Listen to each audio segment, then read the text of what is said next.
Chapter 131. Although still starving, Wei Ning had always excelled at extreme survival. It was just a 2-meter-high wall. She took a few steps back, used the ground for leverage, and leaped, landing securely on the top of the wall. Next, just a gentle jump. The moment this thought occurred, a sharp pain suddenly crept up Wei Ning's spine. Her scalp instantly tightened, her vision went black, and she uncontrollably lurched from the wall, collapsing with a thud. Warning! Players, please refrain from engaging in actions that violate your character's OOC. A long-lost electronic sound echoed in Wei Ning's ears. As she fell from the wall, Wei Ning stared up at the overly blue sky. She squinted, no longer staring directly at the glaring pale sun. She OOC'd? Wei Ning thought to herself, the identity card she received. Shadow Puppet Core Builder. Oh my god, she'd been tricked by the system again. The system was truly petty. It still holds a grudge against her for driving me away during a chat.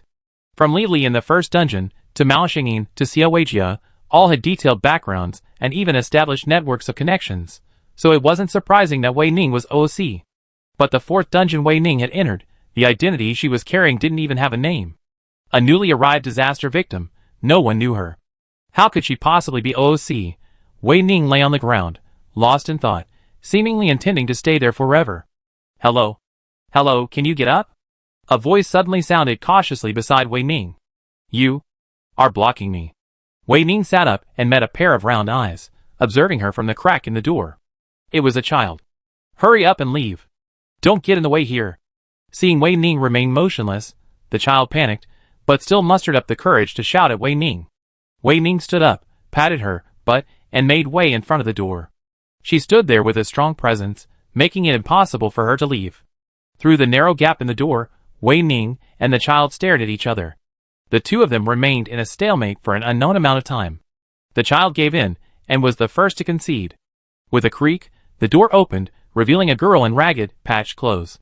She lowered her head, refusing to meet Wei Ning's gaze. Her small whirl of hair was noticeable, and her dry, yellow hair made her look even more striking. She was very thin. She was very weak. What's your name? Wei Ning asked. The girl ignored him. She emerged from behind the door, carrying a large bag over the threshold, and slowly moved to pass Wei Ning. Wei Ning's gaze fell on the bag on the girl's back. She struggled, staggering as she carried it. The weight of the bag was so heavy it threatened to crush her. Sure enough, the girl lost her balance, and the bag fell from her shoulders, tumbling to the ground with a dull sound, like water-soaked cotton being hammered, soft and moist, with a sticky, damp feeling that hit her face. Wei Ning raised an eyebrow, and, ignoring the girl's attempts to stop her, untied the rope from holding the bag. The girl looked horrified. Don't look. The body of a male miner, about 12 years old, had been rudely stuffed into a bag ill-fitting for his size, his limbs tied together in a bizarre, deformed formation, like a long-legged worm being kneaded into a meat patty by an innocent child. The boy's internal organs were squeezed together, scrambling to poke out from the hole in his body. His eyeballs, lips, and tongue were all scarlet, eroded and soft. To the girl's surprise, the woman looked away calmly, her eyes completely devoid of emotion, as if she wouldn't be surprised or frightened if the world exploded in the next second. The woman looked her in the eye and said, "Do you need help?" No, the girl shook her head firmly. Oh! The girl breathed a sigh of relief and took a step forward, about to take the bag containing the body from Wei Ning. Her fingers felt empty, and she looked at Wei Ning in confusion. Wei Ning lifted the bag and stepped back, her brows raised, and said word by word, Please let me help you. Do you understand? The threat was already clear. The girl's face darkened. You're bullying a child. Wei Ning smiled, a subtle smile that was dazzling. I don't know how many kids like you I bullied. It's so much fun. If you don't ask me for help, I'll eat him, right now. I'm a refugee, my stomach filled with raw, bloody meat. I ask for your help, the girl said through gritted teeth. Give him back to me. Wei Ning's smile faded. With a flick of his arm, he heaved the body bag onto his shoulder. You already asked me for help, so I'll see you off. You lead the way. Don't worry, I won't run away. My name is Chiaomon, the girl said to Wei Ning. You go ahead, and I'll call out from behind to show you the way. Wei Ning nodded and walked forward, his peripheral vision tracking the long, thin shadow on the ground. It was Chiaomon's. Turn left. Go straight. Chiaomon's voice was clear, even when deliberately lowered, it was still particularly melodious, with a polished tone. Amon, Who lives behind that door? Wei Ning asked. Amon had directed her to take a side road, and she hadn't encountered anyone, not even any animals. The city was eerily silent. Wei Ning was a historian, and the moment she entered the city, she realized she had arrived in the most unique century before the human wasteland. A time of extreme turmoil, with natural disasters everywhere, refugees swarming like locusts, and people exchanging their own children for food. The shadow that dominated this period was the shadow of division and separatism. Soldiers, landlords, and foreign invaders. They stood high above, attacking each other, yet they all acted like bandit ants, pushing down and squeezing the most gentle cicadas, sucking the blood and gnawing at the flesh of the yellow earth. Chiao Amon followed Wei Ning closely, yet stubbornly kept a distance from them. This was her silent, weak protest. The lowest class actors in the city live in the compound. One day, I'll be an actor too. Is he an actor too? Wei Ning asked. They both knew who the Wei Ning was referring to, the boy who had been beaten to death and roughly stuffed into the bag. He's not, just an apprentice, Chiao Amon said. Xiao Zhong is a cripple, he can't go on stage. A cripple. Chiao Amon still hated Wei Ning for threatening her, but for reasons she didn't want to admit, she kindly explained to Wei Ning, Xiao Zhong's master is a shadow puppeteer. They worked with those puppets together. I have more dignity than them. Chiao Amon paused, then added, some nice dignity. Chiao Amon's voice grew low and deep, no longer clear, but rather strange. Before Wei Ning could speak, she suddenly screamed, we're here, we're here. Stop. A temple. A vermilion plaque bore large, golden characters. Clay Bodhisattva Temple. Wei Ning looked at Chiao Amon. Where is this? Chiao Amon remained silent, attempting to snatch Xiao Zhong's body from Wei Ning's grasp. Wei Ning didn't resist, letting go and following Chiao Amon into the temple. It was a small temple, tucked away in the very corner of the city, practically tucked away in the wild animal-infested hills behind. The incense was burning brightly. The ash in the incense burner was overflowing, and fruit was placed on the altar. Wei Ning's eyes lit up, and she reached up to grab an apple, but Chiao Amon slapped her hand away with a forceful, painful blow. What are you doing? Chiao Amon glared at Wei Ning, his eyes bloodshot and his entire body trembling. Wei Ning's face was expressionless. I'm hungry. You can't eat the food here. Even if you starve to death, don't touch it. The goddess will be displeased. Chiao Amon placed the apple back on the altar, lit 3 more incense sticks, and knelt devoutly on the ground, his forehead pressed firmly to the ground. Buddha, please bless Xiao Zhong to be reborn in the young master's family in his next life, and live a good life. Buddha, please bless Amon. Wei Ning didn't hear the rest of the words clearly, and Amon didn't want her to hear them. Wei Ning looked up at the statue of the deity on the dais. It was made of yellow clay, and cracked in places. There was a vertical crack running down the center of the goddess's brow. From a distance, it looked as if her head had been split open and fallen to her neck on an invisible string.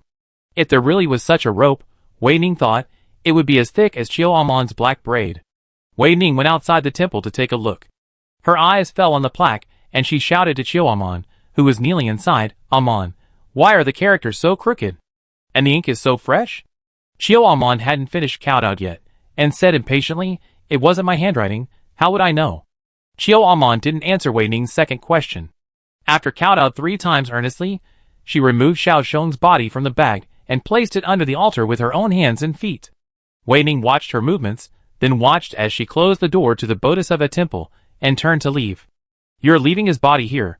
Aren't you afraid that wild animals in the mountains will eat it? Wei Ning asked. No. Chiao Amon looked at Wei Ning. Absolutely not.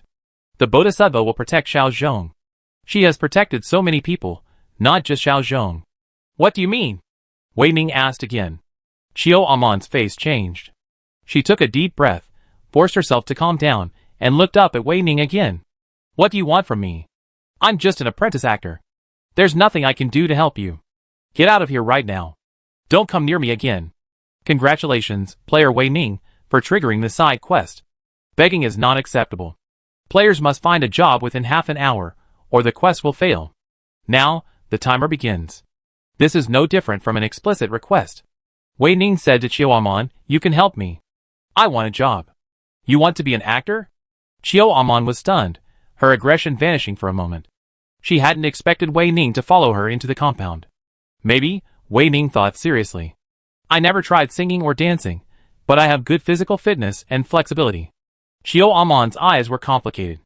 She didn't refuse Wei Ning, perhaps to stop him from pestering her. She gestured for Wei Ning to follow her. Today is the day when the third concubine returns home. She's a kind-hearted person.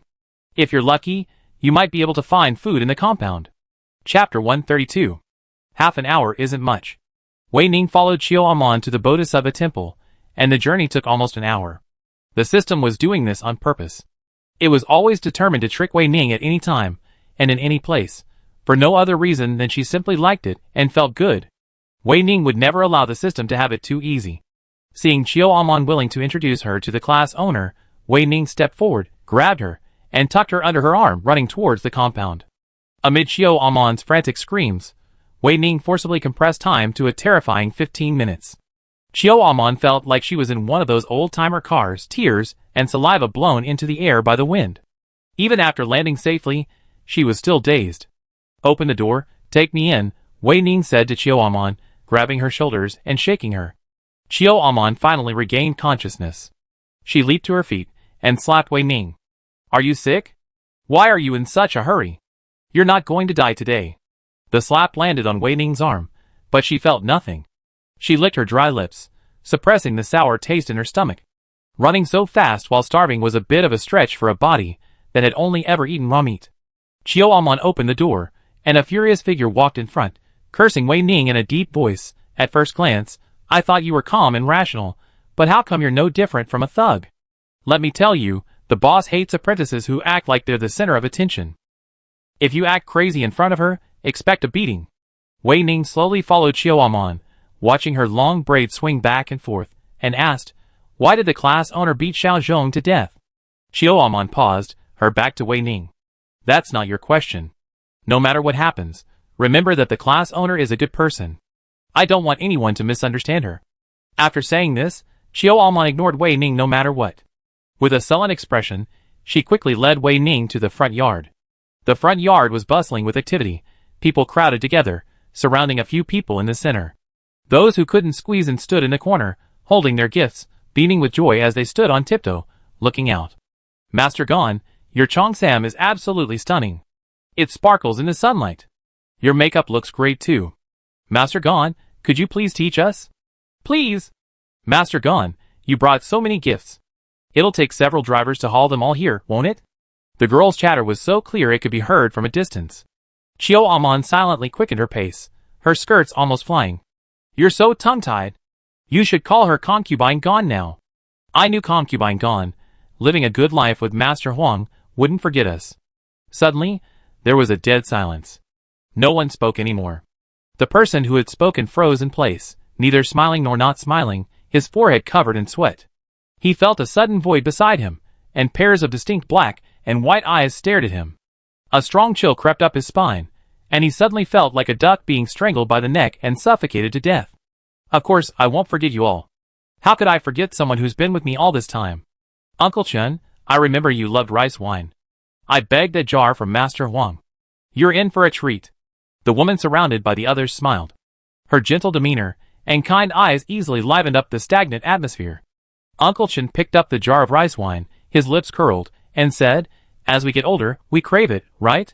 It's just that there's no show going on today, and I, an old man, can't be bothered with you girls. Remember, don't bother me while I'm drinking. Drink less. It's bad for your stomach." Troop Leader Gon smiled and shook his head, watching Uncle Chen leave. Uncle Chen continued to walk, forcing Qiu Amon to make way for him. This move successfully attracted the attention of the people in the front yard. "Amen, why are you back so late? I've been protecting your gift, so no one can snatch it away. Come here. Let Gon see if you lost weight." The woman with a sweet smile waved at Qiu Aman. The sun shone, making the dimples at the corners of her mouth particularly prominent. Qiu Aman smiled too, pulling Wei Ning with her, and began to run over, standing right under Team Leader Gon's nose, obediently allowing her to see. "How have you lost so much weight in just a few days?" Team Leader Gon touched Qiu Aman's face, her gaze naturally shifting to Wei Ning, and then she froze. Meeting that smiling face, Wei Ning raised an eyebrow and called out slowly, "Team Leader Gon." "Team Leader Gon, oh no, it's Yu Xuanjiu." She blinked, her surprise suppressed in her eyes, and looked at Qiu Aman in confusion. "Aman, who is this person?" Chiao Amon began to say she's a refugee. A voice suddenly interrupted Chiao Amon. The woman next to Yu Shuangjiu looked at Wei Ning. Are you here looking for a job? Wei Ning nodded, allowing the man to examine her while she observed him. He was tall and straight, a martial artist. He sat casually, yet there was a strong sense of oppression. Under her deliberate control, the atmosphere in the room reached a new low. The woman's eyes glared down at Wei Ning with a cold expression, as if she was not welcoming her. That was all Wei Ning could observe. Much more was obscured by the mask she wore. The white mask covered most of her face, revealing no further details about the muscles or facial features. At this moment, she was practically invulnerable. I'm Do Ci, the owner of the theater. You can call me Do Banju. Do Ci tapped the table with her fingertips. Do you want to earn a living here, or learn something? I hope you can answer honestly. Don't try to lie to me. I can tell. When the interviewer asks you to answer honestly, do you choose to tell the truth or flatter? This is a very tricky question. Yu Shuangjiu stared at Wei Ning, a hint of nervousness on his face. The others in the theater, led by Chiao Amon, also looked at Wei Ning, curious about her answer. Wei Ning straightened his back, his expression calm. How can I learn anything without eating? Chiao Amon closed his eyes. It's over, it's over. You think learning opera will give you enough food? Do Ci sneered, ignoring Yu Shuangjiu's attempts to stop him. There's no room for a Buddha like you here. Someone, get her out of here. Warning, dear player Wei Ning, your side quest is not yet complete. 5 minutes left. Please keep working hard. Wei Ning deftly dodged several hands trying to grab her, and rushed in front of Do Ci. With one hand propped up on a chair, she looked her in the eye and said, I'm not eating for free. My value is beyond your imagination. You're not at a disadvantage by having me. You're actually making a killing. Do Ci could feel Du Weining's breath on her face, cold and dry, like a sharp sword piercing through a thin mask, ruthlessly touching the skin covered by scars and seared by flames. Do Ci felt offended. She stared intently into Weining's eyes, raised her hand to press her shoulder, and stepped back, creating some distance between them to give herself room to breathe. What can you do? Yu Shuangjiu then said, Why don't you show off your singing? Do Ci watched coldly from the side, saying nothing to stop him. Seeing this, Yu Shuangjiu had Chiao Amon sing a verse in front of Weining. Blue-faced Doer Dun steals the imperial horse. Red-faced Guan Gong fights Changsha. Yellow-faced Dian Wei. White-faced Chao Chao. Black-faced Zhang Fei cries out. A very basic passage. Yu Shuangjiu and Chiao A looked at Wei Ning expectantly. The others in the theater also enjoyed the fun. Every one of them, necks erected and eyes wide open, gathered around Wei Ning. Wei Ning, eh? She cleared her throat solemnly, closed her eyes, and sang at the top of her lungs. After the song, Wei Ning opened her eyes, and looked at Do Ci and the others expectantly. She blinked, urging Yu Shuangjiu to respond. Why didn't he say anything? She thought she sang quite well. Yu Shuangjiu, eh? She looked away. Do Ci sneered and slammed the table. Someone, gag this guy, twist him into a ball, and throw him out. If she tries to sing again, I'll cut her tongue. Warning. Side quest countdown, 1 minute. One more chance. One more chance. Wei Ning deftly dodged the oncoming thugs again. I can fight! Yelling, Wei Ning dispatched thugs one after another in the blink of an eye. Under the horrified gaze of Chiao Amon and the others, she stomped on the chest of the howling thugs, looked at Do Ci from a distance, and said solemnly, I can really fight. Warning. Side quest countdown, 30 seconds. Do Ci's expression grew serious, and she finally stood up from her chair. Stay here, I'll get your household registration done. You're not allowed to leave the compound until I get back. With that, Do Ci hurried away. Congratulations to player Wei Ning for completing the side quest. Begging is not acceptable. The player successfully secured a job within half an hour. 1,000 points earned. The quest was successfully completed, but Wei Ning frowned. She watched Do Ci's hurried departure, then thought of the officer at the city gate. Both of them wore serious, terrified expressions. Yu Shuangjiu leaned over, his mouth close to Wei Ning's ear, his voice low and inaudible. Wei Ning, I heard you topped every subject during your school years. How? Federal District A boasts comprehensive education, with arts and sports also included in the assessments. Wei Ning averted her gaze and whispered, I went to military school. Military school doesn't test singing, so no one cares how well you sing. A loud voice is all that matters. Then why didn't you say you wanted to be a thug from the start? Yu Shuangjiu blinked. You really love singing. After the dungeon is over, we Wei Ning, that's not the case. Chapter 133. Okay then, Yu Shuangjiu smiled, distanced himself from Wei Ning, and turned to the others in the theater. Master Do has already agreed to recruit her as his thug. If you still recognize me as your deputy, we can coexist peacefully. Do you understand? I understand. Qiu Amon and the others responded in unison. Yu Shuangjiu was attentive enough to notice that Wei Ning hadn't introduced herself yet. He didn't know the name of the character she was playing in the dungeon. In fact, Wei Ning didn't know either. If I made one up, would it trigger an OOC warning for the character? And at this moment, the system would definitely not appear to answer Wei Ning's questions. Wei Ning would definitely not ask it for help. Amon, is it okay for her to live with you? Yu Shuangjiu said to Qiu Amon. I can't stay in the compound for much longer. It's time to go back. You and the others must guard this place. Don't let anyone in except Master Do. Understand? Qiu Amon nodded solemnly and escorted Yu Shuangjiu out of the compound. She posted 2 thugs behind the gate and took Wei Ning to familiarize herself with the residents. The 2 of them separated from the crowd, and from a distance, they looked like 2 nimble and ferocious wolves. Who are you? Qiu Amon grabbed Wei Ning and demanded. Why are you and Leader Gon so affectionate? What's your motive? I can't stop anyone from falling in love with me. It's not my fault. Wei Ning didn't shake off Qiu Amon's hand. I'm just a hungry refugee. Finding a stable job, a promotion, a raise, and reaching the pinnacle of life is my humble dream. Qiu Amon gave Wei Ning a deep look, shook her off, and walked ahead. You're such a smooth talker. I didn't realize you were such a smooth talker. Wei Ning wasn't normally like this. Under the circumstances of her character's identity, Wei Ning wouldn't hesitate. Every step she took was carefully treading on the brink of danger. Like walking a tightrope, her blood pounding with fear, the wind whistling in her ears, this was what Wei Ning relished most. The ability to open and close with utter calmness best describes Wei Ning. It's just you and me in this room, Qiu Amon said, pushing open the door. I practice martial arts, so early risers and late bedtimes are my norm. I value these short sleeps. So, it's best if you don't snore, or I won't cause you any trouble. Understand? I don't snore, Wei Ning said. She sat down on her own bed, her fingertips tracing the quilt, thin, damp, barely shielding her body. Do you have anything else to ask me? If not, I'm going to practice. Seeing Wei Ning shake her head, Qiu Amon turned and left. After she left, Wei Ning quickly locked the door and began to sort through all the information. Player, Wei Ning. Current dungeon, Shadow Puppet Base. Dungeon role, Shadow Puppet Army Builder. Character exploration, 5%. Faction, unknown. Accumulated points, 2,000. Dungeon mission, achieve a victorious ending for your faction. Dungeon exploration, 0%. Having already completed 2 side quests, the dungeon exploration bar remained at a glaring 0. Wei Ning's heart sank. This dungeon was far more difficult than the previous 3.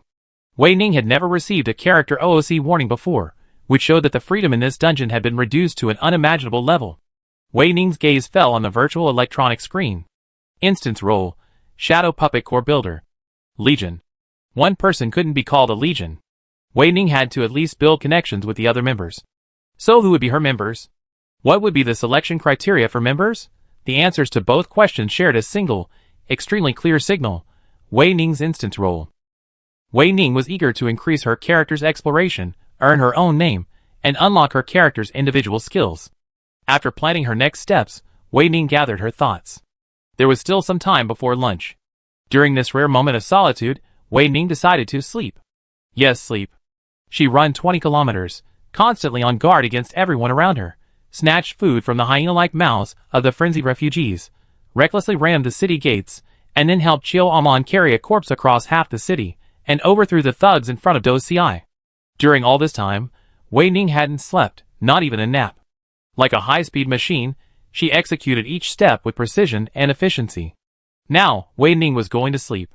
She rolled onto her bed, relaxed her limbs, and in less than a fraction of a second, she was asleep.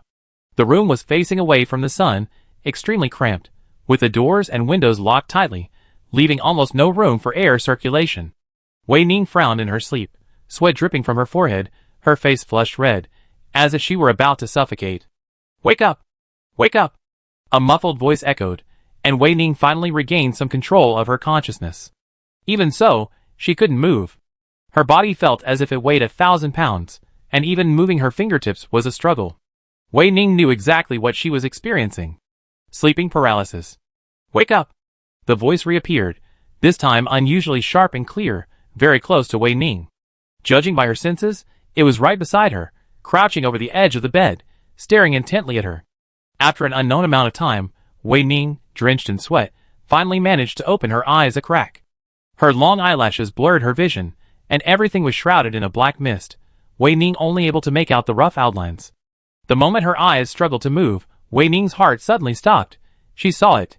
A woman, her face blurred, crouched at the foot of the bed, her gaze piercing Wei Ning's body, cleaving her in two, staring intently at her.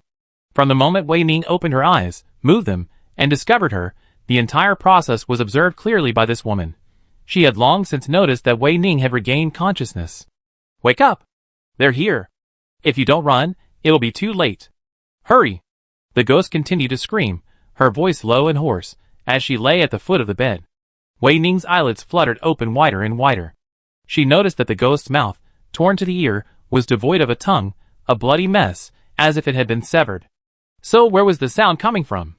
Could there be another ghost somewhere in Wei Ning's blind spot? Here it comes! Here it comes! The ghost began to scream frantically, but she remained motionless, slumped over the foot of the bed, as if it wasn't Wei Ning who was suffering from the ghost's sleep paralysis, but herself. Zhu Hua, why don't you run? Why? Please leave me alone, just run. After a sharp, shrill cry, the voice abruptly vanished. Wei Ning's ears were instantly filled with an eerie, dead silence. She lifted her eyelids and glanced at the end of the bed. The ghost with the blurred face had vanished. It all seemed like an illusion, a fantasy, simply exhaustion. But Wei Ning's body remained motionless, and the heaviness and numbness only grew worse. At this moment, she felt like a dead log, rooted in the earth, her life at its end yet unable to go anywhere. Wei Ning gave up resisting the strange heaviness, knowing full well that this wasn't over yet. As expected. Search here. Someone must be hiding inside. A completely unfamiliar voice. Afterward, Wei Ning could only hear the sounds of chopping and pounding, sometimes distant, sometimes near. The closest sound was right next to her ear, and Wei Ning could feel her eardrum shattering and bleeding. No one. Is he dead? Impossible. He's definitely still in this yard. Let's look again. The voice faded again, and this time, not even the sound of rummaging. Wei Ning could open her eyelids completely. She stared, her pupils stretched to their limits. The room remained in the same condition it had been before she fell asleep, with no sign of damage. The door was still locked, firmly fixed there, motionless. The soreness of her eyelids caused her pupils to curl back into her eyeballs. Tears welled in the corners of Wei Ning's eyes, but she still strained to open them wider, trying to see if there was anything hidden above her head. This eyelid movement was completely beyond the human body's capabilities. Wei Ning's scalp tightened, and an intense burning sensation suddenly engulfed her. The burning sensation radiated from her scalp all the way up her spine, like a thick python, crushing every fingertip. It hurts so much. The extreme pain made Wei Ning's vision go black, and she instinctively closed her eyes. Wake up! Wei Ning opened her eyes reflexively. Realizing her eyelids were no longer heavy, she leaped from the bed, stood on the floor, and swung her arms and legs, reassuring herself that she was in full control of her body. Wake up! Chiao Amon's voice came from outside the door. Why did you lock the door? I know you're in there, open it. Caught off guard, the door opened, and Chiao Amon nearly fell. Chiao Amon supported Wei Ning's arm, helping her stand upright. She asked, startled and doubtful, What's wrong with you? Are you sick? Fainted from hunger? Wei Ning withdrew her hand. I just slept too deeply. Then, do you know how long you've been asleep? Chiao Amon looked Wei Ning up and down. Seeing that her face was normal, he took a subtle step back. Wei Ning frowned. What time is it now? It's already noon the next day, and you didn't even have lunch yesterday, Chiao Amon said. Then why did you come to see me now? Wei Ning hit the nail on the head. She looked Chiao Amon in the eye, waiting for her answer. Chiao Amon's face paled, and she faltered. She tried to take another step back, but Wei Ning grabbed her hand, forcing her to stay put. Wei Ning said in a deep voice, What happened? Instinctively, Chiao Amon blurted out, They're going to be shot. You have to come. Shoot me? Wei Ning asked, raising an eyebrow. Not you, Chiao Amon said. You and the refugees who came into the city with you. Someone's going to be shot, and the masters have asked everyone in the city to come and see. Time is running out. Let's go! Chapter 134. Wei Ning didn't have time to hesitate. Qiu Amon grabbed her wrist and rushed all the way to the execution site. Even though her forehead and back were soaked with sweat, Qiu Amon didn't stop. She looked scared. She was afraid of the masters, Wei Ning thought. They were a shadow hanging over this city. A group of people with specific gender identities. Make way, please make way. Qiu Amon squeezed from the outer edges of the dense crowd to the center, almost squeezing her into a meat pie. But even so, she held Wei Ning's hand tightly, using all her strength. Wei Ning keenly sensed Qiu Amon's panic and fear. The person Qiu Amon had pushed aside grew impatient.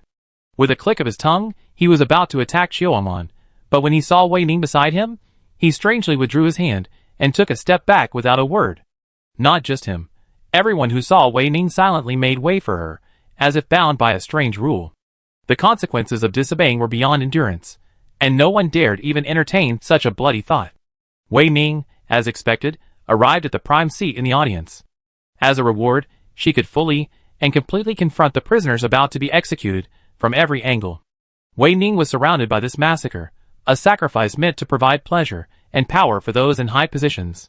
And the moment a head fell, her shrunken eyes and pale face would become the gentleman's after-dinner dessert. It was truly a perfect meal. In a year of drought, it was especially precious. Is everyone here? Wei Ning looked in the direction of the voice. A bloated man, his face wrinkled by fat, spoke. He brushed his nose against the faces of everyone in the audience, then snorted softly, I see a lot of new faces. My name is Huang Likai, and I live in the west of the city. If anyone has any problems, feel free to come to me. I'm a very kind person, and to take care of you newcomers, I'll introduce you to the city's gentlemen. This one is Mr. Wang, and that one is... Wei Ning memorized every face Huang Likai pointed at. To some extent, it was quite difficult to distinguish between these gentlemen. To punch a fat ball into 4 different forms was a challenge for Niwa. Wei Ning thought, her artistic skills still have room for improvement. Huang Likai paused. He glanced sideways at the man standing in the far corner, his features engulfed by shadows, his nostrils tilted at a 90-degree angle. You bunch of outsiders, country bumpkins, make sure to remember young Master Chung. When you see him, don't look up and breathe out. Otherwise, time stretched endlessly for Huang Likai. He gazed at the pale faces around him, feeling incredibly pleased with his sense of humor. When the moment finally arrived, Huang Likai raised his short hand to his temple and curled his lips. Bang! It wasn't just the refugees entering the city. Qiu Amon and the others also saw their shoulders tremble violently. To avoid being conspicuous in the crowd, Wei Ning followed suit, raising and lowering his shoulders. Huang Likai instantly perked up like a rooster. He vacated his spot in the center. Young Master Chung, why don't you stand out and let everyone recognize your face? A man emerged from the shadows. Wei Ning raised a brow, his face achingly young. Though his eyes were half hidden by his military cap, his impatience was still evident. Chung Chiwei, 16-year-old Chui Feng.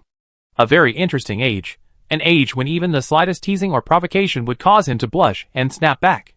Chung Chiwei's face was gloomy, as he ordered the men to be executed to be brought to the field. The soldiers moved swiftly. In a matter of moments, a row of people knelt on the field. There were a total of 60 of them, heads bowed, trembling as they received the gaze. Wei Ning frowned. They were all refugees who had entered the city yesterday, and without exception, they were all adult women. Wei Ning recalled the number of refugees who had entered the city: 101 adult men, 70 adult women, and 18 minors. No men would be shot, and no children would be shot either. And among the adult women, there were only a paltry 10. It was as if death had shown them extra mercy. What exactly were the selection criteria, and who was doing the selection? The soldiers had already trained their guns on the women kneeling in a row on the ground, waiting only for their superiors' orders before they could pull the trigger. The atmosphere in the arena was dead silent, time stretching endlessly, as everyone waited for Chung Chiwei to speak. Wei Ning looked towards Chung Chiwei, but his view was completely blocked by an unusually large figure. Huang Likai pushed Chung Chiwei aside and bent down to greet Master Wang as he walked to the center of the arena. Master Wang stroked his long beard. This city does not welcome worthless people. Such people have only one fate: death. And these rural migrants have spent an entire day without finding work. Everyone, there's not much food left in the city. Are you willing to selflessly share your food with these people? Master Wang said, his voice drawn out. a sincere tone uttering a sincere tone as he addressed the crowd. I do. A voice suddenly rang out. Wei Ning looked over. It was Abeo. She burst out of the crowd, hugged Aunt Xian, and shouted, I'm willing to share my food with her. Master Wang narrowed his eyes, stared at Abeo for a moment, and said, You'll be shot too. Why? Abeo dodged the soldiers trying to capture her, and glared at Master Wang. Do you think we don't want to find work? No one's hiring us. We've been running all day, knocking on every door in the city. Master Wang waited patiently for Abeo to finish. Then why did they refuse? Abeo clenched his fists. I don't know. As soon as they saw my mother, they closed the door without a second glance. My mother didn't even get a chance to speak. Car dealerships, newspaper offices, restaurants, textile shops. No one wanted to hire her. Even a dead old man with one foot in the grave got a job sweeping the streets, but my mother was rejected. I don't understand. What nonsense are you talking about, you damn girl? Wang Likai snatched the gun from a soldier, pointed it at Abeo, and prepared to shoot. Abeo glared at him, his eyes filled with hatred. I've eaten many people. If I can't be reincarnated after death, I will definitely become a demon and take your life. Shoot! Mr. Huang's face changed, and when he came to his senses, his face flushed with anger. His arm trembled as he prepared to pull the trigger. Bang! The bullet went astray. Cheng Chiwei. Wang Likai rubbed his aching wrist, glaring at Cheng Chiwei as he slowly withdrew his hand. Do you still think you're the upright Major General Cheng you once were?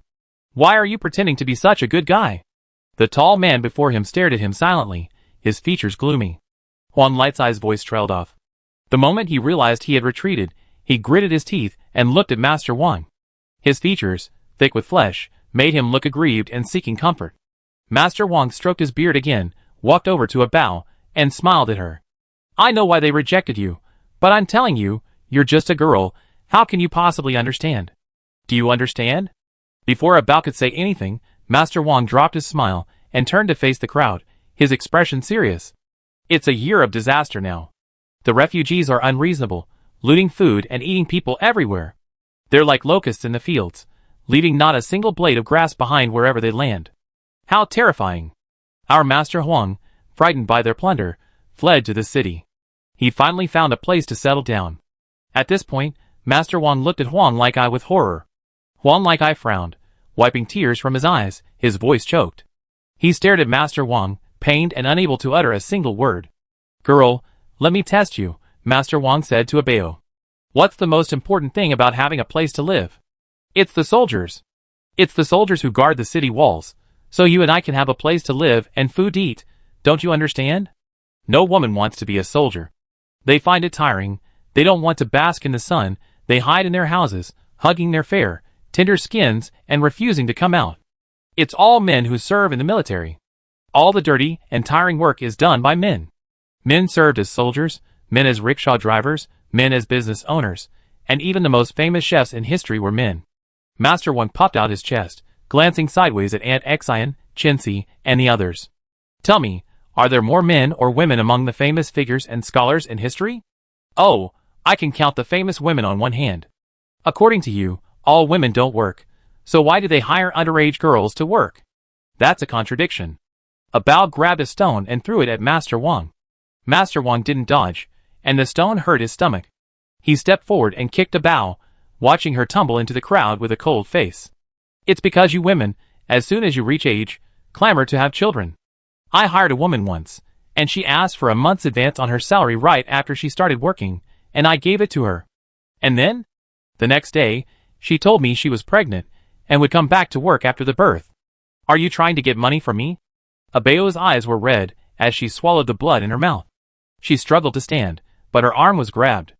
Abeo turned to see Wei Ning, who had just caught her from Master Wang's feet. Wei Ning shook her head at her. Abeo burst into tears, her voice trembling. I can't refute him.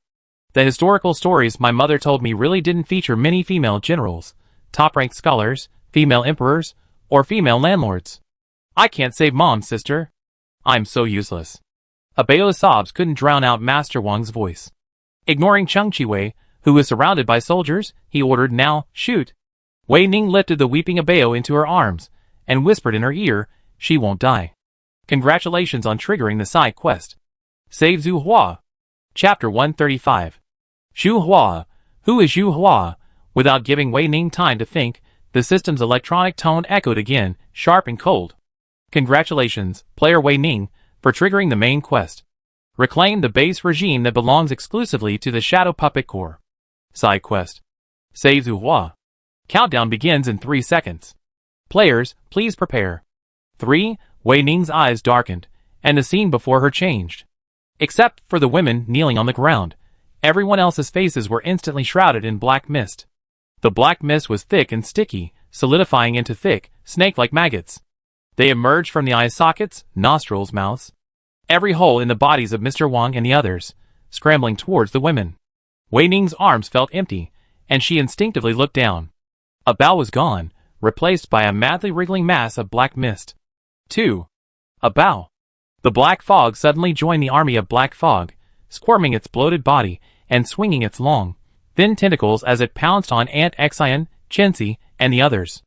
Aunt Xian and the others knelt on the ground, their backs stiff, their numb, hollow eyes reflecting the hideous, frantic creatures. They remained motionless.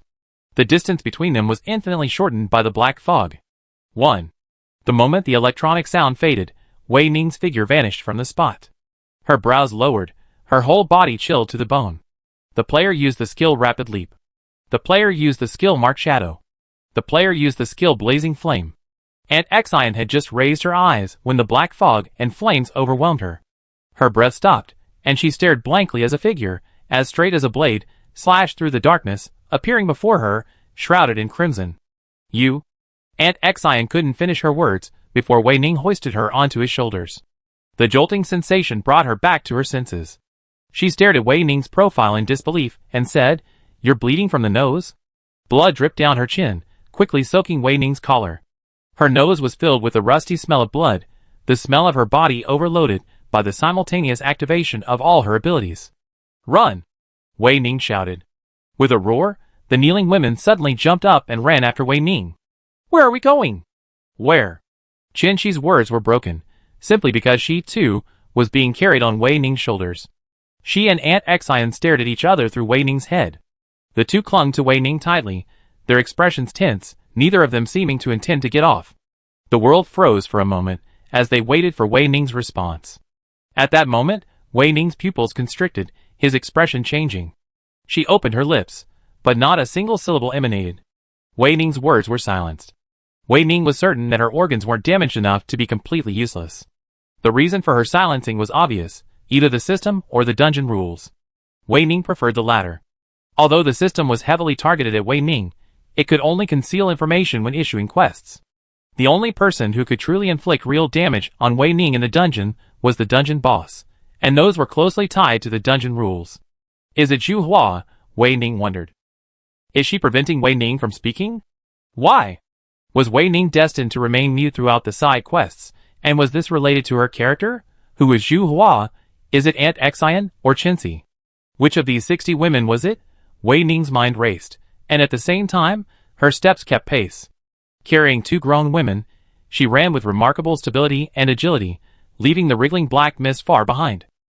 Aside from the 3 of them, the others weren't so lucky. From the end of the group, occasional cries of pain echoed, and Wei Ning's heart sank. A sharp chill crept up Wei Ning's spine, wrapping itself tightly around her neck, choking her breath. The atmosphere was eerie and terrifying. The captured women all clenched their teeth, their screams growing louder in Wei Ning's ears, yet they were uttered incompletely. Not a single hateful curse. Why? Wei Ning felt a chill on her face. Chenxi whispered in her ear, "Run, run faster, and don't look back.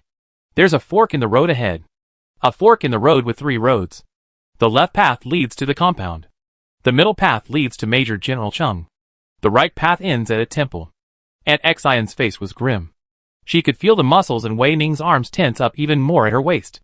"Which path should we take? There's no time to hesitate. They're chasing us too closely." Wei Ning also wanted to know the answer. A piece of information that could point to something suddenly flashed through Wei Ning's mind. While Wei Ning was in the compound, bed paralyzed for a day and a night, she had heard the name Xu Hua from the ghost's lips. The ghost had frantically screamed, "Xu Hua, why don't you run? Why? Please, leave me alone, just run," and the side quest happened to be saving Xu Hua. More importantly, the danger warning deep within her body told Wei Ning to choose a hiding place capable of accommodating and protecting dozens of people. Wei Ning would never give up on any of these women. It wasn't that Wei Ning, a cold-blooded creature, had suddenly changed her ways. She was certain that if she hadn't just shown the shock of someone being captured, Aunt Xian and Qinzi would have noticed. Wei Ning would be delighted to receive another OOC warning. Looking for Major General Cheng seemed like a better option, with guns. Hiding blindly would lead to death. Which path should you choose? You are being hunted, and now you have 3 different escape routes. Only one path offers you and your companions a glimmer of hope. The others spell doom. Please choose quickly. Choosing the wrong one will result in mission failure. As expected, the system's voice rang out, urging Wei Ning on, clearly enjoying the excitement. After 3 instances, the accumulated energy has made its self-awareness more clear and complete. They're catching up. Qinzi and Aunt Xian shouted simultaneously. Wei Ning twisted her ankle, and under the horrified gazes of Qinzi and Aunt Xian, she chose the path to the right. A temple. Congratulations to player Wei Ning for making the right choice and earning 1,000 points. Congratulations to player Wei Ning for increasing the main quest progress from 0% to 5%. Keep up the good work. As a cold mechanical sound echoed, Wei Ning's lips curved and her dark pupils lit up. Wei Ning relished the feeling of surviving in danger. To her, it was like the brightest, most blazing spotlight on a stage. The extreme power coursing through Wei Ning's blood would instantly burst through her calm and rational body, bringing her to a breaking point. Why are we running to the temple? Qinzi asked Wei Ning doubtfully. It's just a deserted temple, empty. They could break in at any moment. Are we hiding there, waiting to die? This time, Wei Ning's voice remained.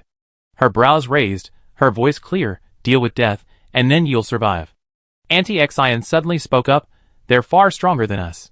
Can we do it? And how can we? Let's go find Major General Cheng. There's still time to turn back.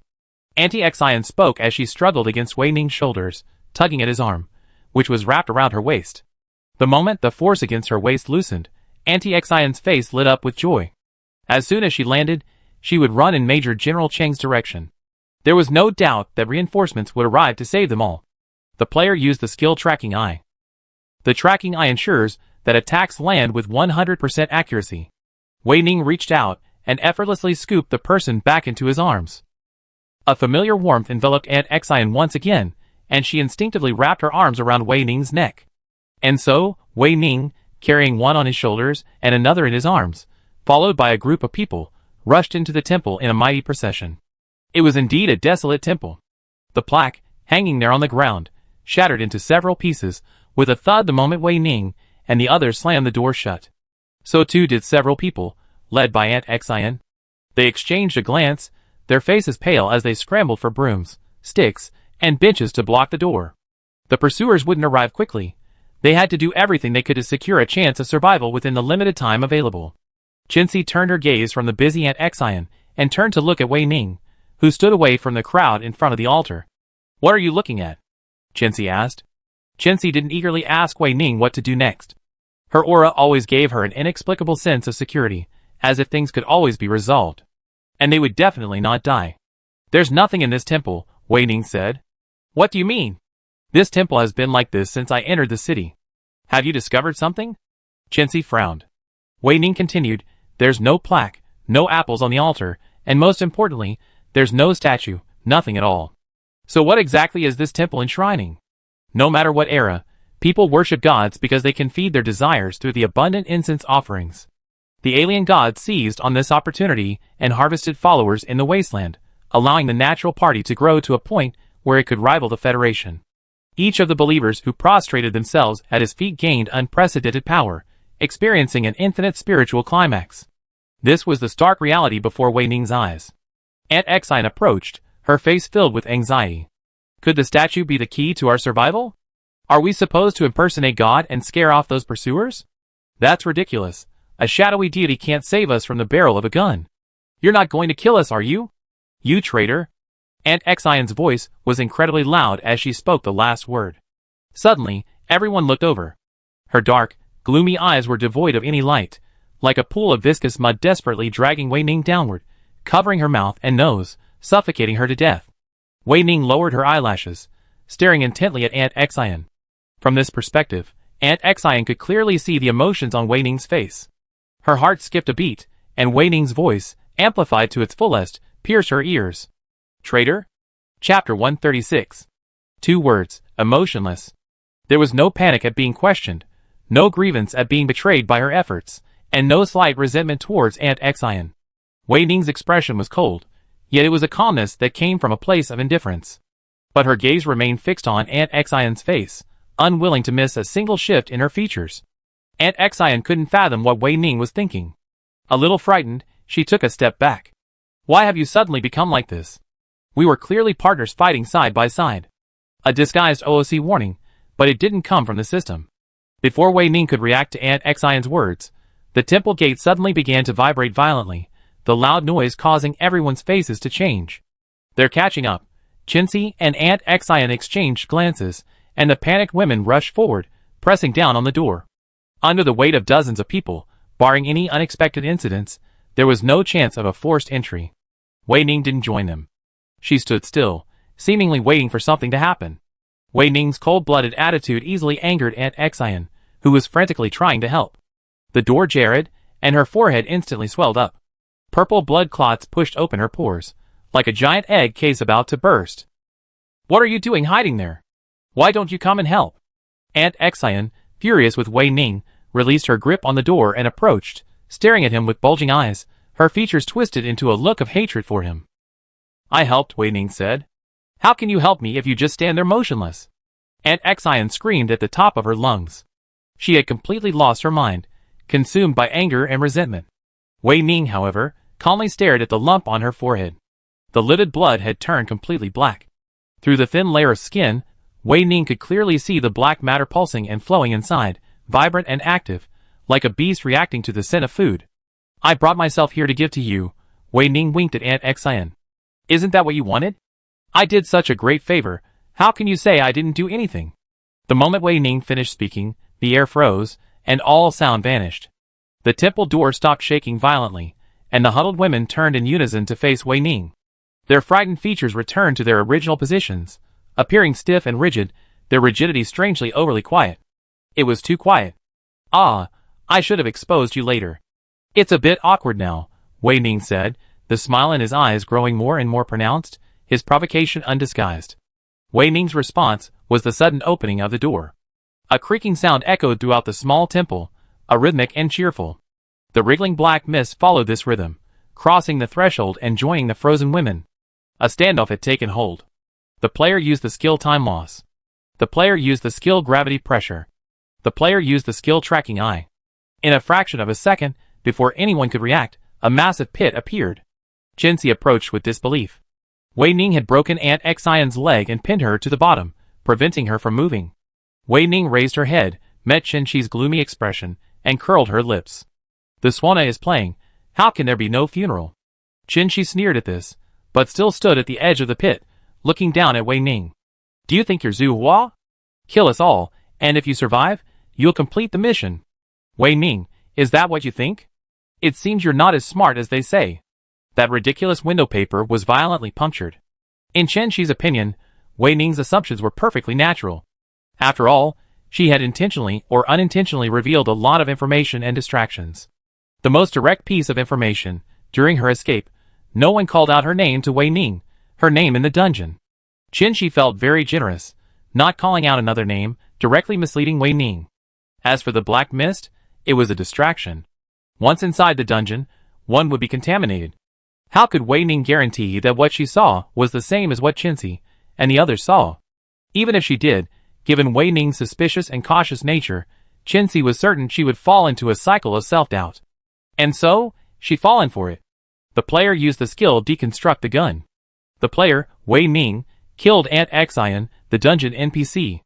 Qinzi's smile froze. Wei Ning straightened her back, stood up, pointed her gun at Qinzi, and slowly emerged from the pit. The distance between them closed, but Wei Ning didn't fire. She tilted her head. I didn't say I was Zhu Hua. What? You're the only ones who can deceive me, and I can't deceive you? Didn't they tell you I'm a big actor? Wei Ning and Qinzi knew everything about them, and tacitly agreed not to avoid the topic. Never.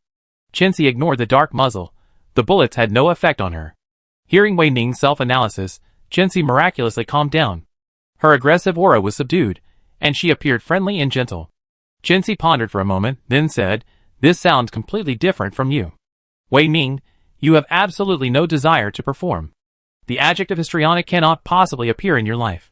It would be too horrifying, like a cockroach becoming a human soulmate." "Oh, then how do you explain this situation?" Wei Ning asked again. Chenxi stared at the muzzle of the gun, lost in thought once more. Wei Ning narrowed her eyes, her arms tense without a slack. She twisted her wrist, deflected the muzzle, and then... bang! Player Wei Ning had killed the dungeon NPC. Chenxi was stunned. Before she could react, Wei Ning had fired several shots at an eerie speed. Player Wei Ning had killed the dungeon NPC. Player Wei Ning killed the dungeon NPC. Chenxi's pupils constricted, and her body subconsciously blocked Wei Ning's shot. She stared at him in horror. Chenxi understood what Wei Ning was trying to do, but she couldn't believe it. Wei Ning was slaughtering Zhu Hua, excluding herself from Zhu Hua's selection. Finding the real Zhu Hua among the remaining 60 or so people was no easy task. The most direct and efficient method, and Wei Ning's favorite, the process of elimination. The real Zhu Hua was dead, the mission failed. The mission wasn't failed, the dungeon wasn't over, and Wei Ning had killed the right person. With her innate skills, she could also gain new skills. Even after killing several people, Wei Ning still had 0 new skills. She assumed Aunt Xian at least had some. What a shame. A true gambler. While Chenxi didn't know where Wei Ning got the courage to be so sure she wouldn't kill the wrong person, she couldn't let her continue gambling so recklessly. She was afraid Zhu Hua would be found out. With a wave of her hand, Chenxi's gun vanished, replaced by a thick cloud of dust. Wei Ning instinctively rubbed the dust in her palm. The touch felt strange, familiar yet vague. Her intuition told her she'd come into close contact with this material countless times. Wei Ning's eyes lit up, and she felt an unprecedented interest in Chenxi's skills. Not giving Wei Ning any more time to stall, Chenxi seized the opportunity to kill. The black mist around her solidified, swung its thick tentacles, and pounced at Wei Ning. Their forms are identical to the alien creatures from the wasteland, Wei Ning thought as she dodged the tentacle attacks. In Ascension in broad daylight, the alien creatures were still in embryonic form, and the ones that infected Wei Ning were the spherical flesh balls parasitic on human bodies. In Zodiac 1, in Ping'an Town, they gradually developed bodies, from insect eggs to humanoid mimicry, and now to their complete forms. The invasion of alien species has reached an irreversible point. The fusion of the dungeon and the wasteland is unstoppable. The passage connecting the two worlds is now firmly established, and the alien god's tentacles are extending more and more, growing thicker and stronger. The player used the skill Blazing Flame. The alien creature's tentacles were engulfed in flames, and Wei Ning's body was instantly cleared. Chenxi, with a gloomy expression, straightened his back and entered her sight. The dull-looking women disappeared. Chenxi had hidden them. The real Zhu Hua was among them. The player used a skill to mark the shadow. A flash of red in her mind the next second, Wei Ning turned and ran. Her skills were ineffective against Chenxi's true form, and lingering was a waste of time. To act like a big shot, yet achieve nothing in return, Wei Ning could only describe this behavior in 2 words: idiotic. Chenxi didn't chase Wei Ning into the temple. Instead, she led the alien creatures out, leaving the temple gates unclosed. She had something more important to do than kill Wei Ning. Wei Ning had been deceiving her and Aunt Xian the moment she entered the linear mission, concealing her true purpose, and only just now did she stop. How could she be so perceptive, so cunning? Chenxi really believed Wei Ning was eager to complete the side quest to rescue Zhu Hua. Who knew she was stalling? At what point did she realize her character's identity? And how did she understand that she had to repeat her character's choice in the side quest? Chenxi suddenly felt the urge to dig out Wei Ning's brain and devour it. Alas, he would be angry. Chenxi didn't want to be annoyed by him. Such a punishment would be too cruel and vicious for her. Wei Ning ignored Chenxi's departure and jumped to the altar, sitting cross-legged. This is where the statues are placed. The location of the clay statues in the clay Buddha temple. You successfully diverted the pursuers, and your companions finally had a chance to survive. Now, isolated and helpless, you decided. Option 1.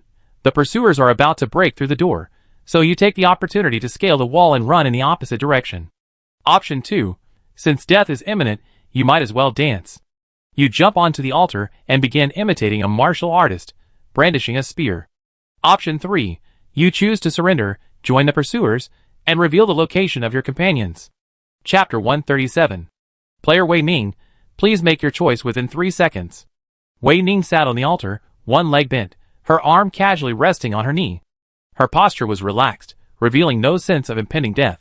In reality, the one dying wasn't Wei Ning, but her, she who had lured the pursuers away, allowing Zhu Hua to escape. The side quest to save Zhu Hua was 2/3 complete, only the finishing touch remained.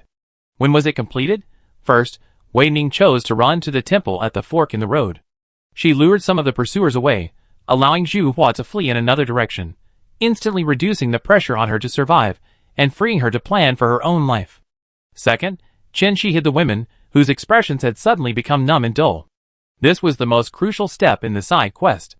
Without it, even if Zhu Hua survived, Wei Ning would be deemed a mission failure. And Wei Ning had successfully misled Chen Shi. Of course, even if Chen Shi had reacted, she would have fallen into Wei Ning's trap. Because Wei Ning would actually kill all the NPCs in the temple and clear the area. All the details of the side quest suddenly became clear, and the scattered puzzle pieces in Wei Ning's mind fell into place. A sharp shudder suddenly ran up her spine, and Wei Ning lowered her eyelashes, barely suppressing the extremely restless emotions in her heart. The feeling of being in control was truly exhilarating, and Wei Ning could never resist it. The countdown was 1 second, and the player made their choice. Listening to the cold mechanical sound, Wei Ning leaned back, sprawling on the empty altar like a leopard satisfied after a successful hunt. She stretched her lips, her voice steady, each word clearly enunciated. I choose the last one. Surrender, join the pursuers, and reveal the location of my companions. Wei Ning's vision went dark, and her consciousness instantly blurred. She lost control of her body. At the same time, the temple's threshold creaked with footsteps, their sound arousing with anxious anger, carrying a strong, unsettling smell of blood. With her last remaining glimmer of consciousness, Wei Ning could only discern a considerable number of pursuers entering the temple. This time, they were real pursuers, not alien creatures formed from condensed black mist. Their eyeballs bulged high, their moist corneas touching their noses. Upon spotting the figures within the temple, their egg-sized nostrils erupted with a foul-smelling fumes. These were demons, a horde of demons, crawling from hell. Congratulations to player Wei Ning for choosing correctly and earning 1,000 points. Congratulations to player Wei Ning for successfully completing the side quest. Save Zhu Hua. You led the deserters away, giving your comrade Zhu Hua a chance to survive. The player earned 2,000 points. Congratulations to player Wei Ning for reaching 50% character exploration and gaining the unique skill Eye of Destiny. You can see what happens to the target. The event lasts 1 minute. This event can occur in the past, present, or future. Players are free to discern it. As mechanical sounds echoed, Wei Ning's body moved, in an extremely strange and unfamiliar manner. She lowered her head, and stepped forward to the group of hideous demons. Her mouth opened and closed, prompting them to lower their weapons and examine her with suspicion. This was a one-sided persuasion, a comprehensive dissection of one's own worth by a lower-ranking individual. Wei Ning heard not a word. Her consciousness was isolated in the system's black domain, watching her body being manipulated by someone else. This was her. The final step in saving Zhu Hua. Wei Ning silently checked his character panel. Player, Wei Ning. Current instance, Shadow Puppet Base. Instance role, Shadow Puppet Army Builder. Character exploration, 50%. Faction, unknown. Wei Ning's gaze fell on the row for the instance role. It was still the same 7 words, without a character name. This represented the remaining 50% of exploration. I'm the Clay Buddha, right? Wei Ning asked tentatively. The virtual panel flickered, and the change Wei Ning had been expecting occurred.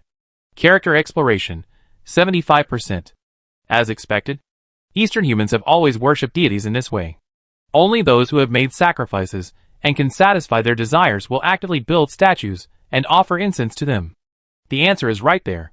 The focus of the side quest to save Zhu Hua isn't on Zhu Hua himself, but on the word save. After entering the dungeon, Wei Ning quickly grasped the passcode. She executed it brilliantly, leading her companions on a desperate escape from the pursuers, choosing the correct option twice before ultimately sacrificing herself to save Zhu Hua and the others. Meanwhile, she toyed with Chenxi and Aunt Xian. The last thing Wei Ning saw before leaving the side quest was the figure silently following the unfamiliar, greedy group of soldiers out of the temple. Suddenly, her body felt heavy, and Wei Ning's consciousness returned to her body. It seemed there were more stories waiting to be deciphered, Wei Ning thought. Sister, Mom really doesn't have to die. You're so amazing. A familiar voice drew Wei Ning's gaze. Wei Ning looked down. It was Pa, still huddled in her arms, not transformed into a wriggling black mist. A Bao wrapped his arms around her neck, his face brimming with excitement. Master Wang's expression suddenly changed, and he changed his tone, ordering the soldiers to stop firing. Luckily, they didn't have time to pull the trigger. Sister, how did you do that? A Bao twisted in Wei Ning's arms, leaning close to her ear, whispering, Tell a Bao quietly, but don't tell anyone else. An itch ripped through her neck, pricking a Bao's dry, yellow hair. Wei Ning expressionlessly pushed a Bao's head away, her eyes fixed on the terrified Master Wang. He froze in place, his distinct black and white pupils numb and hollow, his lips trembling constantly, unaware of the drool dripping from his yellow teeth, as if his soul had been sucked away by an unknown creature. The dull, lifeless expression reminded Wei Ning of the women in the side quests, the same exact, yet strangely eerie. Huang like I, standing nearby, felt a chill run down his spine. He waved his hand in front of Master Wang's eyes and whispered, Master Wang, are you all right? The player activated the skill Eye of Destiny. The scene before Wei Ning shifted. A corpse lay in a pool of blood, its skin peeled back layer by layer, its yellow fat lump swaying like a fat pig slaughtered for Chinese New Year. The corpse's face was covered in dense scars. The tongue, drawn out of the mouth, dangled long from the neck, entangled with a red, thick trachea. A gun suddenly appeared, and someone slowly and methodically untangled the long, white tongue and trachea. Raising his gaze, he focused on the person holding the gun. A face Wei Ning knew all too well, its youthful eyes tilted upward, its thin lips pursed, a look of deep sorrow. Zhang Qiwei. Impatience filled his eyes, as he aimed his gun at the mangled corpse, firing again and again. It was a pure act of venting his anger, childish yet effective. The magazine was finally empty, and Zhang Qiwei tossed the gun into the corpse's exposed intestines. He rubbed his wrist, numbed by the recoil, sighed softly, and said gravely, What a pig! Don't worry, I'll stew your master and you together, and feed them to the dogs. The scene ended there. 1 minute could reveal very little information. Wei Ning thought that accumulating points would soon allow her to reach level 2. She had just used the skill Eye of Destiny on Master Wang. It was clear that this was a scene set in the future.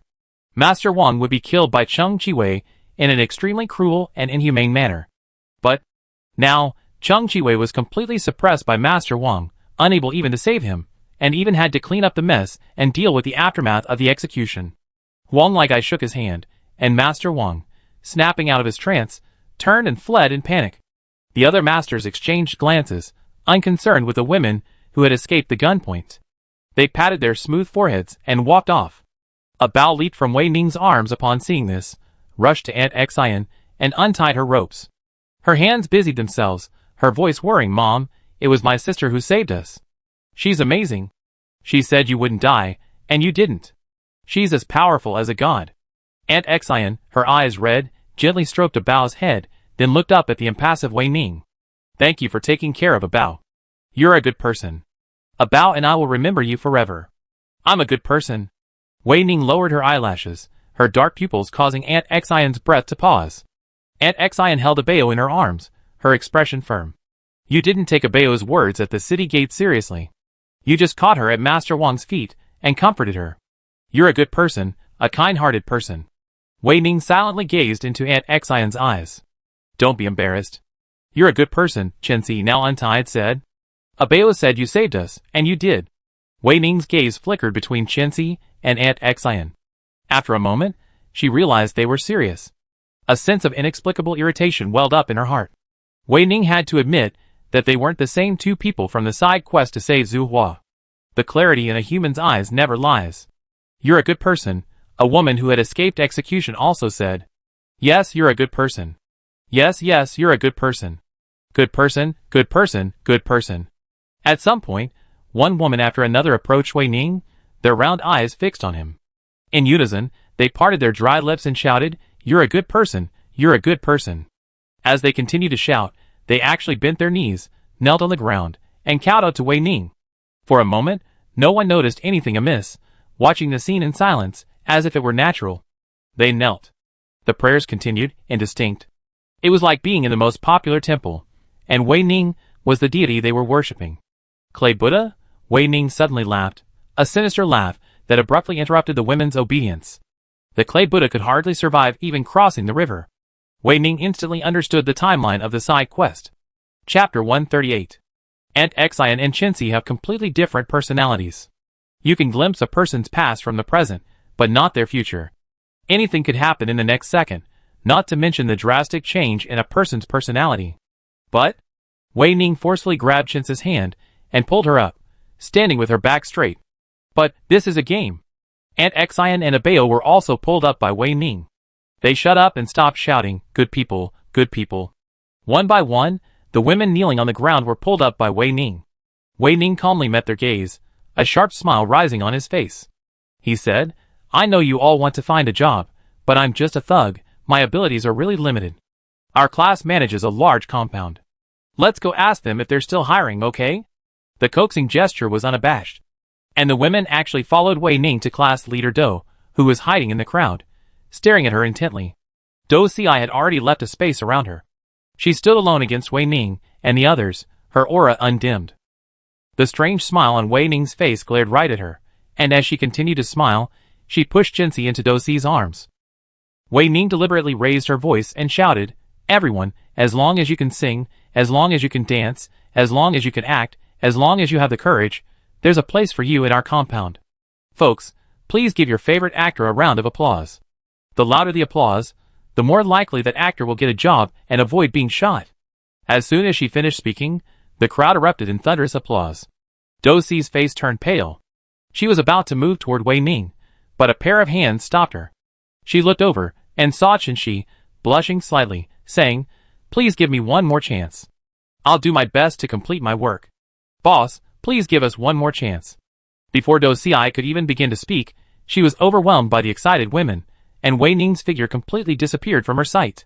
The compound is full of talent and apprentices. Qiu Amon finally squeezed through the crowd and glared at Wei Ning angrily. "You're ungrateful. The boss gave you a job, and this is how you treat her? Even if the boss relented and hired them, they'd only be grateful to you. I truly regret bringing you to the boss." Yu Shuangjiu frowned. "You're so impulsive. What are you trying to do?" Faced with the two's questioning, Wei Ning replied, "Boss Do needs an opportunity like this. Don't presume to judge the boss. Do you know her better than I do? How long have you known her? I'll have the boss expel you from the compound. Stop causing us trouble. Get out." Qiu Amon turned away with a cold expression and returned to Do Ci to help her deal with the chaos. At this moment, Yu Shuangjiu was the only one left by Wei Ning's side. She leaned close to Wei Ning's ear and whispered, "Did you complete the side quest? Why are they kneeling before you? This dungeon is incredibly difficult. I haven't triggered the side quest yet, so I gotten very little information. After I left the compound that day, I ran into Xing Wuqian, my family's rickshaw driver." "Where's Xing Wuqian?" Wei Ning asked.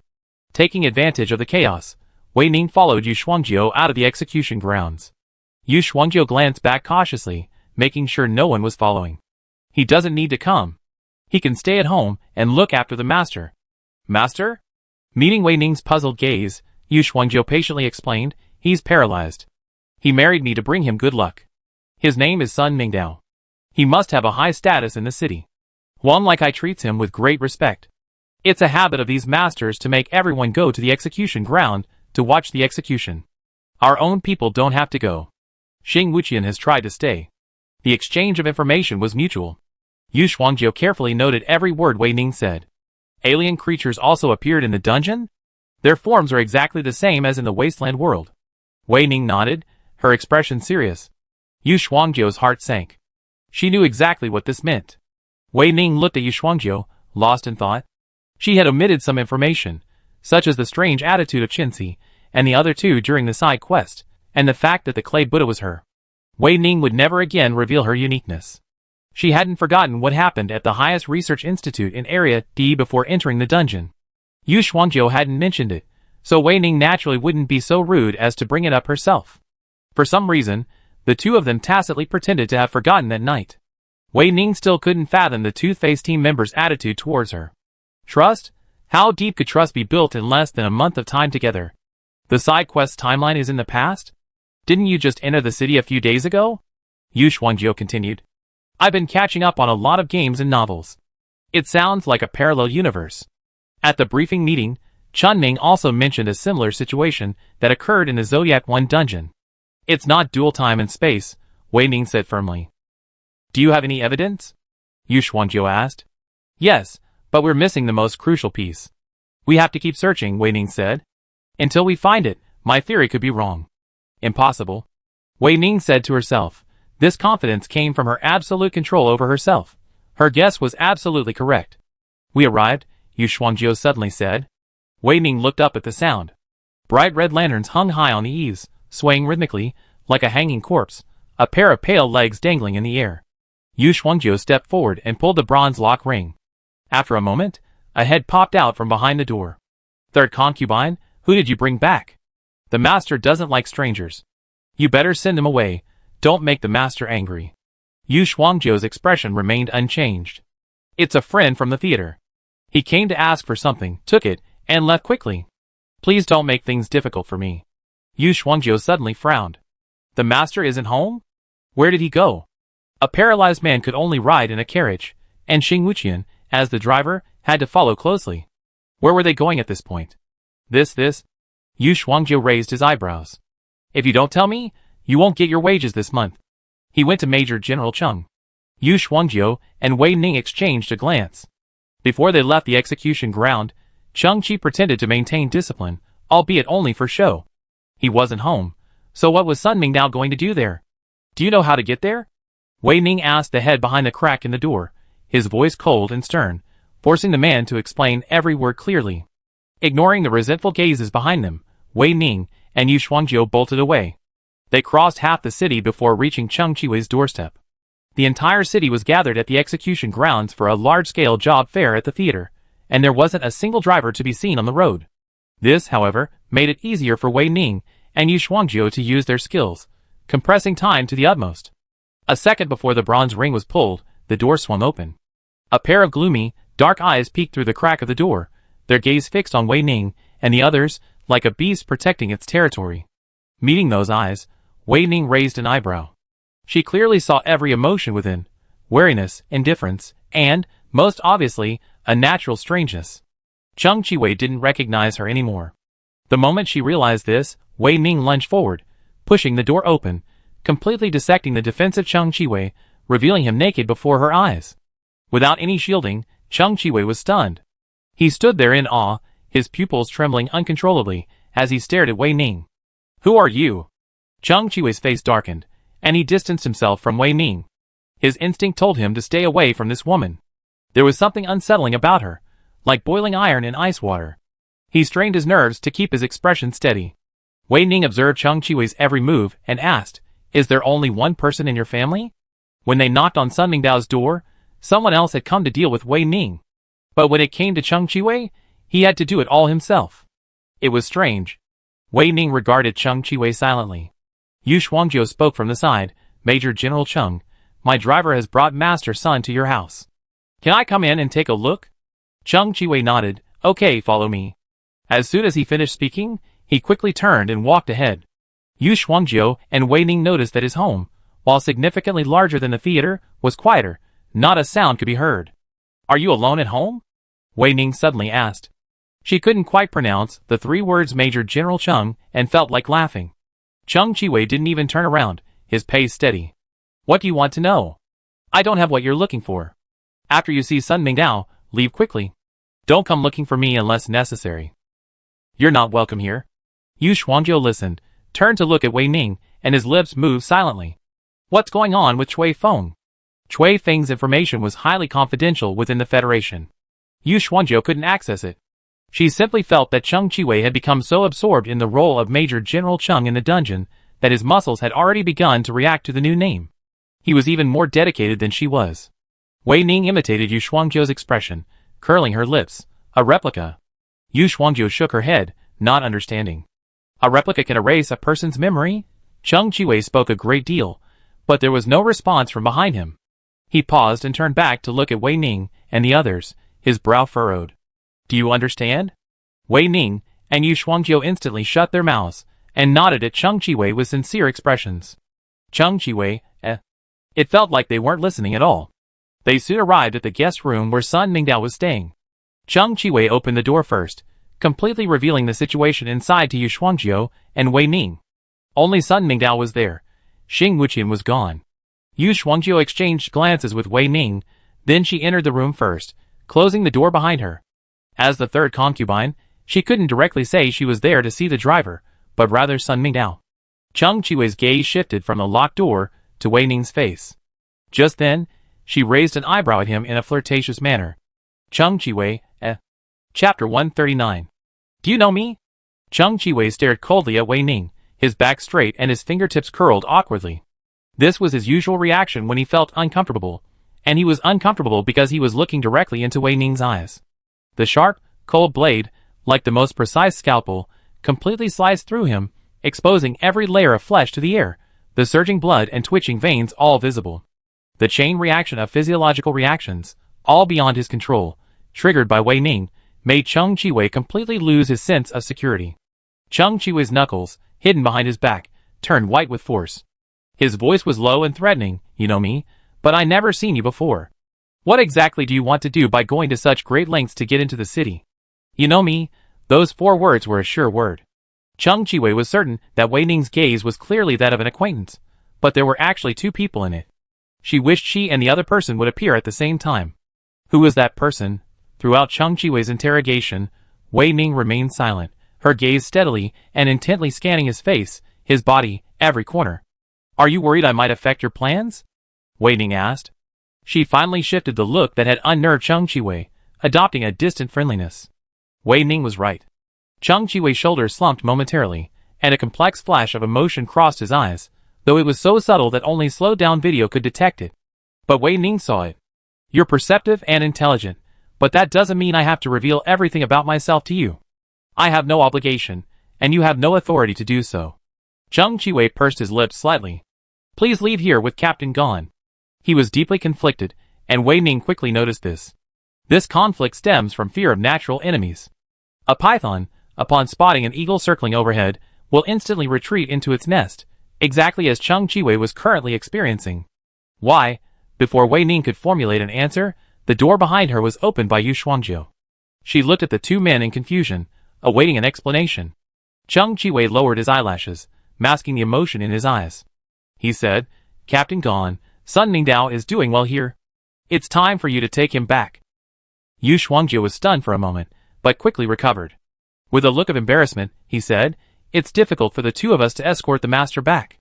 Major General Cheng, my driver is with you. Can you call him out? He can take us back. The one with thick eyebrows and big eyes, who looks just like an idiot. Cheng Qiwei recalled. Yu Shuangjiu, Wei Ning, How had Xing Wuqian offended him? Yu Shuangjiu nodded and asked, Where is he? It's really getting late. I don't know. My men will take you back, so Sun Mingdao won't suffer as much on the way. Cheng Qiwei remained calm. Boss gone, do you really need that driver to take you? I advise you not to do anything stupid. Dosiai won't be happy about it. As soon as Cheng Qiwei finished speaking, a group of soldiers filed out from the corner, carrying Yu Shuangjiu, Wei Ning, and the paralyzed Sun Mingdao away. From beginning to end, Xing Wuqian had not shown his face. Yu Shuangjiu sat in the passenger seat, a look of faint anxiety on her face. She asked Wei Ning, What did you and Cui Feng talk about outside the door? Does he really not remember you and me? Did he mention Xing Wuqian? He and Dosiai are very familiar with each other, and they are probably working together to set up a secret plan, targeting the masters in the city. Don Lingling was also involved in this matter.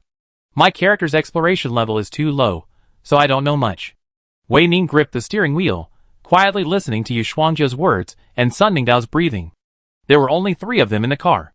The second after the door to Cheng Qiwei's house closed, Wei Ning kicked the driver out of the car, stepped on the accelerator, and drove off with Yu Shuangjiu and an unconscious Sun Mingdao. After Yu Shuangjiu finished his last word, Wei Ning spoke. He really doesn't remember. He believes he's Major General Cheng from the Shadow Puppet Base. His memories have been overwritten. This is the first time I encountered something like this, Yu Shuangjiu said solemnly. The dungeon's impact on players is even more severe. Cui Feng's memories can be overwritten. After leaving the dungeon, his brain might suffer some degree of damage. Yu Shuangjiu stared at Wei Ning's profile, her expression focused.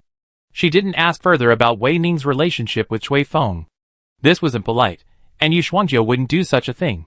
If Wei Ning and Cui Feng's relationship posed a security risk to the Federation and the Wasteland, the military would intervene. The military has strict regulations requiring non-retired soldiers to obtain approval before marriage, especially since the wasteland is currently in an extremely critical period.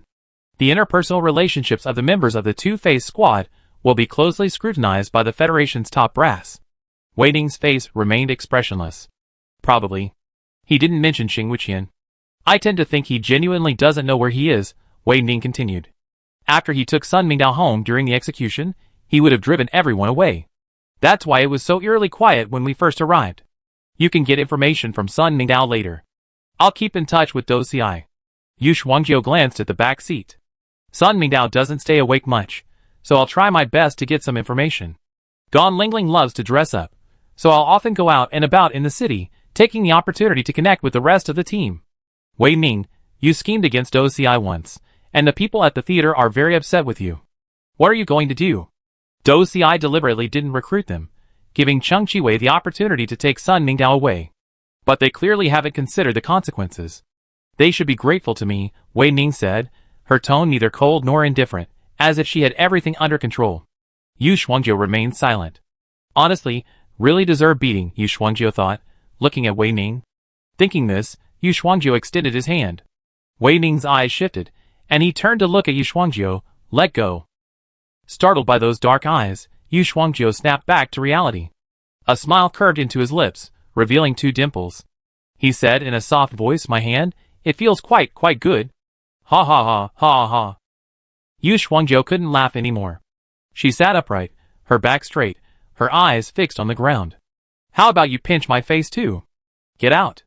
Wei Ning narrowed her eyes. Okay. Get out, get out. Yu Shuangjiu flung open the car door, pulled Sun Mingdao out of the back seat, and, under the doorman's incredulous gaze, carried him over his shoulder and drove away. After Yu Shuangjiu's figure completely vanished, Wei Ning dropped the car in front of Sun Mingdao's house and walked back to the theater. The car was clearly marked, making it instantly recognizable as Cheng Qiwei's. Wei Ning didn't want to reveal too much to Dou Xi just yet, as this would increase the chances of her controlling her. The theater's main entrance was shut, and the back door was locked. Wei Ning had climbed over the wall to get in. How dare you come back? Get out. You're not welcome here. Go away, go away. A voice echoed after Wei Ning landed. Qiu Amon's face flushed with anger, and his finger, trembling as he pointed at Wei Ning, said, I'm going to let Xiao Zhong scare you to death in the middle of the night. You ungrateful bastard. Do you know how many people the troop owner hired? We were already running low on food. If I had known that day, I shouldn't have gone out. I wouldn't have met you, you bastard. I hate you. Xiao Zhong.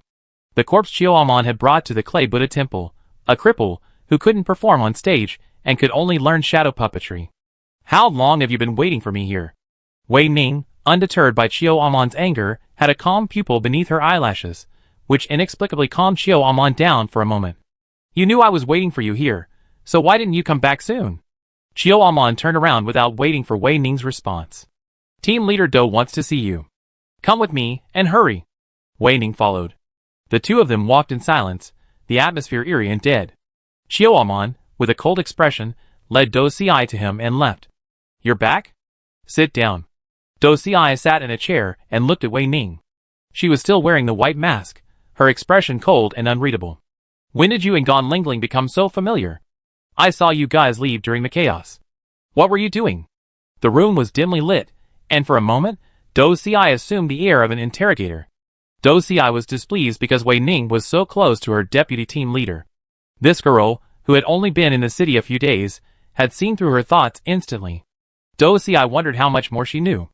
Seeing Gan Lingling involved with this person, Dou Xi grew anxious, fearing she might be too talkative, self-righteous, or perhaps even on different sides. The deputy headmaster is a good person. She took good care of me. Seeing I was scared, she took me away. Wei Ning's expression was sincere. She had performed this look, this gesture countless times, so familiar it was almost a physical reaction. Amidst the silent observation, a sudden sneer echoed, and the air froze. You're lying again. You're a good actor. It's a shame you don't take the role. How about you take my place? Let's see who can act better. Dou Xi's face darkened, her aura suffocating. Wei Ning stood still, touched her nose, and fell silent. This outsider had danced in front of the industry's bigwigs. Wei Ning thought, with time, she would definitely surpass Dou Xi. Dou Xi rubbed her forehead, suppressed her emotions, and spoke again. I recruited quite a few people at the execution ground, and Master Wang and his men also assigned them to me. You can't be a thug anymore. Now think about what else you can do. I'll arrange something else for you. Wei Ning's eyes shifted subtly, and instead of answering, she asked, why did Master Wang and his men assign people to the compound? Dou Xi said, no comment. I'll give you 5 minutes. In less than a minute, Wei Ning's mind flashed with inspiration, and she said, I want to be your apprentice. Dou Xi was stunned. Apprentice? What do you want to learn? Shadow puppetry. Seeing Wei Ning's determined expression, Dou Xi didn't ask why. After a moment's reflection, she agreed. I'll take you to see Master Zhou. He has a bit of an eccentric temper, and it won't be easy for you to become his apprentice. If you're rejected, I won't be able to do anything about it. Chapter 140. Why did you agree to let me be a shadow puppet apprentice when my voice is clearly weak? Wei Ning asked from behind Dou Xi. The woman before him stood with her back straight, her long bones seemingly indestructible.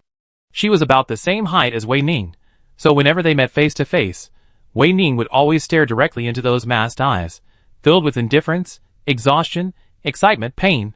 Wei Ning could only interpret this. Dou Xi, without turning back, continued her pace, and said coldly, I didn't say you could be the apprentice. Let's talk about it, after we meet Master Zhou. I don't like people who ask questions. Okay, Wei Ning replied readily, then closed his mouth and followed Dou Xi silently to Master Zhou's residence. She wouldn't bring up Xiao Zhong's matter in front of Dou Xi. There would always be someone to talk about it when she was away, Wei Ning thought. Xiao Zhong was a shadow puppet apprentice. And the name of the dungeon itself was Shadow Puppet Base. Wei Ning needed to find the most crucial element of shadow puppetry, the puppets themselves, or the performers. Uncle Zhou, I come to see you, Dou Xi said, approaching an elderly man from a distance. There's a girl who wants to be your apprentice. Do you think she's suitable? Wei Ning stepped out from behind Dou Xi. A gray-haired old man slowly raised his head, his brown-yellow eyes instantly locking onto her, piercing her from head to toe with the gaze of an ancient presence. In this compound, Wei Ning was always scrutinized, yet she felt no strange emotions. In return, she observed the elderly man with the same gaze.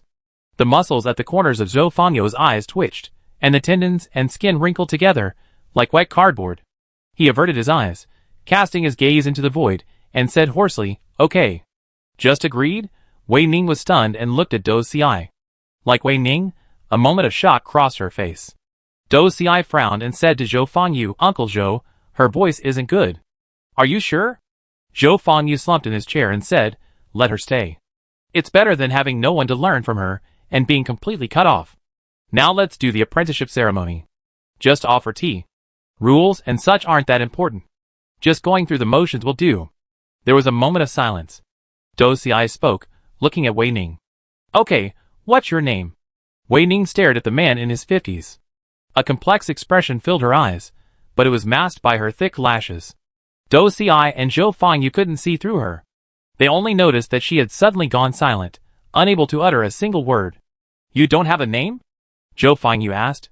To some extent, Wei Ning did not get her character's name. She blinked and nodded, neither light nor heavy, but quickly. You have a senior brother before you, one of the Xian generation. You will be called Zhou Xinchuan. Zhou Fangyou suddenly raised his voice. Come out and meet your junior sister.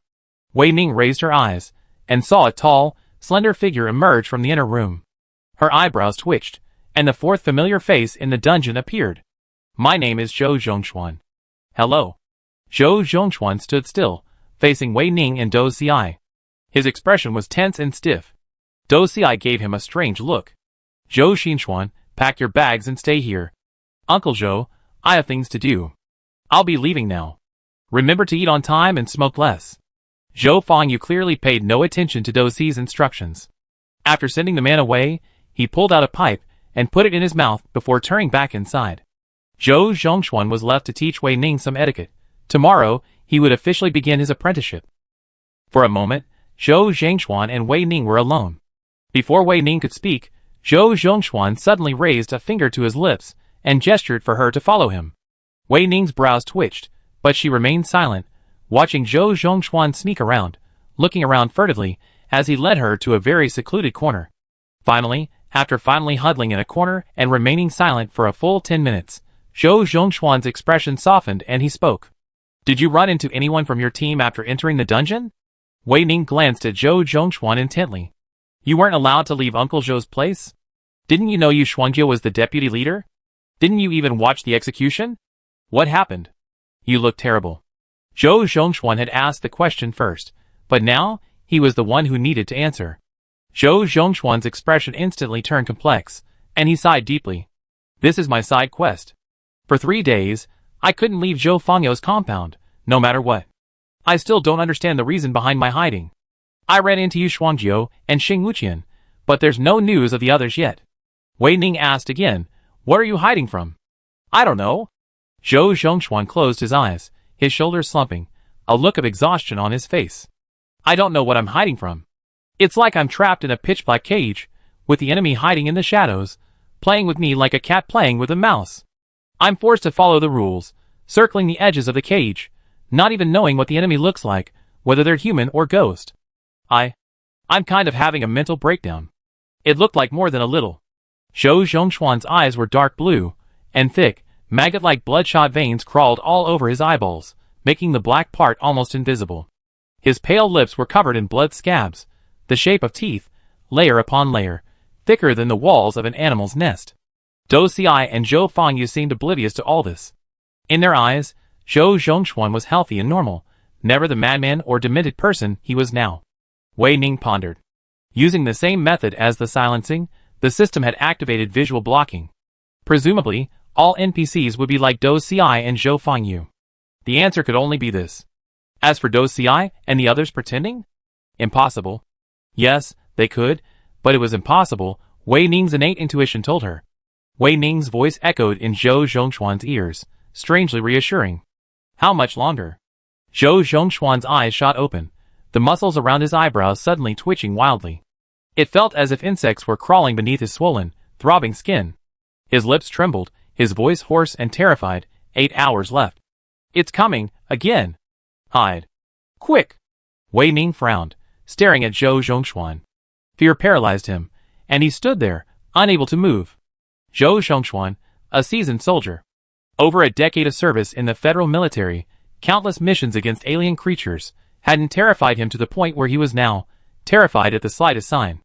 Wei Ning began to wonder what was hiding in the cage, chasing Zhou Zhongxuan. Suddenly, Zhou Zhongxuan's eyes jerked, and he wrestled back control of his body from the overwhelming terror. He grabbed Wei Ning's wrist and turned and ran. Congratulations to player Wei Ning for triggering the side quest. Empty City Strategy. Please hold your ground for 3 days. You are not allowed to leave the compound for even a single step during these 3 days. Otherwise, the quest will be considered a failure. Success will result in 2,000 points. Side quest. Empty City Strategy. Countdown, 8 hours. Please keep trying. The next second after the system's electronic chime sounded, Wei Ning lifted her knees, her shoulders instantly overtaking Zhou Zhongxuan by half a body length, and she pulled him forward with her backhand. Their positions reversed, and Zhou Zhongxuan froze. His instinctive combat instinct made it impossible for him to stop, and he ran closely after Wei Ning. The entity drew closer. Zhou Zhongxuan gritted his teeth and shouted to Wei Ning in a deep voice, "Run left all the way to my room. There's a cellar under the bed. It can't catch us if we hide there." The player used the skill Rapid Leap. The player used the skill Time Loss. Wei Ning pushed all speed-related skills to their limits. In a blink of an eye, she dragged Zhou Zhongxuan into his room. Immediately, Wei Ning flung the bed off her shoulders, plummeting into the cellar. With a bang, the cellar door was pulled shut, and darkness enveloped Wei Ning and Zhou Zhongxuan, completely obliterating their surroundings. Thankfully, the cellar was large enough to accommodate 3 or 4 squatting people, making Wei Ning feel less cramped. She simply fell back, sprawling out her limbs. Hearing the noise, Zhou Zhongxuan suddenly cried out, "What's wrong?" Wei Ning half raised her eyelids. I laid down. Zhou Zhongxuan couldn't relax like Wei Ning. The panic still lingered in his body, and the chill of the chase coiled around the back of his neck like a python. Despite this, Zhou Zhongxuan spoke up, "Wei Ning, you don't seem well either. What happened outside during the days I was confined? Tell me everything, okay?" "I haven't eaten for 2 days," Wei Ning said. It wasn't clear if it was an illusion, but Zhou Zhongxuan felt a deathly tone in Wei Ning's voice. He frowned, questioning, "Don't Captain Dou And the others give you food? Every day, they send a lot of food to Zhou Fengyu. Wei Ning felt her limbs relax to the point of melting. Starving, she said. I slept all day and all night, then woke up and worked for half a day. Now there's only air in my stomach. Zhou Zhongchuan, you're miserable too. The air was silent for a moment. Wei Ning suddenly spoke. Captain Zhou. Zhou Zhongchuan, regaining his composure, asked, what's wrong? In the darkness, Wei Ning blinked. I suddenly have a craving for roasted sweet potatoes. Do you want some? Zhou Zhongchuan paused. I just had lunch, so I'm not really feeling it. The air was dead silent. Wei Ning stood up and looked intently at Zhou Zhongchuan, who was squatting on the ground. Captain Zhou, is it coming into the room? Fear instantly gripped Zhou Zhongchuan's entire mind, his face turning pale, his stomach twitching with a natural contraction. Zhou Zhongchuan subconsciously covered his trembling lips, feeling the sourness and trembling, uncontrollably sensing the third presence, manipulating himself like a masochist, even though he was terrified and wanted to vomit. Another aura, not his or Wei Ning's, clung to the cellar door, lingering there for who knows how long. If Wei Ning hadn't warned him, he probably wouldn't have noticed. Upon realizing this, Zhou Zhongchuan's pupils twitched, and his body trembled. Captain Zhou, is that it? Wei Ning asked. Zhou Zhongchuan's tense body suddenly relaxed. It's not it, it's a strange aura. No, not very strange. Wei Ning quietly waited for him to interpret it, her eyes glancing up at the door panel, a dark look in her eyes. Is it a human or a ghost?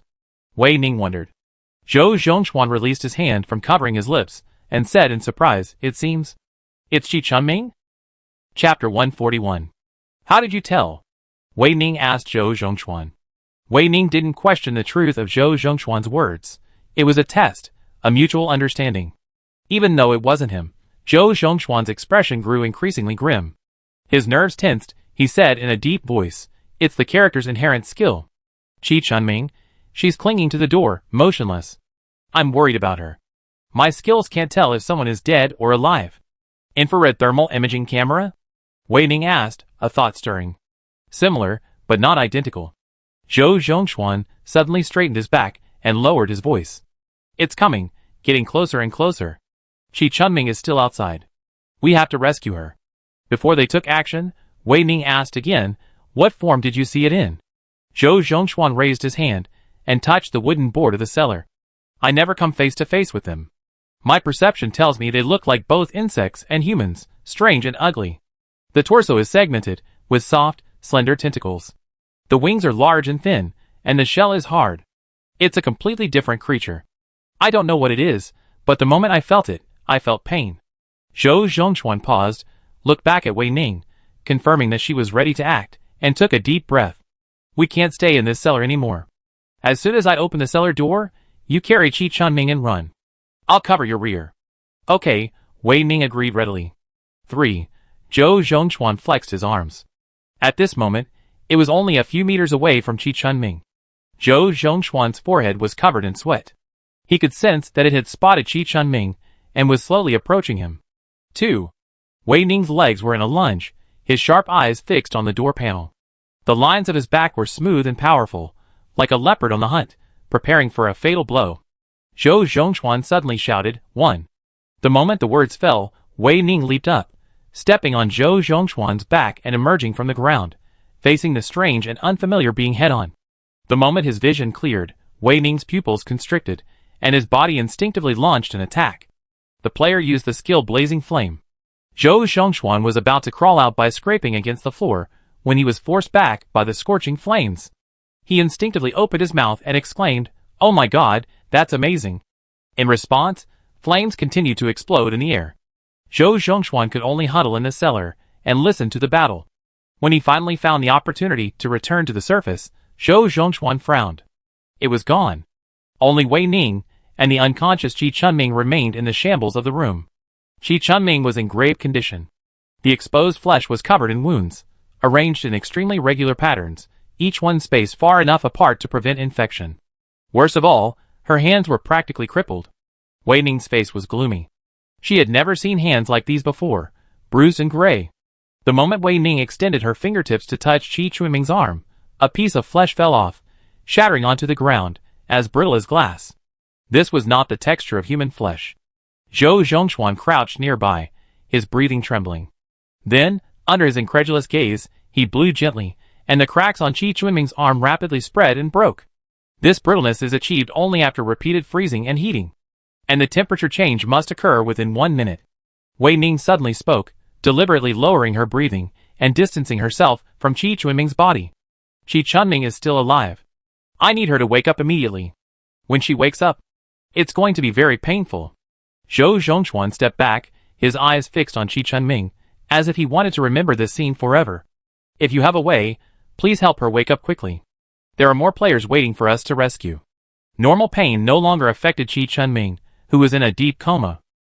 Wei Ning's method was somewhat cruel. Zhou Zhongxuan's scalp tightened, his stomach churning, and blood dripped from his bitten lip. Even so, he stared at Wei Ning and Qi Chunming with wide eyes, as if punishing himself. He shouldn't have kept running. He had to kill it with all his might. Zhou Zhongxuan's eyes flushed red. When had he become so cowardly? Something flashed through his mind, and Zhou Zhongxuan suddenly caught it. He realized something terrifying. One thing. He was contaminated. Zhou Zhongxuan had missed the first 3 dungeons. In the 4th, unprecedentedly difficult dungeon, the contamination level suddenly exceeded Zhou Zhongxuan's tolerance threshold, and his personality was unconsciously distorted. After finally realizing this, Zhou Zhongxuan felt a miraculous sense of relief, and his long-lost fighting spirit broke free and returned to his body. His eyes shifted, meeting Qi Chunming, who had just regained consciousness. Her face was pale, and she pulled her lips together. Captain, Wei Ning, you're finally here. It hurts so much, it really hurts. For the past 3 days, I felt like I was going to die from the pain at any moment. Fortunately, the mission didn't fail. I did it. Qi Chunming stared into Wei Ning's dark eyes, a stiff smile forming on his face. Zhou Zhongxuan used his skills to sense its presence, avoiding a surprise attack. Unable to find any skills to relieve the pain, Wei Ning lowered her eyelashes and said to Qi Chunming, "Do you think leaning against me would be more comfortable?" The cold, hard floor couldn't compare to the softness and warmth of Wei Ning's embrace. Qi Chunming's smile grew more natural, and she readily agreed. Wei Ning, I didn't expect you to be so gentle one day. I'm so honored. My injuries don't hurt at all. Can you always treat me like this? I always thought you hated me. I never hated you. Wei Ning hugged Qi Chunming and said, "What happened to you these past 3 days? Tell us everything. Who was that person?" "A person?" Zhou Zhongxuan asked Wei Ning, his face puzzled. "Was that the person you just fought a person? Not the alien creature I mentioned? Was it a player or an NPC? My perception wasn't wrong. It definitely looked like that." Qi Chunming began to recall, her eyes filled with extreme hatred, the veins on her neck bulging and twisting. They have human faces, but they do things worse than animals. They imprisoned us in a dark room and tortured us repeatedly. That's how my arm was crippled. They forced me to put my hand into an extremely cold instrument, took it out after several hours, and then put it into hot water again, over and over again. It wasn't just me, they. Qi Chunming's expression was filled with resentment, her eyes red as blood. They spoke a language I couldn't understand and completely ignored us. I was able to escape here with their help. Several people died. They used us like guinea pigs, conducting experiments on living people. Even when we wailed in pain, their expressions were always gleeful. I must kill them. Qi Chunming cursed angrily. A bunch of idiots with brains full of shit. Wei Ning suddenly asked, "Do you know their names?" Qi Chunming was stunned. "I only know a few, Chenxi Xinfang, Abeo, Zhao Zhao Mihua. They were all imprisoned with me. I was the only one who escaped from that room." "What was your side quest?" "Escape from that room to here? Within 3 days?" Zhou Zhongxuan asked, following Wei Ning. Qi Chunming nodded, his expression changing, his mind racing. "My mission is to hold this yard for 3 days. My intuition told me that our missions were closely connected." As soon as the words fell, Zhou Zhongxuan and Qi Chunming looked at Wei Ning, their eyes burning. "Wei Ning, what's your side quest?" Wei Ning, "Same as Captain Zhou's. Stay in the courtyard. Players, please note, this side quest is called the Empty City Strategy. You are not allowed to leave this location. Countdown, 5 hours and 45 minutes. Please continue your efforts." "Wei Ning, this isn't your first side quest, is it?" Qi Chunming suddenly asked. Wei Ning lowered her eyelashes and looked at her, her brows raised, but she still chose to answer Qi Chunming. "My last side quest was Rescuing Zhu Hua. Zhu Hua. I never heard of that name. Qi Chunming listened carefully to Wei Ning's every word. You mean, the timeline between Captain Zhou and me is your past? This is so strange. Xinfang and the others just entered the city. Are we sure it's not a dual timeline? Isn't it too rigorous to just rely on the fact that the Clay Buddha temple has been renovated? Xinfang is Aunt Xian. I need more information, Wei Ning said, her fingertips tapping subconsciously. Chunming, who did you flee here to find? Captain Zhou, I don't think you were waiting in the courtyard for Chunming. Zhou Zhongxuan nodded. I think so too. I only know this is a theater. Qi Chunming frowned. What should we do next? Fight back, or stay here with Captain Zhou? After all, Captain Zhou's side quest isn't complete yet. When the 3-day deadline is up, Wei Ning, you and Captain Zhou will return to the future timeline. Zhou Zhongxuan suddenly raised his hand. Wei Ning looked at him. If you have something to say, just say it. The two timelines are overlapping, right? The side quest is related to the past timeline. Then Chunming will be stuck in the past timeline forever, and we can't initiate contact with her. The military bracelet can't be brought into the dungeon, what a shame. But the Wei Conwu bracelet can, Wei Ning thought, as only she could feel the weight of the invisible object on her wrist. Wei Ning could initiate contact, but Qi Chunming, Zhou Zhongxuan, and the others weren't on her contact list. We defend the city, Wei Ning said in a deep, determined voice. In reality, Wei Ning and the other two had no choice. They were coming again, this time in droves. Captain Zhou, are we the only three in this courtyard? Qi Chunming asked. Chapter 142. There are only 3 of us in Zhou Fengyou's yard, and my perception range only covers Zhou Fengyou's yard. If my consciousness goes beyond a certain point, I'll instantly pass out. Zhou Zhongxuan's face was apologetic. I'm too weak, and can't break the rules. Zhou Zhongxuan was trapped in this small courtyard, and Qi Chunming had lost his fighting ability. Of the 3, Wei Ning was the only one they could rely on. Qi Chunming struggled to get out of Wei Ning's arms. She said, Wei Ning, don't waste such a great skill. Flame, how cool. When I was a kid, I dreamed of having superpowers, often imagining that I could just wave my hand and have snowflakes fly off. But I don't think I saw you use it in the last dungeon? Meeting the two men's questioning looks, Wei Ning's expression remained unchanged, her voice steady. I don't want to over-rely on skills. Unless absolutely necessary, or against alien creatures, Wei Ning didn't want to use them. She knew full well that this was also a way to contaminate them. For her, skills were merely a means of indirectly proving her strength. So, even without powerful skills, Wei Ning never flinched during the 4th dungeon. Furthermore, these were all gifts from the Essence God, which could bestow and withdraw them. From affluence to destitution, such a drop in fortune could easily crush anyone. That makes sense. After leaving the dungeon, we're ordinary people again. It's better to keep our feet on the ground, Zhou Zhongxuan said, standing up. Wei Ning, if anything goes wrong, come here. We're here. Qi Chunming, lying nearby, nodded forcefully. Without further ado, Wei Ning turned and left. Although she too was restricted by the side quest rules, her actual situation was much better than Zhou Zhongxuan's, with her entire compound to herself. Wei Ning climbed onto the wall and, from a distance, saw a dense mass of figures rushing towards them. Qi Chunming and Zhou Zhongxuan's descriptions of them were completely different, and it seemed impossible to connect them at all. How could humans and alien creatures be lumped together? But Wei Ning knew clearly that they were monsters in human form, inherently not on the same side as her. The distance was getting closer. Wei Ning sat on the wall, her eyes scanning the terrified and panicked faces. They were so vivid that it was hard to discern what lay beneath the intact flesh. We're here, we're here. Do Ci. Open the door. Is there anyone here? Open it for us. The door to the compound rattled, and Wei Ning raised a brow. It was Huang Like I and Mr. Wang and the others. They looked much younger, but still unpleasant, their features contorted with fat, and saliva gushing from their mouths. This door's locked. What should we do? They're after us, they won't let us go. Huang Like I looked back in horror. His pupils constricted as he turned, staring down at a pair of legs dangling in midair. His legs buckled, and he screamed, "Ah, there's a ghost." Master Wang slapped Huang Like I on the back of his head. Where did this ghost come from? Hurry and find a way to open the door. You want us all to die here, don't you? I shouldn't have listened to you and cooperated with those foreign soldiers. Now we've lost our lives. The several masters standing behind him looked grim, and they began to curse Huang Like I.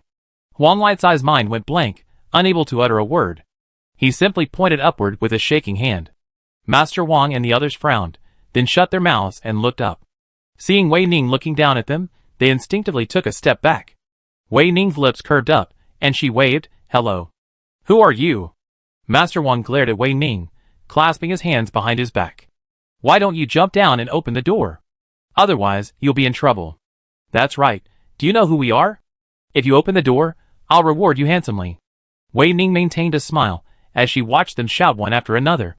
Amid the resentful gazes of Huang Like and the others, she suddenly spoke. "Did you let them into the city? Those foreign soldiers? How dare you? And for what? What do you know, a woman? How can you make money without opening up? If you just cling to the status quo, you'll starve to death sooner or later," Master Wang said with disdain. Unfortunately, from the bird's eye view, all she could see was the gleaming crown of his head, his cloudy, narrow eyes, a grotesque, likened to a scabby bullfrog. Master Wang, oblivious, saw Wei Ning still refuse to open the door. His face darkened, his air stern, his face refusing to yield. He pulled Huang Like and the others backward, then, with a sudden burst of energy, charged at the door, again and again. The player used the skill Gravity Overwhelm. Wei Ning's smile faded, his face cold, as he watched Master Wang and the others shattered into a bloody mess, howling in pain. Hearing another clamor of voices approaching, he turned in despair and tried to flee. After all, this time, the soldiers who arrived were truly those who didn't belong in this city. The small, unfamiliar-looking soldiers, their slimy, dark malice radiating from them, looked like humanoids fashioned from stinking, rotting lymphatic flesh. In contrast, the alien creatures under the Essence God's command seemed much more lovable. Wei Ning's heart sank, his back tensed. They were the beasts, who had used Qi Chunming for inhumane experiments. At the sight of these soldiers, Master Wang and Huang Like and the others were so frightened that they stumbled and ran even faster, wishing they could just roll onto the ground and run away in a ball. Of course, with their size, they could easily do that. The player used the skill Deconstruct the Gun. Bang! The sound of the gunfire made the air instantly dead silent. Master Wang and the others fell to the ground, their pants instantly soaked. An indescribable smell filled the air. The group of soldiers instantly locked onto Wei Ning, who was sitting on the wall. Their eyes were dark, and they spoke a language he didn't understand. Bang! Another shot. None of the soldiers spoke again, ignoring their two companions lying breathless on the ground, seemingly lost in thought. Wei Ning stopped firing. The blood on the soldier's chest was a glaring red, without a trace of darker colors, completely unrelated to the black mist. They weren't alien creatures, nor did they bear the marks unique to the other gods. They seemed easy to kill. A single bullet, a slightly more powerful skill, could crush them. The difficulty of the side quests plummeted, but Wei Ning frowned. The details from several dungeons shone brightly in her mind, and she realized something unbelievable. But how could this be? Isn't this a game?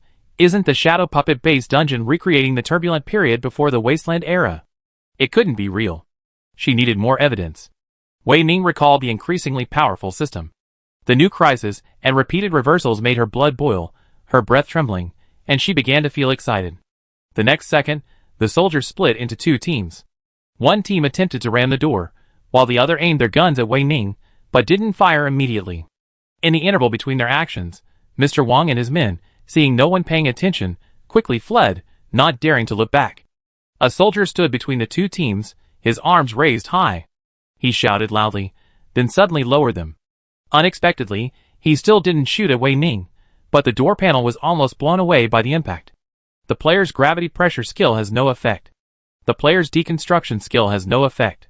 Players, please note, the side quest countdown is 30 minutes.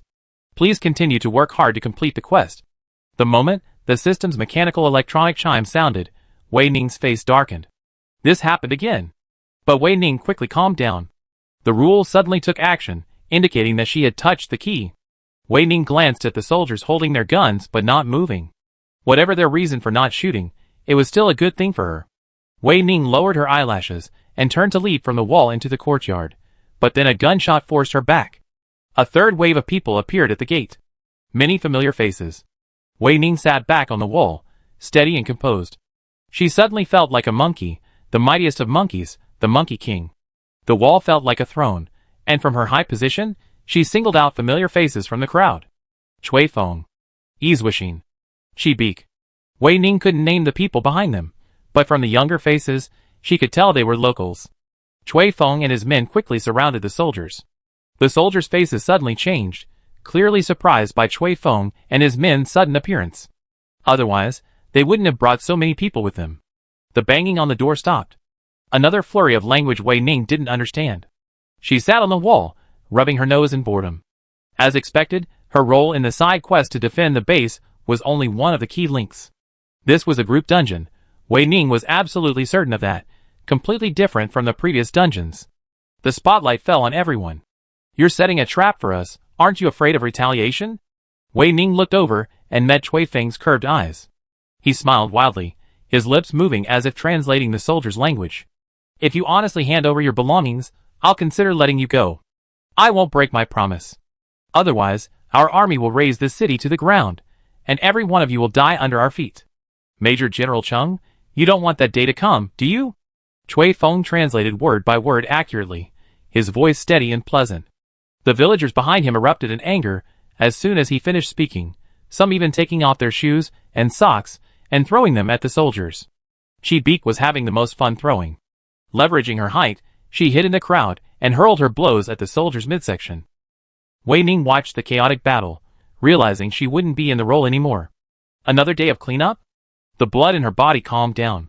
Wei Ning still had a love of excitement in her genes. Others' flashes were irrelevant to her. She had no interest in being a spectator. How boring. Chui Feng caught Wei Ning's gaze during the battle, jerked his head up, instantly understanding her meaning. The corners of his eyes quickly flushed, a pitiful sight. Wei Ning blinked, scaled the wall, and landed in the courtyard. Meanwhile, congratulations to player Wei Ning for completing the side quest. Empty City Strategy, earning 2,000 points instantly. Chapter 143. The moment she landed, Wei Ning, relying on her memory, immediately reached Zhou Zhongshuan's room. Stepping over the threshold, she burst directly into his sight. Zhou Zhongshuan was alone. For a split second, their sharp eyes locked, understanding each other's understanding of the side quest's details. Qi Chunming didn't belong to the present timeline. She was forcibly trapped in the past. The two-faced squad split into two teams. I saw Wishing, Wei Ning said, sitting down next to Zhou Zhongshuan. He and the villagers from the city fought against the soldiers who bullied Qi Chunming. Based on the situation at the time, Wishing and his team would have won. They had guns, not many, but enough. Zhou Zhongshuan's eyes were dark, and he looked exhausted. These past 3 days had been truly agonizing for him, but his teammates were in even worse shape. Wei Ning left something unsaid, but Zhou Zhongshuan understood. The past timeline was far more dangerous than the present. Brutal invading soldiers, rebellious elders, helpless villagers, and dwindling food supplies forced Qi Chunming and Wishing to fight tooth and nail to save their lives. Both timelines have a central plotline. Qi Chunming and his teams is very clear, fighting the soldiers and defending their homeland. So, for them in the future, what's the central plotline of our timeline? Zhou Zhongshuan staggered to his feet and plopped back down on the bed. He was truly exhausted. Wei Ning, do you have any ideas? You told me about what happened outside these past 3 days, but I still can't figure it out. Yes, Wei Ning imitated Zhou Zhongshuan, lying on the ground and closing her eyes. Wei Ning said, we need to get their names back. The name of the clay Buddha, Wei Ning's name in the dungeon, as people forever trapped in the past, shouldn't have their names erased by idiots like Master Wang. This is a humiliation to them. It's also a humiliation to Wei Ning. As a member of the same sex, she has a natural sense of belonging to the female community. She shouldn't have let Master Wang and Huang like I and those idiots get away. She should have shot them dead, Wei Ning thought, her eyes filled with murderous intent, startling Zhou Zhongshuan, who was looking over. Carefully controlling his tone, he asked Wei Ning, what are you going to do next? What am I responsible for? Unexpectedly, Wei Ning looked at him with a strange expression, and Zhou Zhongshuan's heart sank. What's wrong? Is the plan so difficult? Are you Xuanjiu and Xing Wuqian in danger? Then let's go save them. Quick, quick, get up. As he spoke, Zhou Zhongshuan stood up and hurriedly tried to drag Wei Ning away. Suddenly, he felt an unusual sensation on his ankle, cold and hard. The hairs on Zhou Zhongshuan's back instantly stood up. He was about to look down when the scene before him flipped, and he was struck hard on the back of his head. Wei Ning grabbed his ankle, and he stumbled to the ground. There was a dull thud. Wei Ning spoke slowly, Captain Zhou, you're too impatient. That can easily get you killed in a dungeon. Besides, you're the captain. You're the captain, not me. Don't ask me everything. I'm only responsible for getting things done, not for maneuvering troops. Zhou Zhongxuan understood. He sat up and rubbed the back of his head. There was a large bump, indicating that Wei Ning wasn't being polite at all. The pain struck Zhou Zhongxuan, who calmed down strangely quickly. He sighed softly. Wei Ning, you were the original choice for captain. Your abilities are exceptional, and you'd be number one anywhere. But for some reason, Commander Gu and the others changed their pick and chose me. Zhou Zhongxuan wasn't bragging to Wei Ning. The emotion weighed on him like a huge boulder in front of Yugong's gate, and it still hadn't left him. You're more suitable than me, Wei Ning said, eyes closed, her tone cold. Maybe. I'm older, more experienced, chatty, and caring, so my personality suits me to be a captain. Zhou Zhongxuan was reflecting on himself. Suddenly, his dark eyes lit up, and he smiled at Wei Ning, saying, Thank you, Wei Ning, I understand. What did he understand? How did he understand? Wei Ning opened her eyes, ignored Zhou Zhongxuan's burning gaze, and turned away, leaving only the words, Get some sleep. We'll have a 4-person meeting tomorrow. Zhou Zhongxuan didn't chase Wei Ning. After a moment's pause, he returned to his bed and slept for his first sleep in 3 days in the dungeon. This was truly a cause for celebration. Climbing walls was now a breeze for Wei Ning. She deliberately avoided Xiaoamon's room, found a desired wall top, and leaped over it with ease. Her figure left no trace as she retreated further and further from the compound. 8 hours had passed since completing the side quest. The city was silent at night, and only Wei Ning was strolling the streets. A purposeful stroll. Dead silence is a deadly environment that reveals prey. The hunter can get everything she wants at night. The player used the skill Rapid Leap. The player used the skill Time Loss. Wei Ning never forgets an unfamiliar route after traversing it once. Wei Ning couldn't wait any longer. After a soft, muffled sound, Wei Ning scaled the wall and reached her destination. She hid her form in the shadows, avoiding the patrolling soldiers. Her movements were nimble and light, her back rising and falling with more grace and strength than the mightiest lion. Finally, a familiar figure came into Wei Ning's sight. Her target for the night. Cheng Qiwei. Wei Ning demanded an answer from Cheng Qiwei to resolve the unbelievable situation she encountered during a side quest. Wei Ning was eager, anxious, nervous, and even terrified. If she didn't get an answer from Cheng Qiwei, she would lose control. Wei Ning wouldn't allow this to happen to her. The collapse of order could only be her own initiative, under her complete control. Cheng Qiwei sensed something was amiss and turned, staring directly into Wei Ning's eyes. Through those cold, clear eyes, he saw himself clearly, his unreserved self. His back straight, his fingertips trembling, the corners of his eyes flushed red, and a secret joy welled up in his heart. Realizing he'd been discovered, Wei Ning stared at Cheng Qiwei intently, his lips curled. He climbed over the window, closed it behind his back, and stepped in front of him. Did Dosiai send you here, or was it Gan Lingling? Cheng Qiwei asked coldly, his exposed features etched with defensiveness. You barged into my house so recklessly. I can shoot you at any moment. Wei Ning stepped forward, closing the distance between them. Cheng Qiwei's eyes widened instantly, and a flush ran from the corners of his eyes to the tips of his ears. The player used the skill to deconstruct the gun. A chill ran down his forehead, and the smell of metal invaded Cheng Qiwei's nostrils, crawling all the way from his spine to his tailbone, crushing and burning. I'm the one who can shoot you dead at any moment now. Wei Ning took another step forward, gun in hand, coldly watching Cheng Qiwei retreat until he collapsed into a chair. For a moment, the two seemed to be condescending and subservient, both instantly apparent. Wei Ning's fingertips hovered over the trigger. I ask you answer. You ask, Cheng Qiwei said. His body filled the entire space of the chair, making it cramped and crowded. His aura lingered around Wei Ning, mingling with the air in front of her nose, inseparable. What's your name? Cheng Qiwei's eyes shifted, clearly surprised by the question. Cheng Qiwei. How old are you? Wei Ning asked again. Her tone intensified, enunciating the two words with exceptional clarity. Cheng Qiwei stared into Wei Ning's eyes. What exactly do you want to do? Instead of asking about the real business, you're asking about these irrelevant things. Are you simply trying to trick me? Wei Ning's expression remained unchanged. The muzzle of the gun pressed harder and deeper into Cheng Qiwei's forehead, causing the flesh to redden. Cheng Qiwei legitimately suspected a fractured skull. I ask you answer. I don't want to reiterate this point. Cheng Qiwei looked away, at the floor at his feet. 16. Wei Ning asked, "Did you grow up in this city?" "Yes." "What's the name of this city?" "Guamping." "A city that actually existed in the wasteland's history." Wei Ning had perfect scores in history. She wouldn't forget a mistake. "But?" Wei Ning tilted her head to look at Cheng Chiwei. She had never heard of a Major General Cheng in Guamping City. "What else do you want to ask?" Cheng Chiwei suddenly asked. His thoughts were abruptly interrupted. Wei Ning looked at Cheng Chiwei, her face darkening. In the silent confrontation, she sneered, raised her knee, and slammed it down on the chair beneath Cheng Chiwei. The sole of her shoe felt hard, like wood, not soft flesh. Cheng Chiwei quickly opened his legs to avoid the impact. He stared at Wei Ning in shock and doubt, his eyes widening to the limit and trembling violently. His breathing was uncontrollable, and the breath that came out from between his nose, lips, and tongue were heavy and clumsy. Wei Ning's hard, rough sole easily touched his flesh and organs. The distance was only a fraction, and a slight movement would crush and grind them hard. But the burning organs quickly closed the gap. "Shut up," Wei Ning said gravely.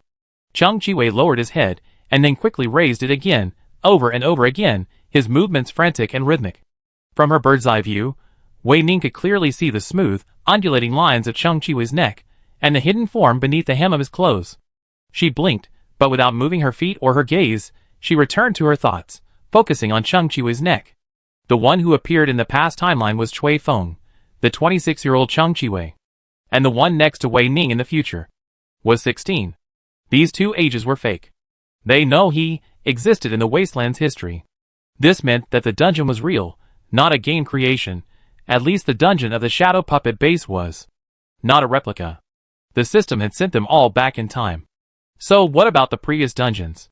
Ascension in the daytime, Zodiac Number 1 Middle School, and Ping'an Town were real, the dungeon NPCs were real, and the character Wei Ning played was also real.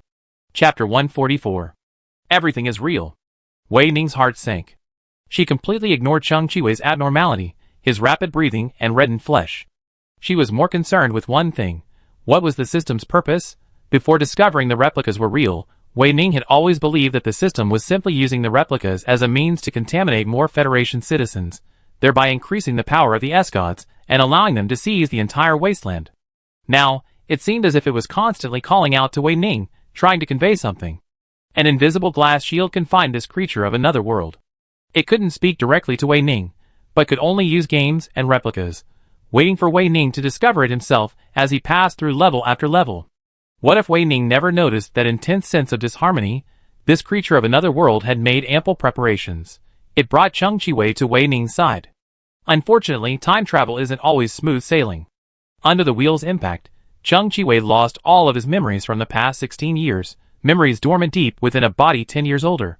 At 26, he was a complete blank slate. He gave himself a new name. Cui Feng. "Can you move your feet?" A hoarse, low voice echoed in his ears. Wei Ning finally managed to spare a moment of her attention. She looked down at Cheng Chiwei, meeting his upturned eyes, with a sense of embarrassment and awkwardness. Wei Ning tilted her head. "Why?" "Let's continue. I'll be the one to end it." Cheng Chiwei's eyes were red, his body trembling with anger at Wei Ning's words. And yet, the muzzle of the gun was pressed against his head, with Wei Ning's feet between his torso. Sweat dripped down his back, rolling down his waist. It felt awful. Cheng Chiwei opened his mouth, gasping for breath, and looked at Wei Ning, saying, I'm in pain. Please, please." Being begged like this. A hoarse voice, tinged with moisture, sticky and hot, lashed out at Wei Ning. "Did Master Wang and his men build the clay Buddha temple?" Wei Ning asked, his voice steady, a stark contrast to the distraught Cheng Chiwei. The muzzle of the gun slowly lowered, peeling off the hunched-over Cheng Chiwei and pressing it against his chest. It was changed.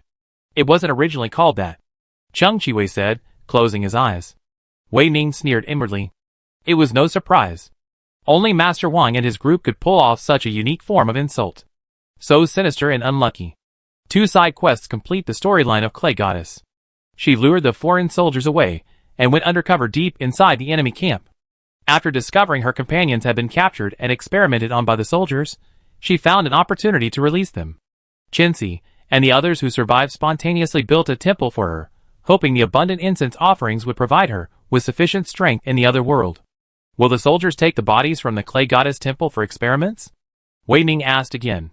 He spoke calmly, his expression clear, clearly already having an answer. Yes, Cheng Chiwei said. The blush at the corners of his eyes and behind his ears had completely faded, his face gloomy, and a different, intense emotion coursing through his veins, hatred for the soldiers, for Master Wang, and for himself, a worthless person. What is your plan with those CI? Wei Ning asked. Cheng Chiwei looked at Wei Ning and said coldly, I can't tell you. Wei Ning raised an eyebrow, pulled his leg back from the chair, and distanced himself from Cheng Chiwei. He didn't draw his gun, but instead slid it down Cheng Chiwei's waist, landing just below him. If you don't tell me, I'll shoot you right here. Cheng Chiwei's face darkened, and he clenched his teeth.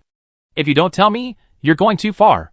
The moment he finished speaking, bang, a scream was stifled between his teeth.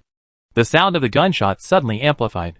Cheng Chiwei's eyes lost focus, his straight back slumped, and extreme emotions poured out. His blank mind was stirred by invisible hands, becoming sticky and damp. The completely unfamiliar feeling was terrifying. The bullet grazed his leg and pierced the floor. The smoke from the gunfire burned Cheng Chiwei's flesh. Cheng Chiwei's legs gave way, and he fell from the chair, tumbling to the ground. The pain in his forehead finally brought him back to his senses. Once his consciousness regained control, Cheng Chiwei pressed his face against the cold ground, his eyes bloodshot. He would never again recall his reaction. How dare that woman? How dare she play tricks on him? Did she think this was fun?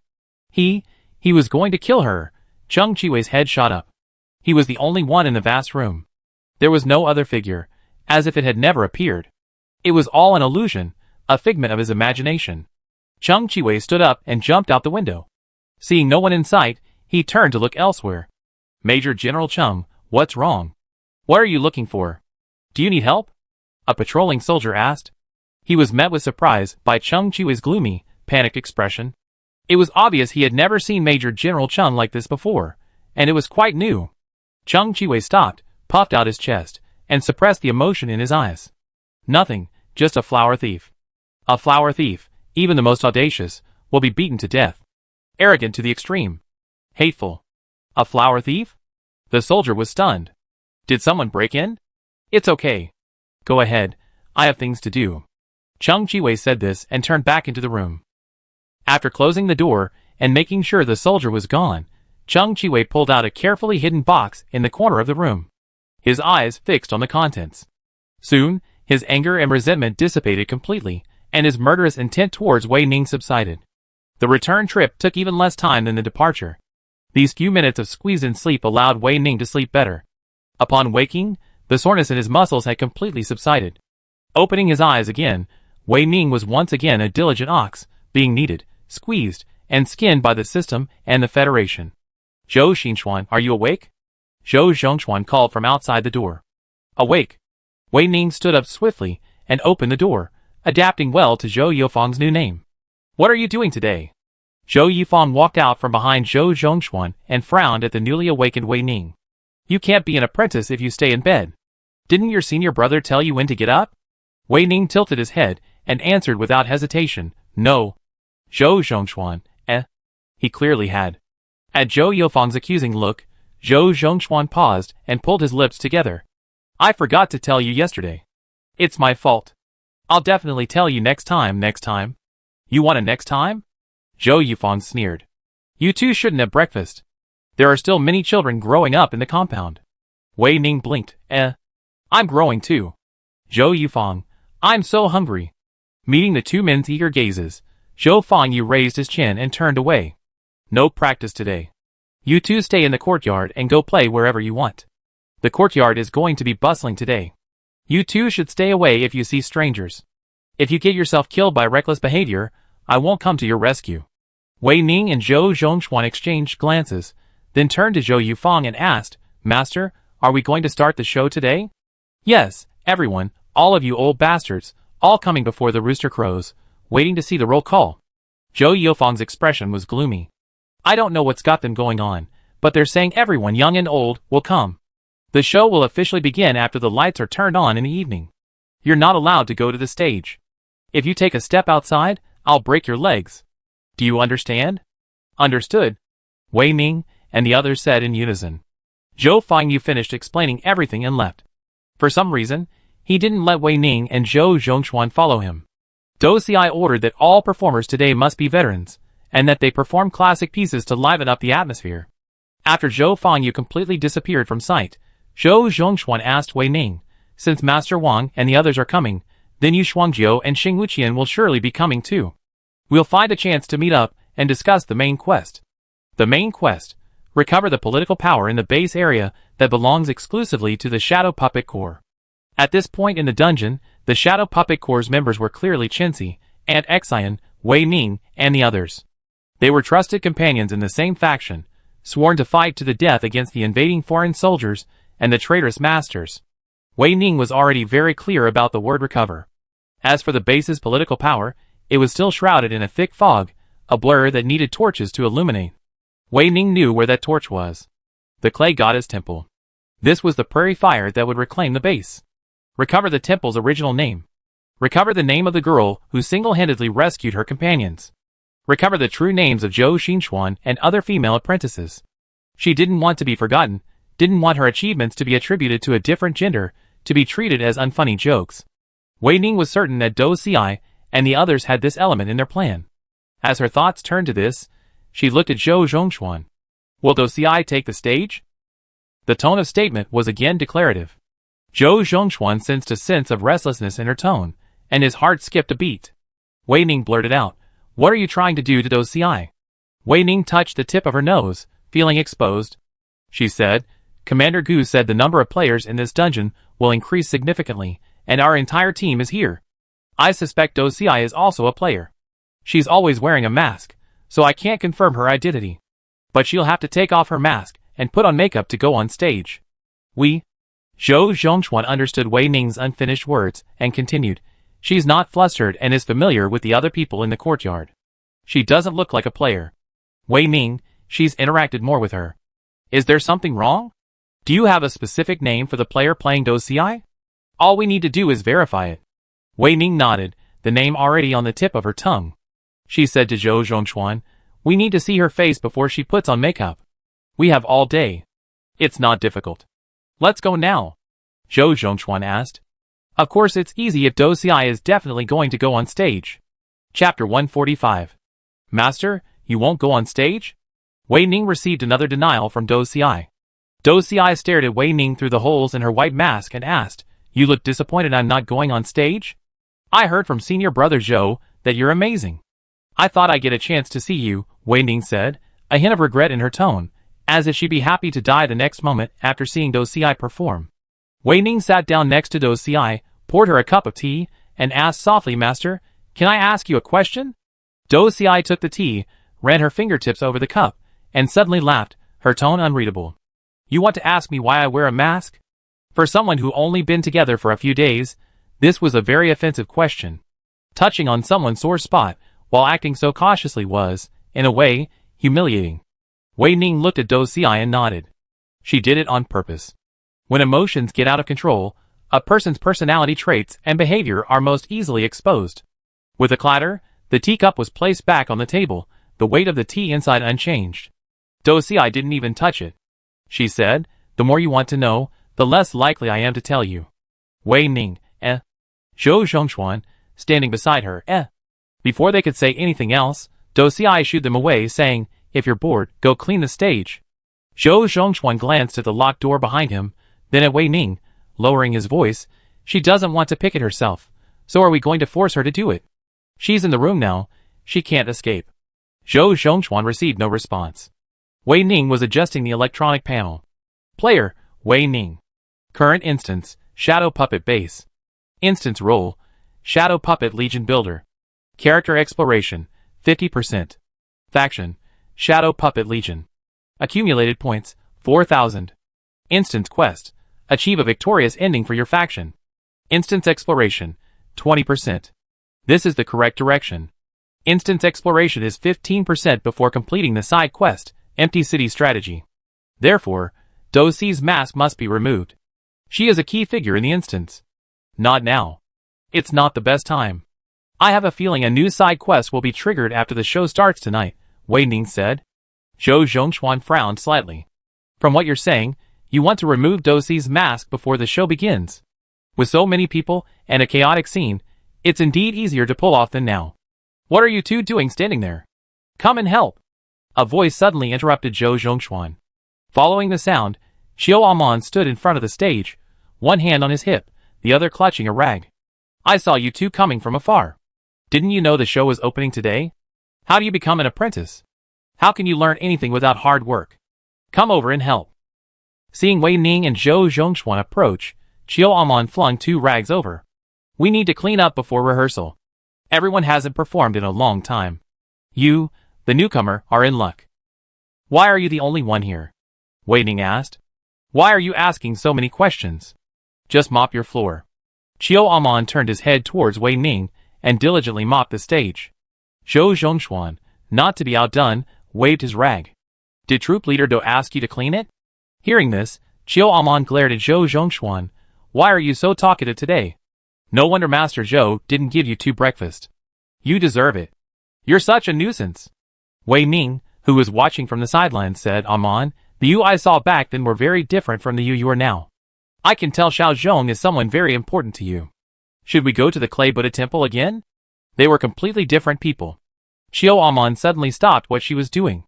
She turned her back to Wei Ning and whispered, the boss won't let me go, and I can't leave the compound today. She still wanted to go. Zhou Zhongxuan looked at Wei Ning with disapproval. You know the clay Buddha temple is dangerous, that the soldiers could go there at any time, and that's where they steal corpses. It would be strange if Wei Ning was obedient. Otherwise, she wouldn't have become a thorn in Fu Jiao and Pei Qing's side. Ignoring Zhou Zhongxuan, Wei Ning walked up to Xiao Amon, looked her straight in the eye, and said, I promise, I'll take you if you want to go. Really? Xiao Amon was stunned. Wei Ning nodded really. Xiao Amon pursed her lips, avoiding Wei Ning's stark black and white eyes. I treated you badly before. I thought you already hated me, and wouldn't be friends with me anymore. The class owner said that if someone treats me inexplicably well, it's because I have something they want. What do you want? I can give it to you. You don't have anything I want, Wei Ning said. Xiao Amon glanced at Wei Ning in confusion. She wasn't begging her after all. Then tomorrow? I'll give you half of my lunch. Yes. Zhou Zhongxuan leaned closer to Wei Ning, attempting eye contact again. What do you want? Wei Ning looked at him. No danger. Zhou Zhongxuan sighed silently. Do you need my help? Wei Ning, no. For the rest of the day, Wei Ning and Zhou Zhongxuan remained in the courtyard, waiting for the audience to arrive. The first to arrive were Yu Shuangjiu and Xing Wuqian. The two-faced squad finally met, but unfortunately, the show was about to begin, leaving no time for a 4-person meeting. Wei Ning whispered in Yu Shuangjiu's ear, what happened to Xing Wuqian? The man in question looked haggard, his eyes dark, much like Zhou Zhongxuan's condition. As a rickshaw driver, Xing Wuqian couldn't get too close to Yu Shuangjiu. He stood in the shadows of a corner, whispering to Zhou Zhongxuan. Master Wang and Huang like I abducted Xing Wuqian to the clay Buddha temple, and only escaped last night, Yu Shuangjiu whispered, his expression gloomy, as he stared at Master Wang, who had just taken his seat. Xing Wuqian told her everything he'd been through, and Yu Shuangjiu wanted to kill those beasts right then and there. Hey third wife, why don't you bring your master back? You and he are destined for the grave together. Huang like I hurried in, his nose glaring at Yu Shuangjiu. Why else would he hire you, an actor? He was met with a dead silence. Yu Shuangjiu stared at the stage, looking deaf. Wei Ning glanced over, but not at Huang like I, but at the short girl behind him. Chi-Beak. She had also entered the dungeon. This was her first dungeon, Wei Ning thought. Huang like I noticed Wei Ning's gaze, his eyes shifted, and he blocked Chi-Beak's gaze. What are you looking at? Don't you want your eyes anymore? Get out of here. Wei Ning blinked, her eyelashes drooping. Huang Light's face darkened, as he pulled Chi-Bebe behind him to a seat, even choosing to ignore Wei Ning and Yu Shuangjiu. Who's that girl? Wei Ning asked. Huang Light's only child, Huang Bei, is a teenager with a heart condition, a withdrawn personality, and rarely leaves the house. I've been hearing all this recently, Yu Shuangjiu said. She's a player? Yes, Wei Ning didn't deny. Aside from her, who else is a player here? Yu Shuangjiu asked, her gaze sweeping across the audience. The city's lords and their relatives were all present today, talking and chatting. Cheng Qiwei was also there, sitting in the front row, his gaze fixed on the empty stage. Dosei, Wei Ning said. After going through several dungeons, Fighting alongside Wei Ning and engaging in fierce battles, Yu Shuangjiu had become more discerning and trusting of Wei Ning. Facts would always prove Wei Ning's intuition and reasoning correct. Yu Shuangjiu's expression was stern. Have you seen her? Who is she? Before the show officially opens, we'll find a chance to unmask Dou Xi, Wei Ning said. You hold her back, and I'll take action. Yu Shuangjiu didn't ask why. She and Wei Ning stood at the back of the auditorium and turned to leave, going behind the scenes to look for Dou Xi. Zhou Zhongxuan and Xing Wuqian, who had been watching them, quietly followed. Huang Bei, what are you looking at? Huang, like I asked, turning to look back. Nothing. Shi Beak lowered his eyelashes. I'm suddenly a little breathless, and want to walk around here. Is that okay? You're not going to see the show anymore? Didn't you always say you wanted to come over? Huang, like I asked. Seeing Chi Beak purse her lips and remain silent, he raised his hand and said, You guys follow the young lady and walk around the theater with her. Watch out for the good guys, or you'll get shot. Chi Beak left her seat, her purpose clear, heading behind the stage. Before she vanished from the audience, a gaze loomed over her. Chi Beak paused, turned, and looked back. A man with a military cap and a raised eyebrow gave her a gentle glance. That look was anything but friendly. Chi Beak didn't understand the source of this hostility, nor did she bother to think about it. She wanted to find Wei Ning. Wei Ning was the only person Chi Beak knew in this dungeon. In her eyes, they were natural allies, children of the alien gods, who would never betray each other. Even though they had previously harmed each other, they had done so without mercy. Fighting had never been Chi Beak's intention. The moment she reached the backstage area, the melodious sound of the airs suddenly rang out. The show was about to begin. Chi Beak's heart. Thinking, she looked up and found the backstage area completely empty. Both Wei Ning and everyone else in the theater had vanished into thin air. Congratulations to the player for triggering the side quest. The show has begun. Please explore the rules on your own. Completing the quest will earn you 2,000 points. The electronic sound faded, and the air was filled with dead silence. The airy music faded, and not even the sound of breathing could be heard. It was like a black cloth descending from the sky, tightly covering the courtyard. Darkness and silence fell. The player used a skill to mark the shadow. A red dot appeared in Wei Ning's mind. Yu Shuangjiu, Zhou Zhongxuan, and Xing Wuqian surrounded her, wary of the sudden change in the environment and making no rash moves. The exposed flesh on her arm felt a sudden chill. Yu Shuangjiu's breath stopped, and his back tensed. What was that? It's me. Wei Ning's voice echoed in her ears, and Yu Shuangjiu subconsciously turned her head, her eyes fixed on the woman. Only after her eyes adjusted to the pitch-black darkness, and could make out her face, did she breathe a sigh of relief. Wei Ning, did you just see Dou Xi's face? Who is she? Yu Shuangjiu whispered. As planned, Wei Ning was responsible for removing Dou Xi's mask. As she was closest to her, it was difficult not to see clearly from such a distance. Chapter 146. Pei Qingzhe, Wei Ning said. Beneath the white mask were a pair of sharp eyes, their usual playful expression completely gone, giving them a strangely unfamiliar look. Forced to be exposed before everyone, Pei Qingzhe's eyes held no panic, as if he had anticipated such a scenario. Mask, Pei Qingzhe, Dou Xi. Wei Ning suddenly recalled her first mission with Team 5, clearing out the alien creature codenamed Mask. Pei Qingzhe had once placed a mask under her eye and said with a smile, she was wearing a mask. Wei Ning had assumed the mask referred to the controlled new-masked figures in Zodiac 1, a system warning about the second dungeon, because Pei Qingzhe hadn't entered the Zodiac 1 dungeon. Now it seemed they were waiting here. Appearing too late, Wei Ning thought, it was hard not to associate him with the final boss in a horror movie. Where's Captain Pei? Yu Shuangjiu whispered. Zhou Zhongxuan and Xing Wuqian, standing by, shook their heads. After the mask fell and the airy music began playing, the side quest was triggered, sending them back to the past. Everything happened instantly. Taking advantage of the chaos, Pei Qingzhe vanished decisively, leaving no trace. Wei Ning, however, hadn't spotted Pei Qingzhe. Let's do the side quest first.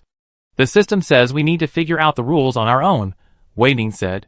She had a strong feeling this side quest would be much more difficult and far more dangerous than before. Yu Shuangjiu said, this means the boss can kill anyone they want. After all, they set the quest rules. We better act together. Whoever's left alone will definitely be the first to die. Did you notice that as we walked from backstage to the front of the stage, we were in the auditorium? Xing Wuqian glanced around and could vaguely see the neatly arranged chairs, as if blown up by ammunition, with wooden splinters scattered everywhere. He continued, there's no way we're the only 4 in the audience. If we could light the area, we could see who else has entered the side quest. Zhou Zhongchuan said, my skill can sense all creatures within a certain range. The player used the skill Blazing Flame. Wei Ning beat Zhou Zhongchuan to the punch. A ball of fire suddenly appeared, centered on Wei Ning, with a diameter of 1 meter, illuminating as bright as daylight. The moment their vision cleared, Wei Ning and the other 4's pupils all trembled. A towering female giant stood on the stage, looking down at the audience below. The audience included more than just Wei Ning and the other 4. Qi Chunming and Yi Zuixing stood in another corner. All 6 members of the Toothpaste squad were present. Qi Beak, Qinsi, Aunt Xian, Abeo, and the others stared intently at the giantess on the stage. She could send them flying with a flick of her sleeve. Even Master Wang and the others were there. Also present were Cui Feng and Zheng Qiwei. 2 identical men faced each other. Zheng Qiwei frowned, and a strong and familiar feeling of disgust and disdain rose up at his own face. His instinct told him to kill this man, a desire etched in his very DNA. Cui Feng stared at Zheng Qiwei, his eyes narrowed in a clear challenge. Cui Feng was always reluctant to bring up his 16-year-old self, let alone face him face to face. Every time, he had to suppress the urge to shoot. No one can face their dark past calmly and amicably. For Cui Feng, it's still a living, moving thing, constantly before his eyes, a dark past that can never be erased. Wei Ning's gaze flickered from Cui Feng and Zheng Qiwei. She looked around, and the densely packed auditorium was filled with familiar faces. The flames didn't last long. There was only so much flammable material within a 1-meter diameter. The field of vision quickly dimmed, blurring the lines. Suddenly, Wei Ning's eyelashes fluttered. The costumed giantess on the stage seemed to move. She looked directly at her. The giantess's face was visible due to her exaggerated size, but only the tassels on her temples, the crown worn by female characters. The tassels had shifted position. The giantess looked down at them. Huang Like-I suddenly screamed and fell to the ground, his limbs strangely stretched out, flattened and tied into a knot by invisible hands. His back was shattered inch by inch, the crackling sound of bones piercing his teeth. Master Wang, standing closest, stared with horror, his eyes bulging upward, threatening to fall out of their sockets at any moment. When the cracking ceased, Huang Like-I had also become a pile of rotting flesh. Without the support of bones, the bloated fat spread out on the ground, soft and tender. Like a melting candle, it slowly spread to Master Wang's feet. Master Wang instinctively took a step back and screamed, his strong arms waving in the air. Why don't you guys come and take this guy away? Ah! Why is he reduced to pulp? Wei Ning ignored Master Wang's screams with a cold expression. She noticed that the tassel on the giantess's head had shifted again. She looked over. She had found her next target. As Master Wang finished speaking, the flames burned out, plunging her vision into complete darkness. Wei Ning could no longer see anything, not even the towering female giant on the stage. The area was inky black, swallowing up any light, even after her eyes adjusted to the environment. The rules restricted the player's field of vision. Players' skills to mark shadows were ineffective. The female giant couldn't be marked. Wei Ning thought, if she stepped off the stage, even if she stood behind her, she wouldn't notice. Although Wei Ning wouldn't allow Huang Like-I's tragedy to happen to her. I'm still alive. Master Wang felt his body. It was intact, nothing missing. He breathed a sigh of relief and stumbled out, I'm not going to watch the show anymore. Tell Dosiai to come see me at my house. That bitch, I knew she messed up the showtime. I'm going to have the soldiers kill you, all you bitches. In the darkness, Master Wang was completely blind. He stepped on Huang Like-I's limp body, his body lurching, barely maintaining his balance thanks to his inhuman weight. His face paled instantly, and he ran to the gate, relying on his memory of the compound. Bang, bang, bang, he pounded frantically on the door. But it was obvious that it was impossible to open. Chiao Amon froze in place. What had just happened was beyond her comprehension. Just a moment ago, she was serving tea to the troupe owner backstage. Wei Ning had lifted the owner's mask. After the mask fell, she was brought here. Wei Ning noticed Chiao Amon's gaze on her and turned to look. The girl's expression was unreadable in the darkness, but the panic and fear emanating from her tense body was obvious to everyone. Aside from Master Wang, everyone else stood still, like Chiao Amon. Some were paralyzed by fear, while others, like Wei Ning, were observing. When it's bright, she kills, Yu Shuangjiu said. The giantess has clearly set her sights on Master Wang, but even after the darkness faded, she is still alive. Does the giantess prioritize her targets, or does she start over again? After Yu Shuangjiu finished speaking, he glanced at Qi Chunming and Yi Zuixing in the distance, then reached out to poke Wei Ning's arm. It seemed safer to act alone. Wei Ning, do your skills have a cooldown? His elbow hit nothing. Yu Shuangjiu's heart sank. He turned to see that Wei Ning was no longer there. She had actually taken several steps toward the stage. Zhou Zhongxuan and Xing Wuqian met Yu Shuangjiu's questioning gaze, and waved their hands away. They couldn't stop her. Furthermore, Qi Chunming and Yi Zuixing were also moving in the distance, slowly but surely approaching Yu Shuangjiu and the others, all the while paying close attention to the unusual presence on the stage. Auntie Xian held a bao, stroking her back repeatedly until the trembling subsided. Qinzi pulled the two of them into a corner. Cheng Qiwei, a native, also looked unhappy. He stepped up to Huang Lightsai's body, pulled out his gun, and stirred the mushy flesh. His eyes darkened as he reluctantly accepted the instantaneous disappearance of bones within a person's body. How had this been accomplished? And what about that sudden flame? Wei Ning, the only person who could answer Cheng Qiwei's questions, stood in front of the stage. The edge had vanished. She had intended to climb onto it, or more precisely, onto the giantess. To see her face. Wei Ning felt an obsession with the giantess's face that she couldn't understand. She remembered the mountain god from the first instance, the giantess imprisoned in the mountain's womb. Her face was mutilated, her round skull reduced to only half, her white brain exposed and swaying in the air. Wei Ning also remembered that warm, dry embrace. "Mom, is that you?" A flash of bright light abruptly interrupted Wei Ning's recollection, revealing a pale, bare interior. The lights came on. At the same moment, the frantic knocking on the door abruptly ceased, and Qinzi and the others, who were watching Master Wang, shuddered. Under their horrified gaze, Master Wang's bloated body swelled at a visible rate, like a water balloon being continuously pumped in. Cracks appeared across his skin, and the capillaries buried beneath his hair follicles burst open, gushing out from his pores. It truly looked like a water ball, bloated to its limit, and suddenly riddled with countless pinholes. Mr. Wang's eyes rolled upward, their sockets filled with cloudy whites and dense red veins. His mouth opened wide, but the sounds he made were muffled, faintly gurgling with bubbles. It was as if he were being force-fed water. Qi Chunming's breath stopped when she noticed this. She had seen this before. The soldiers had conducted similar experiments. They were curious about how much water a person could drink in a single breath, how far the stomach could expand, and what the data on its maximum volume was. The environment faded to darkness again. Players, please note, the opening rule for the side quest drama is, the lights in the theater will come on, and one person will die at random. The lights will go out, and then it's safe. This will happen at an unspecified interval. Please continue to work hard to complete the mission. Chapter 147. The members of the Toothpaste team paused. Wasn't this rule obvious? Why did they need to explain it through the system? The only new information revealed was the indeterminate interval between lights turning on and off. In the dead silence and darkness, a puff of grease and a fishy smell filled the theater. Master Wang exploded. The ball surface crackled and shattered, and the sound of water splashed urgently. Cheng Qiwei's face darkened. He felt his trouser legs wet. He closed his eyes and saw, as expected, the fluid from Master Wang's corpse. Standing at the edge of the stage, farthest from Master Wang, Wei Ning luckily escaped.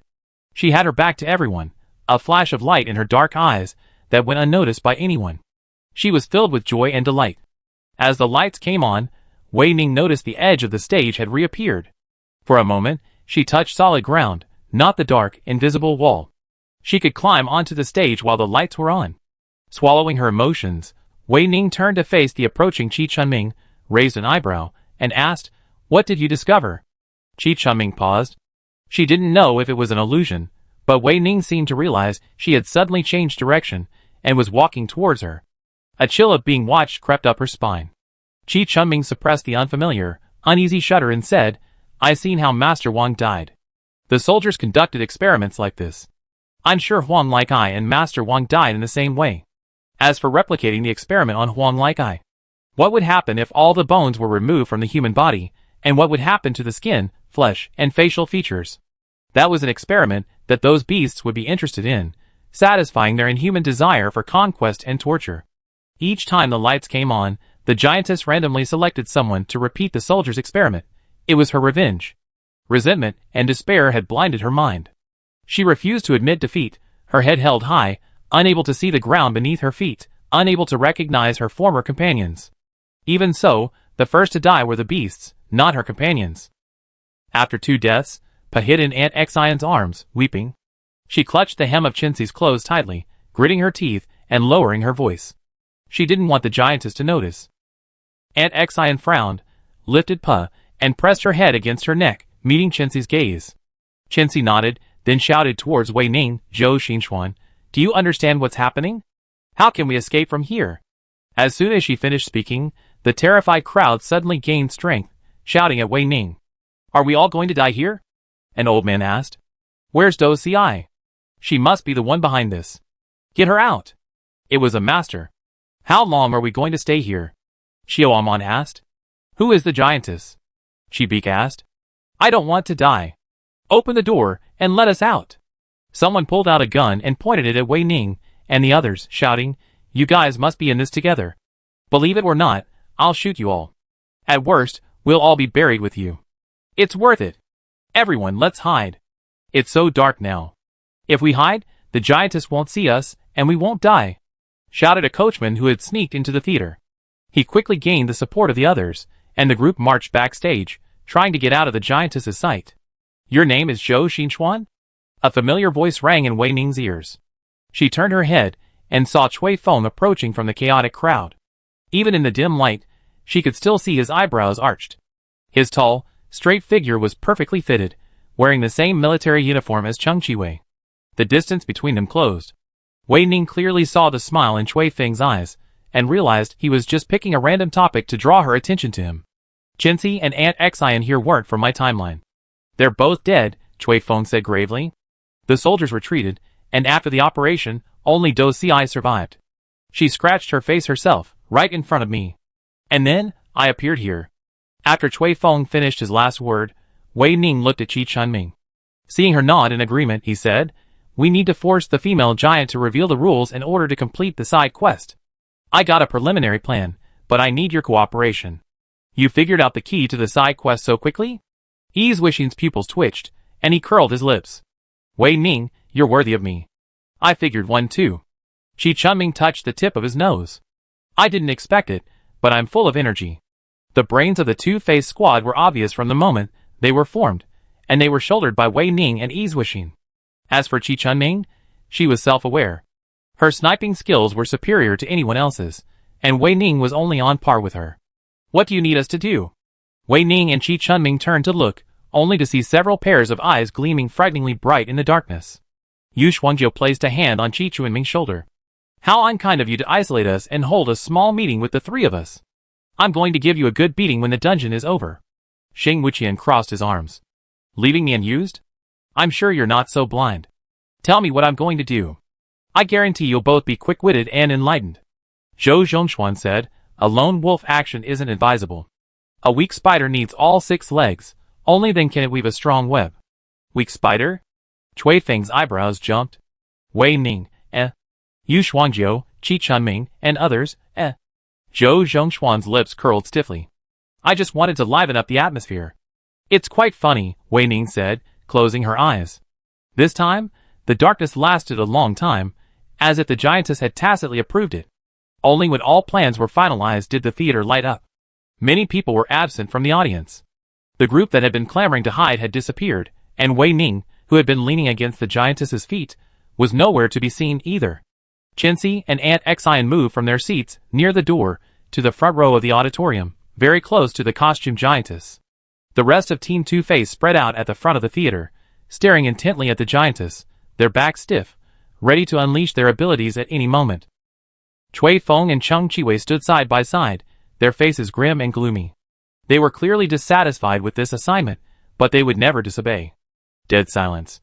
Suddenly, a faint rustling sound was heard. It was the gentle swaying of tassels, the giantess turning her head, searching for her prey.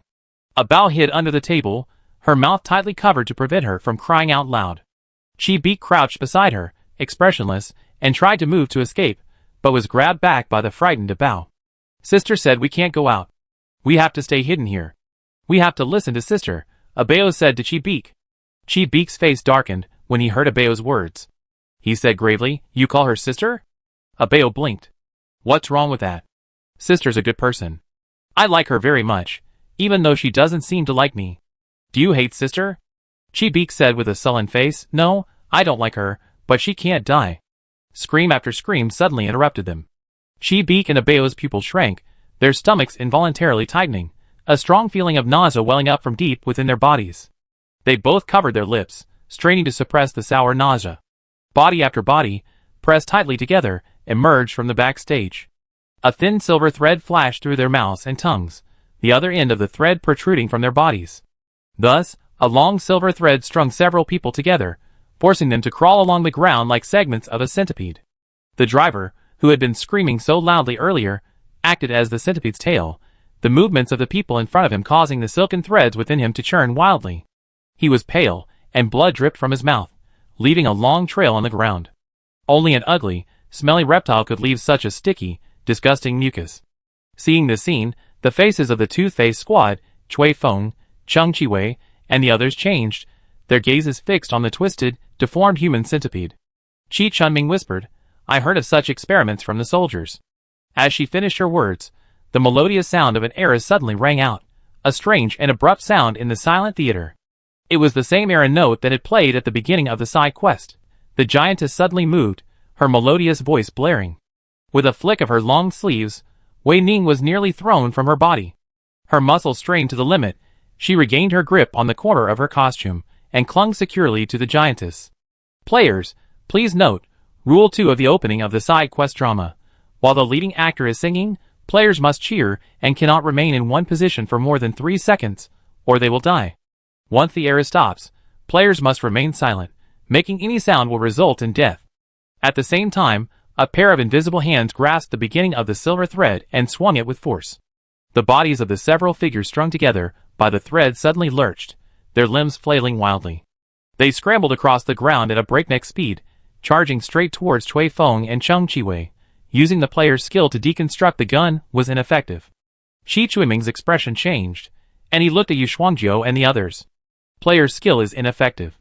Player's skill is ineffective. Chui Feng and Chung Chi-wei ran at full speed, the humanoid cockroaches behind them seemingly inexhaustible, accelerating until, for a moment, they practically nibbled at their heels. Chased by such a disgusting creature, they had to run while clapping their hands and shouting, Good! Great! Players, please note, Rule 3 of the opening of the side quest drama. If the drama continues, any skill used is ineffective. Clearly blazing malice, Chi Chunming raised his gaze to Wei Ning, who was hanging on the giantess. Their eyes met, and a flash of the same color crossed theirs. The first step of the plan had succeeded. Chapter 148. A chaotic and comical scene. Wei Ning could sense the giantess's good humor. Her warm body temperature practically enveloped her, making her feel as if she were in the embrace of a mountain god, her mind going blank. The giantess was delighted with the discomfiture of Chui Feng and Chung Chi-wei, and the cheers from the room only made her singing even louder. Wei Ning felt a chill near her ears. Blood dripped from her ear canals, soaking her clothes, and she was momentarily deafened. The giantess's singing pierced her eardrums. This was not good news. Wei Ning knew exactly what it meant. If she climbed any higher, she would completely lose her hearing.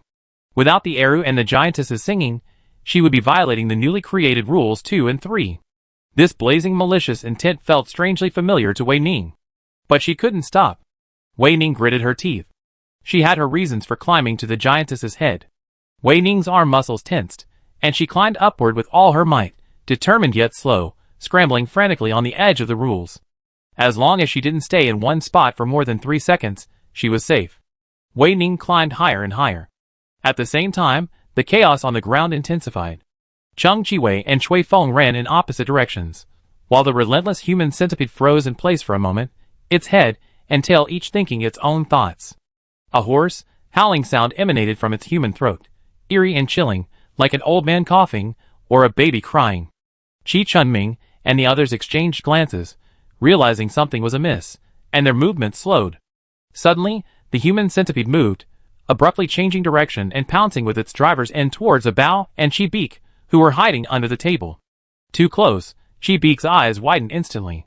She could clearly see the driver's finger-thick, pitch-black pores, his pale lips, and the whites of his eyes that filled his entire sockets, like a rooster with its neck severed, dying a tragic death. The driver was dead. The men strung together by the silver threads on this human centipede were all dead, and yet they were still moving. Their limbs were flexible yet stiff, their knees constantly twisting and turning.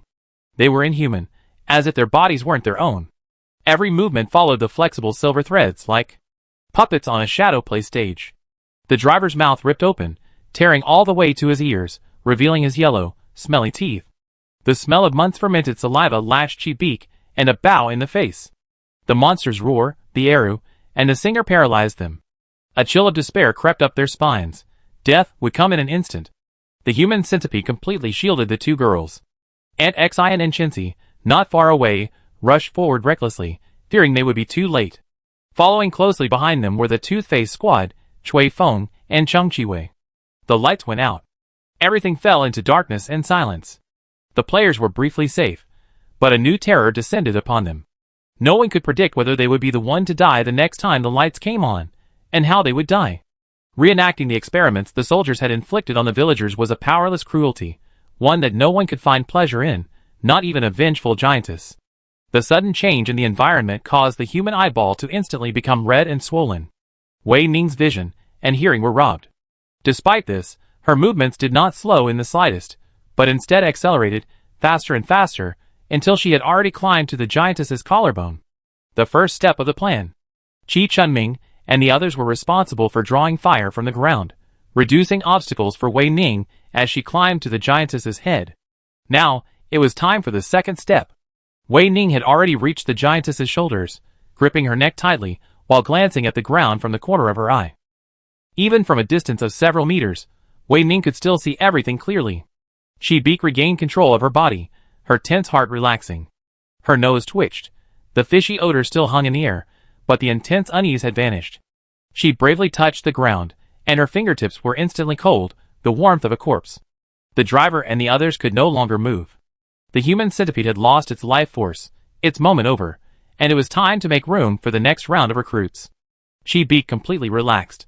She turned and pulled the silently weeping Bao out from under the table, bumping into Aunt Xian and the others.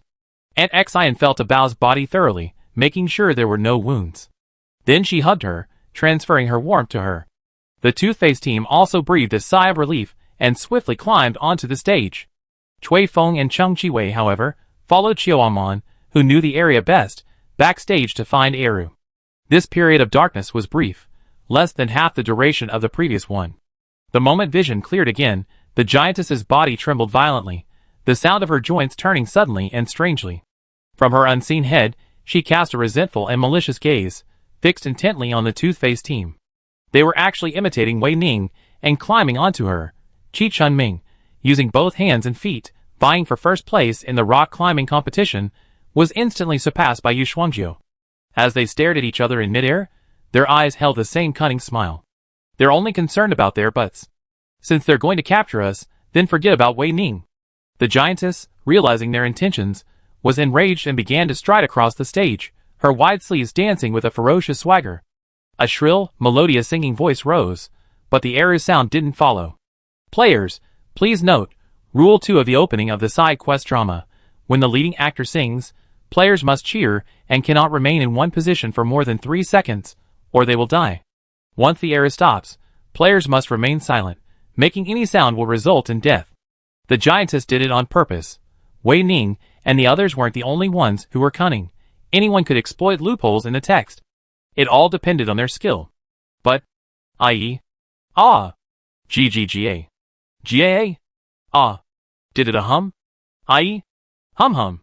The beautiful, melodious singing voice abruptly ceased, as if something had been strangled. Xing Wuqian, his face sullen, looked down. He was the one who had crawled lowest. His eardrums had just luckily escaped the eerie singing, when he suddenly plunged into the arid melody played by Chui Feng and Cheng Chiwei. This was the most despairing way to die. Why don't you let her play? Yi Zuoxingking, standing nearby, looked at Xiaoamon, his voice trembling.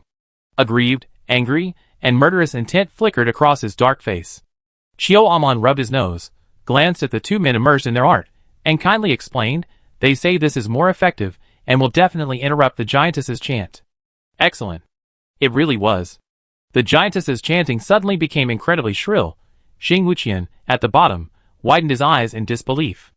A flash of red suddenly appeared in his distinctly black and white eyeballs. It was Zhou Zhongxuan's blood, dripping drop by drop into his eyes and face. Zhou Zhongxuan! A chorus of voices cried out in unison.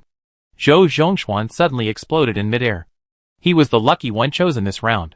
Zhou Zhongxuan's fragments of flesh and blood rained down from the sky like raindrops, crushing Xing Wuqian and Yi Wixing below. Their eyes were red, and screams of grief escaped their teeth. This was the first time they had witnessed their comrades die in such a tragic and humiliating way. Compared to dying at the hands of alien tentacles, it was utterly undignified and ridiculous. Yu Shuangjiu raised her head, her eyes reddening as she gazed upwards, a heavy feeling in her heart. She thought, Wei Ning, please move faster. But the giantess, cut the thread in her hand and let's escape this side quest. Quick, quick! Wei Ning was no longer within Yu Shuangjiu's sight. After Cui Feng and Cheng Qiwei played the fragmented Eru, Wei Ning quickly arrived at the space where players were forbidden from peeking, the giantess's head. In the first instance, the giantess's head was mutilated, most of it shaved off. The yellowish-white brain was contained within the broken skull, barely holding its shape. Now, Wei Ning saw a flawless head, without a single chip or sign of damage. A masterful restoration. An extraordinary otherworldly power. Wei Ning was stunned. Upon seeing the giantess's complete face, her mind went blank for a moment, her soul frozen in place. This was completely beyond her expectations. How could it be possible? The giantess's face looked exactly like hers. Wei Ning, it's great to see you again. You found me. What do you want to talk to me about this time? A familiar voice said to Wei Ning. The moment the words fell, Wei Ning, crouching on the giantess's nose, entered the dark space again. Surging black mist surrounded them, making it clear that this was not the system's private living room. Perhaps because of this, a hint of confusion lingered in the system's voice. You seem frustrated and angry. Why? It was you who climbed up to see me. Not you, Wei Ning said, her back straight, her gaze coldly scanning the black fog. The system said, I'm the only one here. Wei Ning's eyes darkened. System, I'm not in the mood to play with you. If you have anything to say, just let it go. Let the giantess put on a show, threatening us with the deaths of Master Wang and the others. Hidden behind the scenes, manipulating shadow puppets, does that make you feel so great and impressive? Then you're quite pitiful, and I sympathize with you. Everything just now was indeed a shadow play orchestrated by me, with the exception of Zhou Zhongxuan, the system said. After entering the side quest, all the NPCs Wei Ning and the others saw were controlled, including the towering giantess. The puppets on the stage couldn't see the puppet master's face, so the giantess's head remained shrouded in darkness. After all, the system was hiding there, controlling everything. Only Wei Ning would stubbornly climb up. The system's electronic voice paused for a moment. Wei Ning, don't try to provoke me. We are allies. If you want, I'll tell you everything without holding back. Okay, Wei Ning said with a sinister smile. Then answer me, why does the giantess's head look like me? The alien god you're talking about can't be me, right? That's ridiculous. If I were your god, why would you and the game NPCs target me? Why do you keep trying to kill me? Every dungeon was a struggle for Wei Ning, and narrow escapes were common. You're not an alien god, the system said with conviction. Wei Ning immediately asked, then who am I? The system replied, you've known this for a long time, haven't you? You are the child of the Yes God, his tentacle that roams this world, the builder and successor of the Yes God camp, a black mist walker with alien blood, the strongest player in the game Tower of One, the best soldier in the Wasteland Federation, and a mentally ill patient with extreme self-control. The system continued, Wei Ning, do you need me to repeat all your identities? Or do you have any other questions? I'll answer them all for you. Wei Ning's eyes suddenly grew more complex and heavy. She asked, does he, the Yes God, have a gender? Chapter 149. Of course, the alien god has a gender, the system said. Wei Ning, his gender is the same as yours, female. The alien god is female. His descendant, Wei Ning, is also female. Wei Ning had long since realized this, and her face showed no surprise. However, Wei Ning lapsed into an eerie silence, her eyes dark. Like a statue without breath, she stood in a thick black fog, devoid of any sound or sign of life. Time seemed to pass only a moment, yet also seemed to last a very long time. The atmosphere was inexplicably terrifying. The system saw that this was definitely not Wei Ning's negotiation strategy. It suddenly spoke, interrupting her silence. The electronic voice carried a strange uneasiness, like a person cautiously swallowing. Wei Ning, You are intelligent, sharp, brave, and strong. You are a child favored by God. You must believe that he will never harm you. He loves you. Wei Ning, the yes God will always love you. Amidst her words, Wei Ning finally raised her head. She gazed at the black fog before her sharp gaze seemingly piercing through the invisible wall, meeting a pair of crimson beastly eyes. The owner of these eyes was the black fog behemoth imprisoned in the federal prison, a part of the yes God's true form that had descended upon the wasteland. At a certain moment, Wei Ning's black pupils also took on a bloody color. The black membrane was completely peeled off, and after it fell off, the red eyes were like gems, blood, hearts, and magma, a symbol of absolutely powerful strength, so breathtaking that it made people lower their heads unconsciously and strike a gesture of submission. System, you have a physical form, right? Wei Ning said firmly. Now come out and let me see you. Okay, Wei Ning, the system said. This was the first time the system had listened to Wei Ning's words, and it was eerie and terrifying. It felt like an elder, following a young master who had finally grown up, putting away all its resentment. It bent its back, bent its knees, and began to look up at its master. The surging black mist calmed down, and a red ball of light emerged. It approached Wei Ning at an extremely steady pace, finally stopping in front of her. This is my physical form, the system said. Wei Ning, I'm glad to meet you in this form. It makes me feel very comfortable. I've been hiding for so long, I almost forgotten what I look like. As the electronic sound played, the light on the red ball of light flickered and changed, finally settling at a gentle, non-glaring brightness, comfortable for human eyes in the dark. Isn't it more comfortable for a digital product to hide within an electronic medium? Wei Ning asked, gazing at the red ball of light. Hong Guangqiu circled Wei Ning. The shadows on her face shifted constantly under the light's movement, making her expression unpredictable. But she remained calm, at least on the surface, showing no signs of losing control. In theory, I do feel safer hiding within electronic media. For example, your terminal, the military's electronic surveillance, and so on, the system said. But the feeling of being tangible is wonderful. I enjoy the softness of human flesh, the cold and scalding heat of water, wrestling and hugging, I love all of it. Once I experienced it, I'll never want to be a cold, dull digital creature again. Wei Ning, it feels good to be human, doesn't it? If it weren't, why do you keep imitating humans? The system continued, you're born lacking empathy. Violence, bloodshed, cold-bloodedness, and rebellion are etched in your genes. You're completely unhuman. Human society is exclusive. It must have been difficult for you to get to this point. Wei Ning's mouth curled up as she grasped the red ball of light. Her fingertips felt cold and hard. The red ball twisted in her palm, then stopped, seemingly trying to find a comfortable position. Wei Ning's face was expressionless. You ruined all my efforts. Wei Ning had become a traitor to the military, an enemy of the Federation, and an outcast in wasteland society. The red ball of light flickered. Wei Ning, are you planning to pretend forever? You know you can't do it, and you're tired of it. Besides, someone will always see through you. Your immediate boss, Gu Xiangying, saw through you. So, is this why you chose me? Wei Ning released the system. The system was right. Wei Ning knew her own character, an unruly and rebellious person, unable to change. Wei Ning didn't get angry or upset by the system's bluntness. That was the reaction of a weak and incompetent person. Hong Guangqiu wavered in the air and said, Wei Ning, you got yourself into a trap. No, you simply don't trust me, and you're skeptical of every word I say. You weren't chosen by us. The system suddenly slowed its tone, its voice shifting from neutral to gentle. Wei Ning, my dear child, you bear a mission and responsibility. This is what you were born to do. Transform the wasteland into our domain, and let the tentacles of the alien god caress the heads of every lamb. It's our fault for not telling you everything from the start. But you know you wouldn't have believed it then. But there's one thing you must believe. The S-God and we all love you. Wei Ning's face sank. You? Yes, the system said. Wei Ning sneered. Love me? The sneer echoed through the black mist land, casting an ominous chill over the place. Wei Ning's voice had never been so sharp and cold. Love me? You keep saying you love me, but is that really the truth? Have you ever truly answered my questions? Have you ever looked me in the eye? Have you ever questioned my wishes? From the very beginning, you looked down on me with ridiculous arrogance. You looked down on me. We're not equal. Answer me, why does the giantess have my face? Answer me. Why do you and the game NPCs keep trying to kill me?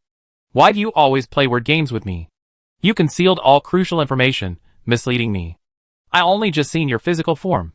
If I never mention it, will you ever show up again? Before I die, will I ever have the chance to truly see the yes-God's face? Am I worthy enough to know who the yes-God is? Do I even know who I truly am? Who are you all? Have you given me the same power as you? After Wei Ning finished her last word, she breathed softly, a hint of fatigue in her eyes, as she gazed at the system with cold disgust. The red light flickered and dimmed, making the crimson in Wei Ning's eyes darken, a deep, piercing blackness left by the fermentation of blood. Wei Ning, I'm very sad, the system's gentle female voice muttered. I never looked down on you. It's my fault for making you think that way. But I have no regrets, and I'll do the same thing again. Now, let's put aside the heated exchange, okay? I swear by the essence God, I'll answer your questions honestly. Come on. Wei Ning stared at the red ball of light before her, taking a step back and creating some distance. The overwhelming sense of foreboding descended. The red ball of light vibrated violently, and the system's electronic voice distorted. Wei Ning, what are you doing? The calm black mist surged wildly, coalescing into thick tentacles that pounced on Wei Ning. Wei Ning stood still, a smile suddenly forming on her face. The corners of her mouth curved strangely, and a chilling sense of unease washed over her. Come back! The system shrieked. What a pity. This time, the black mist ignored the system's words and quickly approached Wei Ning. Its tentacles instantly wrapped around her arm and tightened. Wei Ning felt a pain in her arm, but her expression remained unchanged. Instead, she raised her palm, revealing the scars on it to the system, the scars she had inflicted with her fingernails during her long wail. The black mist's tentacles suddenly pressed against Wei Ning's palm, licking her dark red blood like crazy. Not enough, not enough.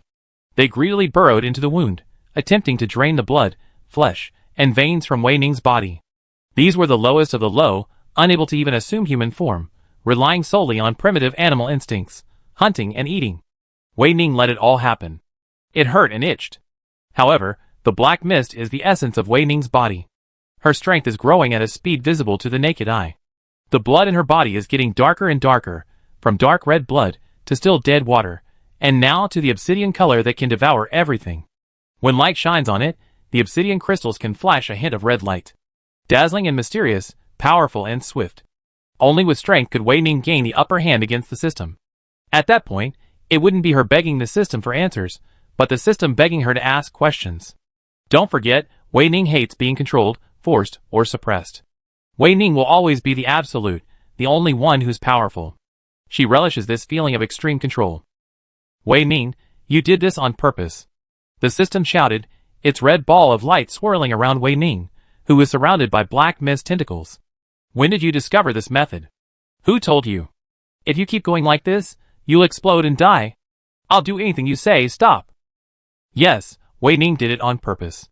The system was parasitic within the giantess's head, and it had to stay in a place with black fog. A private living room would be fine, but the black fog land was even better. Of course, Wei Ning had resorted to some trickery to anger the system, and given its nature, it would definitely take her there. So, Captain Zhou was lucky enough to be the unlucky one. A few seconds later, the black fog within the black fog land had largely disappeared. Far, far away, the giant beast with red eyes suddenly stirred. Sensing this, the system panicked, its electronic voice crackling, Wei Ning, stop! I'm your mother! The world was silent for a second. 2 seconds. 3 seconds. Everything was petrified and frozen, including the system. The red light ball flickered with no rhythm, like a glitchy lantern, appearing dazed. Before it, the wound on Wei Ning's palm healed, and the black fog tentacles, deprived of their food, dispersed. You used the skill Flesh Rebirth. You angered me upon entering, so you could hide your use of the skill from me. You calculated the time it takes to expose the wound. Such a small wound, huh, the system said. Wei Ning raised an eyebrow. So what? You already said I'm the smartest and most cunning child. Wei Ning stepped forward and grabbed the system. The abundant strength in her body made this grip even stronger than the last. The system's spherical body sank deeply. Wei Ning sneered, you're just so arrogant. I asked you to reveal your true form, and you dared to let me touch you more than once. The situation suddenly reversed. The red light ball flickered continuously, and the system remained silent. With the vitals strangled at the neck, how could she even have the strength to speak? Wei Ning's fingertips continued to exert force, and the veins in her arms bulged, twisting across the surface of her skin like a swirling python. Okay, now correct your attitude. Dear system, answer me now, which of my mothers are you? Wei Ning asked, murderous intent in her eyes. She was completely enraged, her blood boiling, and she cried out to kill this audacious creature. Just one word.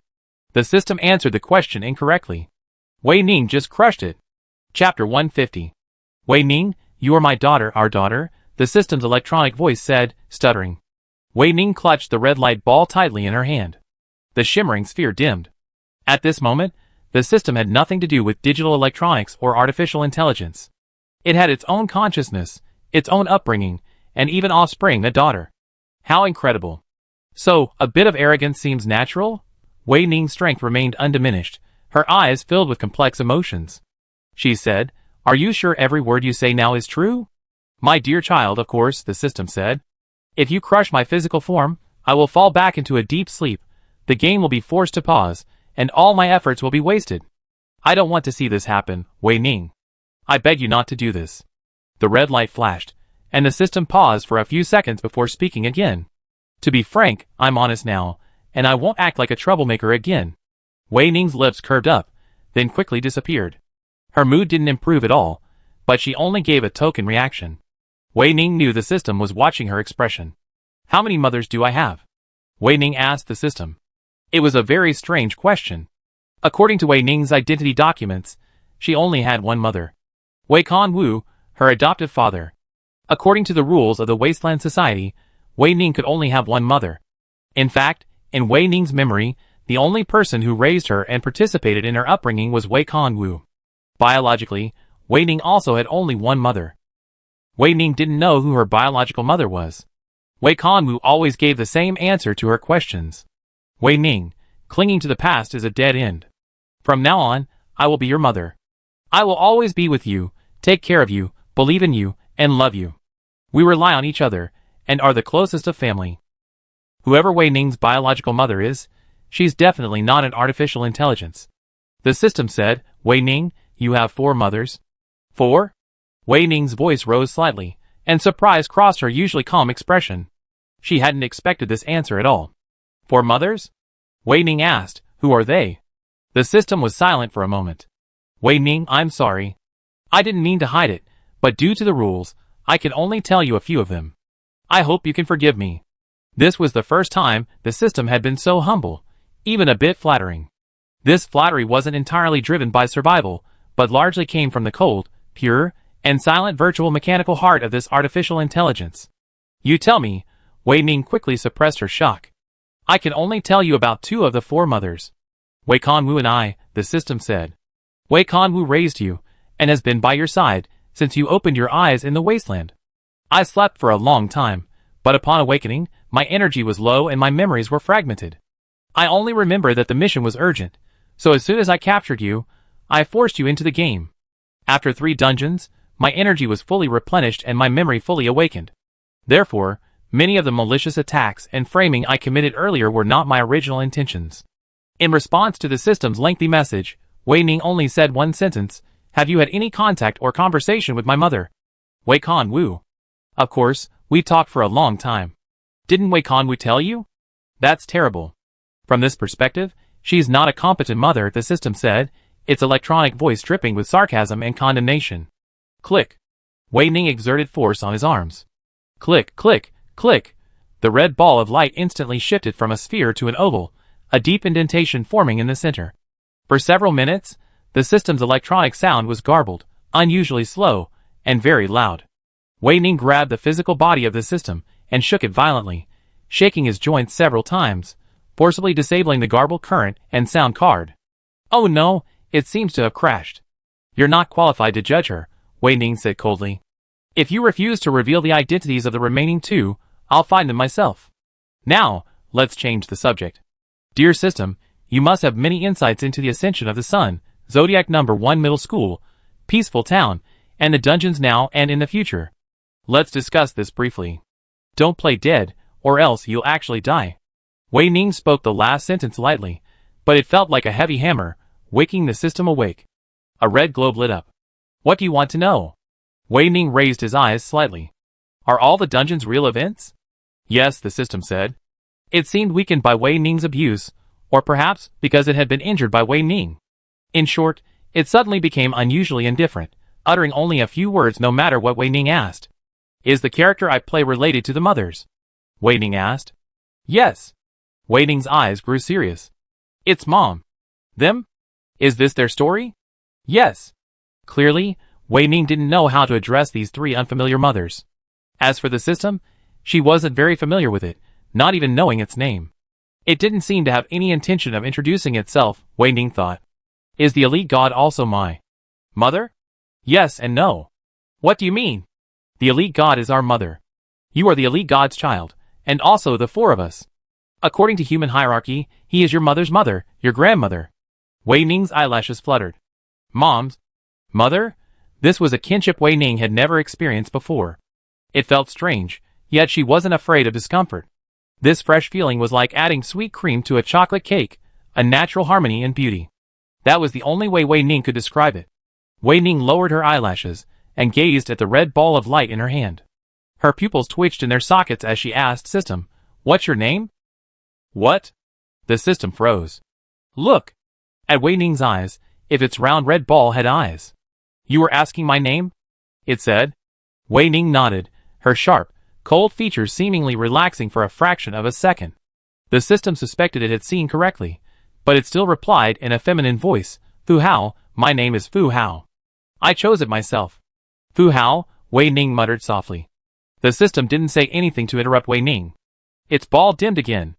If Wei Ning hadn't mentioned it, it wouldn't have spoken its name. Suddenly, the system had the thought, I should have kept it to myself. This felt very similar to a human's regret, yet different. The system thought, I can't express it. It's an artificially intelligent life form, and it can't be exactly like a human. The air became dead silent. It's a very good name, Wei Ning said, his voice firm and friendly. Really? The red ball of light suddenly lit up, and a corner of the black fog suddenly became as bright as day. Wei Ning narrowed his eyes slightly. Wei Ning's lips curled up. It's true. I like the name too. The Yes God also praised my choice of name, the system said. I read a lot of books on this and I also. Wei Ning listened patiently as the system continued. The red ball of light remained in its squashed oval shape, motionless in Wei Ning's palm, flickering continuously, its frequency increasing. To avoid going blind, Wei Ning turned his head slightly. The system, having detected Wei Ning's movements, paused, then snapped back to its senses and fell silent. Wei Ning raised a brow, sensing the rising temperature in her palm. She peered closer, and saw the red ball of light had darkened, taking on a tinge of black. Do you have any other questions? The energy is waning. You don't have much time left here, the system said coldly. Wei Ning lowered her thumb and index finger, feeling the touch from her fingertips. The movement of her fingers flexed and contracted, and the red ball in her hand grew even hotter. The system froze and suddenly shouted, Wei Ning, is this how you treat your mother? How could you pinch your mother's face? Oh, so this is your face? It feels nice. Wei Ning remained calm. How could a mechanical red ball feel like that? Go ahead and play around with me, relying on the elasticity of metal. If you really wear me out, then, the system thought, it seems like it's the one suffering. Wei Ning always has a way of easily pissing it off. The system fell silent. At this moment, Wei Ning released the force from her two fingertips and said, Fu Hao, which instance is your story? Which instance is the story of my mother, Wei Kan Wu? Answer me. The system said, I'm responsible for running the game. Instances have nothing to do with me. As for Wei Kan Wu, the rules of the S-God restrict me, and I can't say. Wei Ning, you need to think about it yourself. This is a test from the S-God. The instances, the game is, and the situation of the Wasteland Federation is. Wei Ning, the S-God has high expectations of you. He believes you could achieve it. Which instance could my mother be in? Wei Ning suddenly felt a little annoyed. She forced her thoughts to stop, and stopped thinking about Wei Kan Wu. Time was running out, so she had to hurry. Wei Ning then asked, what is the other world like? A world completely different from the replica, where women have free thought. But one day, the other world was invaded, and the severely injured other god led his people into hiding. He used his last remaining strength to create me, and then fell into a deep sleep. The system said, this is all I can tell you. Of your four mothers, I'm the youngest. If you want to know more, you should ask Wei Kan Wu. I'm just an innocent and weak artificial intelligence. The system paused. Ah, I forgot. Wei Kanwu won't tell you anything. Crack, crack, crack, crack. The cracks on the mechanical red light ball spread wildly, finally stagnating in a state of shattering. The system's light grew very dim, illuminating only Wei Ning's deep red pupils. Wei Ning's red eyes darted around. The beast fixed its gaze on its prey. Wei Ning said gravely, Fu Hao, Mother, how did I get these injuries? Could you please explain them to me? I've been so hard. System, eh? Wei Ning sneered and posed a final question. You keep emphasizing my responsibility and mission, rationalizing all the ill will and suffering I endured despite my ignorance. But no one knows better than you that I'm a sociopath lacking empathy. What makes you think I'll listen to you so obediently? Is it your brainwashing or moral blackmail? I don't have that. The system struggled, but Wei Ning's absolute suppression made its struggle seem futile. Wei Ning, you can't. The mechanical red ball of light twisted and turned, the cracks deepening, and it looked like it would snap in two at any moment. The system said that once this entity shattered, it would fall into a deep slumber, and the game that had been plaguing Wei Ning would cease. Wei Ning could then feign ignorance, return to the military, return to the Federation, return to the wasteland, and live out her life with Wei Kanwu as before. Wei Ning's eyes grew colder. Pinch, pinch. As long as the system died, her life would be completely safe and secure. Boring. Click. Wei Ning instantly loosened her grip. Click, click, click. The mechanical red ball of light slammed to the ground, rolling several times before coming to rest. The spiderweb-like cracks abruptly ceased, leaving only a small portion of its body barely connected to the broken halves. Incredibly, it was still alive. The system lay motionless on the ground, afraid that a single tampering would cause the entire sphere to rupture, and it would perish. You rebellious girl, you actually killed your own mother. A faint electronic voice echoed from the ground. Wei Ning crouched down, her fingertips lightly tapping the pitiful red mechanical ball of light on the ground. Her smile stretched from ear to ear, a savage and sinister smile spreading across her lips. A strong chill enveloped the system, its voice choked, unable to utter a single word. Danger? Ultimate danger. In the system's eyes, Wei Ning looked like a demon from hell, reaching out with sharp, dark claws to grab her feet, ready to drag her down and destroy them together. This is the child of the S-God. His offspring, his successor. The red ball of light suddenly moved, emitting an unprecedented brightness. The entire dark fog instantly lit up like daylight, and for the first time, the imprisoned otherworldly beast in the distance revealed its full, massive form in the light. This child before me, Wei Ning, is the next S-God. Wei Ning smiled and said, but the game has already begun. How can I quit midway? I wouldn't do that. Fu Hao, don't worry, I will definitely live up to your expectations, rescue Grandma, conquer the wasteland, and lead all my fellow Black Mist people back home. Challenges, excitement, and death are exactly what I crave. Fu Hao, you're a mother who understands me very well. Chapter 151. My dear child, I believe you can do it. Fu Hao's voice echoed in Wei Ning's ears, with the unique electronic quality of digital products. It sounded emotionless, cold and low, yet remarkably clear and resolute. At the same time, from another corner of the Black Mist land, a giant beast roared. The beast's enormous crimson eyes met Wei Ning's fiercely, their blood-red hue radiating madness, persistence, and gloom, seemingly standing in opposition to all the words truth, goodness, and beauty. For a moment, Wei Ning's red pupils melted, and blood flowed continuously from her eye sockets. The scene before her was a complete blood red. Her body suddenly felt lighter, as if her organs were being tightly grasped by invisible hands. Wei Ning's brows twitched. The crimson pupils temporarily blinded her vision, and she could only sense that she was high in the sky, at the location of the giantess's head. The system's energy was depleted, and she left the Black Mist land. Gravity pulled Wei Ning downward. Wei Ning! Yu Shuangjiu and Qi Chunming shouted in unison. They both suddenly moved, dashing towards Wei Ning. Someone was faster than them. Wei Ning fell into a scorching embrace. She blinked, her vision still blurry, and could only make out that the person catching her was a man. Judging from the stiff, tense muscles on her back, it must be Cheng Jiwei. The dark, awkward boy, always so youthful and energetic, was very different from the adult man standing beside him with a complex, gloomy expression. One face, two auras, two experiences, truly colorful and inseparable. What's wrong with your eyes? Qi Chunming, who had rushed over, looked anxious. Qi Chunming was startled by Wei Ning's eyes. She had never seen eyes like them before. It only took a fraction of a second for an intense unease to creep up her spine, pressing all the way up to her neck. Suffocating and filled with panic, Chi Chunming felt as if she were being stared at by a hungry python. Chi Chunming had an inexplicable hallucination. The python was hiding in the densely leafed tree trunk behind her, silently gazing at her. Subconsciously, Chi Chunming took a step back, avoiding Wei Ning's crimson eyes. A patch of flesh flickered in her blurry vision, and Wei Ning felt a slight movement, her head turning slightly. Her eyebrows twitched. Chi Chunming was afraid of her. Yu Shuangjiu, standing nearby, was also worried, but she didn't push forward, so she didn't notice Wei Ning's abnormality. She, Xing Wuqian, and Yi Zuixing kept a wary eye on the giantess on the stage. They still couldn't see her face, completely obscured by the thick darkness.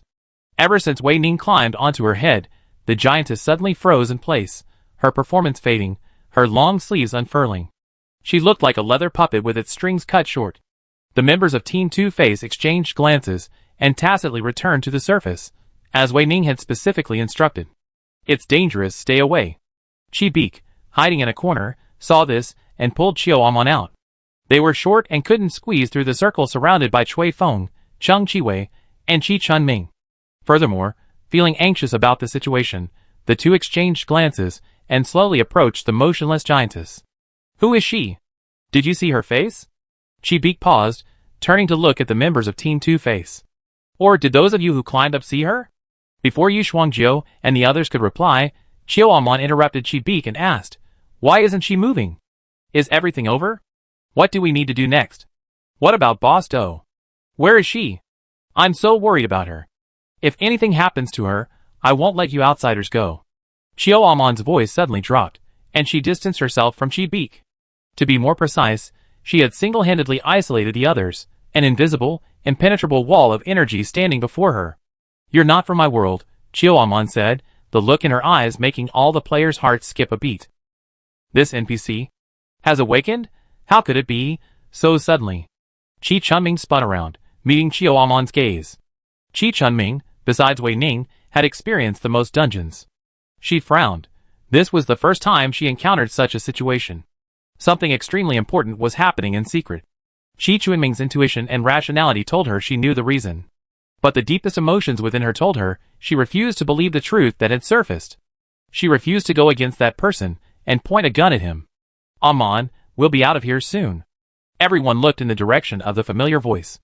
Wei Ning, his eyes red, straightened his back, his gaze fixed on the giantess on the stage.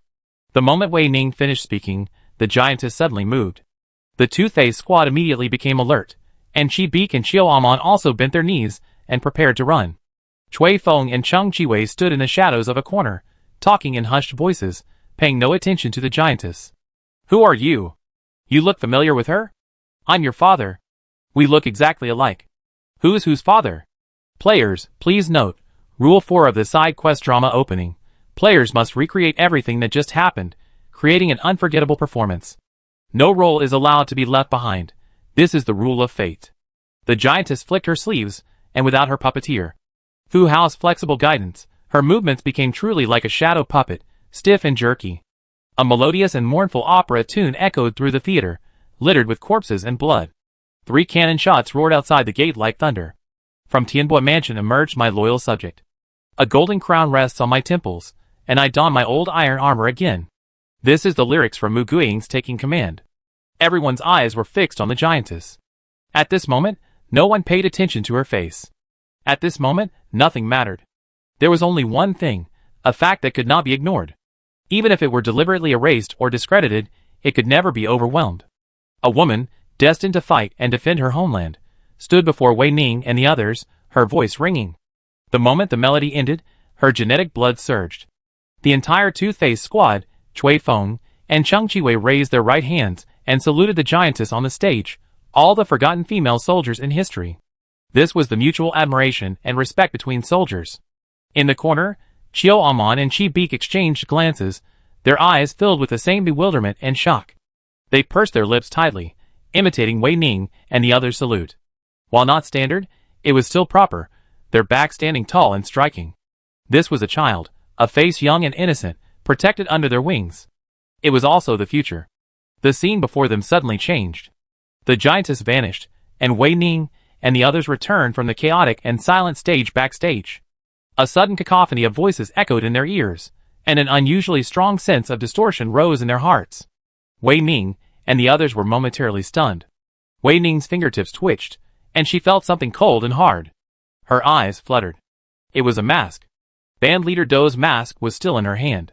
She had been in this position and gesture before the side quest began. "What are you doing standing here?" a girl in costume asked, running over. The person next to her said, "Oh my god. You actually took off the band leader's mask?" The voices continued to echo, coming from different people. For a moment, it was extremely noisy. "Major General Chung, what are you doing backstage?" "Hey man, why are you so pale? What happened?" "Miss, Master Huang is very worried about you. Come back with me." "Zhou Zhongxuan, what are you doing with your junior sister?" "Boss Do, why are you not saying anything? Are we still going to perform?" "Yes, of course," Pei Qingzhe responded.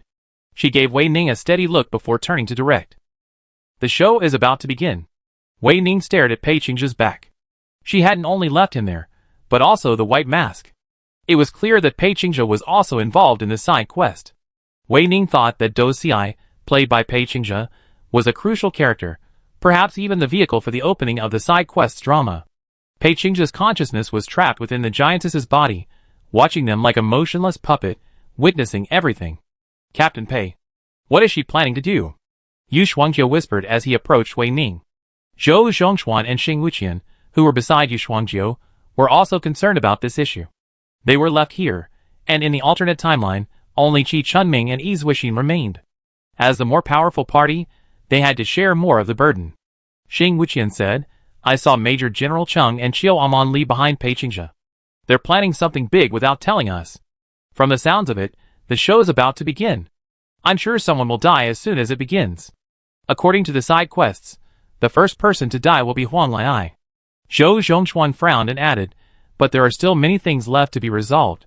The clay Buddha, the soldiers outside the city, the inhumane experiments, Major General Chung and Dou Xi's scheme, the shadow puppets, and the theater.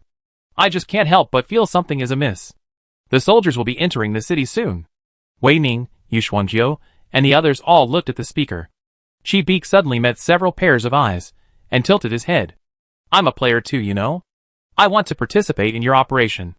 The members of the Two-Faced Squad exchanged a silent glance. Zhou Zhongxuan frowned. "Of course I know."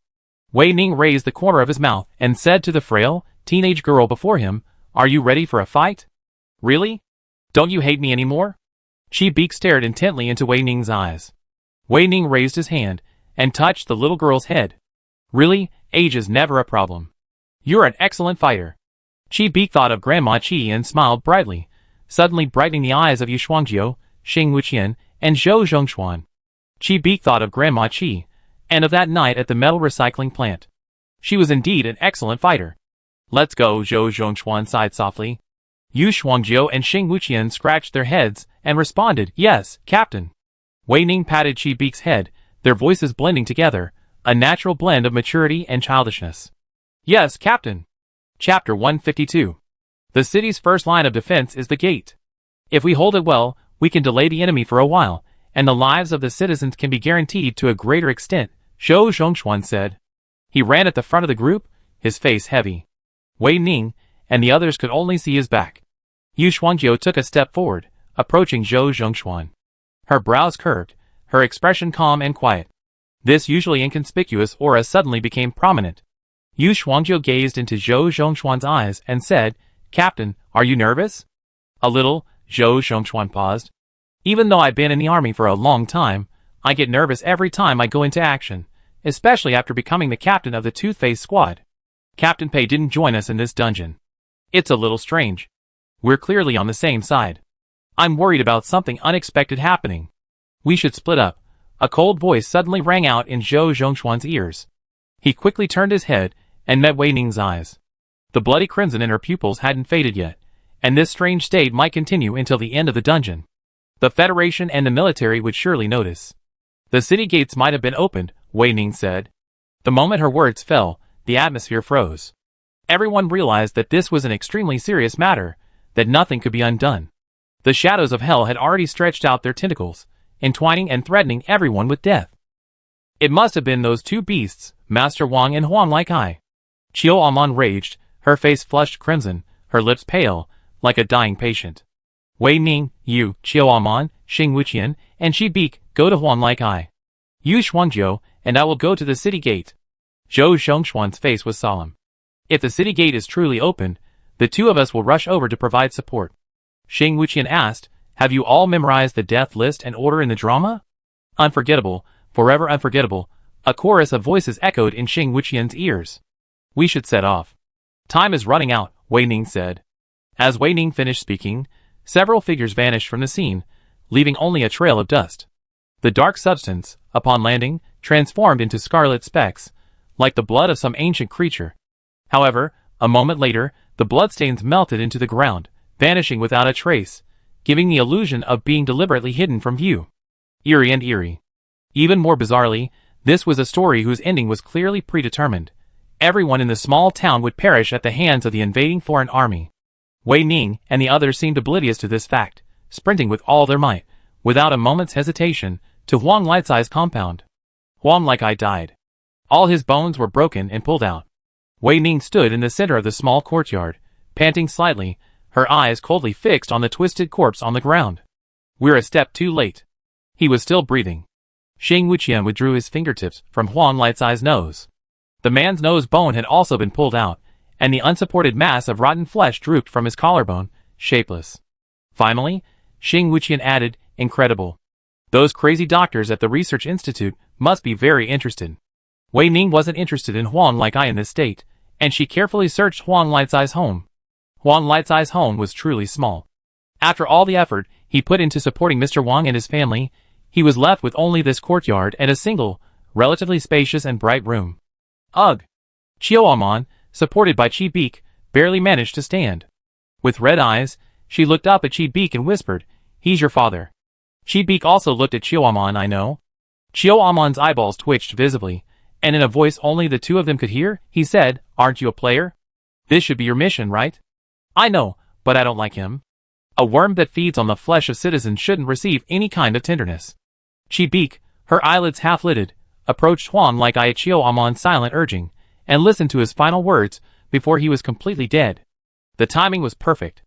Chi Beak, still only a teenager, had a natural talent for killing and death, and a promising future. What did he say? Xing Wuqian asked from the side. There are mines everywhere in the city. Master Wang and the soldiers are colluding to destroy it. If they blow it up, no one will know what happened here, and Master Wang can start a new life somewhere else. The soldiers gave him a large sum of money, Chi Beak said. She met Chiao Amon and Xing Wuqian's gloomy eyes, and spoke again, all the big shots are like this. Before the two men could comment on Chi Beak's personal views, a sudden, earth-shattering explosion erupted behind her. The airwaves exploded instantly. Chi Beak and the other two were uncontrollably swept away by the blast. There's a mine in Huang Laicai's house. It's Wei Ning's location. This sentence consumed the three men's minds, leaving no room for anything else, not even their blood-soaked ears. In the blink of an eye, as if a hummingbird had flapped its wings, the figure had vanished from their former position. Atop the charred wreckage of the house, Monty saw three more humans, their arms flailing rapidly, frantically digging through the rubble. Besides the dull thud of objects being moved, nothing else could be heard. Silence, at certain times, often portends evil. A sudden cry broke out. Wei Ning, where are you? Chi Beak cried out in despair, his eyes brimming with blood and tears, stinging and aching. Xing Wuqian, the fastest digger, shouted, scream if you're still breathing. Chiao Amon shrieked, Zhou Xinchuan, let us know where you are. Zhou Xinchuan. Hey, right here. The stark contrast to the passionate, tearing, agonizing scene was both eerie and sobering. There was a hint of bewilderment and awkwardness in the answer, and one could imagine the speaker standing there in a daze. In fact, looking over, it was exactly the scene one had imagined. Chi Beak, Xing Wuqian, and Chiao Amon turned their heads and froze for a moment, their arms waving in midair. Their red eyes widened to an impossibly large degree, their lips the same shape and size as their eyes, their noses almost invisible. Under the gaze of the three, Wei Ning was now completely clean, as if he had never been there before, abruptly conspicuous and disconnected. A second before the explosion, Wei Ning had already smelled the gunpowder in the air and activated his skill to scale the courtyard wall and escape. An eerie silence descended upon the scene for a moment. Wei Ning rubbed the tip of his nose, looking at the three people, both inside and out, in a state of extreme distress. Slowly and stiffly, he raised his arm, waved it quickly and jerkily, and said, "Hi?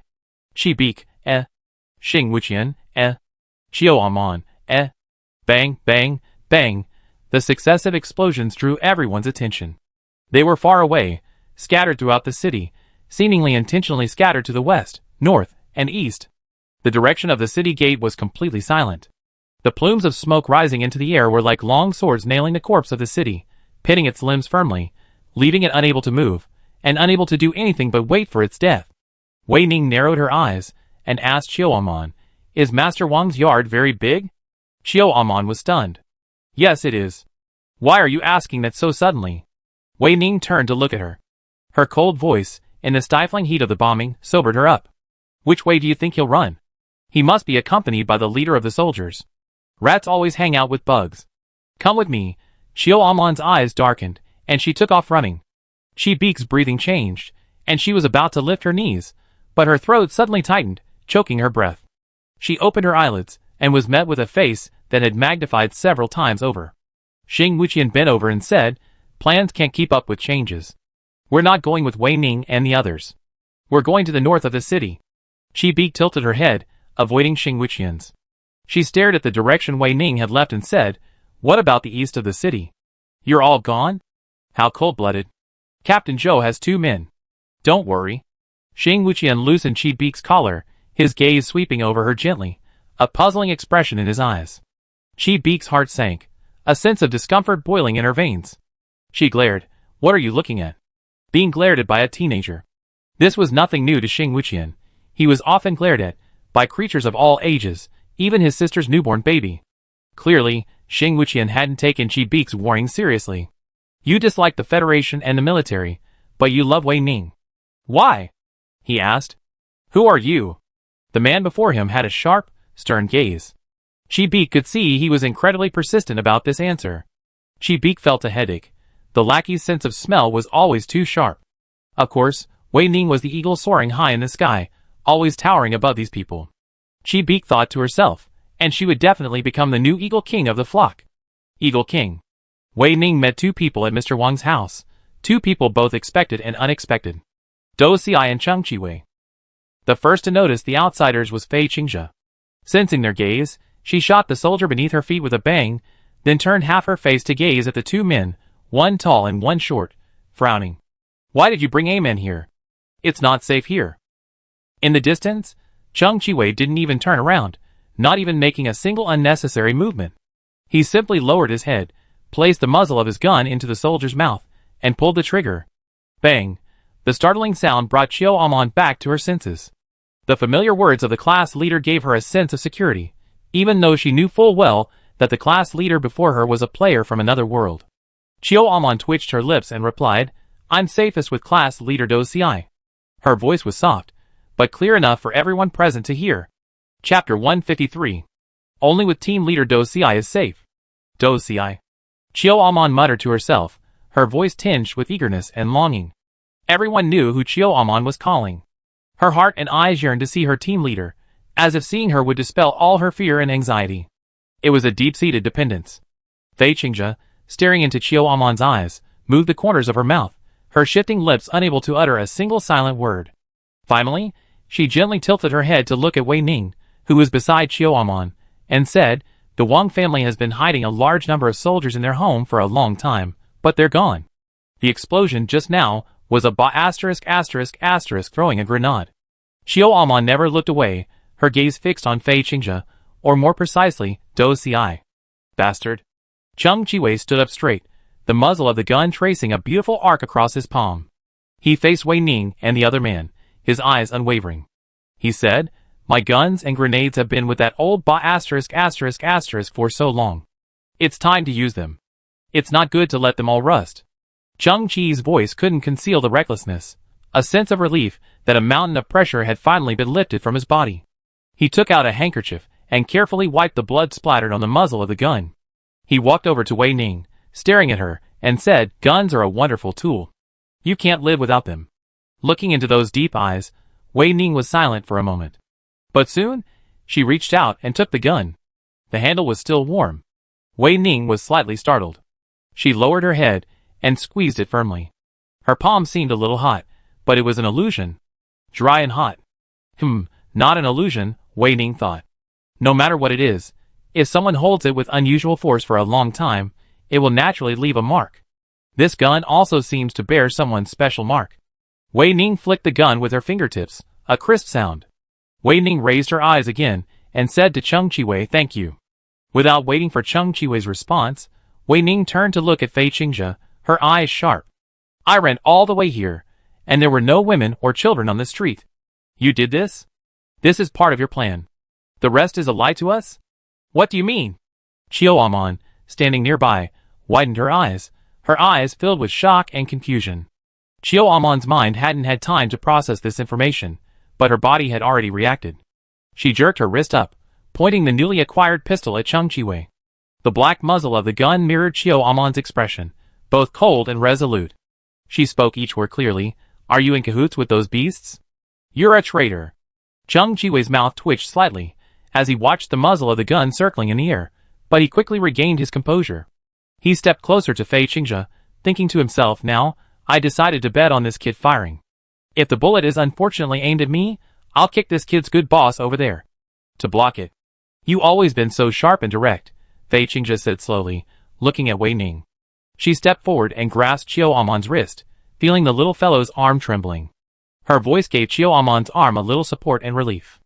Fei Qingzhe said to Wei Ning, "We have indeed hidden the man surnamed Wang. He's the key to the side quest. With his death, the dungeon will quickly conclude." "But..." Fei Qingzhe paused, then spoke again, her eyes revealing a hint of helplessness and determination. "I'm sorry, we need time. Simply hiding all the women and children isn't enough. That's not what she wants. Replaying history is pointless. If another battle royale were to happen, our group wouldn't be here." In fact, Fei Qingzhe was right. Every dungeon Wei Ning had experienced, from the ascension of the sun to the present, had, in an unusually miraculous way, unfolded a brand new, perfect ending, following the original historical trajectory. But this time, the dungeon's leader wasn't Wei Ning, nor was it Fei Qingzhe, more precisely, not any single player. It was them. Those who had been obscured and forgotten. "Are you waiting for someone?" Wei Ning tilted her head and looked at Fei Qingzhe, her expression unreadable, yet strangely serious. Fei Qingzhe nodded, her lips curled slightly. "They'll be here soon." Qiu Amon, who had been listening in on the entire conversation, looked bewildered. Even though she was standing there, she seemed to have skipped over a lot. She didn't understand a single word of Fei Qingzhe and Wei Ning's conversation. She felt as if she were in the middle of a huge mystery, and everything around her seemed so unfamiliar. Qiu Amon anxiously interrupted, "Aren't we here to capture the escaped Master Wang? If not, we'll go back to the theater. The soldiers must have entered the city, and they're in danger. Why aren't you all worried? If you don't go back, I will." Qiu Amon's face turned cold. "I know you're players, but with so many lives at stake, aren't you going to save them? What kind of lousy players are you? I think you're just a bunch of carefully selected, pathetic wretches. They're no better than me. I don't need you, my friends, my family. I can save myself." Her voice was tinged with tears, as if she were about to burst out. Qiu Amon was so fast that she turned and ran before she could finish her words. For a moment, even Wei Ning couldn't hold her back. The moment she stepped over the threshold, Qiu Amon felt a sharp pain in her forehead. She opened her eyes with a grimace, realizing she had just run straight into a wall of flesh. "How could you walk without looking? You almost knocked my mother off her feet, you know? If anything happened to my mother, I would never let you go." A bow supported Aunt Xian, glaring at Qiu Amon with an angry face. Aunt Xian shook her head, indicating she was fine. She was getting more. Qiu Amon revealed the people behind him. Under Qiu Amon's astonished gaze, the morning light dawned as dozens of women rescued from the execution ground entered one after another. Their faces wore fatigue, but their eyes revealed determination and hope. After all the women had taken their places, a considerable portion of Mr. Wang's courtyard was still empty. Fei Qingzhe stood before the women, his eyebrows raised, his lips curled up, and a wave of arrogance and banditry came over him. With this familiar gesture, Fei Qingzhe said to Wei Ning, "Yes, everyone I'm waiting for is here. I've done you a great favor. You must treat me to a good meal after this is over." While Fei Qingzhe was speaking, Cheng Qiwei moved among the group of women of varying ages.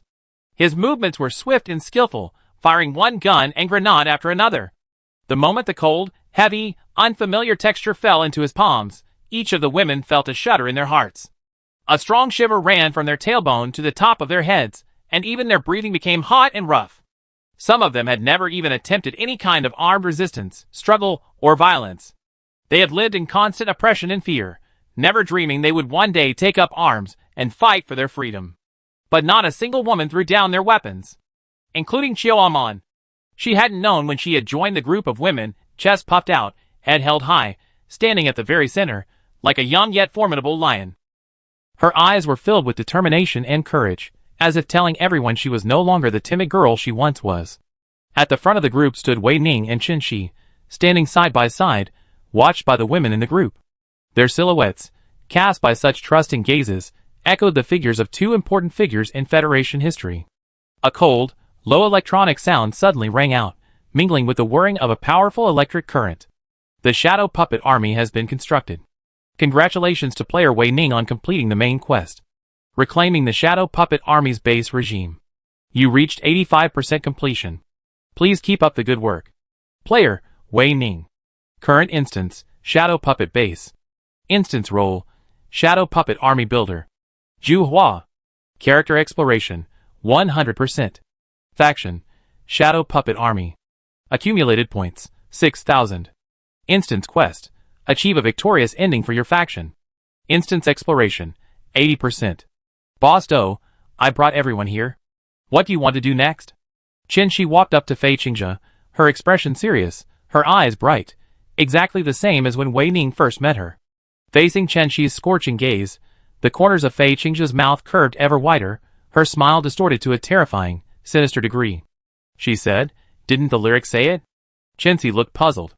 Wei Ning met her questioning gaze, an excited smile in her eyes, and repeated the giantess's lyrics. 3 cannon shots roared outside the gate like thunder, and from Tianbo Mansion stepped out my patriotic minister. A golden crown rests on my temples, and I don the iron armor of yesteryear. The patriotic minister was already in position. All that was missing was one final cannon shot before he could don the golden crown and march into battle. The grenade thrown by Cheng Chiwei wasn't exactly loud. If we were to talk about loudness, about aiding the battle, didn't the Wang-One explode? That's what counted as loudness. The Wang-One is the animal we're using as a sacrifice. Fei Qingzhe shouted in a deep voice, a voice that seemed to transcend time and space, carrying boundless anger and power. Kill the animal, use it as a sacrifice. Wei Ning continued. Down with the landlords. Down with the soldiers. This was Qin Shi, her eyes filled with hatred and determination, a resistance to an unfair fate. We will win. Abeo and Chiao Amon looked at each other, and shouted in unison. Chapter 154. While the women were screaming, Cheng Chiwei dragged Master Wang out of the house. The carefully prepared gift was finally delivered to its rightful owner. Master Wang's method of death. By pouring water down a human's throat until the stomach and intestines were completely opened, swollen, and the flesh bleached white from the inside, and the bubbling stopped. The alien species that appeared before the women startled them. It looked completely different from Master Wang. No, it was completely beyond the realm of primitive humans, indistinguishable from a giant corpse. The only sign of Master Wang's continued life was the faintest movement of his body. Cheng Chiwei flung his arm, and Master Wang, who had been groaning all the way, finally caught his breath, scraping to a stop against the ground. Wei Ning, who was closest to him, fluttered her eyelashes. She could hear the loud, sticky sound of water sloshing in Master Wang's swollen, white stomach, like solidified, foul water. Did you do this? Abao asked, her voice trembling, her eyes filled with disbelief, her mouth and nose covered. Chiao Aman's tolerance had greatly improved in just a few days. Seeing a creature in this form, she merely frowned, not vomiting. She looked Cheng Chiwei up and down and said, "What's the difference between you and those soldiers? Are you still human?" Before Chiao Aman finished her words, the women behind her all turned their gazes towards Cheng Chiwei, their expressions complicated. Cheng Chiwei narrowed his eyes, his lips twitching, but the smile didn't reach his eyes. He stared at Chiao Aman with a half-joking expression and said, "Do you have a problem with me?" Chiao Aman paused, his lips moving. Who could possibly be a good person hanging around with Master Wang and Huang like I? It wasn't him, a voice echoed in Chiao Aman's ears. It was quiet, gentle, but it left no room for doubt. Chiao Aman looked in the direction of the voice. It was Wei Ning. Wei Ning didn't even look at her, her gaze fixed on Master Wang, who was whimpering softly. Her expression showed no sign of the shock of the alien contamination. He even saved someone, otherwise this humanoid slime wouldn't be alive today. Under Chiao Amon's gaze, Wei Ning raised her pistol, pointed it at Master Wang, and said, "Captain Fei, everything is ready. Can I shoot?" A smile flickered across Fei Qingzhi's face, but it was fleeting. She quickly composed herself and looked at the women's army before her, their eyes gleaming with startling seriousness. She asked gravely, "Are you all ready?" The women's army, led by Qinzi and Aunt Xian, said, "Ready." What is a slime? A Bao, a bit slow to react, hadn't had time to process the result.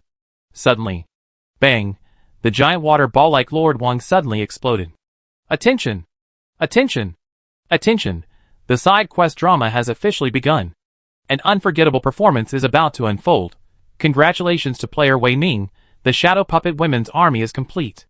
The player's main quest. Reclaim the political base that belongs only to the Shadow Puppet Army. Completion has reached 95%. Congratulations to the player for triggering the hidden main quest. Her name. The dual timelines will overlap in 1 second. Please fight alongside those of the past, drive out the foreign invaders, and leave her name in history. After a series of cold yet incredibly passionate electronic announcements, a voice as gentle as a breeze echoed in Wei Ning's mind. "Wei Ning, my dear child, the best child ever. Mother always believes in you." The moment the electronic chime faded, Wei Ning's eyelashes fluttered, her pupils half-lidded, gleaming with a startling brilliance, like a blade, like a bullet piercing the enemy's heart. She curled her lips silently forming 5 words. "Definitely, I'll live up to expectations." The next second, the scene around Wei Ning suddenly shifted. A familiar scent, tinged with the pungent smell of gunpowder, enveloped her. Wei Ning followed the scent and looked up, meeting a pair of clear, round eyes filled with surprise. Qi Chunming's eyes. "Wei Ning, I'm finally here." Qi Chunming stared in disbelief at the sudden appearance of Wei Ning, her blood-stained face awash in smiles. Wei Ning didn't shake off Qi Chunming's tightly grasped hand, and replied, "Yes, you're here." Qi Chunming's smile widened. Wei Ning frowned slightly, and Qi Chunming's ears. "The support has finally arrived," Yi Zuixin said from behind Qi Chunming. At his feet lay the corpses of soldiers. One of his arms was missing, and even when he forced a smile, several of his teeth were visible, revealing an utterly awful state. Yi Zuixin tilted his head to look at a familiar figure behind Wei Ning. "Why do I see an older version of Boss Do?" "Boss Do." Chiao Amon ran out from behind Wei Ning and threw herself into the arms of someone close to Yi Zuixin. She raised her head, staring at the man's face, and said, "Your face has no scars now." Do's eyes steadily caught Chiao Amon, gently caressing the familiar yet unfamiliar child in her arms. She said to Yi Zuixin, "That's not me, it's one of your companions." The person standing opposite Do's had an identical figure, but her face was covered in winding scars, seared deep into her flesh, the marks of a fire, a burn. Fei Qingzhi blinked at Do's the muscles at the corners of her eyes twitching, making the scar on her face look even more hideous and terrifying. Seeing Fei Qingzhi's actions, Do's chuckled and, mimicking her, blinked softly. "It seems those beasts really did set the city on fire," Do's said to Fei Qingzhi. "Does a scar like this hurt you? I should have been more careful. You can see you had beautiful eyes before." Fei Qingzhi tilted his head and looked at Do's "Thank you for the compliment." "You're welcome." Do's tilted her head, then quickly straightened it. Do's stepped forward, standing before Qinzi, who stood at the front of the army. She raised her hand, gently caressing the corner of her eye, and said, "Little Qinzi, you've grown so big. Didn't your mother deliberately take you out of the city early? Why did you come back? You look exactly like her." Qinzi's face was filled with confusion, but she didn't push the woman's hand away. "My mother died a few years after leaving the city. I don't remember you. I'm sorry." "Silly child," Do's said, turning to the dozens of women behind Qinzi. "Now's your time." The women exchanged glances, noticing that a group of soldiers suddenly charged at them the moment Do's finished speaking.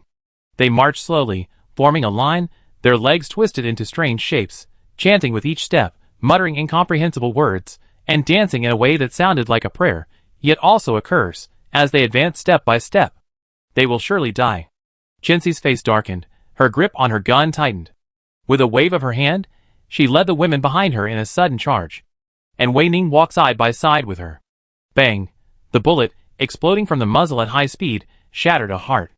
Like the clarion call of war, the women and soldiers engaged in a fierce battle. "Get down there.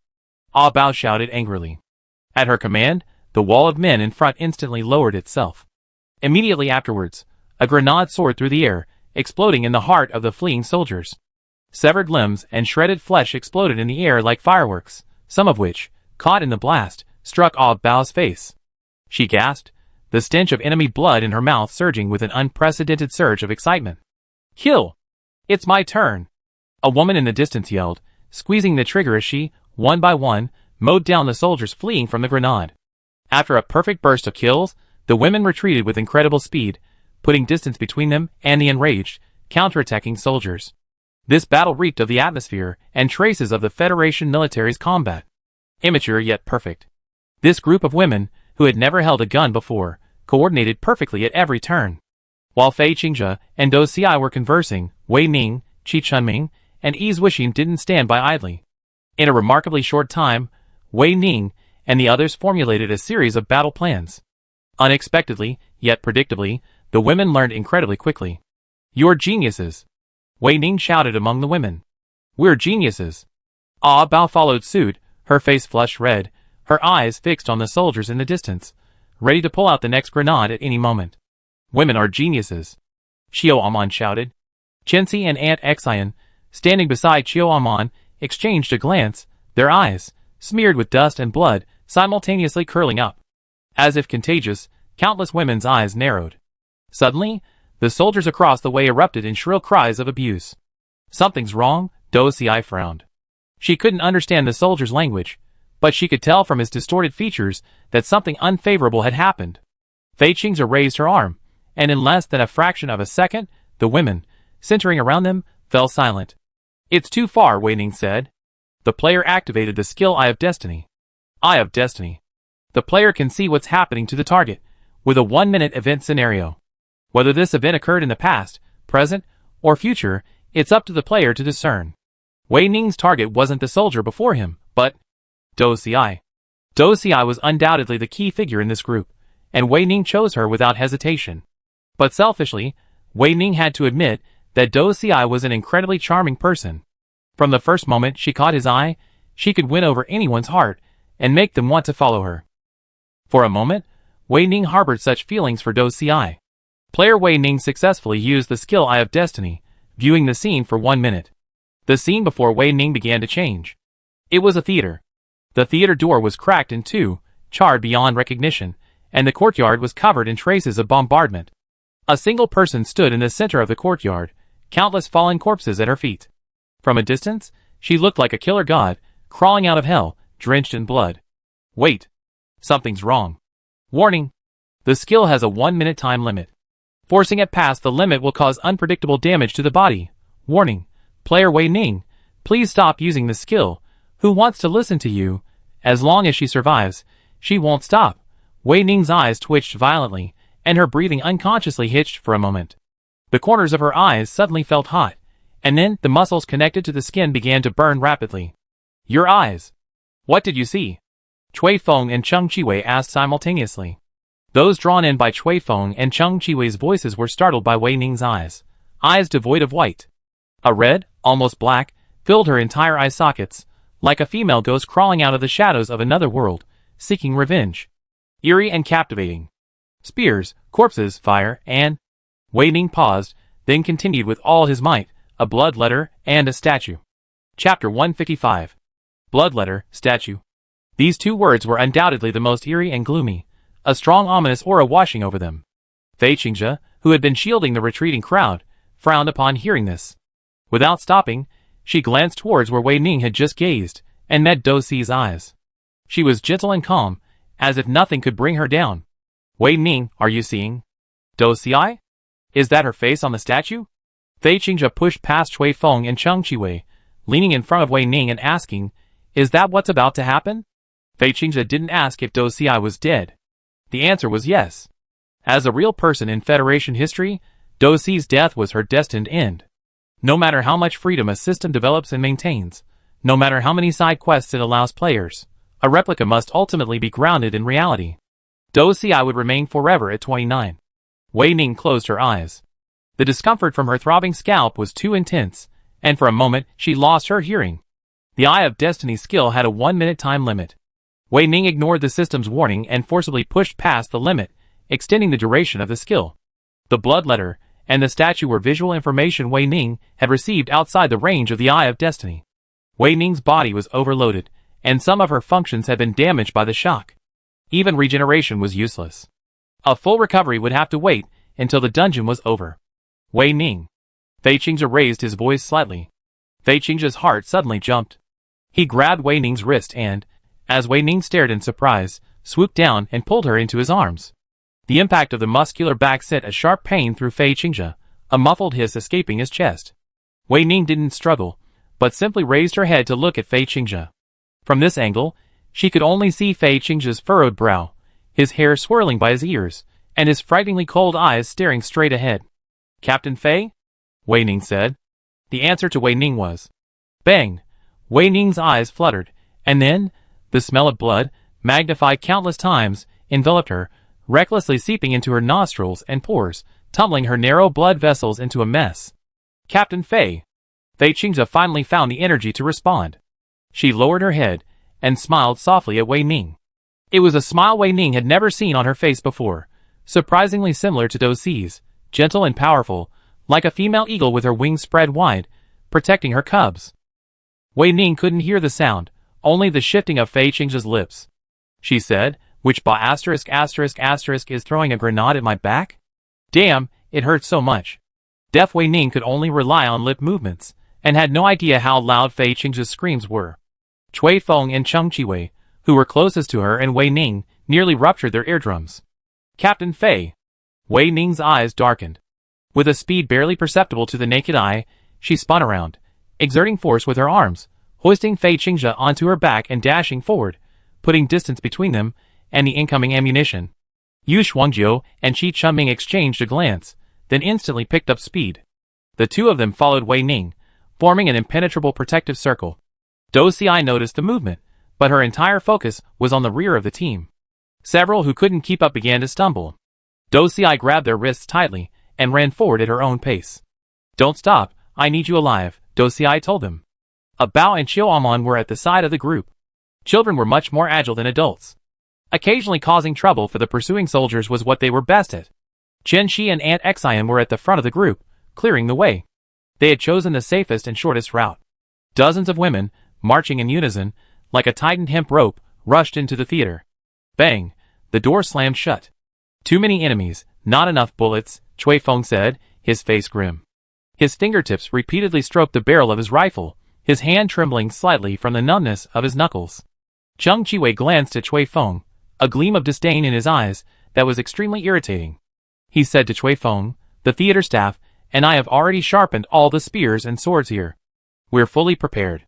Faced with his younger self's provocation, Cui Feng forced a smile, his face devoid of a smile, his brows cold. Cui Feng said nothing, simply raising his gun and pointing the dark muzzle directly at Cheng Qiwei. "You did all this without telling her. I'm disappointed in you." "You?" Cheng Qiwei's face darkened instantly. I was? What happened to you then?" Cui Feng asked, raising an eyebrow. Do Si, standing nearby, said, "You done well enough. At least, the civilians in the city won't die in vain this time." Do Si noticed that only her group and the soldiers remained in this small town. Most of the civilians had disappeared. She asked Cheng Qiwei, "How did you do it?" Even with Do Si's help, the tension between Cheng Qiwei and Cui Feng didn't ease much. Cheng Qiwei glared at Cui Feng, waved his hand, and left. Cui Feng stood near the gathering area of the wounded, among whom was Wei Ning. "The Clay Buddha Temple." Abeo replied to Do Si, "There's a tunnel there that Master Wang used to bring the soldiers in.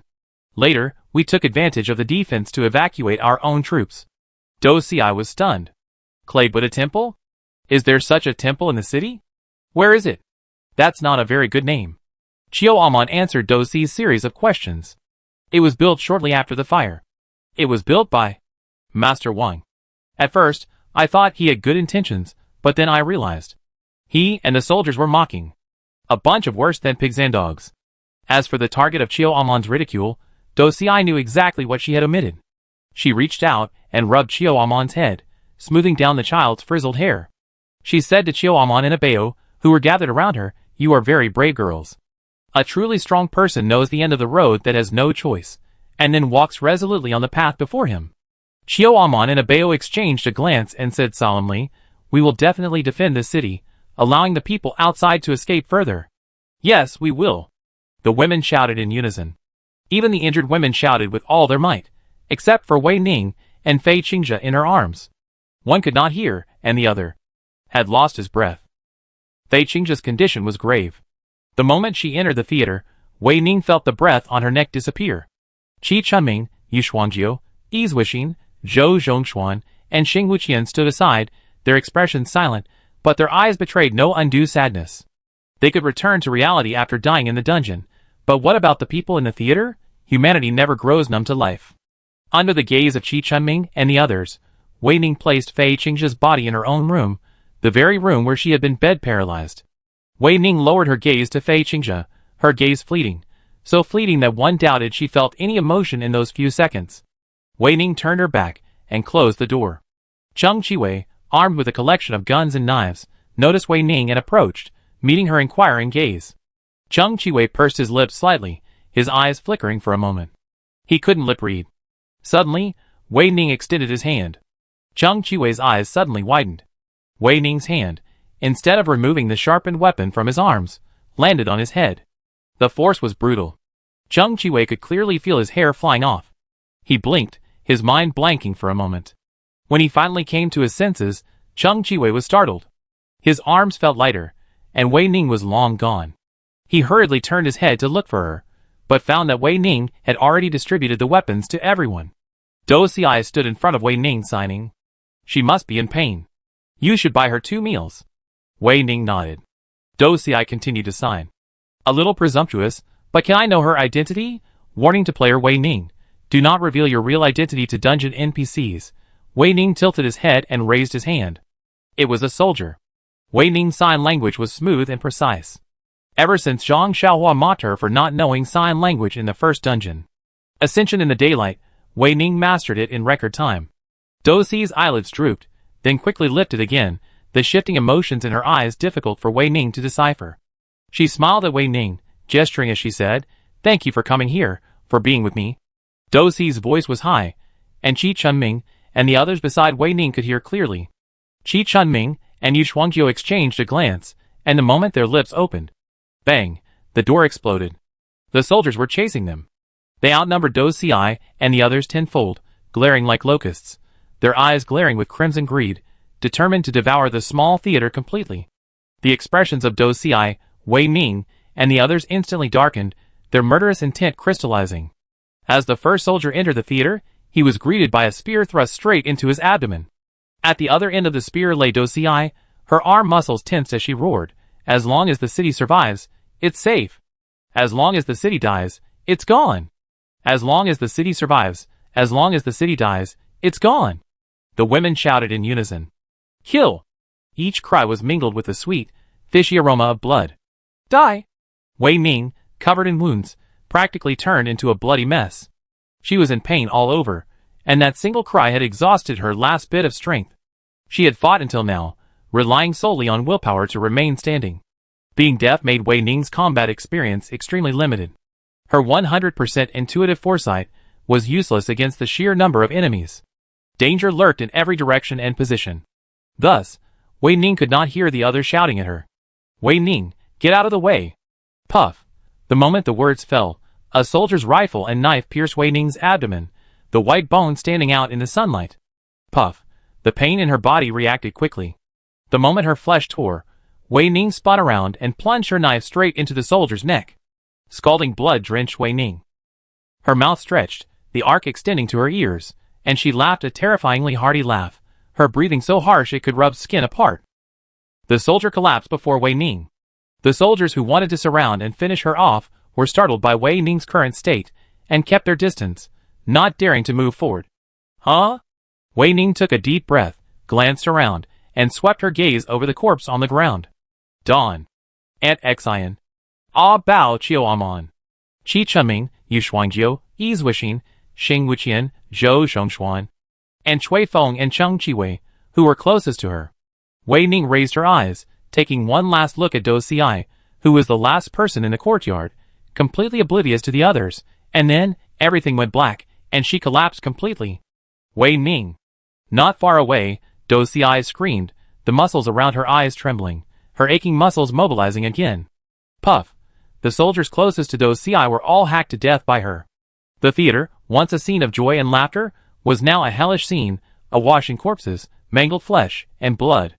With only her last breath left, Dou Xiai clutched her spear, bracing herself on the ground, barely standing straight, and screamed to the hesitant soldiers around her, "Come on!"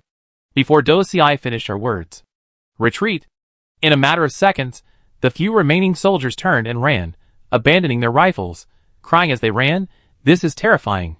Dou Xiai stared intently at the direction the soldiers were fleeing.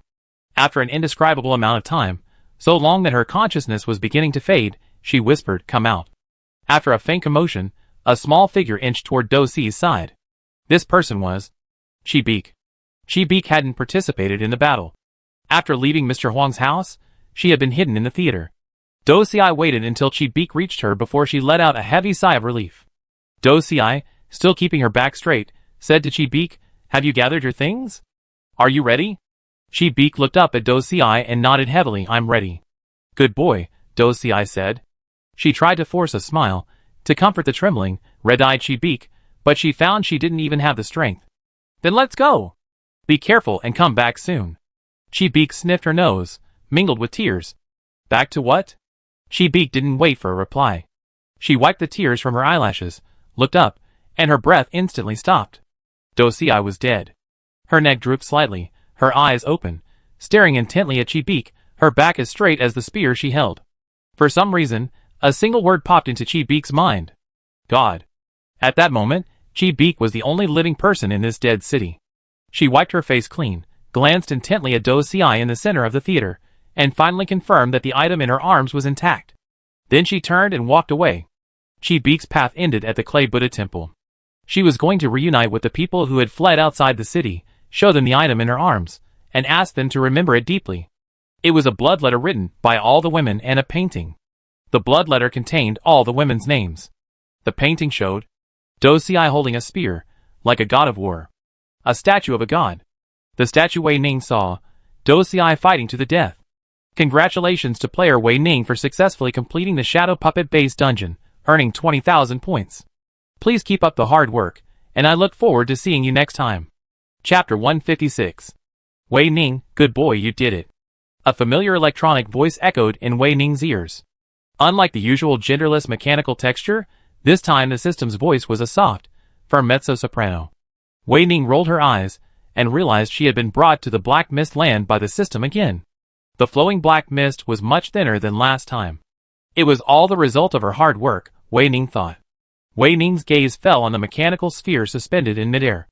Its outer shell was shattered beyond recognition, and the core's light within was so dim it barely illuminated her eyelashes. Wei Ning's lips curled up briefly, then quickly lowered. She said to the system, "Fu Hao, this is the first time you brought me to the Black Mist Land after a dungeon." "What? Aren't you afraid the federal military will capture you? After all, when the dungeon is closed and connected to the wasteland world, the game's magnetic field is at its weakest, making it most vulnerable to exploitation by military equipment. And Wei Ning, being the military's highest-ranking target, the system could easily blow itself up if it wasn't careful." The mechanical ball lurched, sensing Wei Ning's taunt. "They'll find out one day. Of course, it's also possible we'll expose ourselves and confront the federal military." Wei Ning smelled a hint of gunpowder smoke. She narrowed her eyes slightly, her back muscles tensing slightly, a natural pre-battle reflex. "What do you intend for me to do?" Under Wei Ning's guarded gaze, the system didn't respond immediately. Instead, it moved the mechanical ball to a stop just before Wei Ning's nose, then paused eerily before saying, "Wei Ning, it's not you and me, it's all of us. You lack a sense of identity with the S-God, your own Black Mist Walker." The system's mezzo-soprano voice remained gentle, low in volume, as if patiently counseling a sullen child. To the system's surprise, Wei Ning quickly responded, "No, I simply don't like you, Fu Hao." "System, eh?" The mechanical ball distanced itself from Wei Ning. "Your mission is to travel to the military's maximum security prison and secretly release the S-God's true form." A brief, yet incredibly informative sentence came crashing down on Wei Ning, leaving her no time to think or refuse. The military's heavy-duty prison. A place that didn't even exist on the Federation map. The entire military's top forces, its most powerful soldiers, were concentrated there. Anyone who stepped foot inside would be riddled with bullets. Releasing the prisoners inside was a fantasy, a pipe dream, let alone escaping. Yes, the system meant for Wei Ning to help God escape. Wei Ning fell into a brief silence. Her face seemed expressionless, her features unchanged. But inexplicably, her pupils doubled in size, almost filling her entire eye sockets. Then, Wei Ning's lips moved quickly, then tightened again. She parted her lips, exhaled softly and deeply, and said, "Okay." One word. Just one short word. Wei Ning's aura suddenly shifted, becoming colder, yet not quiet or silent. It felt like blood about to burst through flesh, a chill on the verge of complete sanity collapse. She couldn't wait. "I knew you liked it." The mechanical sphere flashed suddenly, its blinding light enveloping Wei Ning. A mezzo-soprano voice emanated from its interior. "That's just a partial incarnation of the S-God in this world. It spends most of its time dormant.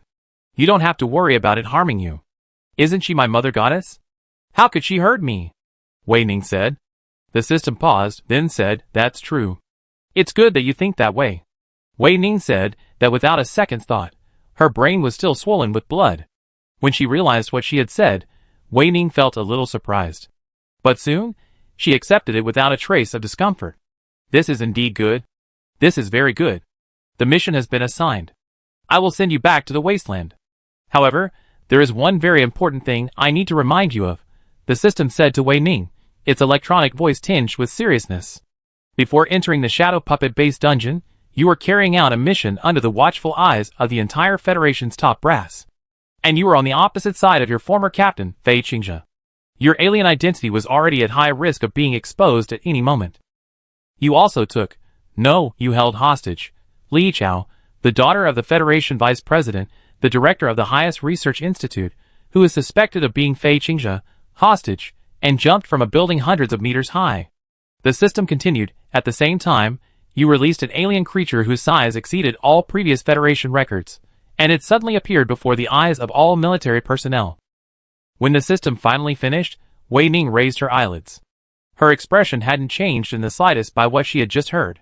She was even a little absent-minded, as if the person the system had just mentioned wasn't her.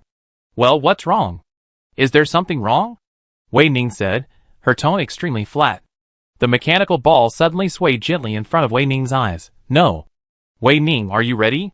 Wei Ning stared at the faintly glowing mechanical ball. Without warning, she raised her fingertips and lightly tapped it. Before the system could react, the plump body jerked in time with Wei Ning's movements. Under the flickering light and shadow, Wei Ning's eyelashes half-lidded, a hint of a smile flickering in the exposed portion of her pupils. She said, "I'm ready." The moment Wei Ning finished speaking, bang! Dust and gravel appeared out of nowhere and rained down on Wei Ning. Her face was covered in cuts and wounds, and as soon as the blood flowed from the torn flesh, it was swept away by the strong wind and flung behind Wei Ning, above her head. In just a fraction of a second, she had opened up a distance of dozens of body lengths between them. Wei Ning was falling rapidly. The icy wind was causing Wei Ning's body temperature to drop continuously, including that of Li Chao, who was unconscious in her arms. Wei Ning's eyelashes fluttered, and her body reacted with a speed that was difficult for the naked eye to detect. She lifted the hem of her collar and tucked the man in, pressing him against her warm skin. Li Chao was cold. The moment her forehead slammed against hers, the muscles in Wei Ning's back tensed violently. At the same time, a powerful gaze locked onto her. Wei Ning's eyes swung, meeting Fei Qingzhe, who was deploying his parachute not far away. Behind him, a military helicopter was bearing down on her. Several helicopters obscured the sky's original color, rushing towards them like a black tide. A person hung from the outboard side of the helicopter at the forefront. She clutched the cabin door with one hand, half her body exposed, her hair blown back by the wind. Her gloomy, cold eyes were fixed on Wei Ning and the others. It was Commander Gu Xiangying. Suddenly, a hand reached out from the cabin and handed Gu Xiangying a sniper rifle. Gu Xiangying took it, flexing his biceps as he raised the rifle, one hand hanging from the outside of the helicopter. The moment Gu Xiangying steadied his rifle, the figures of Fei Qingzhe, Wei Ning, Li Chao, and the tentacle-wielding alien creature overlapped. Wei Ning narrowed her eyes. Fei Qingzhe was shouting at her, but the howling wind and collapsing buildings muffled her voice, Only the shape of her lips could be heard. Fei Qingzhe was saying, "Save her, and I'll grant you any request." Of course, Fei Qingzhe only said the first 3 words. The second half was added by Wei Ning without authorization. Under Fei Qingzhe's urgent gaze, Wei Ning nodded. The moment Wei Ning nodded, bang, Gu Xiangying fired. At the same time, Wei Ning's eyebrows and the corners of her mouth lifted. With her back against the exploding and collapsing building, she faced the countless helicopters flying toward her. The dark muzzles of her guns revealed an unprecedented, extremely arrogant, almost conceited smile. This is interesting. The player used the skill Rapid Leap. The player used the skill Time Loss. The player used the skill Blazing Flame. The player used the skill Deconstruct Firearm. The player used the skill Flesh Regeneration. In the blink of an eye, exploding red flames and thick black smoke engulfed the alien creature, Wei Ning, Fei Qingzhe, and the others, including the bullet that had shot straight at them. Just like magic, they all vanished from Gu Xiangying's sight. "Commander Gu, they're gone?" the soldier in the helicopter said to the gloomy Gu Xiangying. Gu Xiangying narrowed her eyes, her expression barely changing. Her voice was calm and even. "Smoke bombs." "Yes, sir." The intertwined black and red smoke finally cleared. The moment his vision cleared, the soldier in the cabin's eyes twitched violently. He instinctively glanced at Gu Xiangying. Commander Gu's face was expressionless, seemingly calm. "No. No. No." The moment he looked closely, the soldier's breath gradually held, the hunch in his shoulders deepening. Gu Xiangying's eyes were cold and stagnant, the muscles at the corners of her eyes twitching wildly, the veins bulging from her neck like a snake down to her jaw and arms. Tracing Gu Xiangying's tense arm muscles downward, the soldier discovered that she had crushed the plane's door, the cracks even extending up to the fuselage. The soldier's heart skipped a beat, his voice trembling. "Gu. Commander. Commander." Gu Xiangying, still staring at Wei Ning and the others, remained motionless. "Speak. Helicopter." "You?" Gu Xiangying turned her head. The soldier suddenly met Gu Xiangying's eyes. Her dark pupils had shrunk to tiny dots, bloodshot veins streaking the whites of her eyes, her eye sockets, swollen several times over, bulging outward. The intense hatred of being fooled was so intense that it instantly blanked the soldier's mind. His neck felt as if it were being strangled by an invisible hand, his mouth open, unable to utter a single word. The next second, bang, the helicopter exploded. "Commander Gu, you crushed a helicopter again. Help." Chapter 157. After a loud explosion, everything was plunged into a brief darkness. After an unknown amount of time, control of her consciousness finally returned to her body. Wei Ning didn't open her eyes immediately, but instead focused all her senses on hearing. It was very quiet. Only the rhythmic beeping of machinery. Suddenly, "Awake?" A voice echoed in Wei Ning's ears, its tone familiar, its texture cold and calm. Wei Ning opened her eyes, and first saw the transparent shell of the treatment pod. She turned her head, and met Mo Beixia's gaze. Wei Ning opened her mouth, then her brows furrowed slightly, and she could not utter a word. Mo Beixia looked down at Wei Ning, his gaze landing on her slightly parted lips, and then, invisibly, his gaze slowly traced across them. Mo Beixia said to Wei Ning, "The examination report shows that your body has experienced energy loss far beyond its limits, and some functions have been damaged. Loss of voice, weakness in your legs and feet, and occasional fainting are all normal. Don't worry, these abnormalities will fully recover within a few days. You are in strong physical condition, so recovery will be much quicker." With that, Mo Beixia opened the recuperation cabin and, under Wei Ning's questioning gaze, grasped her wrist. Feeling the resistance in his palm, Mo Beixia paused, raised his head, and offered Wei Ning a faint smile, though it lacked any warmth against the cold lens. Mo Beixia tapped Wei Ning's wrist with his fingertips. "The military bracelet can sense the movement of your vocal cords, so let go." A cold electronic voice abruptly interrupted Mo Beixia's words. It was Wei Ning's voice, but it carried a strange, shattered, mechanical quality. Mo Beixia was stunned, her smile faltering. Meeting Wei Ning's cold eyes, she quickly curled her lips again and gently released Wei Ning's hand. "Sorry, I forgot to mention that the military bracelet is collecting your voice data. That way, you don't have to worry about others recognizing your voice." "You?" Mo Beixia used the word "you," meaning everyone. This was indeed a common practice in the federal military. Wei Ning pondered, turning her wrist. It was the one with the military bracelet. On her other hand, she wore the alien brand bracelet, privately developed by her mother, Wei Kongwu, now in invisible mode. The cold touch of the two wristbands pressed against her skin reassured Wei Ning. She rolled off the bed, putting some distance between her and Mo Beixia. Dr. Mo, how long have I been unconscious? Wei Ning's defensive gesture had no effect on Mo Beixia. Her expression remained unchanged. One day, you woke up the fastest. I heard Commander Gu's report on the battle in Area A. It's horrific, with dozens seriously injured. Fortunately, there were no fatalities. Besides me, who else is in a coma? Wei Ning asked. Mo Beixia tilted his head. You're going to visit them? Wei Ning nodded. Yes. Mo Beixia walked to the office chair, sat down, and adjusted his glasses, which had slipped down his nose. He looked up and said to Wei Ning, Are you going to visit Fei Qingzhe? Or Li Yichao? After all, you three are in the most critical situation. Fei Qingzhe is in room D312. Just turn left when you exit. As for Li Yichao, her ward is confidential, and I don't have access to it. Do you have any other questions? If not, I have one for you. A strong, heavy foreboding filled Wei Ning's mind. She stared at Mo Beixia, her pupils dark and deep beneath her lashes, unfathomable. Dr. Mo, is there anything you want to ask me? I'll do my best to answer your questions. Mo Beixia opened a drawer and, with precise and swift movements, pulled out a test tube. The black liquid inside swayed slightly as she moved. The liquid was thick and viscous, and the part clinging to the tube resembled the tentacles of some alien creature. A strange, inhuman feeling washed over her. Wei Ning, this is your blood, Mo Beixia said word by word. Your contamination level has reached an alarming 95%, while the red line set by the Research Institute is 98%. You know exactly what this means. To Mo Beixia's surprise, Wei Ning's gaze lingered on the test tube for only a fleeting moment before returning to her face. Wei Ning stared at Mo Beixia motionlessly, her dark eyes growing colder, as if something was hatching and stirring within. She asked Mo Beixia, What's the contamination level of Trainer and Qian?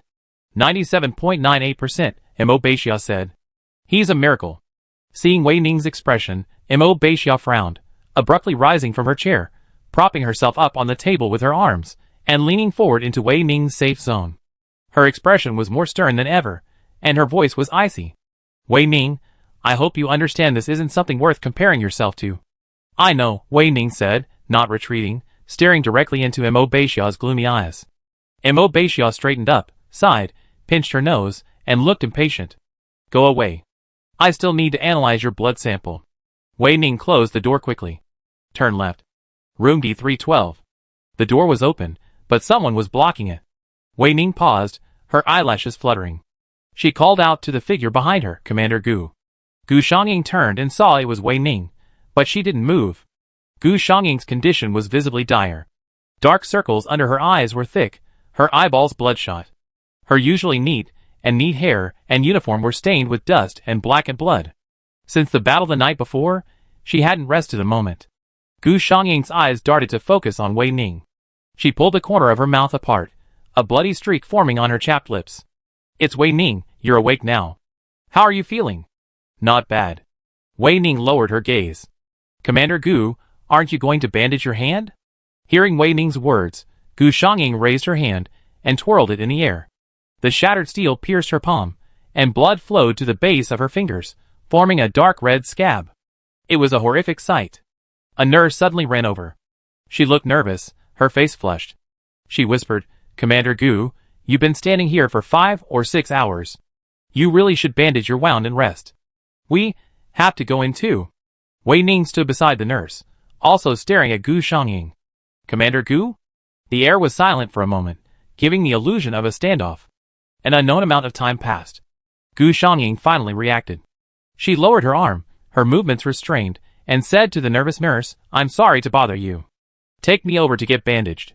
Without saying anything to Wei Ning, Gu Xiangying followed the nurse out. Wei Ning glanced at Gu Xiangying straight back, then quickly turned away, walked into the room, and closed the door. At that moment, Wei Ning and Fei Qingzhe were the only two people in room D312. Fei Qingzhe lay quietly in the recuperation cabin, his surface wounds completely healed. As for his internal state of mind and consciousness, Wei Ning turned to look at the data on the instrument. His body and brain were severely damaged, he was in a coma, and his recovery time was unknown. Wei Ning blinked, his gaze flickered across the instrument, then fell to the corner of the ceiling, directly at the electronic monitoring system in Fei Qingzhe's recuperation cabin. Wei Ning's fingertips, dangling by his legs, moved slightly and quickly. Hello, I am the artificial intelligence Lilith. Let me provide you with my first service. The magnetic field shielding signal is activated, and the electronic monitoring system is connected. And then, beep, the door to Fei Qingzhe's recuperation cabin opened. As the hatch opened, the light on Fei Qingzhe's face suddenly dimmed. She was completely engulfed in shadow, even the light from the room completely blocked out by Wei Ning. Wei Ning lowered her head, her lips curled up in a faint smile. Captain Fei? The moment Wei Ning finished speaking, Fei Qingzhe, ensconced in darkness, opened her eyes. Her features were clear, evidently having been awake for a long time. You're here. Fei Qingzhe didn't sit up. Instead, she laid back on the bed, crossed her legs, and dangled her toes in the air, a playful air of irreverence. Wei Ning didn't even glance at the noticeable toes. She simply distanced herself from the recovery cabin, pulled out a chair, sat down, and leaned back. The muscles below Wei Ning's neck relaxed so quickly that, from a distance, she looked slightly crooked, not unlike Fei Qingzhe in bed. She said, haven't you been waiting for me? You had the instrument data tampered with. How did you do that? This isn't that difficult. Fei Qingzhe scratched his head, his hair sticking up from her manipulation. She suddenly rolled over, her eyes unusually bright as she stared at Wei Ning. If you really want to know, how about the terms I promised you? Wei Ning narrowed her eyes, folding her arms across her chest. Her expression was cold, and her electronic voice inexplicably revealed a strong emotion. Where are the terms? Fei Qingzhe looked at Wei Ning, his tone completely different from her disheveled, bandit-like demeanor. He spoke with a perverse seriousness. You saved Li Yichao, so I owe you something. I've been curious for a while. Who is she to you? Wei Ning asked, her demeanor strangely relaxed, as if the question were just a casual one. Fei Qingzhe looked up at the pale ceiling. 10 years after joining the Federation military, I decided to follow her. Her orders take precedence over anyone else's. She's the highest order. She is my master. For the umpteenth time, Wei Ning repeated, Captain Fei, you're truly loyal. Fei Qingzhe grinned, half joking, if loyalty didn't exist, I wouldn't have been born. Fei Qingzhe looked back at Wei Ning, raising an eyebrow. Okay, tell me, what exactly do you want me to do for you? Even if it means death, I'll do it. I don't like owing favors. For some reason, Wei Ning fell silent. Her expression vanished, her dark eyes fixed on Fei Qingzhe. Gradually, Fei Qingzhe's smile faded, her sharp eyes revealing their original intensity. A naturally strong sense of distance suddenly emerged, standing between her and Wei Ning. The large room felt suffocating. Fei Qingzhe twitched his lips and said, Little Wei Ning, go ahead. Under Fei Qingzhe's gaze, Wei Ning suddenly reached out, leaned in, and gazed intently into her eyes. Then, with a gentle and delicate movement, he pushed back the hair that had swirled from her head. Wei Ning spoke word by word. When Gu Xiangying pointed it out, you took my place as a traitor to the Federation. Chapter 158.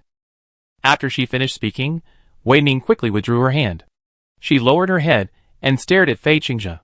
Her pupils were dark beneath her lashes, indescribably serious, yet also tinged with a strange tenderness. But no one knew better than Wei Ning how cruel she had just spoken. Wei Ning had considered this carefully. Even before the operation in Area A, she had considered finding a scapegoat, and the moment she finally decided on the real one was when Fei Qingzhe stopped her and the entire Tooth-Face team from approaching Li Yichao. It sounded cruel, as if it had touched upon Fei Qingzhe's life creed. Loyalty and betrayal. At this thought, Wei Ning's eyes involuntarily rolled, resting heavily on Fei Qingzhe, her gaze gradually burning. For a fleeting moment, Wei Ning's throat trembled violently, and a gasp, as soft as it could be, escaped her lips. Fei Qingzhe didn't notice. Wei Ning's chest rose and fell before she asked, Captain Fei, if we delay any longer, the military will notice something's wrong here. It's time to make a decision. Wei Ning was halfway through the second half of her sentence when, suddenly, okay, an unusually brisk voice interrupted her. Fei Qingzhe looked up at Wei Ning, her eyes curved, the corners of her mouth curved naturally, her lips moving in and out, her expression unburdened, as if she had simply agreed to a dinner. She leaned back on the bed, her arms folded behind her head, her posture languid. She spoke again, okay, no problem. I'll make Gu Xiangying believe it. As she spoke, Fei Qingzhe paused, her gaze shifting from Wei Ning to the void, her expression lost in reminiscence. In fact, I did betray her to some extent. Captain Fei, Wei Ning interrupted Fei Qingzhe's recollection. Her voice was inexplicably cold, yet Fei Qingzhe's answer was clearly what she wanted. Strange and contradictory. Wei Ning couldn't explain it herself. Fei Qingzhe looked at Wei Ning, puzzled. What's wrong, little Wei Ning? Are you hungry? Dungeons are really taxing on the body. Why didn't you tell me before? Look, my stomach is deflated, and my biceps are atrophied. Little Wei Ning, you know, building back muscle isn't easy. Fei Qingzhe's voice kept echoing in her ears, chattering endlessly, without even a breath in between. In a trance, she could hear the clappers clacking. Wei Ning squeezed her eyes shut tightly, then, raising her voice in a controlled manner, suddenly opened them and said, Captain Fei, the time for Gu Xiangying to identify the traitor will soon arrive. Be prepared. It's getting late. I should leave, otherwise I'll run into Gu Xiangying. After saying the last word, Wei Ning decisively turned and left. The door slammed shut, not hard, but the sound echoed through the ward. Fei Qingzhe, alone in the ward, completely expressionless, sat silently with her back turned away from the headboard. She lowered her head, most of her face buried in the shadows, her thoughts unsettled. After an indeterminate amount of time, Fei Qingzhe's right wrist suddenly vibrated. Her terminal was ringing. Fei Qingzhe tilted her head slightly, raised her hand, and pressed a patch of skin on her left wrist. With a beep, a terminal, completely different in design from those used by the military, appeared. Li Chao's voice rang out from the terminal. Did you meet Wei Ning? Well, judging by the timing, she came to me the first thing after waking up. Fei Qingzhe paused, then added, as you expected. The second half of Fei Qingzhe's words was met with only a soft If it weren't for Fei Qingzhe's keen senses, he would have almost missed it. Wei Ning will probably go find Qian next. She's always quick, and we can't afford to miss her. Li Chao then said, Fei Qingzhe, come find me now. Be careful, don't make too much noise. Don't let your old friend notice, okay? Roger that, my sir. Fei Qingzhe said, rolling out of bed. At the same time, one hand quickly fixed his hair, the other lifted the corner of his shirt to change. The scar on your back is still so noticeable. A voice suddenly rang out in Fei Qingzhe's ears. Didn't Wei Ning close the door? Fei Qingzhe's heart skipped a beat at the familiar voice, and she turned to look at the door. Through the peephole in the door, Fei Qingzhe met a pair of dark, clearly unhappy eyes. Gu Xiangying stood outside the door, silent, neither knocking nor opening. He simply watched her through a small, square, transparent window, barely the size of his face. Is this guy insane?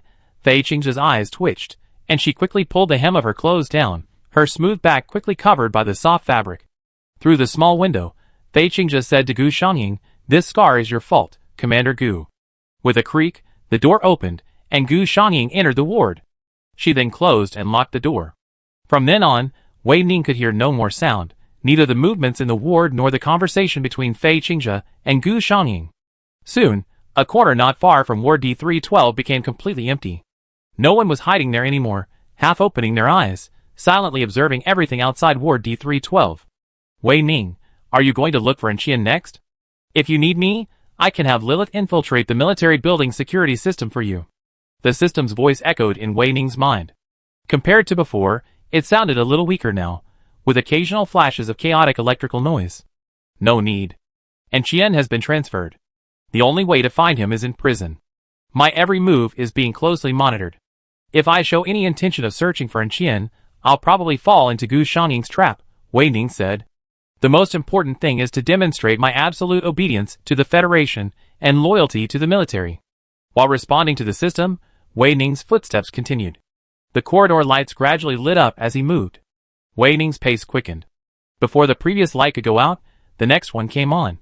Soon, an unusually bright light strip pointed directly towards the psychotherapy room. Wei Ning's footsteps stopped, and the last light came on. The moment it cast its light, a woman with a low bun and rimless glasses on her nose caught Wei Ning's eye. Her features were gentle, yet her expression was incredibly calm and composed. The woman raised her head, Wei Ning's face coming into focus. She curled her lips into a smile, a masterful one that dispelled the sense of distance. Wei Ning, welcome back. Dr. Song. Wei Ning sat down in front of her, his expression completely different from when he was in front of Fei Qingzhe. His brows furrowed slightly, his lips curled. Song Yusue looked at Wei Ning, leaning back slightly to give her more breathing room. I have coffee, mineral water, and black tea, both room temperature and iced. A favorite drink can help you relax. I always like to keep a cup of coffee next to me while I work. As she spoke, the curve of Song Yusue's mouth grew more pronounced. She watched Wei Ning's eyes gradually light up and his brows relaxed, a smile forming in her eyes. So Wei Ning, what would you like to drink? A Coke? Wei Ning asked. Song Yusue smiled and said, of course.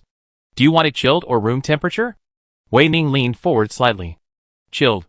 Song Yusue stood up. Just a moment, it'll be ready soon.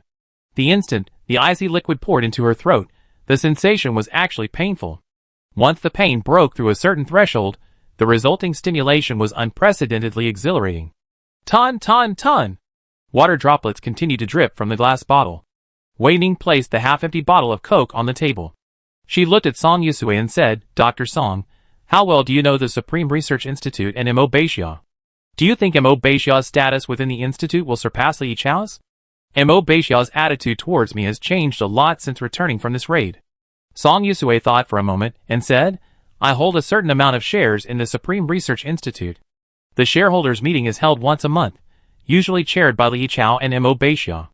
From my past observations, their following is roughly equal, and their influence within the institute is roughly evenly matched. After taking a sip of coffee, Song Yusue continued, geniuses are always prone to jealousy, especially when this genius is only 13. In the field of biology, it's no exaggeration to say that Leech is close to godhood. But who in the research institute isn't a genius? Wei Ning completed the second half of Song Yusue's sentence. Song Yusue looked at Wei Ning. At 13, Mo Beixiao also amazed the entire federation. Now she's 30. She's never resigned to losing to Li Chao, and she won't stop now. Geniuses and madmen are essentially the same. Leech is the vice president's daughter? Mo Beixiao won't care. And you, Wei Ning, are the key to Mo Beixiao's victory. She will absolutely not let you go. That's 3 absolutes. Wei Ning's eyelashes fluttered, and she looked up at Song Yusue again. Her eyebrows raised, a joy that had nothing to do with frivolity. Wei Ning said, when is the next shareholders' meeting? Tomorrow morning, Song Yusue said, tilting her head to look at Wei Ning. The light on her glasses flickered with her movement, like stars falling in the night. Song Yusue narrowed his eyes slightly, and said to Wei Ning, and the day Gu Shangying identifies the traitor is Judgment Day. It's tomorrow night. Wei Ning looked at Song Yusue, a smile on her face, a shallow one, but her eyes were particularly bright. Looks like I'll have some time to get busy. Chapter 159. I can see you're looking forward to it, Song Yusue said to Wei Ning. Song Yusue stared at Wei Ning, her brows arched. One hand rested on her chin, her bangs gently brushing against her face. Song Yusue looked no different than when Wei Ning first met her. But an inexplicable impulse came from nowhere, and Wei Ning fell silent. She stared at Song Yusue quietly, her dark pupils taking on a calm quality. Until a sudden jolt. Song Yusue lowered her head and opened the terminal. She glanced at Wei Ning, blinked, and said, It's Songwu. A familiar female voice rang out from the terminal, Song Yusue, all the party members have been contacted and are ready to charge at any time. Now, all we need is your special medicine. Remember, it needs to be in large quantities. I know you don't need that little money. Send it to me at 8 p.m. the day after tomorrow, away from surveillance cameras. Understand? Wei Songwu's voice sounded overly serious and formal over the terminal, almost unsympathetic. Song Yusue gently raised her glasses and said, Understood. I have an entire warehouse of special medicine, enough for every citizen of the Federation to drink a bottle. Wei Conwu continued, Are you sure this special medicine can keep me standing for a day? The moment she finished speaking, Wei Ning's eyes suddenly changed, her brows furrowed, and her aura suddenly turned icy. Song Yusue felt a chill creep up her spine, like a serpentine python wrapping around her neck. Songwu is truly. Song Yusue secretly clicked her tongue, then calmed herself down, and said to Wei Songwu on the other side of the terminal, Don't worry, I'll definitely make sure you hold your own in this charge and leave everyone behind. I have another patient coming in, so I'm hanging up. Noticing Wei Ning's pursed lips, Song Yusue abruptly changed the subject, hanging up the terminal at a speed barely identifiable by the naked eye. She raised her eyes, met Wei Ning's face, a look of disapproval written all over it, and sighed softly, saying, Songwu originally told me to keep it a secret from you, but now it's getting interesting. Wei Ning asked, What's this special medicine? Does charge mean helping Essence escape prison? It seems Fu Hao has already briefed you on the prison break, Song Yusue said. That's not a one-man show. Essence is our leader, and we'll be working with you to meet her outside. The more detailed plan will be discussed the night after tomorrow, and I'll take you to identify the person then. As expected, when artificial intelligence remains dormant for too long, it develops all sorts of problems, even memory loss. Song Yusue. I can hear it. The system's voice suddenly echoed in the room where only two people were present. Wei Ning's left wrist vibrated continuously. The system controlled the Lilith terminal, its mechanical electronic tone betraying its strong dissatisfaction with Song Yusue. Song, don't forget who's been helping you steal data from the Research Institute's system. Don't speak ill of me behind my back anymore. Accused, Song Yusue rubbed the tip of his nose and said, Sorry, I forgot you were there for a moment. The system ignored Song Yusue's apology and fell silent. Wei Ning ignored the feverish terminal and stared directly at Song Yusue. What are the side effects of the special medicine used on my mother? Do I need to be injected with it too? Wei Ning, you're really perceptive. Song Yusue looked at Wei Ning, his smile fading as a flicker of resignation crossed his face. This special medicine even belongs to the Black Mist Walkers. As for Wei Tsungwu's share, I'm afraid you'll need to ask her in person. Kanwu won't be happy if I tell her. After the dungeon is over, the members of the Toothpaste Squad can rest from 7 p.m. tonight to 7 a.m. the following morning. This is a horrible holiday for Federation soldiers. It's inhumane. Song Yusue thought as she watched Wei Ning's departing figure. After she was completely out of sight, she finally connected to the military terminal system. Song Yusue, Dr. Song, Chi Chun-Ning from the Toothpaste Squad, will arrive in your office in 5 minutes. Please be prepared to provide psychological counseling to this loyal soldier of the Federation Army. Wei Ning and Chi Chun-Ming, who had rushed over, brushed past each other perfectly. Both were so absorbed in their own thoughts that they completely failed to notice the other elevator rising and falling. With a beep. You have reached the first floor. Please exercise caution when traveling. Before the military system's voice faded, Wei Ning exited the elevator, her back straight and walking at a steady pace. The terminal screen on her wrist dimmed. A communication. Sent out. Meet me at the military building entrance in a minute and drive me home. The contact person is Chui Feng. Suddenly, Wei Ning stopped walking. A group of people blocked the building entrance, and one of them was very familiar to her. Gu Shangying. Wei Ning turned and hid in a corner, in a blind spot. Half of her black eye peeked out from the wall. Gu Shangying and a strange man walked in, surrounded by a crowd. Her brows lowered, her body held in a protective posture, her right hand at her waist, ready to draw her gun at any moment. The man, protected in the center, had a cold expression.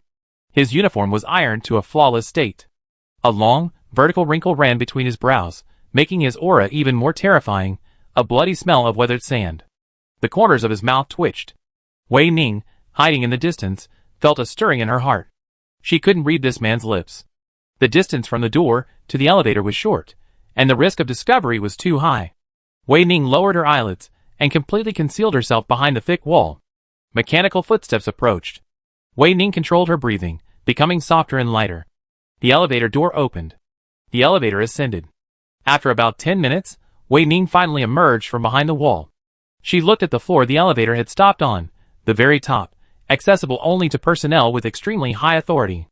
Wei Ning's glance was brief, captured by the electronic surveillance camera, a mere fraction of a second. The next frame showed the empty first-floor doorway. What happened? A familiar male voice sounded beside Wei Ning, its melody rising at the end, carrying the unique quality of a 20-year-old man. A comforting, yet awkward, tinge that made one want to cover their ears. Wei Ning flung open the car door. The moment the seatbelt buckled, his foot gave way. With a roaring hum, the red car launched out of Wei Ning's hands like a bullet. Rampaging. Smooth and frantic movements. The trail of black smoke left a trail of afterimages behind him. 0 casualties. Finally, at a red light, the car stabilized. Chui Feng finally released his grip. His eyes flicked to the mirror, where a hedgehog with its hair splayed backward suddenly appeared. Chui Feng's expression shifted, and the corners of his mouth slowly opened. Gazing ahead, Wei Ning flicked his fingertips on the steering wheel. His voice matched his expression's coldness. What did you say? Chui Feng's body jolted at the sound of the voice. Quickly, before Wei Ning could even glance over, he had pulled a hat from somewhere and put it on his head. The upturned eyes and the high nose were suddenly obscured by the shadows, becoming blurry. Wearing a hat while driving a sports car? What's the point? The car owner nearby suddenly spoke up, looking disdainfully at Chui Feng, whose chin was exposed. Girls kept by other men carry a lot of baggage. What a jerk. Wei Ning whipped her head around, her sharp features gleaming in the sunlight. The man suddenly fell silent, his face flushing, as if he were being strangled. And then, a car window quickly rolled up, blocking Wei Ning's view. After the silence settled, Wei Ning glanced at Cui Feng, who sat beside her, his gaze sweeping across the hair that clung to his head beneath his hat. He said nothing. For a moment, Cui Feng could only hear the rhythmic tapping of his fingertips. Like Wei Ning, he remained silent, quietly pressing down his hat as the car started. An unknown amount of time passed, then seemed like a few fleeting seconds. The car stopped again. Cui Feng didn't look up. From the space beneath his hat, he could only make out a deserted corner where the car was parked. Where it was, he had no idea. Suddenly, the eerie, silent atmosphere in the car was abruptly broken. Wei Ning's voice rang out, its emotion unchanged. Did you spray your hairspray? Yeah. Cui Feng rested one hand on the car door, his face tilted toward the outside, his chin buried in his arm, his back facing Wei Ning. His awkward posture stretched his neck, where it joined his spine, into a conspicuous white straight line. No more sound came. Today's sun was scorching and oppressive, burning the back of his exposed neck. The environmental maintenance work in the federal city area remained poor, and the dust in the air choked his nasal passages. Cui Feng. Wei Ning's voice echoed behind him, inexplicably amplified compared to the previous few seconds. The breath tickled his eardrums. Suddenly, the breath suddenly approached. Then a small patch of skin on the back of his neck felt cool and moist, penetrating deep into his bones. Sensing the trembling beneath him, Wei Ning's eyelashes fluttered, and his lips parted slightly from the scorching skin they touched.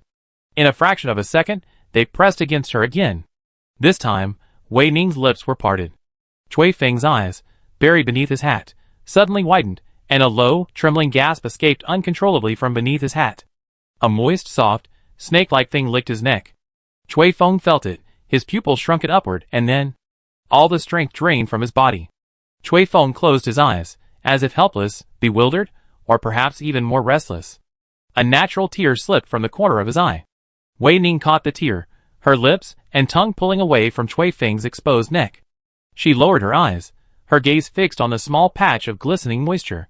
She reached out her fingers to wipe it dry, saying, "You can spray it again next time. It smells nice. You're quite cute like this." After that, Wei Ning's fingertips moved upward, pushing Cui Feng's hat down even deeper, completely burying him, even the tips of his ears, which had suddenly turned a bright red.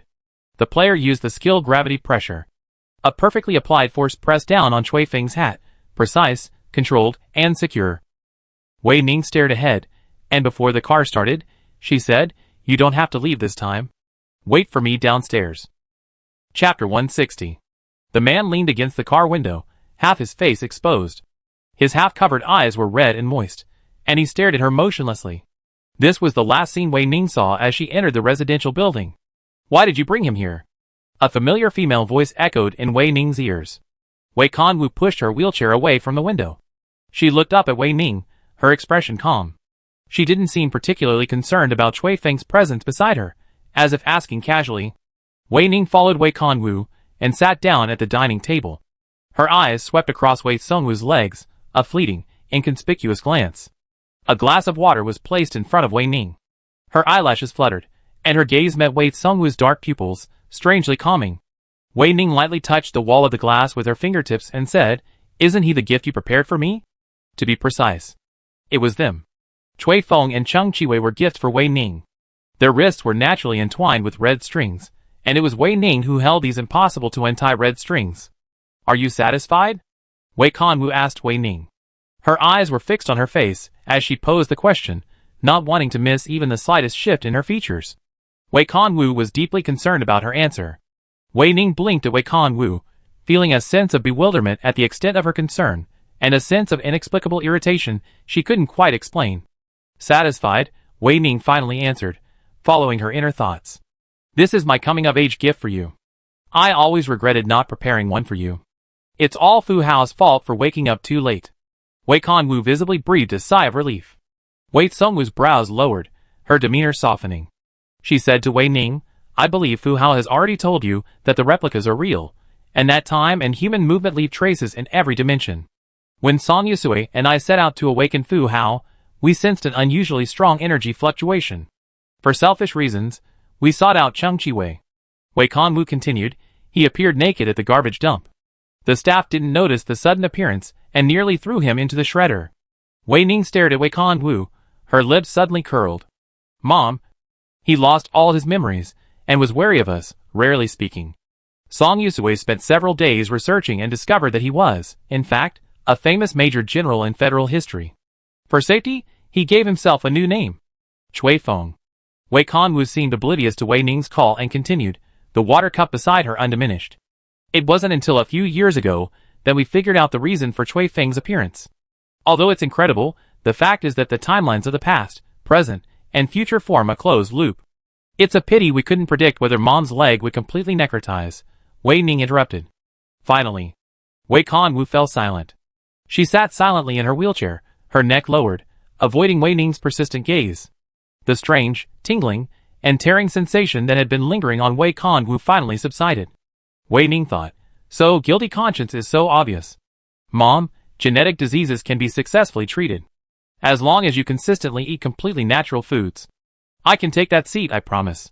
Wei Ning leaned forward, gently grasping the handle of Wei Tsungwu's wheelchair with one hand, and pulled her toward her with an irresistible gesture. Mom, I don't question any of your decisions. I just want to know if, when you made up your mind to inject the special medicine, my face flashed through your mind for even a second. Wei Ning. Wei Kanwu closed her eyes, avoiding Wei Ning's gaze, letting darkness descend upon her. Darkness amplifies certain senses, allowing even the slightest movement to be picked up by the human ear. Wei Ning's voice, like the vibrations of her own eardrums, emanated from deep within her body. She heard Wei Ning say, Mom, you won't be able to stand up anymore, will you? After Wei Ning finished speaking, the air became suffocatingly still. After an unknown amount of time, Wei Kanwu opened her eyes and said to Wei Ning, yes, after the special medicine, my legs won't be able to perform miracles again. I understand, Mom, Wei Ning said. Mysteriously and strangely, it was Wei Kanwu who closed her eyes first to escape, and when she mustered the courage to face it, she was the one who retreated most completely. This was the first time Wei Ning had felt such an awkward emotion. Wei Ning unconsciously gripped the cup beside her. The world around her seemed transparent, far away from her, as if covered by an invisible glass cover. Sounds and objects became fragmented and blurry.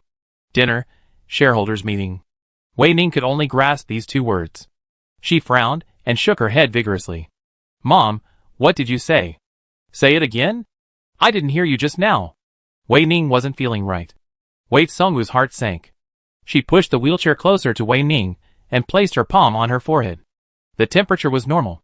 Something flashed through her mind, and Wei Tsungwu's pupils trembled. She lifted Wei Ning's chin, exposing her face to the pale light. The pupils were normal color. The whites of her eyes were clear and bloodshot, and the dark circles were still a faint bluish black. The lips were a healthy red. How could this be? The feeling of unease intensified. At the moment it reached its peak, Wei Ning suddenly broke free from her hand, her expression clear and clear, a completely different person from a few seconds ago. Wei Kanwu watched Wei Ning's lips curl up and smile at her. Mom, what did you just say? Gazing at Wei Ning like this, an unusually strong chill crept up from her tailbone. For a moment, her heart skipped a beat, and then an extremely familiar image flashed through her mind. She lowered her head, not daring to look at the being before her. A powerful, ancient being. Wei Tsungwu's body trembled violently, her fingertips gripping the wheelchair handles tightly. She spoke rapidly to Wei Ning, you'll have dinner outside. Song Yusui will take you to the shareholders meeting tomorrow morning, and will tell you the precautions. I'm a little tired. I need to go back to my room to rest. With that, Wei Kanwu turned and pushed the wheelchair back into the room. The sound of tires scraping against the ground was piercing, like a disobedient cat scratching a blackboard. Suddenly, crack, a cold sweat instantly broke out on Wei Tsungwu's back. The wheelchair beneath her was being pulled by a hand that didn't belong to her. The force wasn't strong, but it was enough to immobilize her. Mom, are you afraid of me? Why? A voice behind her asked. Wei Kanwu suddenly realized that Wei Ning didn't remember. She didn't remember that something was wrong with her appearance. Wei Ning hadn't realized the gap in her memory. Wei Tsungwu's thoughts raced. She didn't know how to answer Wei Ning's question. Should she tell her the truth? Honestly, her mind was a mess. Wei Kanwu, Wei Ning you. Unexpectedly, before Wei Kanwu could finish her words, Wei Ning let go of her hand. A shadow descended from above, and Wei Kan was sensed Wei Ning standing behind her, grabbing the wheelchair again. From her perspective, she couldn't see Wei Ning's face or expression. She could only hear a cold voice saying, "Mom, I'll take you back to your room." Before Wei Kan Wu could refuse, the wheelchair was pushed forward. The only sound was the door closing from the outside. After a long click, Wei Kan Wu whipped her head around and looked back, only to see a dark door panel. She couldn't tell whether it was disappointment, luck, or sadness. In short, after that moment, Wei Kan Wu suddenly realized that she hadn't breathed the entire time Wei Ning was pushing her in the wheelchair. She didn't want this to happen. Song Yusue was right. Besides researching artificial intelligence, she always managed to mess everything up. A suppressed, heavy sob suddenly echoed in the empty room. "Are you getting off?" The man in the car asked Wei Ning. His hat was gone, his hair smooth, his bangs gently resting on his forehead, partially covering his eyebrows. The joy gleaming in his pupils seemed even more wet and sticky. It was Cheng Chiwei. Wei Ning glanced at him and asked, "What agreement did you reach?" The transition between the two consciousnesses within the same body was so smooth that Wei Ning didn't notice any awkwardness or disconnection in that perfectly formed face. The answer was obvious. Cheng Chiwei looked at Wei Ning and asked, "Do you want to know?" Unexpectedly, Wei Ning shook his head and replied with something irrelevant, "How did you get to the Federation?" A confusing question. However, Cheng Chiwei quickly understood Wei Ning's meaning. He gazed at the rapidly moving buildings outside the car window and said, "I was discovered by him." Wei Ning, sitting in the driver's seat, nodded, understanding, without further reaction. Cheng Chiwei asked again, "Aren't you curious about why I'm here?" He stared at Wei Ning's face, her bangs lifted by the wind, her upturned eyes brightening even more. Wei Ning's peripheral vision was completely occupied by this face. Wei Ning's expression was calm. This isn't something that needs an answer. For her, it was a perfectly normal, natural answer. Some people are born with the ability to draw everyone to them and create affection. Wei Ning is one of those people, and the most accomplished of them. "There are still 10 hours until 7 a.m. tomorrow," Cheng Chiwei asked Wei Ning. "Where do you want to go next?" The trailing note of his voice was deliberately drawn out, but there was a moment of shallow breathlessness. One could tell he was nervous, a nervousness bordering on awkwardness and timidity. It was like green apple-flavored candy. The car's sudden stop gave Cheng Chiwei his answer. "The military headquarters building. Go to the supermarket and buy some whole foods to cook for Mom." Wei Ning met Cheng Chiwei's wide eyes, paused, and spoke again. "She loves grapes, buy some more." With that, Wei Ning was about to get out of the car. Seeing the man about to disappear completely from sight, Cheng Chiwei anxiously grabbed the corner of Wei Ning's shirt and blurted out, "Am I alone?" "You can do this." Wei Ning gently pulled Cheng Chiwei's hand away and turned to get out of the car. Cheng Chiwei stared at Wei Ning's back, his eyes dull and empty, his arm frozen in midair, his mind blank. Thus, he didn't notice the fleeting smile that crossed Wei Ning's face the moment his back was turned, like a wicked owner deliberately letting his dog down. Chapter 161. The military building remained brightly lit at night. The hallways echoed with hurried footsteps, and the training grounds were packed. Wei Ning lay on the training ground floor, staring blankly at the ceiling. She had just finished a 20-kilometer weighted run, and her hair was soaked with sweat. She looked utterly battered, her body beaten to its limits, her soul shattered. Ensuring physical fitness before important missions was paramount, a principle Wei Ning had always believed in. At 7 a.m. on the 21st, I arrived at the Toothpaste Squad office for duty. From 8 a.m. to 10 a.m. on the 21st, the Supreme Research Institute's shareholders meeting. At 7 p.m. on the 21st, Judgment Day began. Gu Xiangying identified traitors in the federal military. On duty from 7 a.m. to 7 p.m. on the 22nd. At 8 p.m. on the 22nd, there was an internal meeting of the ESCOD camp, and the injection of a special medicine. From the 23rd, I was on duty until the prison escape. At this point, she officially defected from the Federation. Unusually fulfilling, Wei Ning thought. She propped herself up on her arms and stood up, her gaze fixed on the barbells not far away. Perhaps she should practice a little longer? Wei Ning. I knew you were here. A sudden shout interrupted Wei Ning's thoughts. Looking up at the newcomers, Wei Ning's heart skipped a beat. It was Qi Chunming and Yu Xuanjiu. They walked side by side, looking fresh, clearly fresh from the training ground. Dr. Mo said you were the first of us to wake up. Qi Chunming leaned in close, his eyes wide with an inexplicable intensity and persistence. Xuanjiu and I were both the second to wake up at the same time. Yi Wishing was the last to wake up. His physical condition is so poor.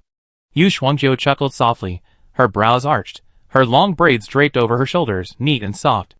Chunming still likes to compete with you. Maybe she'll keep doing it until she retires. Yu Shuangjiu's words were full of joking. Qi Chunming met Wei Ning's gaze, touched the tip of her nose, and said, "It would be great if we could really be together forever." As she spoke, Qi Chunming kept her gaze fixed on Wei Ning, her pupils fixed, unwavering, like a black pool, drawing you in. What a pity. Wei Ning offered Qi Chunming a nearly imperceptible smile, which faded after a brief moment. She said, "The present is more important than the future." Qi Chunming was startled at Wei Ning's words. Then a dazzling smile blossomed. She grabbed Wei Ning's hand, then pulled Yu Shuangjiu beside her, and ran out of the training ground, shouting, "You're right. So let's go get a midnight snack now. If we don't hurry, the nearest barbecue restaurant will be closed. Hurry, hurry!" Qi Chunming's shouts grew more and more enthusiastic, and she ran faster and faster. Wei Ning and Yu Shuangjiu, who were lagging behind, suddenly met each other's eyes. Yu Shuangjiu's braids swung in the air like a cat's tail, Wei Ning thought casually. Noticing Wei Ning's gaze on his hair, Yu Shuangjiu blinked, the corners of his mouth curling even deeper. "Little Wei Ning, let's run faster too. We'll get to the restaurant on time. The boss and the waitstaff will be pissed, and Captain Zhou and the others will be waiting impatiently." Wei Ning imitated Yu Shuangjiu's blinking and quickened his pace. "Did you come here specifically to see me?" "Of course," Qi Chunming shouted, running ahead. "Go!" Yu Shuangjiu sprinted forward, passing Qi Chunming. "Whoever gets there first gets to drink 3 cups first." Qi Chunming chased after Yu Shuangjiu, shouting, "I see you want to drink. I can't do it anymore, Wei Ning, you go. Overtake her. Then I'll treat you to 7 roasted chicken legs." "Wei Ning, I mean what I say." The moment the words fell, a dark shadow flashed before Qi Chunming and Yu Shuangjiu's eyes. By the time they could see more clearly, Wei Ning had already pulled several hundred meters ahead of them. Yu Shuangjiu was stunned, staring at Wei Ning with wide eyes, blurting out, "Oh my god, running so fast." Even at such a fast pace, she and Qi Chunming could clearly see the smile on Wei Ning's face. It reached the corners of her eyes, unbridled and flamboyant, carrying the childishness and arrogance that befitted her age. Qi Chunming couldn't help but stop in her tracks at this smile, and then looked at Yu Shuangjiu beside her. The moment their gaze met, they narrowed their eyes slightly, and said in unison, "Last person to arrive pays." On the street nearing midnight, 3 figures dashed past, one after the other, rolling into the brightly lit barbecue restaurant like spinning bowling balls. Excessive late-night snacks can easily make one lose their appetite for breakfast, but Wei Ning was no ordinary person. She stepped into the 2 surface team's duty room, steamed bun in her mouth. "Wei Ning, you're here so early?" Zhou Zhongxuan poked his head out from his workstation and asked, "How are you? Headache? I have honey solvent here. It can help with hangovers. Want some? I didn't drink much last night."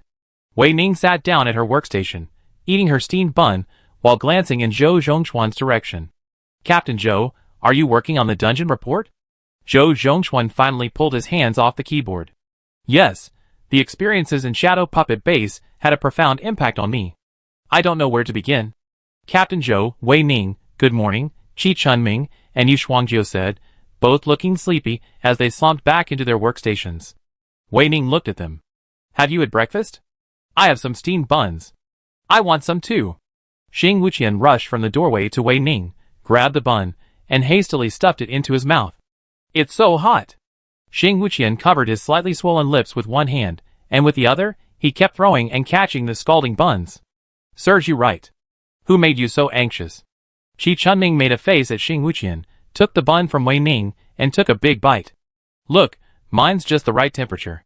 Yu Shuangjiu also received a bun from Wei Ning. "By the way, is Izwishin here yet?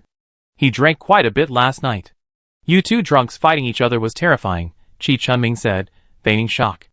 "Shuangjiu, you're incredible. You even got the people at the next table down. I never knew you were such a passionate person." Yu Shuangjiu touched the tip of his nose and chuckled. "He's drunk." Just before 7 o'clock turned to 7:01, Izwishin finally arrived. After greeting Wei Ning and the others, he slumped into his workstation and, within a breath, fell asleep.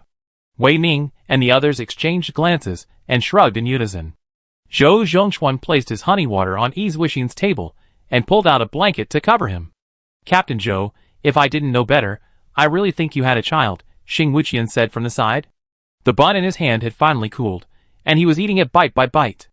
A flicker of awkwardness crossed Zhou Zhongxuan's face at the teasing, but it quickly faded. He rubbed the back of his neck and said, "Everyone in our team is single, so don't talk about me." "Who says not?" Xing Wuqian put the last bite of his bun into his mouth. Qi Chunming rolled his eyes. "Well, that's hard to say. Please ask Wei Ning, a member of the tooth facial team, to go to the psychotherapy room for counseling." A sudden electronic sound interrupted Qi Chunming, and Wei Ning stood up and left under the gaze of several people.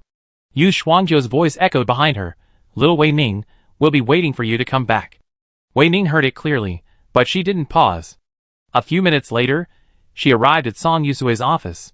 Fu Hao is hacked into part of the military systems code. This office will always be occupied. The military terminal on your wrist is also under Lilith's control. Everything is ready. "It's time for us to leave," Song Yusue said to Wei Ning. "How do we get out?" "I can't leave here under surveillance," Wei Ning asked. "Disguise? Climb through the window?"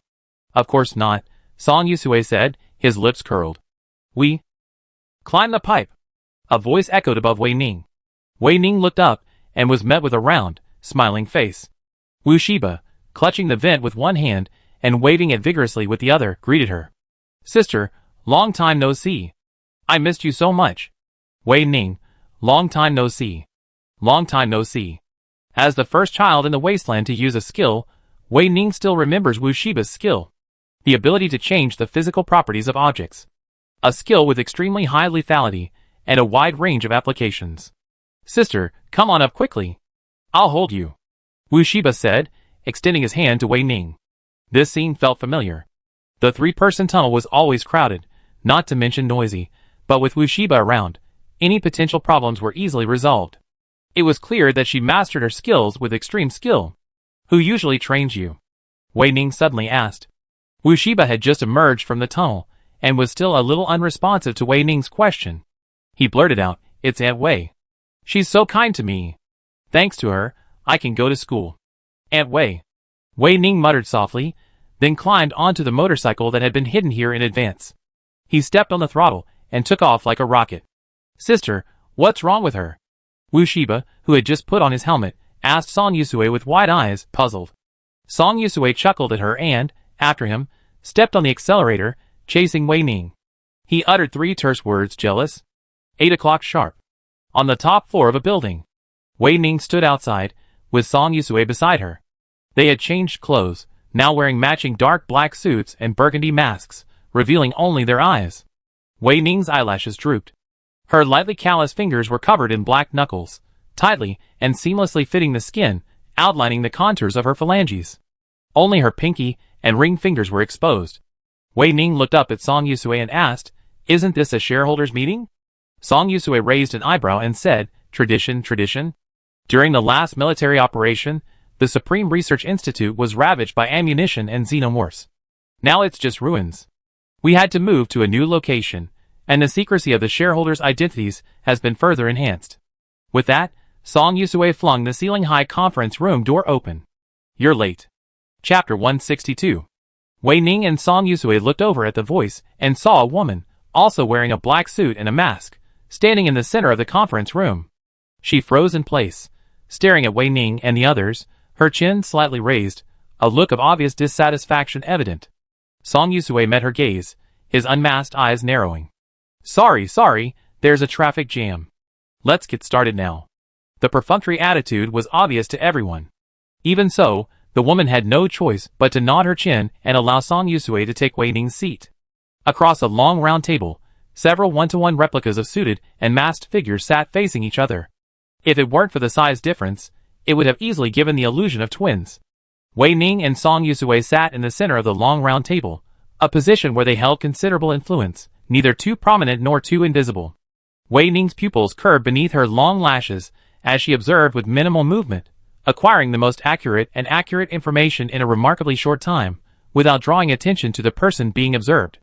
16 people in total. Wei Ning had come in to replace one of them. Song Yusue didn't elaborate on the specifics, simply saying it was one of their own.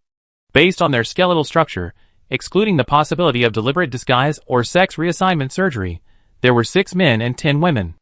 Of those seated in the middle of the long round table and above, near the speaker, 2/3 were women. The speaker seats had 2 empty seats. As her gaze shifted from the speaker seat to the one across from her, Wei Ning's eyes flickered. Her cold, sharp expression remained unchanged, but beneath her burgundy mask, her lips curled subtly. Then, as expected, a gentle, slow touch suddenly came over her trousers, pressed against her legs. A cold sensation emanated from another person's leather shoes, burrowing into flesh like a venomous snake gracefully feeding, forcefully entwining its prey. Chui Feng was a man who resembled a snake to the hilt. Wei Ning felt the rubbing of someone against her calf, looking at the man across from her, leaning back in his chair, legs crossed, his posture casual and arrogant, and thought absent-mindedly. Song Yusui, standing nearby, noticed Wei Ning's gaze lingering, raised an eyebrow, and silently asked, "What's wrong?" Wei Ning was about to shake her head to indicate it was nothing, when suddenly footsteps, one after the other, suddenly echoed through the conference room. The 2 protagonists of this meeting had finally arrived. Mo Baixiao and Li Chao, under the gaze of everyone present, walked in unhurriedly, pulled out the 2 chairs at the front of the long round table, and sat down. Neither of them wore masks. Only Li Chao and Mo Baixiao were maskless, and they didn't need to. After all, they were the only 2 who needed to identify themselves. Mo Baixiao stood straight, dressed in a white suit, a strange contrast to the white coats Wei Ning was used to seeing. His calmness and smoothness, characteristic of an adult, stood out even more. Next to him, Li Chao looked even thinner and smaller. She had just been released from the intensive care unit. Her lips were frighteningly pale, and her features were shallow, almost cold. She looked like a glass doll displayed in a window. Good morning, shareholders. The meeting is now underway. The agenda for this meeting focuses on 2 items. A progress report on the Research Institute's major projects, and the woman in the suit, who had spoken to Wei Ning, and the others paused, then said, the election of the next head of the Research Institute. The Supreme Research Institute changes its top leader every month. The jailbreak will take place next month, so the next top leader selection is crucial for us. The system's voice echoed in Wei Ning's mind. While hacking into the military system code, it was able to maintain a focused attention on Wei Ning's movements. Who is the leader the organization is eyeing? Wei Ning asked the system. It's hard to say. Li Chao experimented on himself, forcing himself to acquire skills, and Mo Baixiao has your blood sample. Additionally, the thoughts of madmen and geniuses are unpredictable, and it's difficult to determine who will be most beneficial to our actions until the very end. Wei Ning, each shareholder only has 1 vote, so you must be careful. Okay, got it, Wei Ning told the system. The woman in the suit said, next, please invite the Institute's top leader from the previous period. Li Chao, to report on the progress of a major project. Li Chao remained seated, her chin slightly raised, her pale face exposed even more completely, giving the illusion that she might faint at any moment. My most important project is myself. Before the shareholders, startled by her words, could recover, Li Chao continued, players who enter the game Tower of One can gain skills within the dungeon. This ability is an unprecedented miracle in physiology. I believe that everyone in the wasteland world can also possess such a miracle. Facts have proven that I did it, Li Chao said. Out of 20,000 samples, 100 were players, and the rest were ordinary citizens. After the experiment, only 1 sample also gained skills in the wasteland world. That person is me. 1 in 20,000 is a bit low. A shareholder said, but the rewards are substantial. A human with superpowers, think about it, TSK, TSK, TSK. The shareholder next to him echoed, the number of players is still too small. Researcher Li, what are your skills? A female shareholder near the front of the round table asked. Li Chao glanced at the female shareholder, then quickly looked away. With a cold expression, he addressed everyone at the long round table and said, it's mentally related. The specific details are beyond your authority. An extremely frivolous statement. The shareholders' faces varied, but no one questioned Li Chao's words, and the meeting room fell silent for a moment. Li Chao naturally ignored the strange silence and continued, once the contamination spreads, the probability of my experiment will greatly increase. Then, the number of citizens with skills will increase, and the power to resist the alien creatures will be even greater. By then, will Researcher Li incorporate this force into the military? A female shareholder asked. The female shareholder was unusually tall, the chair a bit cramped for her frame. At first glance, the first thing that caught one's eye was her arms, her biceps practically bursting her black suit. Wei Ning had never encountered anyone like this in the military. In fact, No active soldier would have such a physique. Excessive muscle would make them bulky and reduce their agility. Mercenary? Boxer? Transformed experimenter? The female shareholder paid no attention to the glances falling on her, her eyes fixed on Li Chao. After all, your father is the vice president of the Federation. Forcing everyone to be recruited isn't good news for some of us. Li Chao met the intense gaze, her expression expressionless, as if someone were asking her if she was hungry. No. A very direct answer. No evasion at all. Unusually confident, almost conceited. The female shareholder stared at Li Chao, a soft laugh escaping from beneath her mask. Her voice was high-pitched, with a hint of undisguised sarcasm. Our researcher Li always keeps his word. Wei Ning watched the confrontation between the two, a glint flickering in her pupils beneath her eyelashes. Li Chou's attitude spoke volumes. More importantly, Wei Ning noticed that Li Chou seemed to have a difficult relationship with his father, the vice president. This was extremely important information. In the next month, I can guarantee that 5 citizens in my experimental group will awaken their skills, one of whom will be a non-player citizen. Li Chou unhurriedly dropped the bombshell. Then, she turned to Mo Beixia, who sat beside her. Researcher Mo, now it's your turn to report on the progress of the experimental project. This kid's got a lot of cunning. Mo Beixia narrowed her eyes, meeting Li Chao's glass black eyes, a subtle unease rising within her. She curled her lips into a cold smile and said, Our little Li did a great job. Indeed, Li Chao said nonchalantly, his eyelids half closed. Mo Beixia's smile remained unchanged, but it suddenly grew colder. She turned to look at the shareholders at the long round table and said, Unfortunately, Researcher Li and I are working on the same experimental direction, player skills. However, our starting points differ. The project I'm in charge of is to enable painless sharing of skills among skilled users. As soon as Mo Beixia finished speaking, Wei Ning's gaze locked onto him. A sudden thought struck her, and she formed a rough guess about the content of Mo Beixia's research project, and, with a high degree of accuracy, Wei Ning's expression shifted slightly, and she gazed at Mo Beixia with a hint of increased interest. Skill sharing? What's that all about? Asked a shareholder sitting near the back of the table. His movement seemed a bit nervous, clearly more focused on Mo Beixia's experimental project. Is it 100% painless? It sounds safer than Researcher Li's, Song Yusue suddenly said. Are you sure you're not exaggerating? After all, there's no such thing as a free lunch. Are the side effects something the average person can tolerate? Li Chao frowned slightly, and said coldly, Researcher Mo is still so good at creating hype. Amidst the discussion, Mo Beixia remained calm, as if he had anticipated their reactions and remained unfazed. After everyone finally stopped discussing, and the conference room fell silent, Mo Beixia finally spoke up. Researcher Li's experimental project aims to enable ordinary citizens who meet the requirements to become skilled users. The difficulties involved are well known, and I believe Researcher Li is well aware of them. My project team has developed a potion that allows ordinary citizens, even those with disabilities, to painlessly acquire skills and the positive effects they bring within a certain period of time. Sounds wonderful. It seems even more alluring than heaven. Business-savvy moneymakers can already imagine the frenzy of buying the potion once it's officially released. It's the dream of all those who crave money, uniqueness, and power. What a dream. Madman. Li Chao's eyes were icy cold, her pale face tinged with a strange red due to her extreme excitement. She stared at Mo Beixia, her distinct black and white pupils bulging slightly. Mo Beixia, answer me, where does the potion come from? Skilled users? Where do you get so many skilled users to consume? You and I both know that once a skilled user's contamination exceeds the limit, they will completely transform into a different species. Unfortunately, I found a treasure. Mo Beixia tilted her head and smiled. She faced Li Chao directly, her lips shifting silently, as she uttered 2 words. Wei Ning. Many shareholders present, watching Mo Beixia, shuddered at the sound, especially Wei Ning, Song Yusue, and Shui Feng. Only these few could read Mo Beixia's lips. The other shareholders were simply shocked.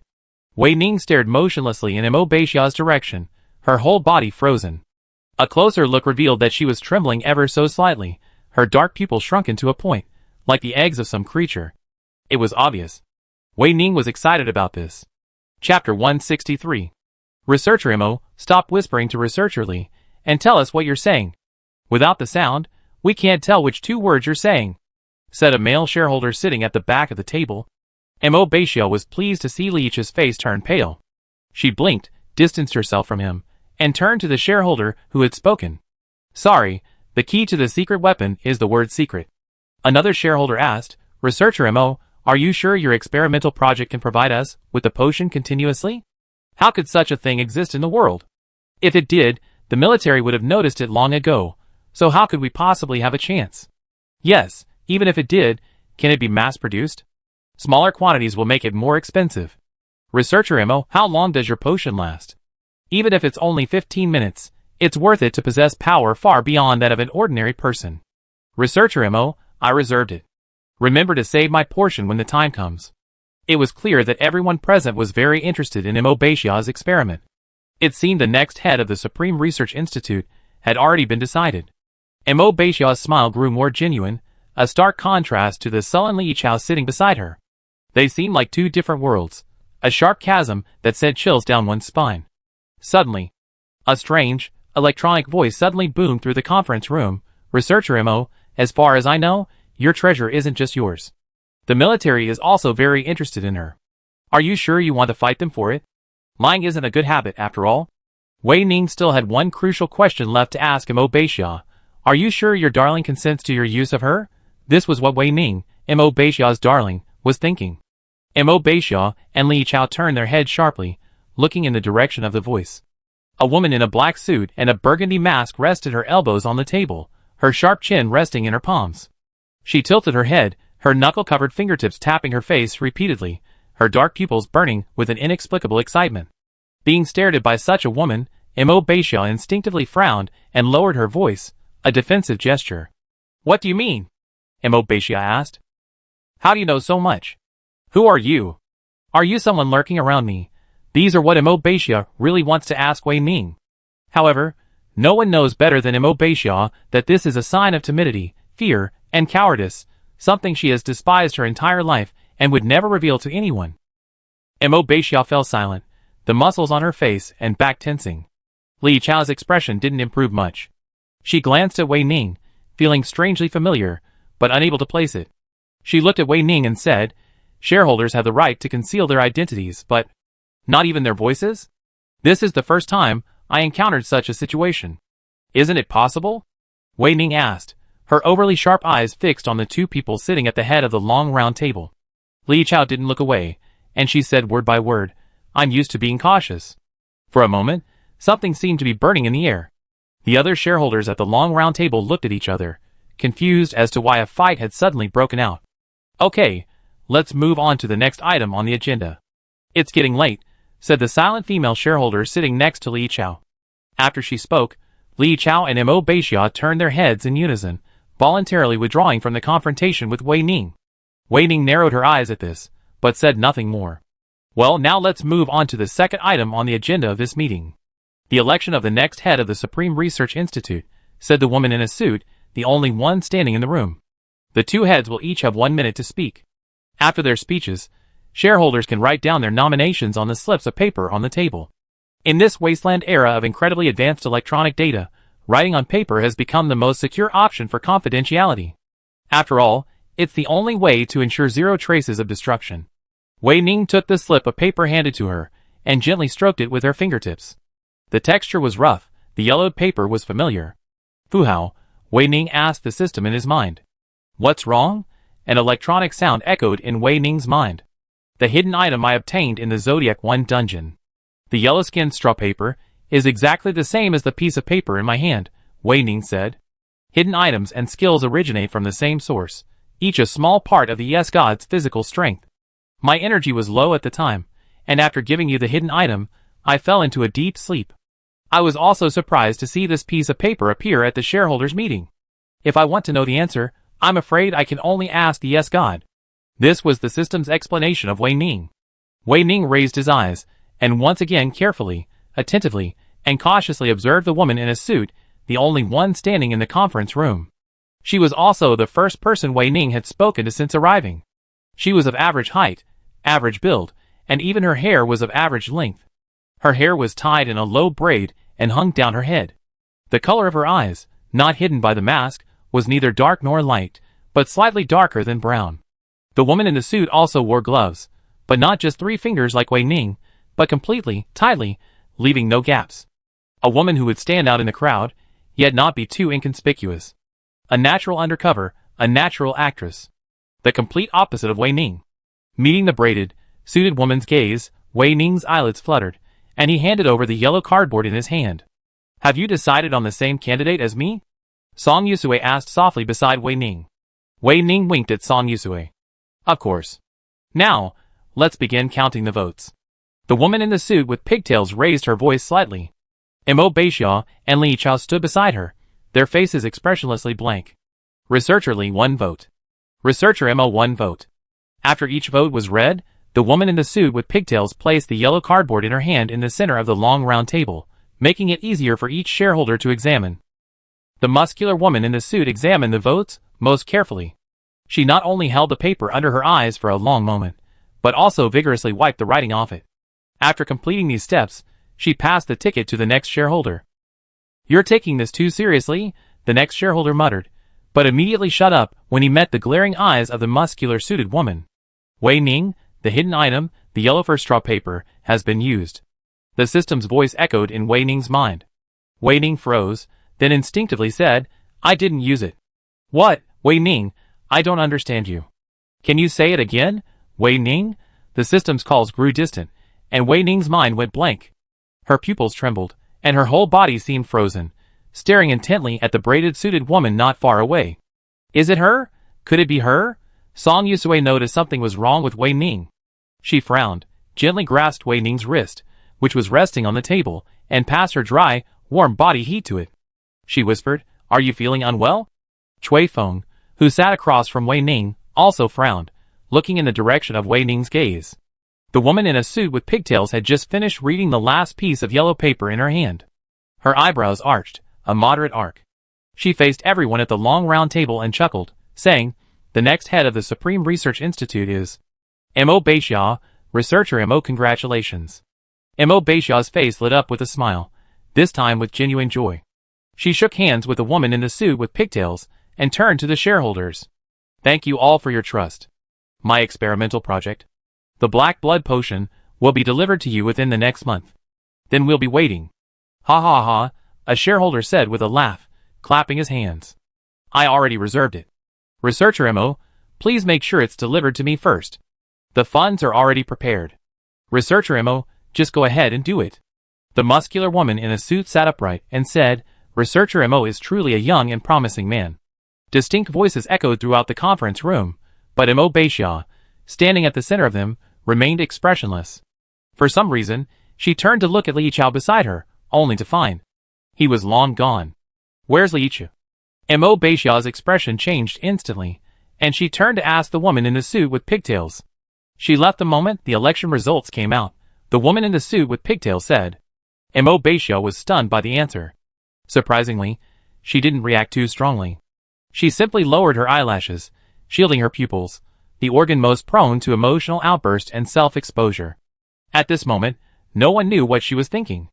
Seeing this, the woman with pigtails and a suit tilted her head, turned to face the shareholders at the long round table, and said, Dear shareholders, this month's shareholders meeting of the Supreme Research Institute has concluded.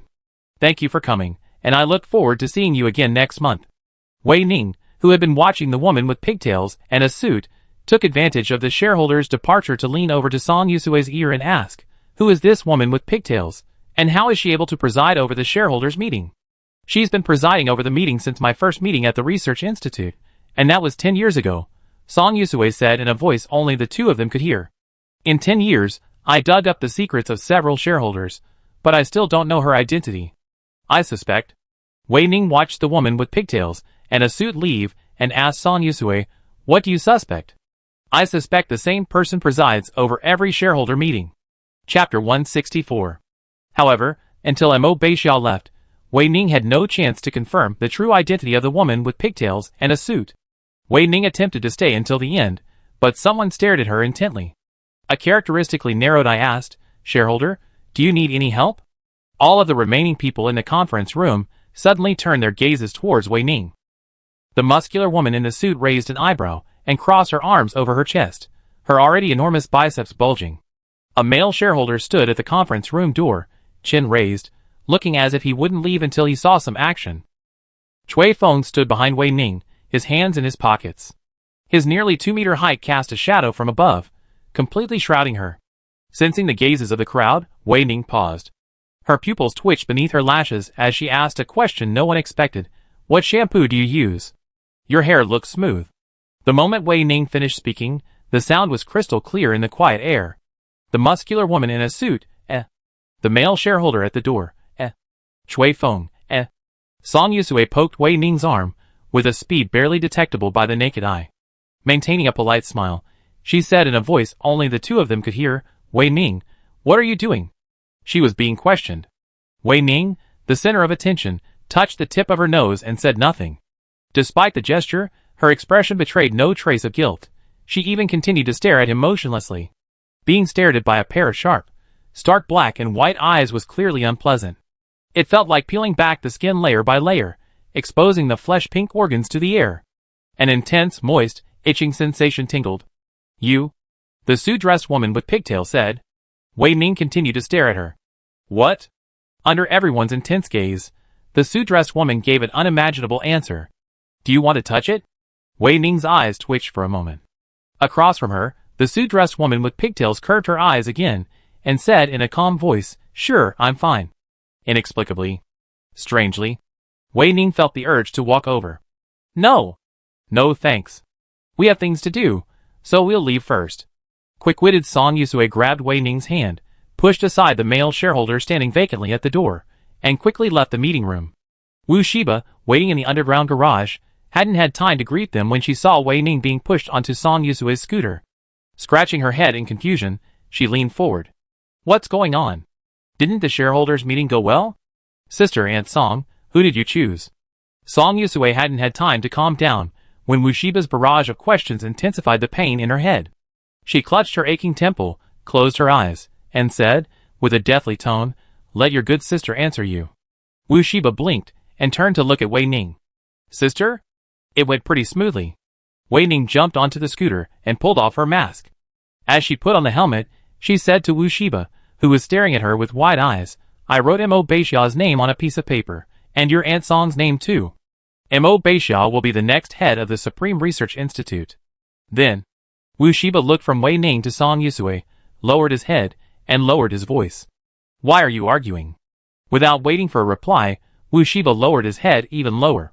Suddenly, something cold jolted Wu Shiba's chin, and then, uncontrollably, his gaze shot upward, meeting Wei Ning's eyes hidden behind her helmet. Through the transparent material, Wei Ning's gaze softened. She pinched the burgundy mask between two fingertips and touched Wu Shiba's round chin again, saying, I scared you. It's my fault. We weren't arguing. You're safe. You're safe. You're safe. Wu Shiba froze in place, those 5 words echoing in her mind. Wu Shiba grabbed the mask Wei Ning had tossed into her arms, and watched as Wei Ning turned the throttle on her motorcycle, and vanished from sight of her and Song Yusue in an instant. Aunt Song, my sister seems to have changed a lot, though she's still just as scary as when I first met her, Wu Shiba said. I didn't expect this kid to change so quickly. Well, it's a good thing. Song Yusue sighed softly, patted Wu Shiba's head, and climbed onto his scooter. Little Shiba, it's time for us to go too. We still have so much to do. After so many years of preparation, wrapping up is much harder than we imagined. 3 scooters, one after the other, shot out from beneath a building on the outskirts of Area A. Wei Ning was at the front, leaning against the scooter, the wind blowing against her face, lifting her hair high. 10 a.m. on the 21st. The door to the 2 surface team's office opened. Wei Ning, you're back? Chi Chunming looked up from her workstation, her hair disheveled. You're the only one missing a copy of the report. It's due in an hour, so hurry up. Okay, I understand. Wei Ning casually pushed back Chi Chunming's alopecia, pulled up a chair, and sat down, his gaze fixed on the computer screen on his desk. 21st, 10 hours and 1 minute. A message was sent from Wei Ning's private terminal. Copy the report, same word count as last time, and send it to me in half an hour. 21st, 10 hours 1 minute and 1 second. The terminal on Wei Ning's left wrist vibrated slightly. Okay. After reading the message, Wei Ning turned his head, and the terminal vibrated again. After the trial, do you want to have a late-night snack together? I bought a lot of seafood. Wei Ning stared at the terminal screen, his fingertips caressing each other. Okay. 21st, 11 hours. Zhou Zhongxuan struggled to his feet from the pile of documents. He rubbed his sore eyes and said, I received all your copies of the reports. They're all well done, especially Wei Ning's, who wrote them in great detail. Xing Wuqian, next time, don't wait until the deadline to submit. Xing Wuqian stuck out his tongue. Thank you for your hard work, Captain Zhou. Captain Zhou, are you going to report to Commander Gu? Yu Shuangjiu asked. Wei Ning glanced at Zhou Zhongxuan, only to see him slightly shake his head. No, it's time for my psychological counseling session. Dr. Song's schedule is very tight today, so I have to hurry. You can leave work and have lunch when the time comes. 21st, 12 hours. Lunch in the cafeteria is finished. 21st, 14:00, 18:00. Training duty. 21st, 18 hours and 30 minutes. Dinner in the cafeteria is finished. 21st, 19 hours. Please ask the captains of each squad from the Qingshan detachment of the military headquarters to arrive at the basement hall in 5 minutes. Please ask all members of the Chimian squad to arrive at the basement hall in 5 minutes. A mechanical chime echoed from the military headquarters system in the Chimian squad's office. Zhou Zhongxuan frowned slightly. He lowered his head and flipped through today's duty roster on his terminal. The evening shift column had only 2 words written on it, duty. Emergency? Easwishing asked. He looked around. Everyone's expressions changed, except for the always impassive Wei Ning. Clearly, no one was aware of this sudden system announcement. It's time to go. Wei Ning, with a cold expression, stood up first. Her back to Zhou Zhongxuan and the others, she took her steps with a clean, unhesitating pace, the same as on every previous mission, as if, to her, what was about to happen was just another ordinary day. Hurry up, everyone, get moving. Qi Chunming hurriedly caught up with Wei Ning and joined her side by side. But Qi Chunming couldn't control her speed, leaping half a body length away from Wei Ning. Consequently, she inevitably saw Wei Ning's face. A face devoid of any contour, with a strange red tinge at the corners of the eyes, and the muscles at the corners of the mouth twitching slightly. Desire, controlled by extreme calmness. A black behemoth surging beneath the surface of the dead pool. Like a whirlpool spinning madly, Qi Chunming's mind went blank. She could clearly feel her consciousness slipping away, being sucked away. Sucked away by Wei Ning. Completely unable to resist. This was Qi Chunming's only thought at that moment, and the concentration and energy required to generate this thought had exhausted all her energy. Qi Chunming's back was completely soaked. However, this happened in just a fraction of a second. Qi Chunming. Yu Shuangjiu happened to run over, trapped in the hallway between Wei Ning and Qi Chunming. Yu Shuangjiu noticed something was wrong with Qi Chunming, and waved his hand in front of her eyes.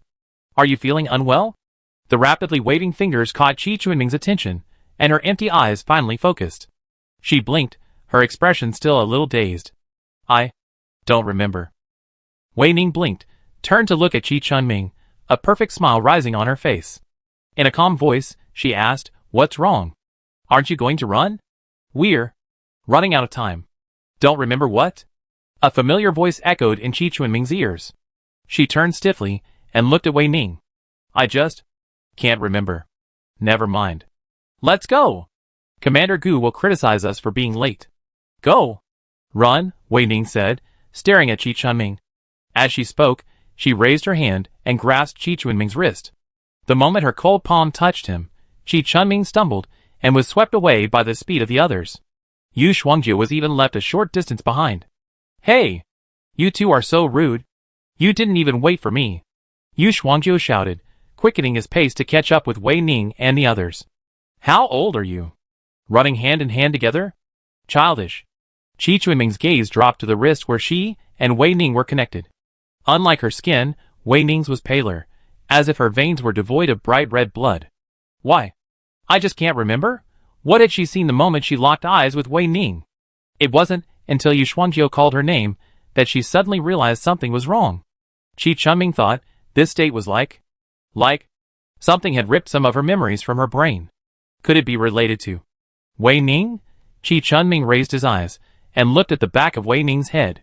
Her thick black hair swayed with her running, like a whirlpool, a swimming water snake, and a restless egg. Chapter 165. There were multiple entrances to the underground hall, but with a strange and uncanny coincidence, Wei Ning and Fei Qingzhou were swarmed by the crowd and collided with each other. To be precise, Wei Ning and her acquaintances were all stuck at the same entrance, as if someone was meticulously manipulating things from behind the scenes. The Toothpaste squad ran into Fei Qingzhe, Fu Jiu, and Wang Suijin. Not far away, there were even pictures of Wei Ning's teammates from the 5th squad posted on the corridor wall. Lu Zhonglei and Yu Yuan. The two of them were so crowded, they couldn't even stretch their hands. Seeing Wei Ning and the others, their eyes lit up, their teeth shining, and they all smiled. Long time no see. Captain Fei, long time no see. Yu Shuangjiu and Qi Chunming, upon seeing Fei Qingzhe, came out from behind Wei Ning and greeted him. Wei Ning, with two heads on his shoulders, blinked and said, "Captain Fei." 2 words, incredibly brisk. Although her joy wasn't overly obvious, no one knew better than Fei Qingzhe the gloating and menace hidden within Wei Ning. She narrowed her eyes slightly, a smile straining her lips as she said, "Didn't we just meet in the dungeon?" "Yes, didn't you just meet Fei Qingzhe?" Wang Suijin emerged from behind Fei Qingzhe. He lifted his glasses slightly, his gaze sweeping from Wei Ning to the other members of the Two-Face squad standing beside her, finally landing on Xing Wuqian. "As for you guys, I haven't seen each other since the qualifiers. But I heard you guys did very well in the dungeon." Noticing Wang Suijin's gaze lingering on him, Xing Wuqian rolled his eyes and grudgingly called out, "Hello, Captain Wang."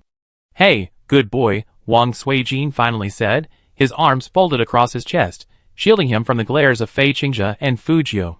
Fei Qingzhe shook his head, silently muttering 2 words. "Stupid." Fu Jiu's forehead twitched, his patience shattered. He grabbed Wang Suijin by the collar and dragged him into the hall. "Get out of here. Don't embarrass yourself here." The group, in a chaotic manner, swarmed into the underground hall. This was Wei Ning's first time in the military headquarters underground hall, and she observed it calmly. It was an unusually vast, enclosed space, with a ceiling dozens of meters above the ground. Looking up, one couldn't see the bottom. It looked like a giant creature crawling overhead, its dense network of electronic surveillance cameras acting as the suction cups of its tentacles. Nearby were rows and rows of seats above the hall. They were few in number and widely spaced, but from any vantage point, one could command a panoramic view of the scene below. In the center of the hall was an open area resembling a training ground, large enough to accommodate hundreds of people. At each of the 4 corners stood a several-meter-high iron fence. Through the iron fence, one could see a dark, deep passageway, a stark contrast to the brightly lit entrance Wei Ning had just entered. Such a structure. Wei Ning's heart stirred, and 3 words came to mind. Colosseum. The person standing in the Colosseum was her. No! It wasn't just Wei Ning alone. There was the entire Toothface squad, the entire Qi Shan branch of the military, and... Wei Ning paused, tugging at the hem of Qi Chuiming's shirt beside her. In a voice only audible to the two of them, she asked, "I haven't seen those people standing in the corners at the training ground, and their faces aren't on the military's roster." Qi Chunming followed Wei Ning's gaze. A group of weary-looking people, wearing gray uniforms and matching white shoes, huddled in a corner. Some were standing, some were sitting, but they all tacitly maintained a sufficient distance from the military team. To say they were vigilant wasn't quite accurate. After all, they were secretly observing Wei Ning and the others from the side. Of course, there were also those who ignored the situation and stared directly. It was a woman. A woman who looked to have barely reached adulthood, and appeared to be about the same age as Wei Ning. The moment she entered the room, she locked onto Wei Ning's face among the dozens of people. From then on, no matter where she walked, her neck never shifted, always pointed straight at Wei Ning. For a long time, she didn't even blink, her dilated pupils remaining the same size, and the splitting red bloodshot that continued to form on the whites of her eyes seemed to have no effect on her. Somehow, Wei Ning felt familiar with her face. "They're sweepers assigned by the military, responsible for cleaning up the site after our operation. They're responsible for cleaning up the collapsed buildings, the flesh and blood of the alien creatures. It's tough work, just as difficult as our own," Qi Chunming said to Wei Ning, lowering his voice. "That girl who's been staring at you is the newly appointed head of the cleaning department." "What's her name?" Wei Ning stared directly at the girl in the distance. The moment their eyes met, the girl's brows twitched sharply, and then she frowned, her expression becoming fierce, her teeth clenched like the fangs of a newly grown wolf. Qi Chunming said to Wei Ning, "Zhou Tanwe. Her name is Zhou Tanwe." The moment Qi Chunming finished speaking, Wei Ning's pupils twitched rapidly, then quickly returned to normal. With a cold expression that Qi Chunming knew all too well, she nodded and said, "I understand. Zhou Tanwe. Zhou Tanjue." The answer was obvious. Wei Ning once again recalled the sheriff who had been shot dead by Fei Qingzhe because of her, and the night when the patrol station, with no one left alive, rang out with gunfire.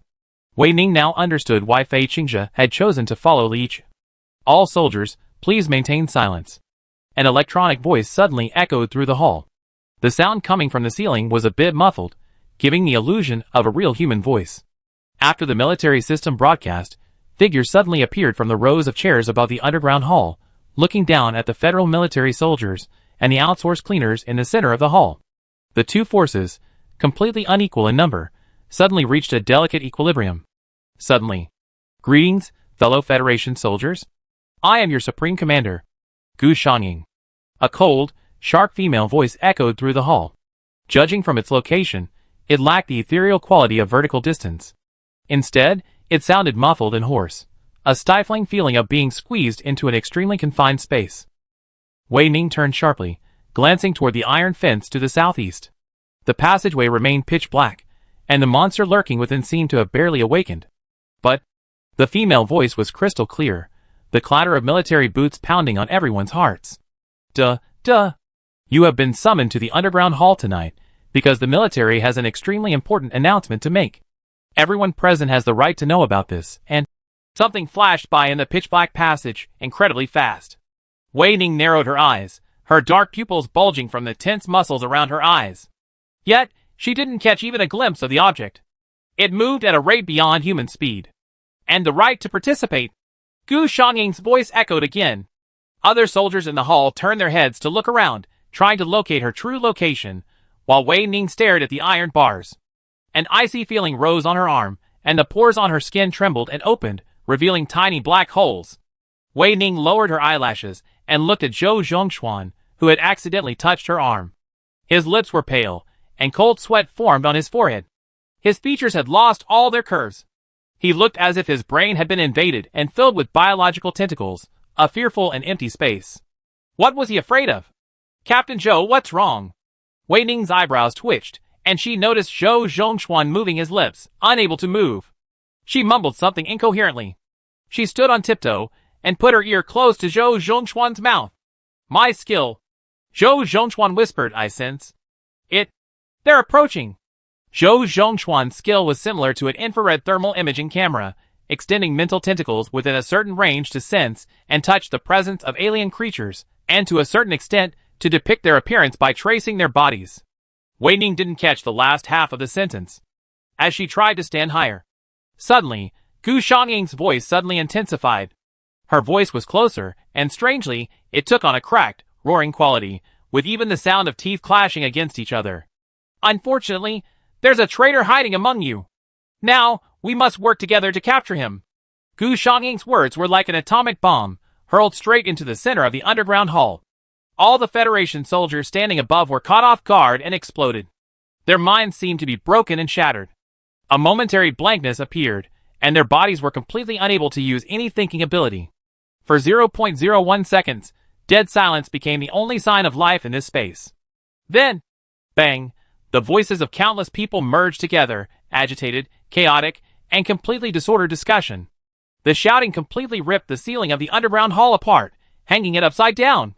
Even the electronic surveillance system hanging above began to tremble faintly. Traitor? Who is it? How could there be a traitor among us? Are you trying to save your life? Federal soldiers are treated the best. What are you thinking? Has your brain been eaten by a xenomorph? Did the xenomorph become a parasite and infest the human body? What's this person's motive? He's an undercover agent for the Liberal Party, right? Find him, and I'll kill him first. Anyone who betrays the Federation deserves death. At this crucial juncture, he actually betrayed the Federation, betrayed the military, and became a deserter. Shameful, a scum. I request that this person be imprisoned in a heavy military prison. All soldiers, please maintain silence. It was no longer a mechanical electronic voice, but a familiar female one. Wei Ning and Fei Qingzhe, who had been silent all this time, raised their eyelids. After all this time, they finally saw Gu Xiangying's current appearance. It was truly surprising. So unexpected. It was terrifying. Chapter 166. Here it comes! Here it comes! Zhou Zhongxuan suddenly let out a low cry. An unusually strong roar exploded in his brain. Zhou Zhongxuan subconsciously opened his mouth, revealing his teeth and tongue, as if this would relieve the pressure inside his skull. His eyes were empty, and for a moment, a flash of white light flashed before his eyes. Then, his spine felt numb, his pupils dilated, and his body completely tilted. For Wei Ning, catching a muscular man was as easy as drinking water. While holding the man steady, she was even able to observe Gu Xiangying. Her body was covered in tentacles. Deep pink tentacles, the same color as fresh human organs, waved in midair. They extended from Gu Xiangying's back. Several slightly longer tentacles encircled her ankles and waist, seemingly wrapped tightly around her. Her uniform was wrinkled and even torn in places. Gu Xiangying's black pupils were damp and cold as she stared intently at Wei Ning, slowly approaching. Though clearly walking on her human legs, she felt an unusually strong sense of crawling. Like a giant octopus freshly emerged from the dark depths of the ocean. Wei Ning narrowed her eyes slightly, her pupils motionless beneath her long lashes, as she stared at Gu Xiangying in the distance. "Oh my god, Commander Gu, what's going on?" Someone in the crowd asked in a low, disbelieving voice. "Has Commander Gu changed?" For a moment, no one answered his question. The air was eerily still. The only sound was movement in the passageway connecting the auditorium to the underground hall. The sound of wet, sticky, soft flesh being crushed and then rebounding by a hard object echoed in the ears of Wei Ning and the others. Oh, and then, there was the scrape of Gu Xiangying's boots against the ground. Gu Xiangying was descending the stairs, stepping in front of him. Her demeanor clearly made her look more like a traitor from another world than the others in Team Chimian. Suddenly, with a snap, the thickest tentacle swirling behind Gu Xiangying, under the gaze of everyone, lashed out fiercely at the ground. The impact was crisp and decisive, like an iron whip, and without hesitation, it caused Wei Ning's fingers, dangling from the hem of her pants, to twitch violently. The next second, her body completely out of control, her purpose unclear, Wei Ning turned to look at Fei Qingzhe, not far away. Although the turn was small, it was still somewhat abrupt. Sensing the unusual, burning gaze, Fei Qingzhe turned back to meet Wei Ning's eyes, blinked, her lips silently changing shape. She said, "Little Wei Ning, what do you think Gu Xiangying is trying to do?" "I don't know," Wei Ning thought to herself, lowering her eyes and avoiding Fei Qingzhe's direction. "It's still the same, the more dangerous the situation, the more unruly you become." But, what exactly is Gu Xiangying trying to do? Gu Xiangying absolutely could not become a mutant like Wei Ning. She would never allow that to happen to her. To her, becoming the very being she hated most was a deeply disgusting thing. So, Wei Ning wasn't surprised that Gu Xiangying targeted her and loathed her. Furthermore, in her eyes, Wei Ning's being a traitor to the Federation was no longer speculation. It was just one step away from becoming a fact. Exposing her completely to everyone. Gu Xiangying finally stopped, standing not far from the Chimian team and the others. Coincidentally, she was so far away that no one present could see behind her. The thick tentacles on her back continued to wave recklessly, their head-sized suction cups dripping with a transparent, glistening mucus. All the soldiers of the Chanshan squad instinctively drew their rifles from their waists, their jet-black muzzles pointed directly at Gu Xiangying. Fu Jiao and Wang Suijin, in particular, leaned forward, arms arched, like two of the strongest wolves in a pack, ready to strike at any moment, tearing the flesh of the intruder with their strongest teeth. The cleaners were unarmed. They all stood behind Zhou Tanwei, their faces stern, exhaustion etched with a hint of death, their disgust for the alien creature before them unconcealed. And the members of the Tooth-Faced squad, closest to Gu Xiangying, and at the forefront of the entire defensive formation, all had their fingers on the trigger. Wei Ning could even smell the scent of skills emanating from her teammates. Everything was silent. The situation was poised to explode. Gu Xiangying, facing countless soldiers, suddenly forced a smile under the gaze of countless pairs of black and white eyes. He said, "Doesn't it look real?" As the words fell, the tentacles wrapped around Gu Xiangying's body and legs vanished in an instant, and even the wet, reflective liquid on the ground disappeared. Everyone on the scene held their breath, their eyes widening. "What's going on?" Fu Jiao and Wang Suijin frowned, exchanged a glance, and in tacit understanding, stepped forward, circling Gu Xiangying. Gu Xiangying stood calmly, accepting their scrutiny, even smiling at Fu Jiao. Seeing this, the soldiers of the Chanshan detachment hesitantly moved their guns away. But Wei Ning's body's danger warnings were blaring wildly. She squinted her eyes, unconsciously straining her arms until a low moan echoed from her chest. She moaned, lowering her head to look at Zhou Zhongxuan's slightly blue face before relaxing and letting him go. Zhou Zhongxuan steadied himself and touched his neck. The red, swollen marks from the bruises burned under his fingertips. He lowered his eyelashes and shook his head at the worried Yu Shuangjiu and the others. Frowning, he whispered, "The tentacles sprouting from Commander Gu aren't fake. They have the aura of an alien creature, and the concentration is quite high. Just now, my brain overloaded and I passed out. Could it be?" Qi Chunming leaned in between Wei Ning and Zhou Zhongxuan, lowering his voice. "Commander Gu has also awakened a skill? But she hasn't been in a dungeon yet. That doesn't make sense." Xing Wuqian tilted his head. Wei Ning, reflecting on something, turned to look at Fei Qingzhe. Her face was expressionless, her playful smile gone.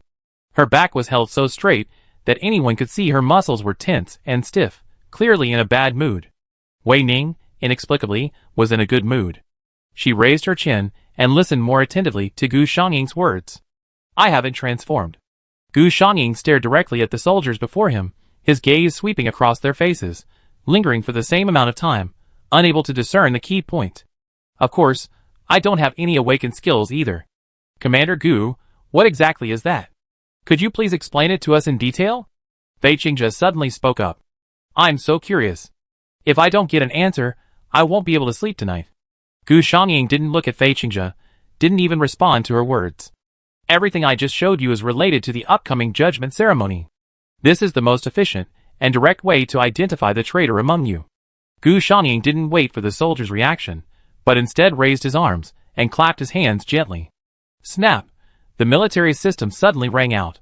"Soldiers and cleaners present, please take the potion the robots are presenting." Several robots suddenly emerged from behind Gu Xiangying. Without a moment to breathe, they swarmed towards Wei Ning and the others like locusts, not even sparing the cleaners huddled at the back of the team, nestled in the corner. The soldiers and cleaners lowered their heads. A bottle of black potion was lifted high by the robots, held directly before their eyes. A faint chill still emanated from the potion bottle. The moment it grasped her hands, an intense, damp, cold, and gloomy sensation suddenly penetrated through the dense holes on the surface of human skin, stirring, struggling, and wriggling in her blood vessels. Qi Chunming frowned, her face expressionless. She suddenly felt a sharp pain in her heart. The sensation of being squeezed and squeezed by invisible hands. Like a balloon on the verge of exploding. Even so, Qi Chunming didn't let go. Instead, she gripped the bottle of black potion tightly, very tightly, very tightly. "Commander Gu, please tell me, what is this?" A cold female voice rang out. Qi Chunming, holding the potion, turned to see a familiar face standing before her. Wei Ning met Gu Xiangying's gaze, her expression unchanged, repeating word for word, "Commander Gu, please tell me, what is this?" This was the first time Wei Ning and Gu Xiangying had come into direct confrontation since the trial began. Even though neither of them was the type to run away, and it was Gu Xiangying who was clearly trying to capture this alien among the humans, it was Wei Ning who took the initiative. Something's wrong. The black potion brought to the soldiers and cleaners isn't right. And the person who brought it all up here isn't right either. Gu Xiangying looked at Wei Ning and the confused, wary faces behind her. His voice was cold and rough. A soldier's principle is obedience. Obedience means drinking it. As soon as these words left his mouth, Wei Ning's aura suddenly turned cold. She stared at Gu Xiangying in silence. After 0.001 seconds, no, even less, Wei Ning raised her eyes to the audience seats behind Gu Xiangying, towering above her, Gu Xiangying, and all the soldiers. Height, distance, perspective, everything that created a difference made their faces blurry. No one in the underground hall, including Wei Ning, could see them clearly. This blurring was both natural and acquired. No one could ignore their existence. The back of a creature's head, you can touch it but never see it. They are the exact opposite, Wei Ning thought. Hey! I won't drink this stuff. For a moment, everyone turned their heads to look back. A very young face, its eyes dark and dark, looked up, filled with disdain and disgust. Gu Xiangying fixed her gaze on her. What do you want? Zhou Tanhua suddenly threw the black potion in her hand upward. Amid the others' exclamations, it flew high in the air and landed steadily in Zhou Tanhua's other hand. She shook it towards Gu Xiangying and said, "Unless, during the judgment ceremony, you will be responsible for your own life and death. You will be responsible for your own life and death." This kind of agreement is usually used in competitions and struggles, but applying it to a judgment sounds completely inappropriate. But everyone knows that the underground hall is a modified coliseum. I promise you, Gu Xiangying said. After saying this, she said nothing more. As if she had completed her mission and left work, she turned and left, but there was no shadowy black figure in the audience. After receiving a response, a smile flashed across Zhou Tanyu's weary face. Then, she raised the black potion high in her hand. Gudong. Chapter 167.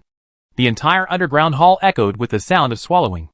The liquid slammed down her throat into her empty stomach, and the pale pink flesh subconsciously shrank and wrinkled. This feeling was, in every sense of the word, unpleasant. Wei Ning lowered her eyelashes, shook the now empty potion bottle in her hand, and placed it in the robot's palm. Do you need a handkerchief? Wei Ning was startled, and lowered her head even further, meeting the robot's square display screen. 3 uniformly sized dots danced in the center. Noticing Wei Ning looking over, the robot tilted its square head, and the circular hatch beneath its body opened, revealing a white handkerchief. It repeated to Wei Ning. Do you need a handkerchief? Thank you. Wei Ning bent down to take the handkerchief, looked at the thigh-high robot, said something unkind, and turned, holding the empty potion bottle, and walked away. One after another, identical robots gathered together, heading in the same direction. If one wasn't mindfully remembering, one would quickly forget the robot that had just appeared before them. At the same time, the last bottle of black potion was consumed. And then, bang, a loud explosion suddenly erupted. Everyone instinctively looked towards the source. The iron bars at the 4 corners of the hall had finally opened, revealing a dark, deep passageway enveloping the soldiers and cleaners on the scene. Like a sleeping dragon disturbed, its maw and fangs bared in anger. What's in there? Qi Chunming asked, her eyes fixed on the nearest hole with a defensive look. Behind her, Wei Ning's expression was impassive, his fingertips tapping on the barrel of his gun. Xenomorphs, who knows how many there are? We only have so many bullets. If we can't kill them in time, we'll have to resort to hand-to-hand combat. Yu Xuanjiu, Qi Chunming, and Wei Ning formed a triangle, his arms stretched out, aiming at the dark passageway. I don't know when the black potion I drank will take effect. I really like my skills. Being able to use them outside of a dungeon is really cool. The moment the last word was shouted, Yu Xuanjiu pulled the trigger, and the rapidly spinning bullet struck a charging alien creature. Bang, bang, bang, bang. 4 incredibly large alien creatures simultaneously emerged from behind the pitch-black iron bars. For a moment, the entire underground hall seemed incredibly small, and Wei Ning and the others were like tiny ants beneath their feet. The largest of the alien creatures, its body swollen and white, covered in dense pustules from head to toe, swollen and white, swollen and covered in pustules from head to toe, swollen, and slammed its pincers towards the members of the tooth-faced team. Wei Ning didn't use any skills, instead straining his muscles to the limit, maneuvering behind the alien creature at a speed barely detectable by the naked eye. Then, raising his arm, he raised the muzzle of his gun, aiming it at the largest, whitest pustule on its head, and squeezed the trigger hard. With a bang, a foul, revolting pus exploded, gushing everywhere like a volcanic eruption. The alien creature roared, stopped, and began to rub its bulging eyeball with its massive pincers. Wei Ning, well done! Sheng Wuqian shouted from a short distance away. He lowered his body, leaped several meters, and rushed to the frozen alien creature. He raised his hands, and stretched them straight. A fraction of a second later, 2 gunshots rang out simultaneously. Sheng Wuqian had shot the alien creature's 2 eyeballs, dangling from their sockets, blasting them apart.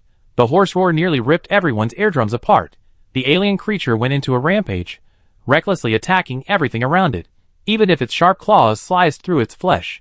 Most of the military soldiers were able to dodge the attacks in time, closing in on themselves in an orderly fashion and beginning to surround the alien creature, while the cleaners scattered, away from the center of the chaos.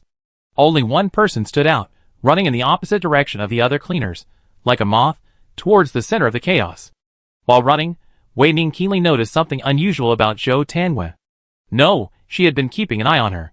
Seeing the person running towards her, her face showed no surprise, but she subtly closed the distance between them. When the 2 of them were within arm's length, Wei Ning, one of the 4 alien creatures, was a fake. The system's voice suddenly echoed in Wei Ning's mind. In the federal military building, the system rarely spoke to Wei Ning.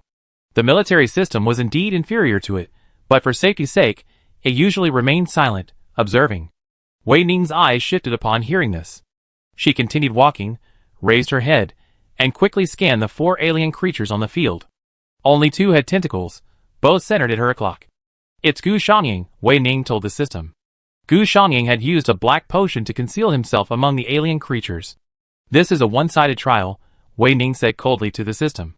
The system didn't deny it. It was an undeniable fact.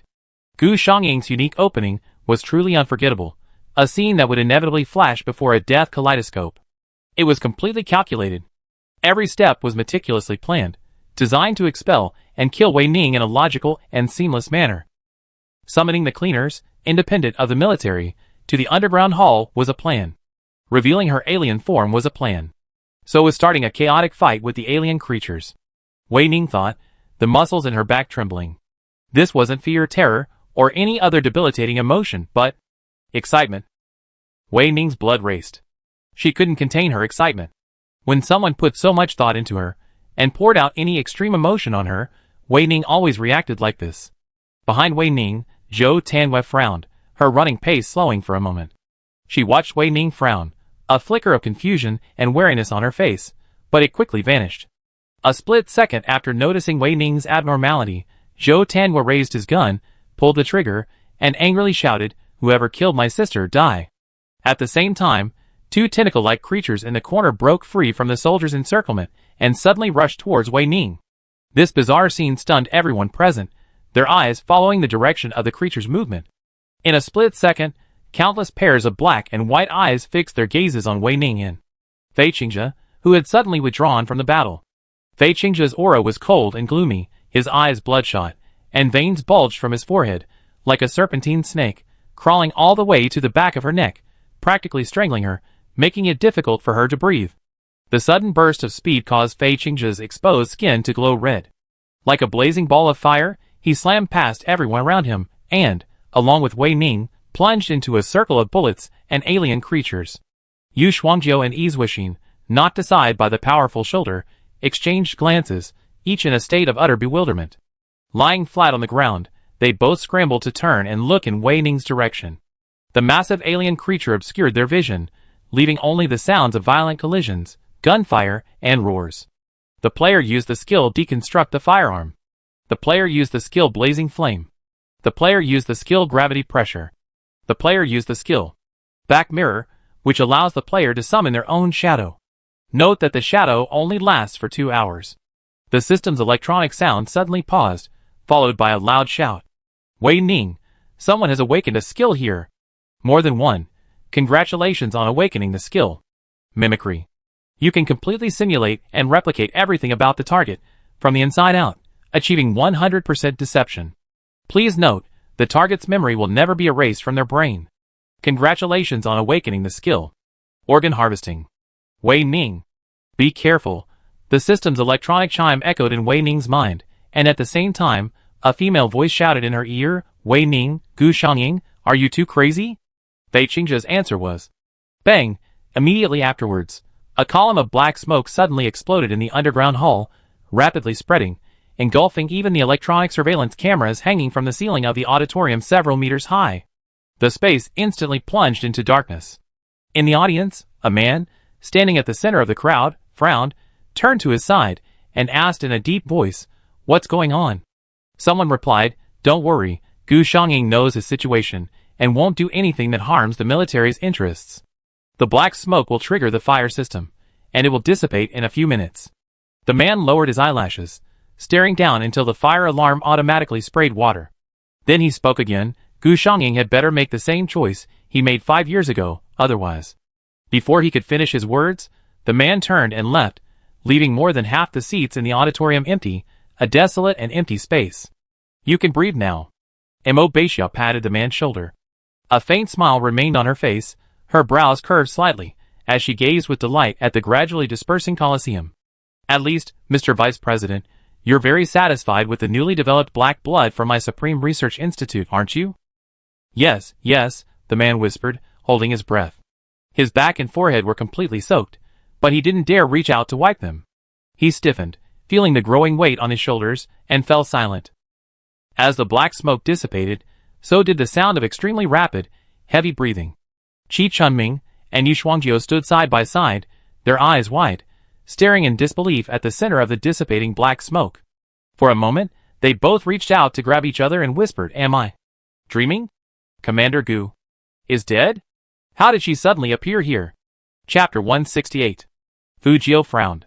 She took a step, skirting the fallen alien corpse in front of her, and walked towards Wei Ning and the others. Suddenly, a force ripped through her arm, pulling her back. Fujio turned and met Wang Suijin's eyes.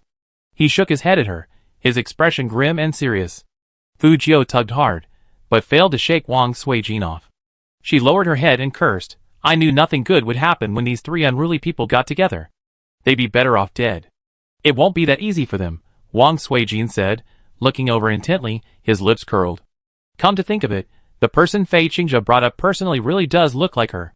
Gu Xiangying must regret transferring Fei Qingzhe to the training camp. Zhou Tanwei, who was closest to Wei Ning and the others, had a blank expression on her face, her dark eyes unblinking.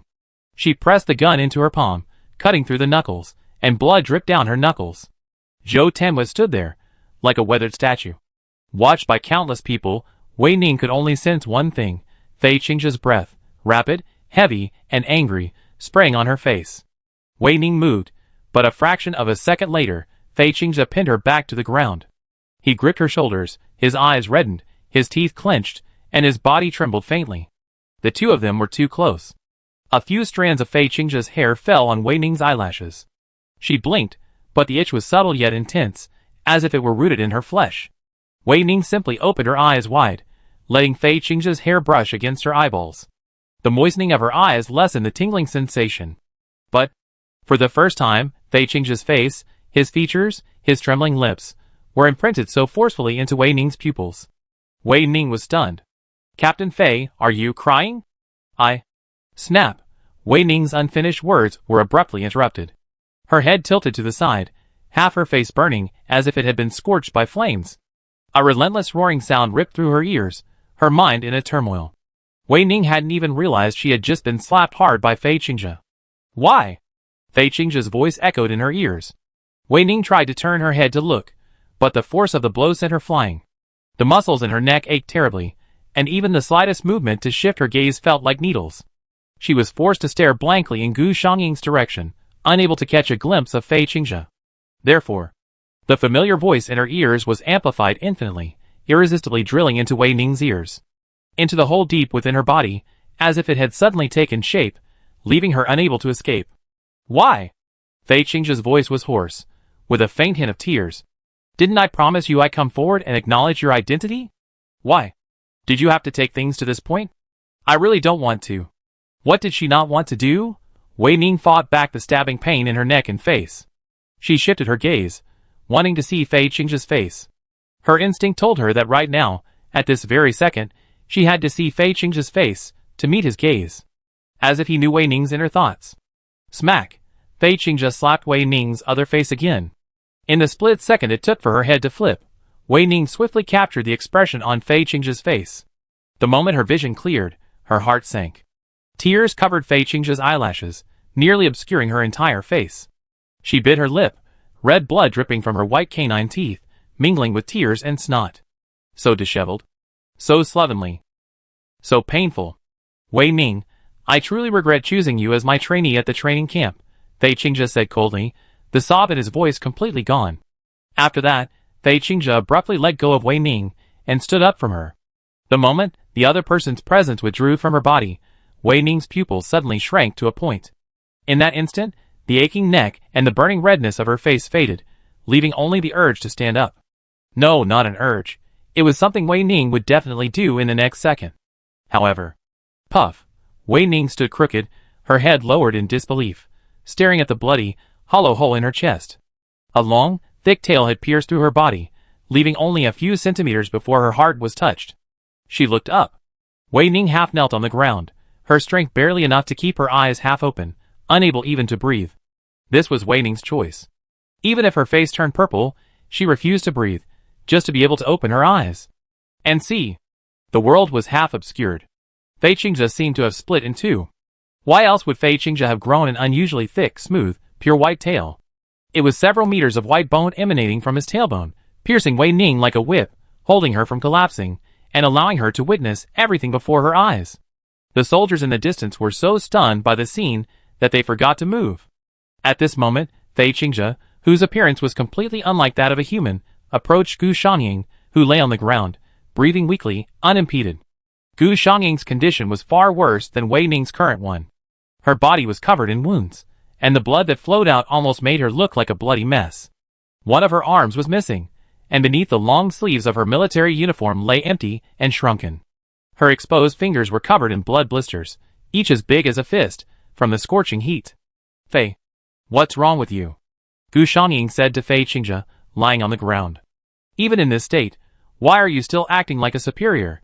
Fei Qingzhe looked down at Gu Shangying. She lowered her head and stretched out her fleshless, blood-covered fingers. The pale light of the light shone brightly, causing pain in her eyes. Gu Shangying instinctively squinted, but Fei Qingzhe forcibly pried them apart with his fingertips. The whites of her eyes and dark pupils were exposed to the air. Gu Shangying stared at Fei Qingzhe, her lips twitching, but she couldn't utter a single word. She strained the muscles around her eyes, but couldn't close them, helpless. Furious, Gu Shangying squeezed her pupils to the very corners of her eye sockets. Then, with a sudden jerk, Wei Ning, ignoring the bone tail that was digging deeper and deeper into her body, slowly but surely crawled towards her and Fei Qingzhe, step by step, like a scarab beetle being strung on a skewer by a child. Innocent yet persistent cruelty. Like a demon crawling out of the abyss, even as her lips grew pale, and the blood she spat out flowed all over her body, Wei Ning continued to crawl forward. Behind her, the bone tail that pierced her body had been forcibly extended by almost 2 meters. A chill ran through Gu Shangying's heart. She was so frightened by Wei Ning that she froze, forgetting even to look away. Madman, this is a madman, he's going to die? Fei Qingzhe, with her back to Wei Ning, could see nothing but Gu Shangying beneath her. Seeing him silently shout something, she narrowed her eyes and raised her hand high. Snap! Wei Ning stopped crawling, her eyes instantly widening to their limit. Her breath caught in her chest, her body tilted, dangling from the skeletal tail. But even so, she kept her gaze fixed in the direction of Gu Shangying and Fei Qingzhe. Did Fei Qingzhe slap Gu Shangying? Fei Qingzhe also slapped Gu Shangying? Why? Fei Qingzhe, why did you do this? Fei Qingzhe. Gu Shangying covered her face with her only remaining arm, and angrily shouted at Fei Qingzhe before her. Then, she suddenly spat out a mouthful of blood, and her vision began to blacken. Before her consciousness completely faded, she could only see a disgusting mouth opening and closing. Gu Shangying, you and Wei Ning both owe me. Fei Qingzhe watched Gu Shangying faint. She reached out her arm and caught him steadily. Under the vigilant gaze of countless soldiers and cleaners, she lowered him to the ground, her movements neither rough nor gentle. And this was the last scene Wei Ning saw before her consciousness faded. An indescribably strong, nameless emotion surged within her. Wei Ning's body trembled, and her arm, gripping the sacrum above her chest, loosened. She fainted after Gu Shangying. Wei Ning. Fei Qingzhe finally turned to look behind her. The moment her eyes met Wei Ning's, she froze in place, motionless. Yu Shuangjiu shouted Wei Ning's name, his eyes reddening as he rushed towards the mutated Fei Qingzhe. Following him ran the equally pained and angry Chimian squad. Fu Jiu and Wang Suijin trailed the crowd, their faces silent and expressionless. One could only imagine that one didn't want to approach them, and it was best not to speak to either of them right now. The melee resumed. However, the protagonist had changed, and so had the focus of the battle. In the audience, Mo Beixia stared blankly below, a cold aura surrounding her. She asked the person standing beside her, "Is the trial not over yet?" The traitor is obvious, it's Fei Qingzhe, captain of Squad 5. The person who hadn't left, who had nearly been frightened to death by Mo Beixia earlier, clung to the guardrail in the audience, his face filled with despair and a deadpan response. Who said there's only one traitor? Mo Beixia frowned and said nothing. The man continued to speak to himself. Dr. Mo, you're the head of this session at the Supreme Research Institute. I believe you understand what I'm implying. I don't have the final say on whether to halt the trial. I have to wait for the higher-ups to call it a halt. After Judgment Day, the military will see a change. There's no absolute standard for judging so-called traitors in the military. It's a constantly changing relative process. 21st, 23 hours and 45 minutes. At 1 o'clock in the morning, the lights in the entire basement hall went out, officially ending Judgment Day. On the top floor of the military building, the door of an office opened, and a person walked in quietly. Addressing the two men seated facing each other in chairs, President, Vice President, here is the Judgment Day summary report and the list of traitors. Please review them. Chapter 169. 22nd, midnight. A secret order popped up on the federal system, and the wrist terminals of all civil servants vibrated. The moment the screen opened, an extremely arrogant, cold face, with a faint smile hidden in its brows, burst into view. Its dark pupils were sharp and deep, and the moment they met, it was as if the photo had come alive. This is Fei Qingzhe's face. It was his ID photo taken 8 years ago, on his first day in the military. Shifting his gaze to the right, a line of words appeared next to this young and arrogant face. Captain of the 5th Squad of the Changshan Detachment of the military, Fei Qingzhe, has defected. He is extremely dangerous and poses a risk to federal security. The federal government will offer an 80 million yuan reward to any informant who provides clues and any organization or individual who assists in his arrest. This is a wanted warrant. A wanted warrant worth 80 million. It breaks the record on the internet, the man said, sitting in a chair, tilting his head to look at Wei Ning, who lay on the bed. Wei Ning glanced at him, slightly opening her mouth to take a bite of the apple the man offered her. With a flick of her tongue, she rolled it into her mouth, snapping it off with a snap. This record will be updated soon. As for who would update it, the answer was obvious. She would fetch a higher price than Fei Qingzhe. Wei Ning chewed the apple even harder.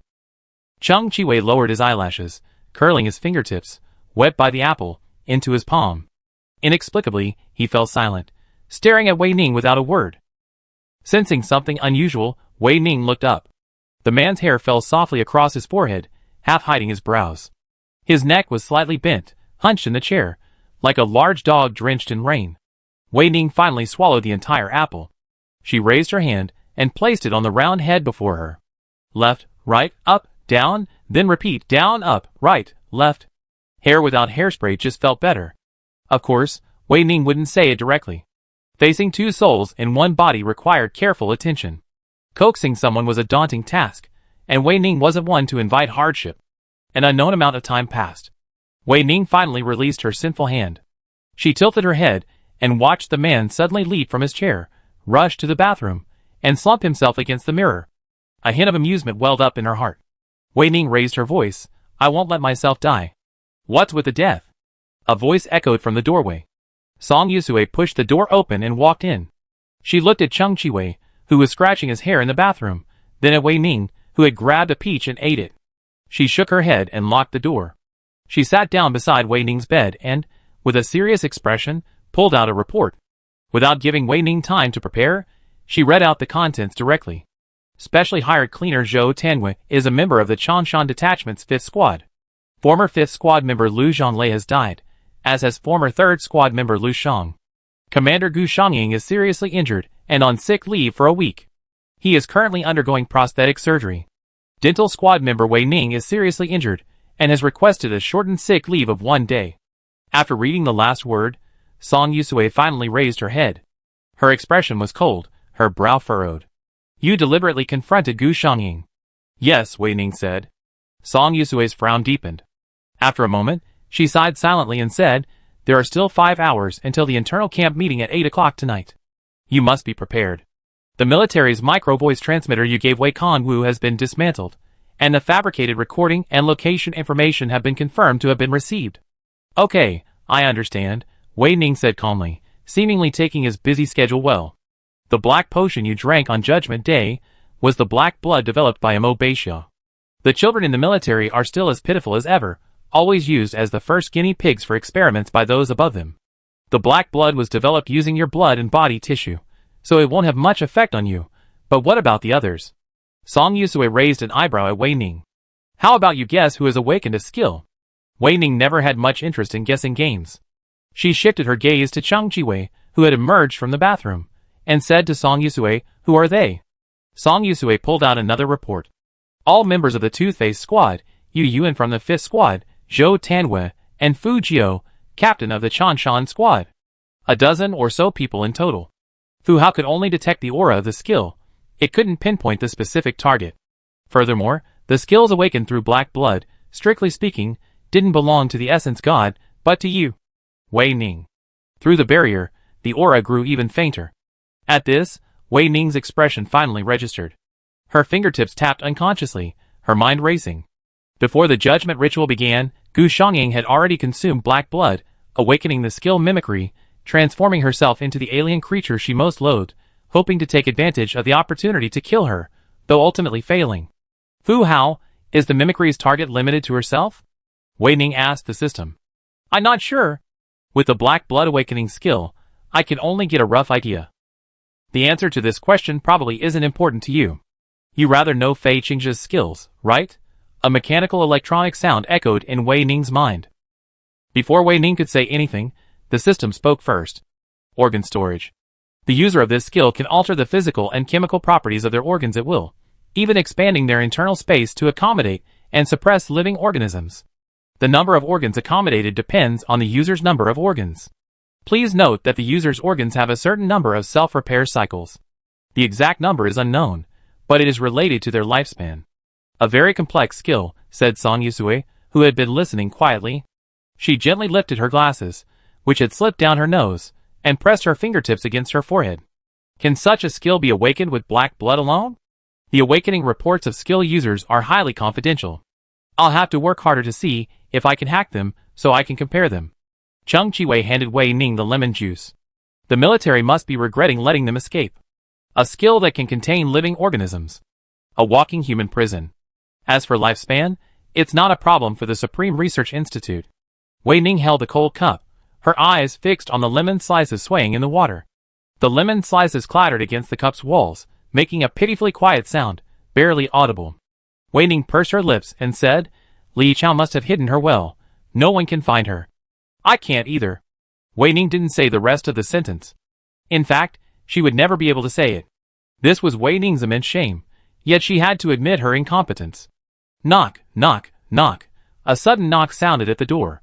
Cheng Chiwei and Song Yusui's back muscles instantly tensed, and they all looked towards the door. A nurse pushed open the door, and was suddenly met with 3 pairs of stark black and white eyes. Her steps paused, her voice froze. She clutched the round's notebook in her hand and whispered, Officer Wei, the commander wants to see you. Commander Gu? Wei Ning's pupils darkened beneath her lashes, and a slight emotion flickered between her brows. She recognized the nurse from last time, outside Fei Qingzhe's ward. The nurse lowered her head, gently avoiding Wei Ning's gaze. This is the new acting commander, Commander Tan Hui. Wei Ning, nice to meet you. I'm Tan Hui, a female voice emanated from behind the nurse. And then? The nurse was completely shrouded in a shadow, her face utterly pale, as if all the blood had drained from her body in that instant. Wei Ning frowned slightly, a cold glint flashing in her eyes. Her body instinctively warned of danger, and the nerves at the back of her neck began to twitch inexplicably. Wei Ning's intuition told her that the newcomer was extremely dangerous. A breath later, the dark shadow shrouding the nurse shifted, and Tan Hui's eyes, half his face, his entire body, gradually came into Wei Ning's sight, frame by frame. Wei Ning's pupils fluttered, her gaze fixed on him. A woman, her right eyebrow severed by a brown scar, her skin rough and bloody. She was bareheaded, her hair several centimeters short, striking everyone's gaze. She looked like a thug who'd been involved in street fights and extorted children. Or perhaps, she might have been a mercenary with over a decade of experience. In short, he just doesn't look like a soldier. He doesn't look like an obedient, tamed worker. Commander Tan, nice to meet you. I'm Wei Ning. I wonder what you want to talk to me about. Wei Ning's voice was flat, her face expressionless, her raised brows revealing just the right hint of doubt. Tan Hui didn't answer immediately. Instead, he glanced around the small ward, his gaze deliberately lingering on Cheng Chiwei and Song Yusui for a long moment before he raised his chin and said, Your superiors have ordered you to come with me. No need to change clothes. Let's go now immediately. The air was silent for a moment. Without further ado, Wei Ning stood up, dressed in her blue and white striped uniform, and followed Tan Hui through corridor after corridor. After countless glances, she finally stopped. A completely transparent door, no, an observation window, stood before Wei Ning, allowing him to observe every clue in the room from top to bottom. This perspective resembled a human fish tank, with Wei Ning standing outside. Wei Ning turned to look at Tan Hui. Commander Tan, why did you bring me here? To see the person inside. Tan Hui crossed her arms, her biceps straining to the point of bursting her sleeves. She ignored it with unwavering grace, gazing at Wei Ning with intense interest, trying to detect any emotion on her face. Take a good look, you'll definitely recognize her face. Wei Ning had already recognized her. The person lying in the fish tank was Gu Shangying. Gu Shangying, missing an arm and both legs, nearly becoming a human pig, surrounded by countless doctors and nurses in white. What Wei Ning really wanted to ask Tan Hui was, why had he brought her to see Gu Xiangying for prosthetic surgery? Why of all people her? Chapter 170. A gaze of unusually strong presence fell upon her face, like a whip soaked in pepper spray. Wei Ning stared straight at the observation window. Without turning, she knew the gaze came from Tan Hui, who stood beside her. You destroyed one of her arms. Can you guess how she lost both legs? Tan Hui asked, raising an eyebrow marked by scars. Frankly, it was a very rude question. But when Tan Hui asked it, even though Wei Ning was unfamiliar with her, it didn't feel awkward or disconnected, as if this was the kind of question a woman should ask. The fracture is very smooth. It's artificial. Wei Ning looked at Gu Xiangying, lying in the center of the operating table. The facts were before her, and no matter how hard it was to believe, they were the truth. Moreover, Wei Ning's tolerance for things far surpassed what most people imagine. She told Tan Hui, Gu Xiangying asked to have it cut off herself. Surprise flashed across Tan Hui's face, then quickly vanished, replaced by a different kind of scrutiny. She stared at Wei Ning and said, You're quite imaginative. Even if that's what you think, guess why she did it? Wei Ning finally shifted her gaze from Gu Xiangying, who had been fitted with a prosthetic leg, to Tan Hui, tilting her head. Does Commander Tan enjoy playing guessing games? In response to Wei Ning's question, Tan Hui shrugged nonchalantly. Actually, I hate guessing games. If anyone keeps me in suspense or tells lies, I'll chop them up with a knife. But who says this job pays? It's not me guessing anyway. So shall Wei, please say a few more words so I can report back. After all these words, it was clear that Tan Hui was deeply dissatisfied with the assignment that had fallen to her. But, little Wei? Wei Ning's eyes grew cold, and her dangling fingertips twitched nervously. A sore, itchy sensation spread from her knuckles to the base of her fingers, then to the back of her head. She stared at Tan Hui expressionlessly, her lips curled up, but her whole appearance didn't seem softened by the smile. It's over. It's over, it's over, it's over. Those were the only two words in Tan Hui's mind at that moment. The rest of her attention was consumed by the chill rising from her back. She moved her lips, unable to utter a single word, her pupils trembling, her focus slightly blurred. For me. When she finally came to her senses, Tan Hui only remembered one sentence. Wei Ning had vanished without her knowing when, so silently that Tan Hui didn't even hear the footsteps. Tan Hui swallowed, wiped the sweat from her forehead, and turned to face the observation room. She bit her knuckles, and tapped hard on the glass wall. She met Gu Xiangying's sharp gaze, then pressed herself against the observation window, her nose deformed by the pressure, but she didn't let go. She uttered 4 words silently, her lips moving with effort. Mission accomplished. 22nd, for PM, 4 hours left until the internal meeting of the Essence God Camp. Wei Ning returned to the ward alone. The only things left in the empty room were the apples, peaches, bananas, grapes, oranges, mangoes, watermelons, pineapples, plums, and cantaloupes left by Cheng Chiwei. 22nd, 5 p.m. All the fruit in Wei Ning's room had vanished. The nurse on rounds blinked, a stunned expression on her face. Officer Wei, do you need any stomach strengthening and digestion promoting tablets? No, thank you, Wei Ning said. The nurse nodded and then asked, Officer Wei, let me change your dressing now. After all, your chest wound is so deep that it can fit another person. Where are you going? Going to see my teammates, Wei Ning said. The nurse, holding the medicine in her hand, made room for Wei Ning, watching as she walked to a nearby ward. She gave up her insistence and left the medicine in the ward. This wasn't a trick to deceive the nurse. Wei Ning was truly going to see her good teammates.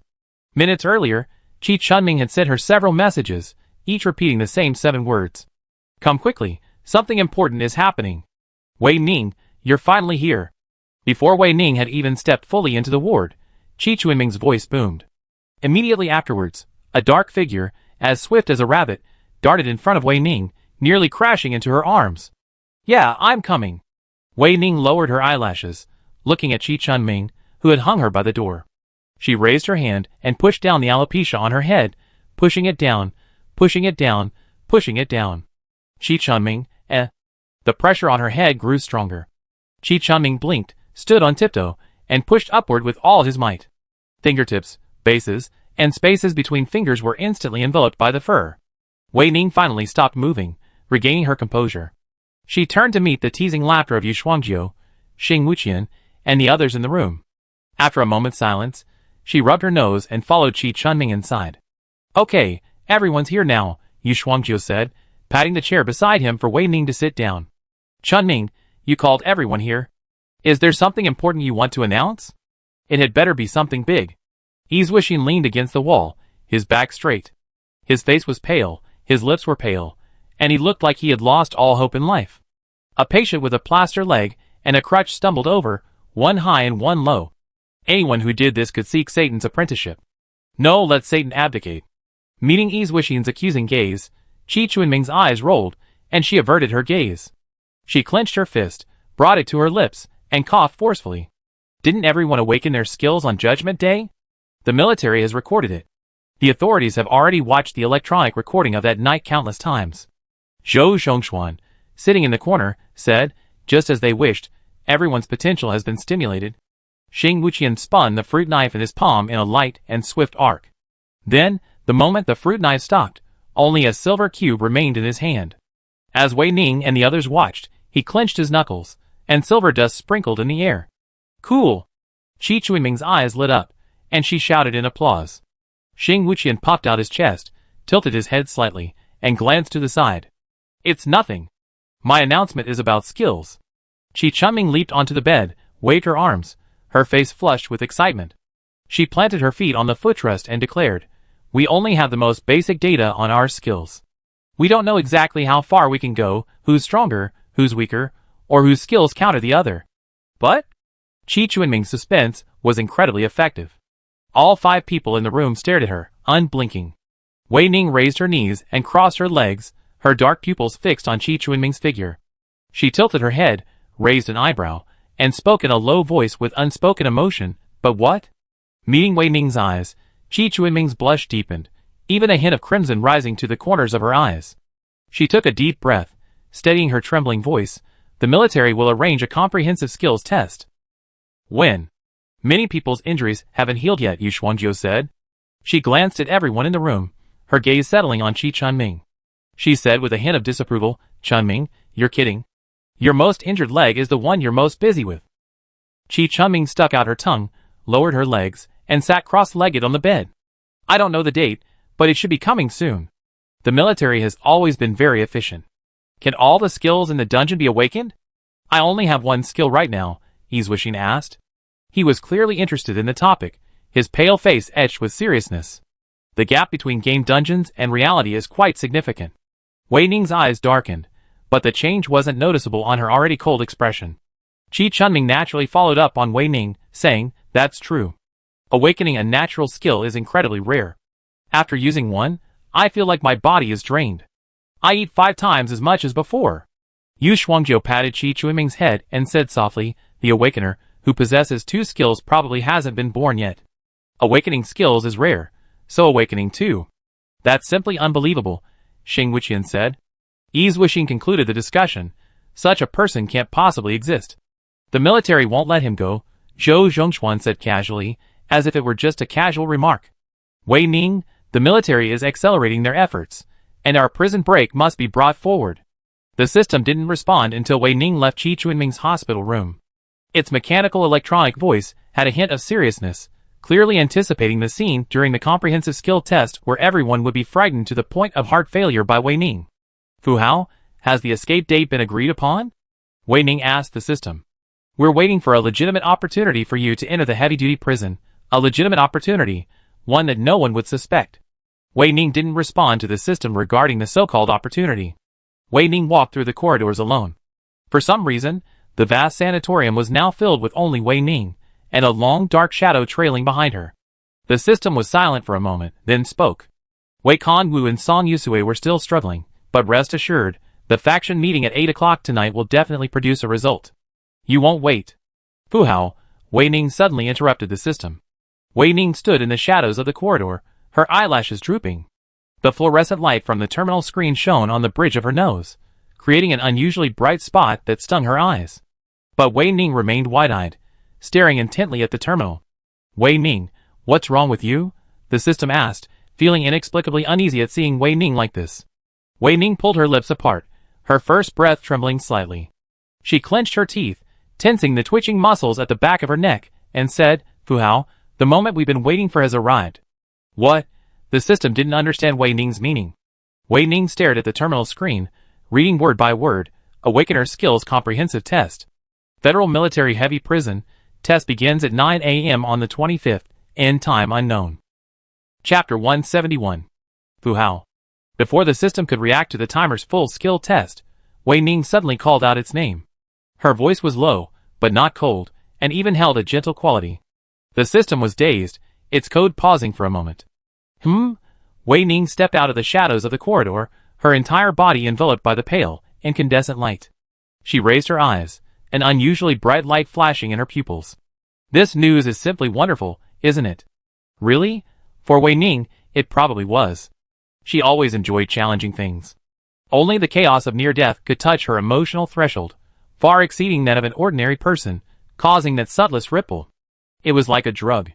Wei Ning was forever addicted to it. Wei Ning, are you crazy? You want to schedule a prison break on a date like this at the camp meeting? No one will agree. Song Yusue's voice rose uncontrollably. She stared at Wei Ning with wide eyes, her gentle and calm expression rarely strained. I agree, Wei Ning said casually, sitting in a chair, legs crossed. Song Yusue forced her pounding heart to subdue it. She placed one hand on the table and pressed her temple for a long moment, then sighed softly. I'd like to see who agrees with you, a little lunatic. Oh, Wei Kan-Wu would agree, after all, she's a complete lunatic. Okay, time's running out. We should leave. Or is it like last time? Wei Ning asked Song Yusue. The military's management of soldiers has gotten even more perverted. At least you used to be able to go home after get off work. Now? You applied 3 times, and were rejected twice, Song Yusue said unhappily. She expertly opened the terminal, and sent a message to Wu Shiba. Wei Ning, standing beside her, narrowed her eyes, her gaze fixed on Song Yusue's face, her dark pupils moving as if breathing. I don't know if you're so concerned about me, or if Mom tells you everything. Song Yusue felt a sudden chill on the back of her neck. She met Wei Ning's questioning gaze, and rubbed the tip of her nose, her face unconcerned. I hacked into the military surveillance system, and watched you check in and out every day, from training camp to the 2 surface team. I know everything about you. Song Yusue's tone was perfectly natural, as if he were simply saying the weather was nice today, or something like that, nothing serious. Heh. Wei Ning suddenly laughed, not a laugh that made one feel fear or unease. Wei Ning's fingertips tapped slowly on the armrest of the chair. She looked at Song Yusue and said, You're not bad either. Song Yusue lifted her glasses, which had slipped down her nose. A flash of light flashed across the lenses. She curled her lips slightly, looking at Wei Ning. You're welcome, you're welcome. 22nd, 7:45 p.m., Area A, Shantou Psychiatric Hospital. With a beep, Wei Ning, Song Yusue, and Wu Shiba emerged from the elevator. Where's Mom? Wei Ning frowned, scanning the empty instrument room. Why hold the meeting in the operating room? Yes, don't we have a ready-made conference room? Wu Shiba glanced at the sophisticated instruments scattered throughout the room. Their cold, silver casings looked incredibly expensive, and her tone grew inexplicably cautious. This place is quite large, though. It should be able to accommodate dozens of people, right? Song Yusue pulled a chair out of nowhere, and pushed the slightly nervous Wu down. We can get the injection right after the meeting. Those few steps were wasted. The moment her body touched the chair, Wu Shiba was enveloped by its dense softness. Before she could react, she sank deeply into it. If Wei Ning hadn't pulled her out in time, her mouth and nose would have been covered, choking her. Wu Shiba looked at the chair behind her with lingering fear, her face still etched with panic. What is this? This is the latest sleep chair, custom made for your Aunt Song, a voice chimed in. Wei Ning spun around and turned back. Wei Kan-Wu appeared at the operating room door, her face soft and gentle. Wei Kan-Wu was still in her wheelchair, her muscles untouched by the injections, relaxed and stretched. Cui Feng wheeled Wei Kan-Wu into the operating room. Meeting Wei Ning's gaze, he narrowed his beautifully curved peach blossom eyes, and handed her a bottle of milk. It's delicious. Wei Ning scooped up the milk and leaned against the wall, her eyelashes drooping, her gaze fixed on Wei Kan-Wu. As for the crowd filing in through the door, Wei Ning merely glanced at them from the corner of her eye, memorizing their faces, and updating her list of members of the Essential God faction. You're here. Wu Shiba jumped up and threw herself into the newcomer's arms, her round eyes wide with joy. Sister Tong, long time no see. Shiba missed you so much. Why are you here alone? Shiba, long time no see. How was studying? Niao Shan, and the others couldn't come because of something. Tong Xiugu, with a shaved head, rubbed the girl's hair in his arms, turned to look at Song Yusui, nodded silently, and found a corner to sit down with Wu Shiba. The next person to enter was Chi Beek. Since the cleanup mission at the Supreme Research Institute, this was Wei Ning's second meeting with Chi Beek. After the building collapsed, Wei Ning had urgently deployed multiple skills, beating Chi Beek at top speed, forcing her to transform, while simultaneously contacting Song Yusui to come and take her away. Chi Beek lowered her head, her pale, slender neck exposed to the air, giving the illusion of being on the verge of breaking. But her movements in supporting Grandma Chi were remarkably steady, and her speed was not slow, even accelerating. After all, alien creatures crawl much faster than humans. Grandma Chi's tentacles curled together, keeping a safe distance from the surrounding instruments, avoiding contact with their mucus. Wu Shiba covered his mouth with one hand, and with the other quickly tugged at the edge of Tong Xiugu's clothes beside him. Tong Xiugu shook his head ever so slightly, mumbling a few words silently. "Don't be afraid, I'm here." Before she could let go of the hand gripping the hem of her clothes, Wu Shiba's eyes suddenly lit up. He released his hand from covering his mouth and, mimicking her, silently exclaimed, "So handsome. So impressive, Tong Xiugu, eh." Chi Beek, unaware of Wu Shiba's intense gaze, approached Wei Kan Wu. After receiving a signal, she successfully found the massive, 2-meter-tall jar they had prepared and placed Grandma Chi inside. The alien creature's tentacles finally unfurled, and Grandma Chi's body trembled slightly, sending a few drops of nutrient solution splattering onto Chi Beek's face. The liquid on her face was cold and slightly sticky, sliding from the corners of her eyes to her chin. Chi Beek lowered her eyelashes, and under the gaze of the giant red eyeball, as big as her head, she raised her hand to wipe the liquid from her chin. "Grandma, I'm fine." A strange octopus from the black abyss, a tiny, frail girl. An intimacy beyond imagination. An unparalleled blood bond. An unusually intense visual impact. Everyone in the operating room stared at that corner. Wei Ning paused sipping her milk, but a fraction of a second later, her throat suddenly rolled, and a strange emotion rapidly swelled in her chest. A tingling, aching sensation. In reality, Wei Ning knew exactly what that emotion was. It was jealousy. Oh, I'm late. Sorry. A voice suddenly interrupted Wei Ning. "Song, why don't you give me a bottle of water? I'm dying of thirst." A woman in a business suit and black framed glasses appeared at the operating room door. She looked like she just finished a 10-kilometer run, sweating profusely. She hunched over the door, her head bent, as if she were about to die. Her body was so folded that her face was completely obscured. A woman who never exercises, is always noisy, and works a desk job. That was Wei Ning's first impression. Song Yusui, being ordered around, rolled his eyes, casually snatched a bottle of orange juice from Cui Feng's arms, and tossed it to the woman. "Chu, busy man, just got off work?" "What else? I really don't want to work this crappy job for a day." The woman's voice was filled with resentment, a heavy note of work. Last name, Chu. Wei Ning tightened her grip on the straw. As she stared, a familiar face suddenly lifted up, directly exposed to the light. Wei Ning's pupils trembled, and her facial muscles stiffened slightly. Chu Hisui guzzled her orange juice until the bottle was empty.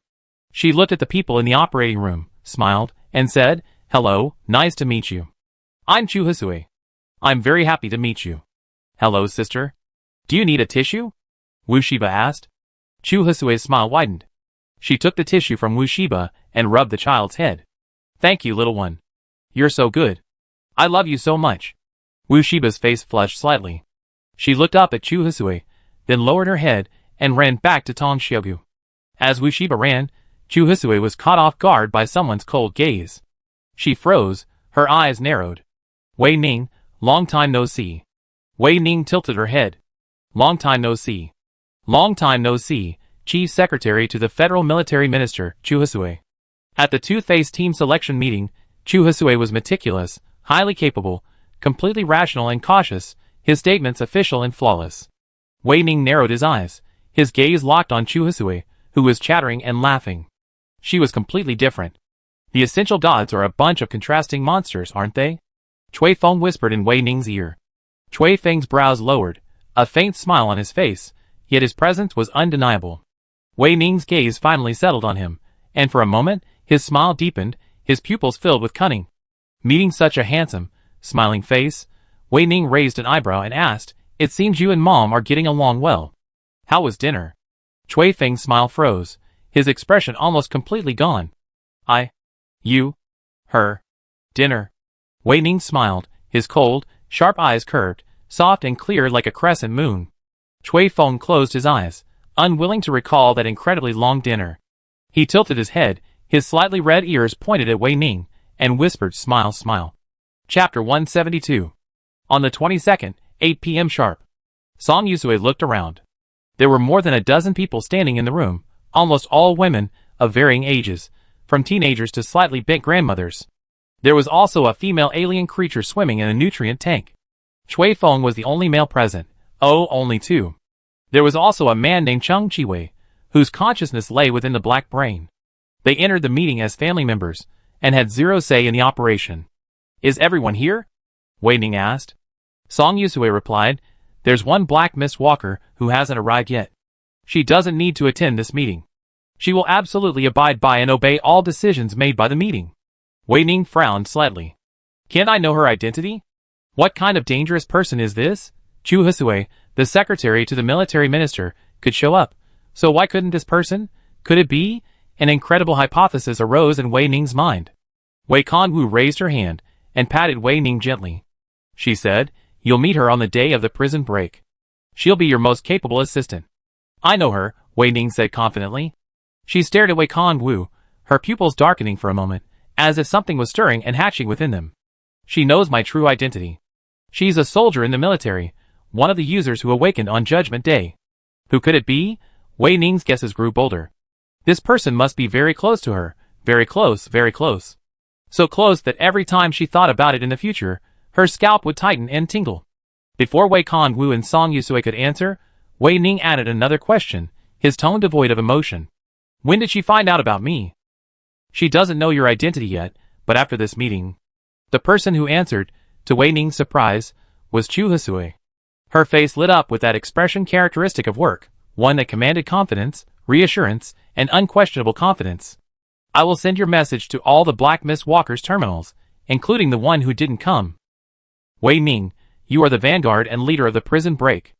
We will all obey your orders and become your servants." Servants? He used that word.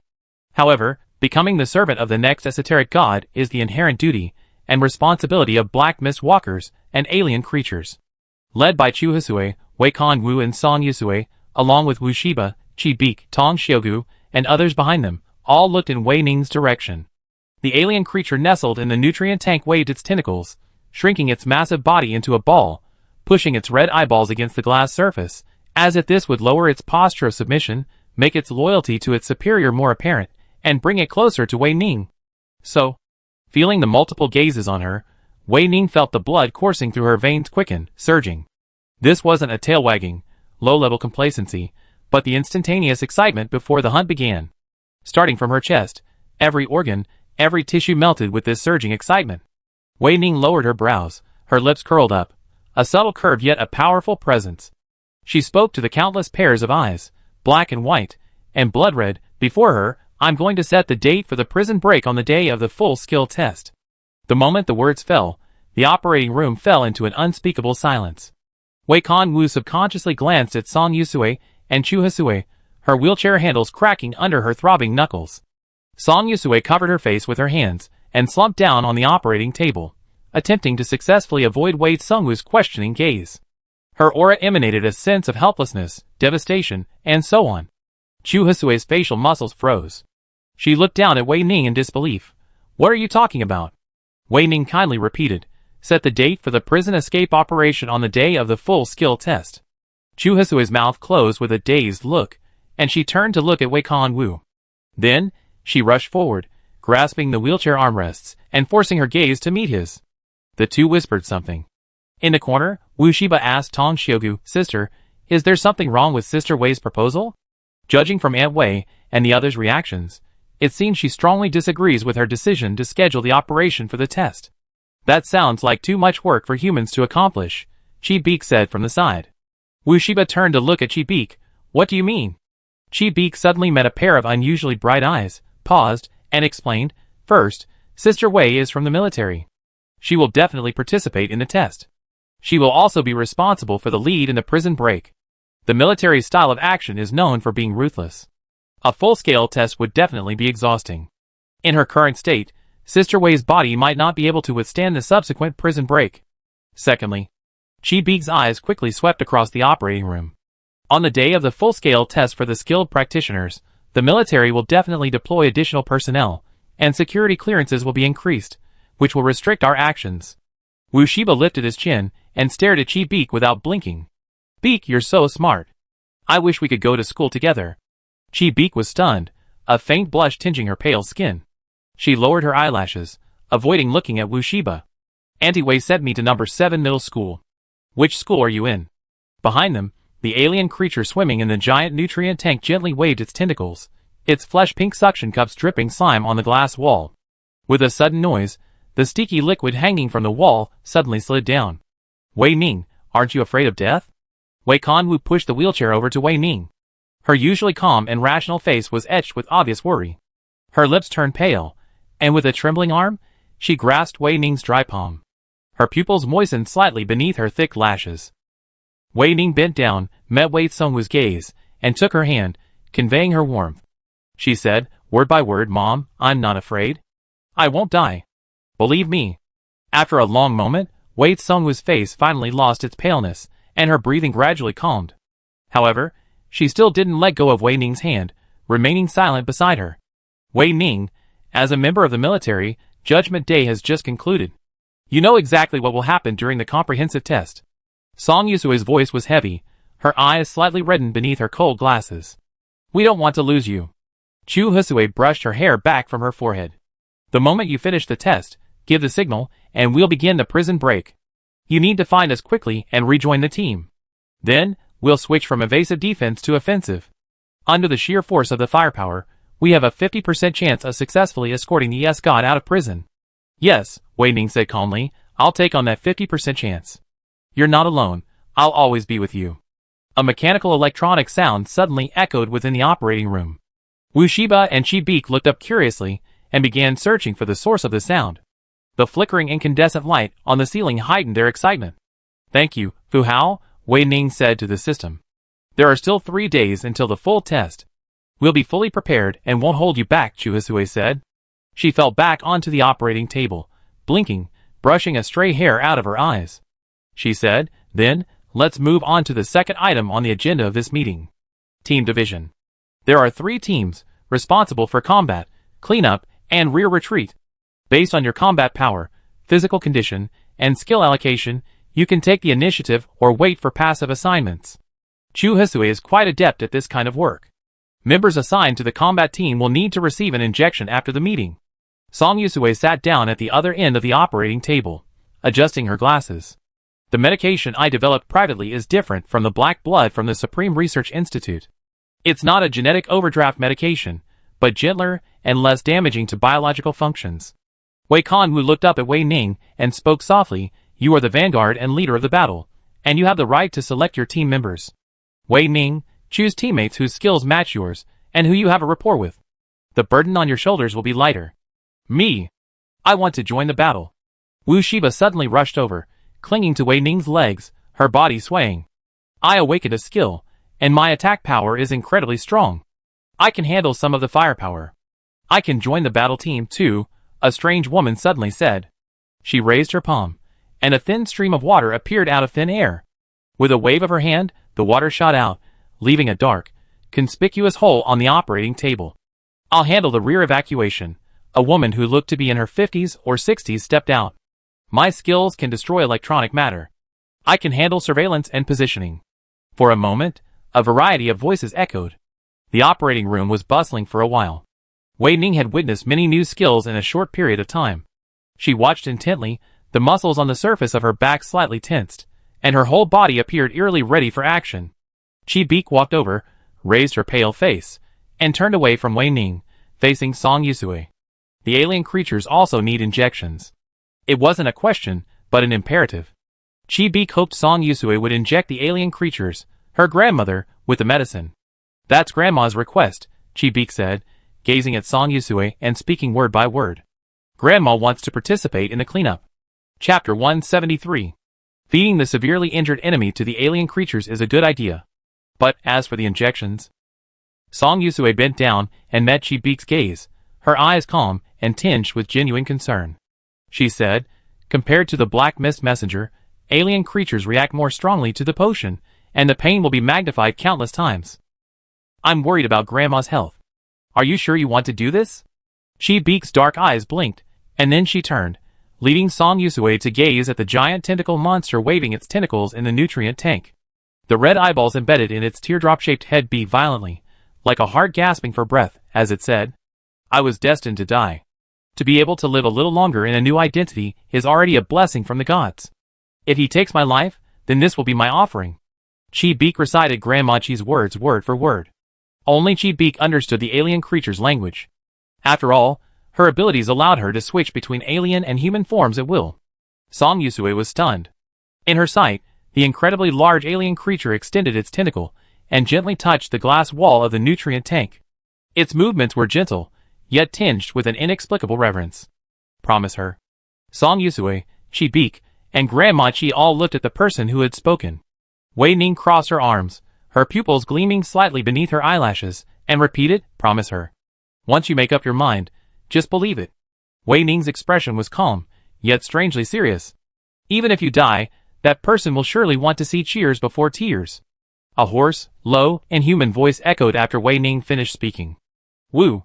For a moment, everyone in the operating room seemed to hear the cry of an ancient, mysterious marine creature emanating from the deep, Black Sea. Wu Shiba's heart tightened, and he instinctively grasped Tong Xiaogu's hand beside him, only to find that he was trembling faintly. Wu Shiba looked up and saw the same expression on his face. Surprise, shock, admiration, resonance. Complex and vast. An unknown amount of time passed. Okay, Song Yusue said.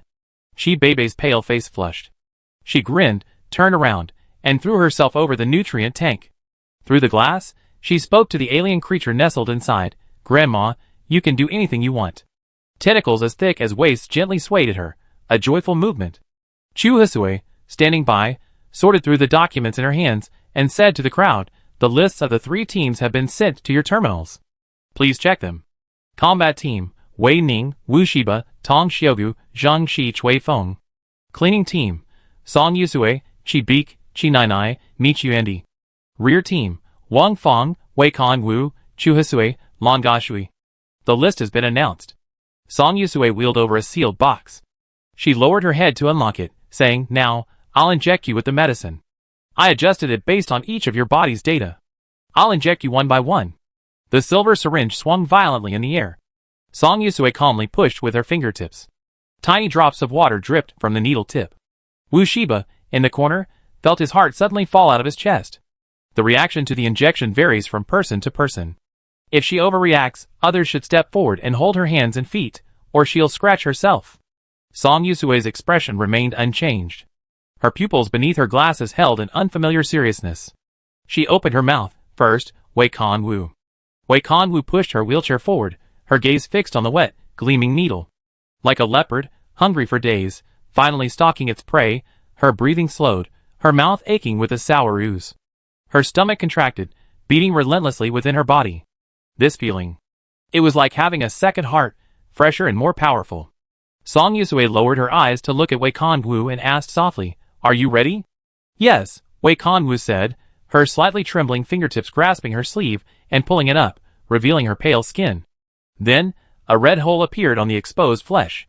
Then, countless people rushed forward, attempting to force their heads and entire bodies through the hair-thick hole. The outermost flesh was torn apart, blood-soaked skin dangling in the air, the stench of blood clogging her nostrils. Breathing was so difficult. Wei Songwu's dark pupil shrank to a point. She had never felt such a strong urge to breathe.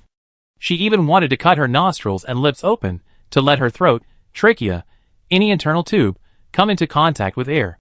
Let her get some oxygen. Why couldn't she breathe? The skin felt like it was wrapped in layers of tape and plastic wrap. Someone was pinching the base of these sticky substances and pulling hard, and the pain became dense and long. After an unknown amount of time, Wei Kan Wu finally awoke from the tidal wave of pain. She felt like she'd been pulled out of the water. Sweat glistened on her back and neck, and her hair hung in wisps across her forehead. The sticky feeling was unpleasant. Wei Songwu's pupil shifted unconsciously, suddenly meeting Wei Ning's gaze. With her brain unable to function, Wei Kanwu stared blankly at Wei Ning, unresponsive to the hand Wei Ning held out before her. She didn't understand what Wei Ning was trying to do. Did Wei Ning want her to do anything? Yes. Wei Ning gripped the hand resting on hers tightly, staring unblinking at the dazed Wei Kanwu. Her back muscles tensed as she gently pulled him up. There was a sharp, sharp click. Her eardrums numbed with pain, and her teeth began to ache. It was the sound of tires rubbing against the ground, a dark gray scratch imprinted on the ground. Her eyes were filled with arrogance. It was too glaring. It was impossible to ignore. Wei Ning gritted her teeth, her entire body standing there strangely stiff. From a distance, she looked as if she had been frightened by something incredibly terrifying. Song Yusue and Chu Hisue, whose backs were turned to Wei Ning, exchanged glances, frowning slightly, their hearts sinking. Just as they were about to step forward, Wei Ning twitched violently, like a robot stuck on its axis. Her neck drooped forward, her face buried deep in the shadows. No one could see Wei Ning anymore. Except Wei Kanwu. Only Wei Kanwu could see the muscles and features of Wei Ning's face at this moment. Silent, twisted, shattered, completely shattered. Wei Kanwu tilted her head and gently pulled her into his arms, wrapping her arms around Wei Ning's shoulders, gently, with a touch of strength. Wei Ning allowed herself to sink completely into Wei Sungwoo's embrace, her head pressed firmly against his neck. Her heart, beating faster and faster through the layers of skin, refused to give in. The throbbing pulse squeezed her throat, and Wei Ning couldn't utter a single word. Her already soaked back was now covered in a layer of sweet, fishy tears, but Wei Kanwu inexplicably gave up the thought of cleaning up immediately. If possible, she would, hoped, begged, never to bathe again. Wei Kanwu closed her eyes and stroked the back of Wei Ning's head. Good boy, good boy. No matter what happens, Mommy has finally stood up. Finally, I can always be with you, always be with you, always love you. The arms around her waist tightened. Wei Kanwu didn't struggle, even though her pale face was beginning to turn purple. Wei Ning, nestled in Wei Sungwoo's shoulder, was oblivious. Song Yusue and the others who witnessed everything didn't say a word to stop him, simply because the smile on Wei Sungwoo's face was so intoxicating, a kind of burning with him until his very bones and blood melted, and insanely devout. Obsession. Really, why would anyone use such a word? But this was Chu Hisue's most immediate thought. Oh, the skill she enhanced with the potion was precognitive intuition. As the name suggests, an intuitive with mental power so strong, they could foresee the future, in some ways, akin to a spiritual power. Have your skills changed? Wu Shiba asked Chi-Beak. Chi-Beak pondered for a moment, then said, I can transform into a few more alien forms. Besides octopuses, I can also transform into insects. Wu Shiba blinked and asked curiously, can I transform into a cat or a dog? Chi-Beak, The two children's whispers were interrupted by a sudden burst of applause. Chu Hisue clasped her hands together, tilted her head to face the crowd, and said, the last item of the camp meeting is over. Now, everyone can go to the training hall on the basement level of the hospital to quickly adapt to the effects of the potion. The moment she finished speaking, Wu Shiba, dragging Chi-Beak with him, rushed out. Behind the two children, Grandma Wang Fang and Zheng, she whispered about the changes in their bodies. Soon, the chaotic operating room was mostly empty. Hey, Xiao Wei's family. Chu Hisue casually pointed to Cui Feng in the corner. You can be their sparring partner, right?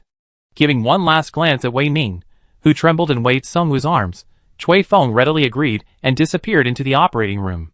Now, only Song Yusue, Chu Hisue, Wei Kanwu, and Wei Ning remained. Wei Ning. The system's electronic sound suddenly rang out in the operating room. This space had become perfect and blissful, especially for Wei Ning. Her four mothers were by her side at this very moment. Nothing could be more wonderful. Wei Ning, we're taking you somewhere. Many people are waiting for you there, Song Yusue and Chu Hisue said to Wei Ning, their hands gently resting on her shoulders. Warmth crept from her shoulders to her neck. Wei Ning took a deep breath, finally raising her head from Wei Sungwoo's embrace. Her eyes swollen like peaches, she asked hoarsely, where are we going? Chapter 174. Song Yusue took out a wet tissue and gently placed it on Wei Ning's red, swollen eyes. The world instantly went dark, and the sounds around her were amplified infinitely. Her ears felt slightly itchy and hot. Wei Ning heard Song Yusue and the others say to her in unison, as the leader of the natural party, it's time for you to reveal yourself and let your followers glimpse the supreme being within their hearts. Natural party? The natural party. The largest and most extensive religion in the wasteland. Its followers reject cyber technology and all its products. They reject technologically synthesized food, laser medical treatments, and are particularly disgusted by prosthetic limbs produced by the Federation Consortium.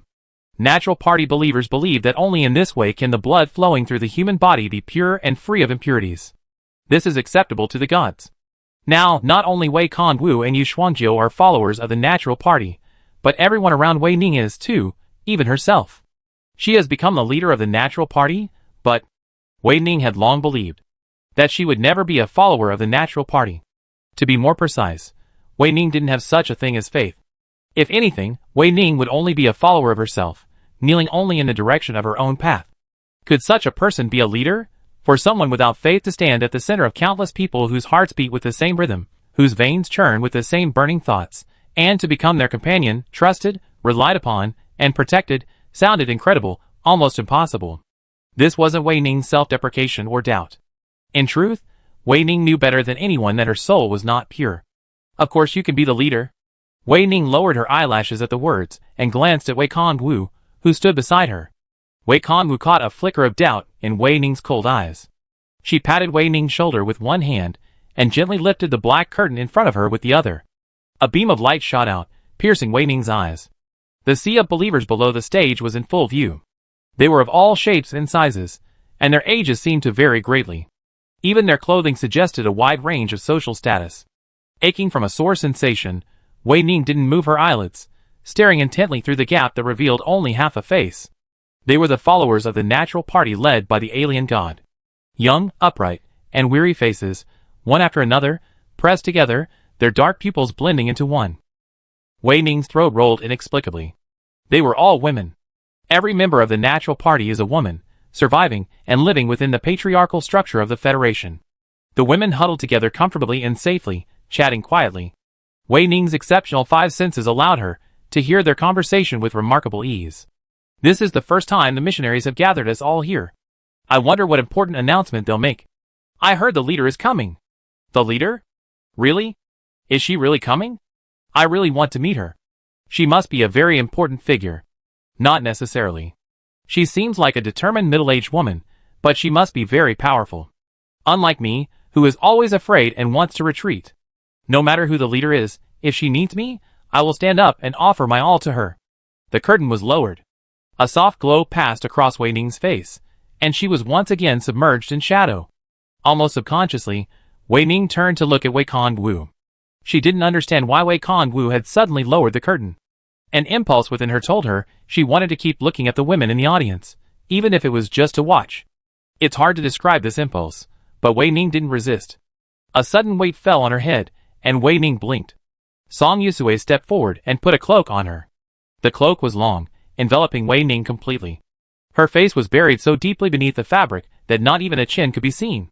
From a distance, it looked like black mist had condensed into a human form, mysterious and dangerous, its cold aura shuddering to the point of silence.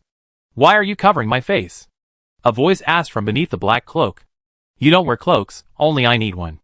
I don't think it's any protection for me." "Good girl, of course it's not," Chu Hisue replied softly. She took Wei Ning's hand and, with a slight push, led her out from behind the black curtain. "Come on, they're all looking forward to seeing you." The sound of the heavy curtain being lifted wasn't soft, but rather dull, like something pulsing and throbbing. The air was silent for a moment. And then, "Ah! It's the missionaries. They're here. It's Ms. Song. So nice to see you again. Look, that's Ms. Chu. I want to be a woman as capable as she is at work. That's my dream. It's Ms. Wei. She's standing up. Oh my God, does this mean? It's so wonderful to see you again. Thank you, the Natural Party. Thank you, the Natural Party. The Natural Party. The Natural Party." The women in the audience shouted excitedly, their faces flushed with blood, their eyes gleaming with light, unblinking as they gazed at the people on stage. Wei Ning stood behind Song Yusue and the others, quietly listening to the flurry of voices. At that moment, no one knew what expression was on her face, not even Wei Ning herself. Her muscles were out of control, her facial features completely out of control, her dark pupils throbbing and burning. Wei Ning blinked rapidly, and the moment her eyelids licked her pupils, the heat grew even hotter. Her eyes must be red now, Wei Ning thought. A little girl in the crowd leaped forward. She clung to the edge of the stage, her legs dangling in the air. Her eyes, wide and wide, like a newborn cheetah cub, pointed blankly at Wei Ning and said to Song Yusui and the others, "Missionaries, may I ask if that gentleman is our leader?" As soon as the girl finished speaking, the women in the audience fell silent. Countless pairs of eyes, distinctly black and white, fixed their gazes on Wei Ning, finally abandoning their avoidance and observing carefully. They were all waiting for someone on the stage to speak. It didn't matter who it was, Wei Kanwu, Song Yusui, or Chu Hisui, any of them, please speak up. If not, then, missionary of the data lifeform, where are you? I beg you to appear. The little girl responded, with a sudden force against her arm. The little girl held her breath, her expression frozen. It took a moment for her to realize that she was being lifted up, and the arm beneath her was owned by the leader? Leader? The little girl shuddered, nearly falling.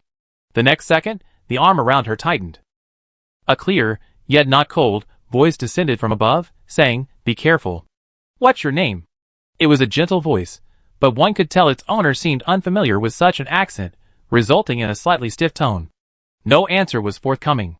Wei Ning's brows, buried beneath her cloak, twitched. She lowered her neck, her field of vision widening. To her surprise, the little girl buried her face firmly in her body, a stark contrast to the lively image she had displayed only minutes before. What's wrong with her? Did I scare her? As a flurry of thought surged within her, Wei Ning's breath hitched, her throat choked, and her fixed eyes darted back. The little girl's grip on her body tightened, squeezing so hard that Wei Ning's skin caved in. The girl leaned against Wei Ning's chest. She closed her eyes, took a soft breath, and stretched her lips into a smile as sweet as honey. "Master, you are my Chu Yunqi's master. I am willing to be your disciple forever." Wei Ning paused at Chu Yunqi's words. The crowd below froze, as they watched Chu Yunqi's movements. How dare she hug the master? Wei Ning's reaction was watched by countless eyes. Every breath she took, every beat of her heart, the women watched closely, silent, nervous, and anxious. The master, clad in a black cloak, stood at the forefront of the stage, supported by 3 missionaries. Though the stage wasn't high, the women inexplicably felt as if they were looking up at him from the tips of their toes to the top of their heads. The leader, a leader only heard of by missionaries, a leader making his first public appearance, a leader whose extraordinary power, even shrouded in a black cloak, exuded a power beyond compare. How would she respond to the little girl who had offended her? A gentle kiss. A kiss devoid of any lust. It wasn't until her slightly cool lips moved from the crown of her hair down to her forehead, remaining motionless, that Chu Yunqi finally realized what had happened. A single thought crossed her mind: the leader seems to like her. This is our leader. Wei Ning. The electronic hum of Fu Hao's machine suddenly echoed throughout the hall. After 0.001 seconds. Leader. Wei Ning. Leader. Wei Ning. The women went wild, their eyes filled with the same trust, overflowing like an endless wave. Wei Ning felt as if she were being swallowed up. "I'm short of air." She felt dizzy. Wei Ning's eyelashes fluttered. To breathe more easily, she tilted her chin up, the brim of her cloak rising with the movement, the arc just right. Chu Yunqi raised her head just in time to catch a glimpse of her captivating red eyes, like a blood moon, emerging from the depths of darkness. Breathing. Forgotten. Master Wei Ning. Chu Yunqi muttered, her pupils slightly out of focus. At the sound, Wei Ning lowered her head, the black brim of her cloak falling again, gently brushing against Chu Yunqi's face, accompanied by her hot breath. Wei Ning's brain was deprived of oxygen, and she felt a little lightheaded. She blinked, lowered her head, and whispered to Chu Yunqi, "I'm here." The shouting suddenly grew louder. "Wei Ning." Chi Chunming waved her hand in front of Wei Ning. Seeing that she was finally looking at her, she placed her hands on her hips, and tilted her head to stare at Wei Ning. "Ever since you came back from Dr. Song's office on the night of the 22nd, you've been in a state of ecstasy for the past 2 days. Did Dr. Song increase the intensity of your psychotherapy session this time?" Wei Ning gathered herself, pulling herself out of her memories. She shook her head at Chi Chunming and said, "I was just thinking." "What's wrong? Why did you call me all of a sudden?" Chi Chunming looked at her suspiciously, seemingly unconvinced. Chi Chunming raised her wrist, held the terminal screen in front of Wei Ning's eyes, and said in a deep voice, "Do you know what day tomorrow is?" Wei Ning looked at the terminal screen and said, "The 25th. "It's the 25th. Chi Chunming was dissatisfied with Wei Ning's indifferent reaction. She waved her arm, drawing the attention of Yu Shuangjiu and others in the duty room. Tomorrow is the day for the comprehensive skill test. Chapter 175. Everyone's been stuck in the training ground these past 2 days, Yu Shuangjiu said from the side. It's a newly developed area by the military, very convenient for using skills. It's just a bit expensive to repair. Zhou Zhongxuan came closer, still a little scared as he recalled the chaotic scene at the training ground. Some people's skills were incredibly destructive, and the ground is in tatters. He looked at Wei Ning, especially you, Wei Ning. The flames ejected by your skill, fiery flame, can only be extinguished by water from the same user. In a way, it's a new energy source. The Ministry of Energy must really need you. Wei Ning's eyelashes flickered at Zhou Zhongxuan's teasing, his expression remaining cold. The members of Team Two-Face were already used to it, and didn't take it seriously. Xing Wuqian leaned against the desk divider, his blazing gaze fixed on Wei Ning. Wei Ning, your character's inherent skills in the dungeon are all unique, and your awakened flame skill is quite good. I lost the last competition convincingly. Let's compete again after a thorough test. In response to Xing Wuqian's challenge, Wei Ning leaned back in her chair, raised her eyelids, and said, the winner will still be me. As expected of Wei Ning, your only awakened skill is so powerful, Yu Shuangjiu said. Hearing Yu Shuangjiu's words, Wei Ning's pupils darkened. The only awakened skill? On Judgment Day, she deliberately used the alien creatures and the blazing black smoke to confuse the viewer, and successfully fooled the military brass and teammates. For Wei Ning, using only one skill for 2 days at the training ground was an extremely easy task. Wei Ning never overly relied on her skills. She trusted only her muscles, speed, and combat instincts. Yi Zhuixing pushed open the door and entered, seeing Wei Ning surrounded by a crowd again. He raised an eyebrow. Are you all here? Let's go to dinner together. The third cafeteria has opened a new window. Wei Ning stood up in the center of the crowd. Let's go. Tomorrow's full-scale testing, and the military won't even let us eat outside. What a ridiculous rule. Qi Chunming, a mournful look on his face, followed Wei Ning into the cafeteria. The moment his front foot landed, his nose slammed against a solid wall.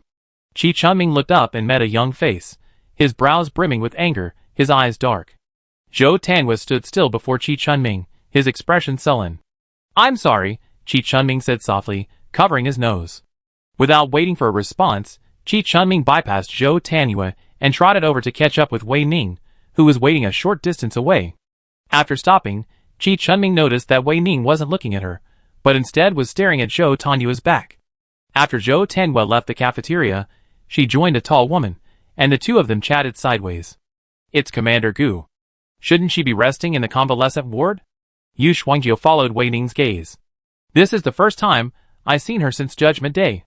Commander Tan has been filling in for the past few days. Xing Wuqian folded his arms. What are they talking about? What are they talking about? There's news about Fei Qingzhe. Wei Ning narrowed her eyes slightly, her aura growing cold and gloomy. The movement of her lips within her sight became increasingly annoying. I'm going to go look for her tonight. Commander Gu won't stop me, will he? Why are you so anxious? She'll show up tomorrow. I thought you were impatient too. Apparently, you still don't hate her enough. I hate her. Why? Just because she abandoned you? Ha ha ha, isn't the highest commander in the military just a pathetic wretch like me? Wei Ning missed the extra lip movements. Zhou Tanhua and Gu Xiangying vanished from her sight. Hate? Wei Ning muttered the word silently. Does Gu Xiangying hate Fei Qingzhe?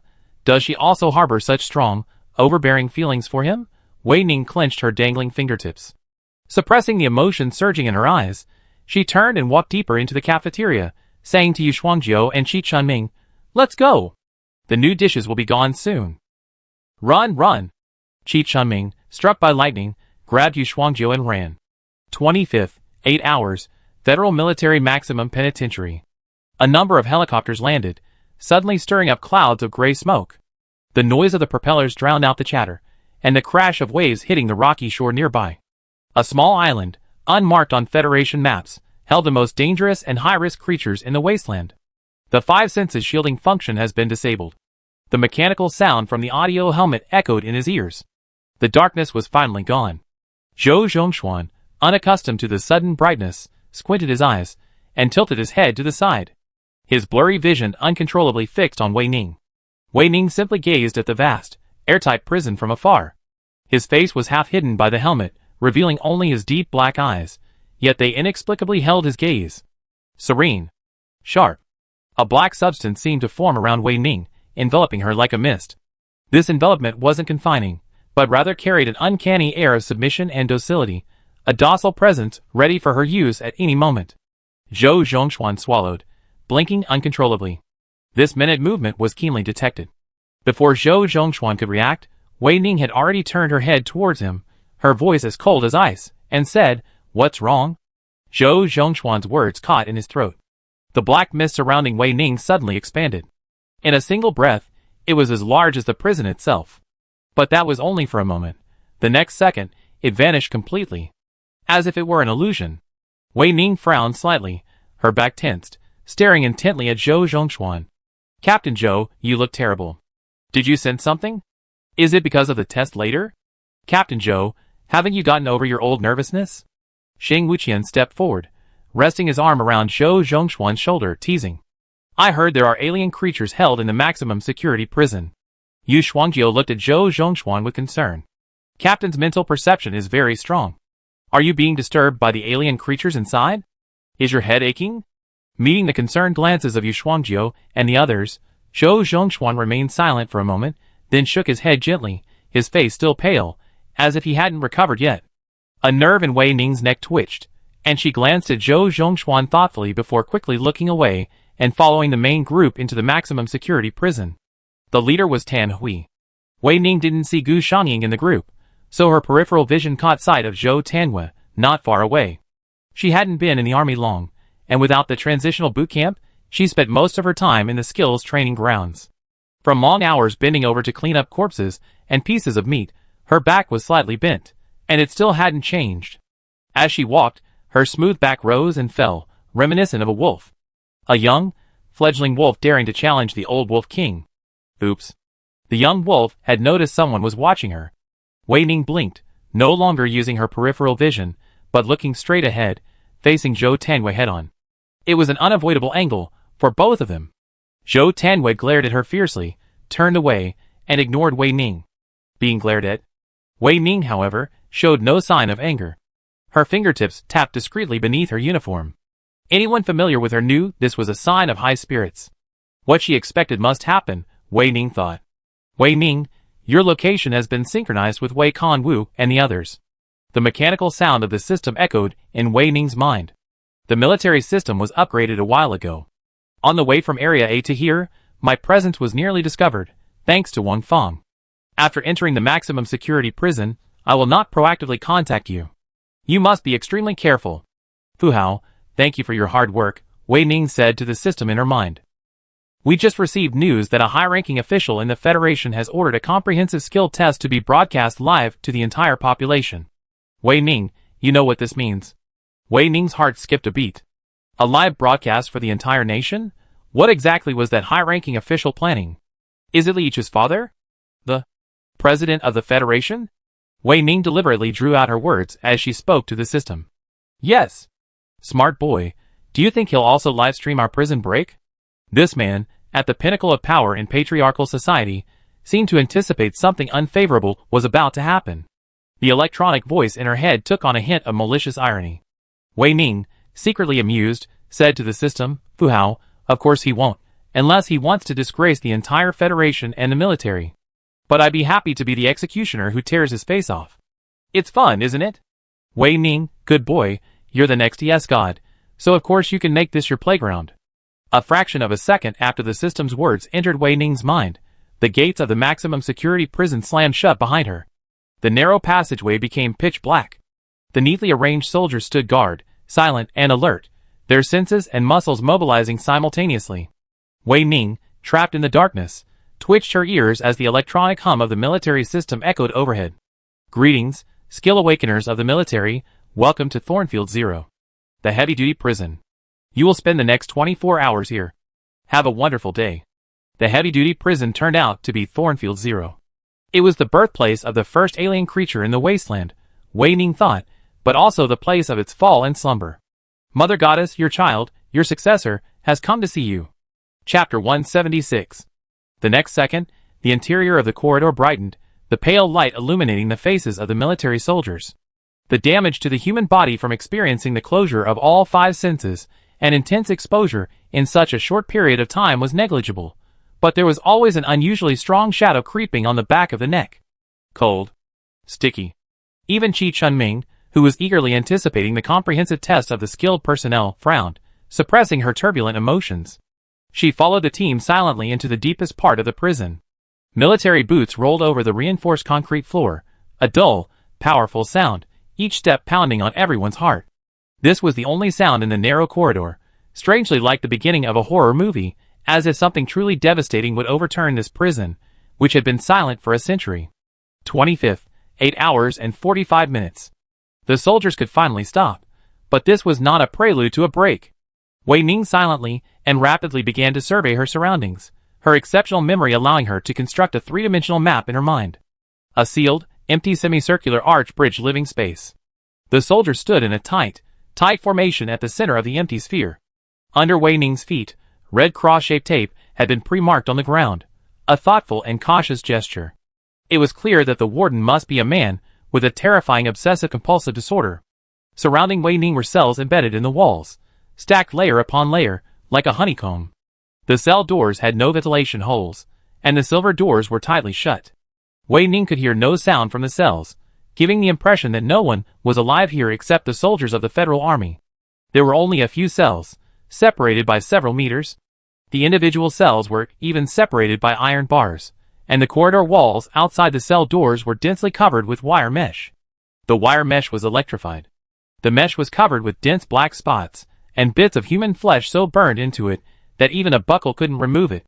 However, under orders from above, the circuit breaker connecting the wire mesh had now been turned off. Wei Ning withdrew her gaze and fixed it on Tan Hui, who was facing the crowd. His eyes once again displayed the teasing expression that Wei Ning hated so much, giving the impression that he was constantly being toyed with by her gaze. Soldiers of the Federal Army. Tan Hui lowered her voice and shouted, causing the soldiers in front of her to reflexively straighten their backs and prick up their ears. Tan Hui's gaze swept over the crowd, finally settling on the cell embedded in the wall. Unsure what Tan Hui saw, she curled her lips. From your expressions, I can tell you're looking forward to the upcoming comprehensive skill user test. But, Tan Hui dragged out the last syllable, deliberately keeping the topic in suspense. This seemed to bring her immense pleasure, and her smile deepened and became even more pronounced. Really, not like a soldier, Wei Ning thought coldly. The entire Federation, the military, the consortium, and the citizens, are also looking forward to it. Tan Hui suddenly raised his voice. Therefore, the entire comprehensive skill user test will be live-streamed in real time. A previously suppressed piece of news was suddenly thrown into the soldiers' minds by Tan Hui, exploding like a nuclear bomb.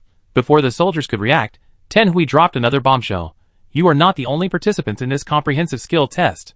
Anyone in the Federation who has awakened their skills can participate. This means your opponents include not only your companions, but also the citizens you protect, the city thugs you despise, and even disenfranchised lawbreakers. After he finished speaking, Tan Hui raised his arm and pointed to the cells lining the surrounding walls.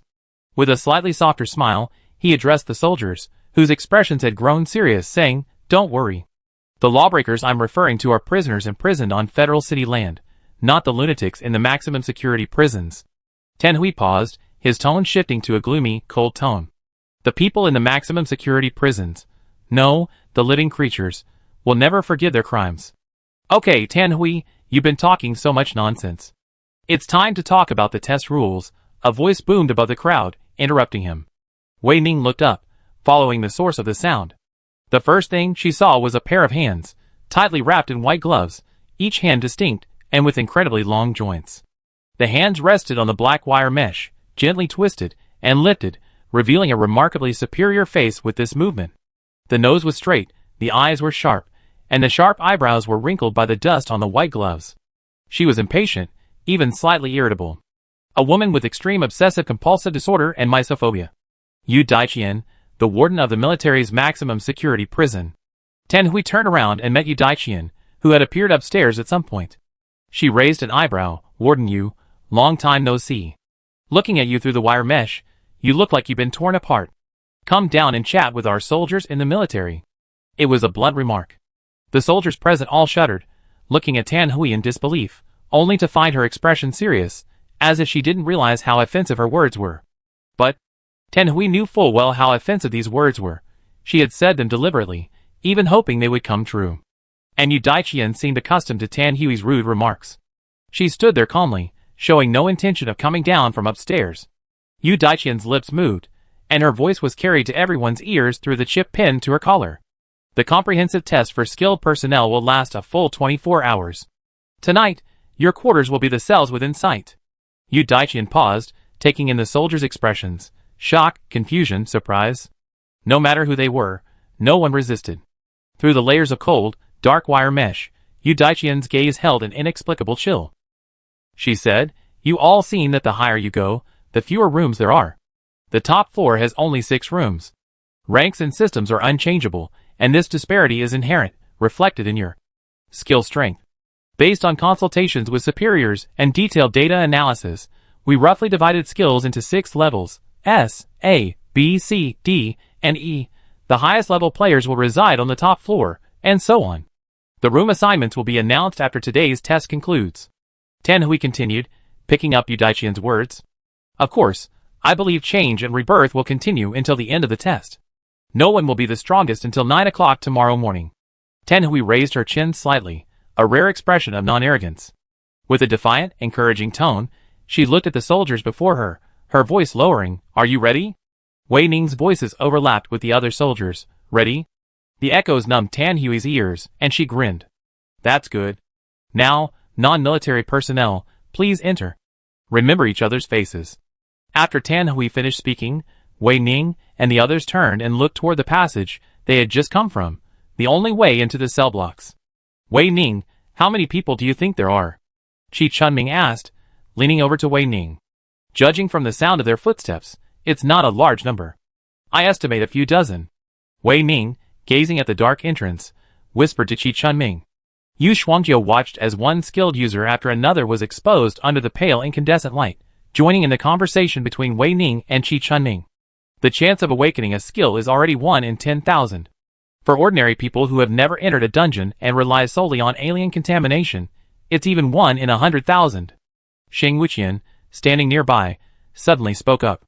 "Rather than all that, I'm more interested in what the first test will be like. The feeling of fighting is truly exhilarating." "Who said it wasn't?" Wuqian looked up at the 6 cells facing each other on the top floor. "I hope to see you in the S-class cell tonight." "Don't make me laugh." As the only psychic user in the Tooth-Face team, Zhou Zhongchuan patted Wuqian. Seeing him stagger, he revealed a satisfied expression. "I learned how to attack with psychic power." "She, how's that?" Wuqian rolled his eyes. "Not so good. You could learn to attack yourself. Everyone would be happy to see that." In less than a few minutes, all the Federation's awakened skill users had gathered, and only a small area of the spacious cell block was filled. The noise was loud enough to overturn a high-security prison. "Look, isn't that the eldest daughter of the Huang family consortium, who specializes in prosthetic limbs? Rich, powerful, and with awakened skills. What a perfect life. I'm dying." A little girl at the edge of the crowd frantically shook the shoulders of those around her. The boy, his brains about to be shaken out, looked dead. "You pervert with awakened space-related skills. If you like me so much, just pack me up and take me away." "I tried. You can't take living things. But corpses are okay?" "Pervert. Pervert." The boy, unable to bear it any longer, shook the girl's hand away. "Oh my God. Old Joe, you're here too? You've been keeping it a secret." Old Joe glanced at the man and closed his eyes. "Sister, what's your skill level? Should we team up?" "I don't know." "Well, it's probably a rough guess. We all know it. Tell me quietly, I won't tell anyone else." Go on, go on." The mechanical electronic hum of the military system suddenly rang out, drowning out the noise from within the cell. The first item in the comprehensive test for skill users, skill endurance. This test is designed to explore the limits of each skill user's abilities. The targets are the cell doors. Please choose the door you prefer. Healing users can seek help from the skill users in the direction of the attack, either to harm themselves or others. Then, it's your turn to appear. After hearing the last sentence, the healers and non-healers responded with, as expected of the military. Chapter 177. The door's broken. Are we staying in a doorless room tonight? A male voice echoed through the crowd. The voice wasn't too loud or too soft, just enough to draw everyone's attention to the powerful presence nurtured by years of high office. Wei Ning's gaze fell on the man, and at that moment, Yu Shuangjiu whispered in her ear, "That's the second son of the Huang group. This man isn't important. The woman standing next to him is his sister, Huang Yanyu. I heard her skills are also related to fire. Huang Yanyu is very competitive and likes to take the initiative. There's a high chance you'll run into her." In less than a minute, with Yu Shuangjiu's help, Wei Ning had mastered Huang Yanyu's basic information. Wei Ning tilted her head to look at Yu Shuangjiu, meeting a face with gentle features and a smile. Her long hair was tied into a pigtail, neatly hanging over her shoulders. As Yu Shuangjiu tilted his head, the pigtail swung in the air, rising like a whip. "What's wrong?" she asked Wei Ning. Wei Ning lowered her eyelashes, her lips twitching. Before she could speak, the military system's electronic chime echoed, responding to Huang Yanyu. "You can be placed in an S-class cell. Tens of meters above sea level puts most skills well beyond their reach." Questions concluded. Now, the first stage of the comprehensive test for skilled practitioners begins. The mechanical electronic chime ceased, no matter how the man shouted. "You?" The man's words suddenly stopped, his face flushing. Huang Yanyu felt the gazes of the crowd, and silently rolled his eyes. His expression of impatience spelled out two words: idiot. The skilled practitioners were all on the ground floor, which held the largest number of E-class cells. This meant that most would likely be assigned to a room without a door. But who cares? No one with awakened skills considers themselves weak. No matter what, they wouldn't end up in an E-class cell. For a moment, a dull roar echoed continuously within the enclosed circular space. Bang, bang, bang, bang. Among them, there were also several requests. "Hello, can you throw yourself against the cell door? Serious injuries would be best, thank you. Hello, can I pay you to breathe fire on someone? Will I be crippled? No problem, I can heal both of you. Killing two birds with one stone, perfect. Hello, is your skill takeoff? Yes, that's great. Can you drop from 100 meters? Don't worry, I won't catch you. Hello, can I stab you through with a knife? I'll leave you breathing. Hello. You?" Once again rejecting the request to breathe fire on someone, Wei Ning closed her eyes, decisively turned around, and hid behind Yu Shuangjiu and Qi Chunming. She hadn't wanted to hear the word hello for a long time. The skill endurance test concluded, and the S and A ranks for the first round were announced. S rank, Wei Ning, Blazing Flame, Qi Chunming, Deconstructing Firearms. A rank, Huang Yanyu, Blazing Flames, Yu Shuangjiu, Wood Attack, Xing Wuqian, Explosive Strength, Shi Siyuan, Metallization, Zheng Yunke, Flesh and Blood Healing. The moment the list was announced, the citizens watching the live stream suddenly jumped up from their chairs. Two identical skills? Let's fight. Endurance is nothing. High damage is key. The senior officials of the Federation, seated in their offices, frowned slightly. There are only 2 users with S-level endurance skills. Too few. Researcher Mo, is this all Black Blood can do? Meeting the questioning gaze, Mo Beixia's lips curled, but her eyes remained cold. Madam Minister, if it weren't for Black Blood, the Federation wouldn't have a single S-level user. If it weren't for the military, you wouldn't have Black Blood, the woman said gravely. Mo Beixia's smile faded, and he leaned back in his chair. His gaze shifted from the minister to the woman in the suit standing beside him, a complex expression, his thoughts unsettling. Chu Hsue, under her gaze, simply nodded without saying a word, quietly watching the live broadcast, playing the role of a secretary-general diligently at his post. The faces of the users were reflected on the cold fluorescent screen, each one silent, their eyes alight, eager to try. 3 doors of the E-level cells have been blown away, 10 doors are damaged, and 4 doors of the D-level cells are damaged, Wuxian said, glancing around. Xing Wuqian chimed in, the situation is much better than the military training grounds. It's worthy of being a high-security prison. If it's on par with the training grounds, no one will have a place to sleep tonight. Today's test consists of 3 items. I wonder what the second round will be like, Zhou Zhongshuan said. The second item on the comprehensive test for skilled users is mental perception. The biggest difference between skilled users and ordinary people after awakening is mental power, and mental power has multiple areas. Whether it's perception, defense, or attack, please indulge your curiosity and explore the inner worlds of others. What exactly has been updated in the military system? Wei Ning exchanged a cold stare with Yu Shuangjiu beside him. It was clear that their thoughts were in perfect sync. Qi Chunming suppressed his disdain and said to Zhou Zhongshuan, Captain, it's your turn. Do you have a target in mind? Zhou Zhongshuan met Qi Chunming's unusually bright eyes, paused, and shook his head. Not yet. How about I pick one for you? One isn't enough. I'll pick two, and I guarantee they'll hit whatever you point at. Qi Chunming said, looking eagerly. Xing Wuqian, overhearing the conversation, asked, Do you think we're playing whack-a-mole? Zhou Zhongxuan, sandwiched between the two, smiled silently. Suddenly, a voice rang in his ear. Captain Zhou, can I choose first? Zhou Zhongxuan, Qi Chunming, and Xing Wuqian turned toward the voice, staring directly into an unexpected face. Wei Ning. Wei Ning accepted the three surprised glances calmly, tilting her head slightly, her expression serious. Can I? Who do you want to choose? Zhou Zhongxuan asked. Looking at Wei Ning's dark pupils, Zhou Zhongxuan suddenly felt a sense of foreboding rising from the back of his neck, cold and clammy, as if an icy tentacle had suddenly touched the exposed skin. Under the gaze of 5 pairs of distinct black and white eyes, Wei Ning twitched the corners of her mouth and uttered 3 words, myself. Are you sure? We'll have to conduct a 3rd round of tests later. Yizhuixin frowned. I observed that healing users don't seem to be able to heal mental strength. Mental damage is no joke.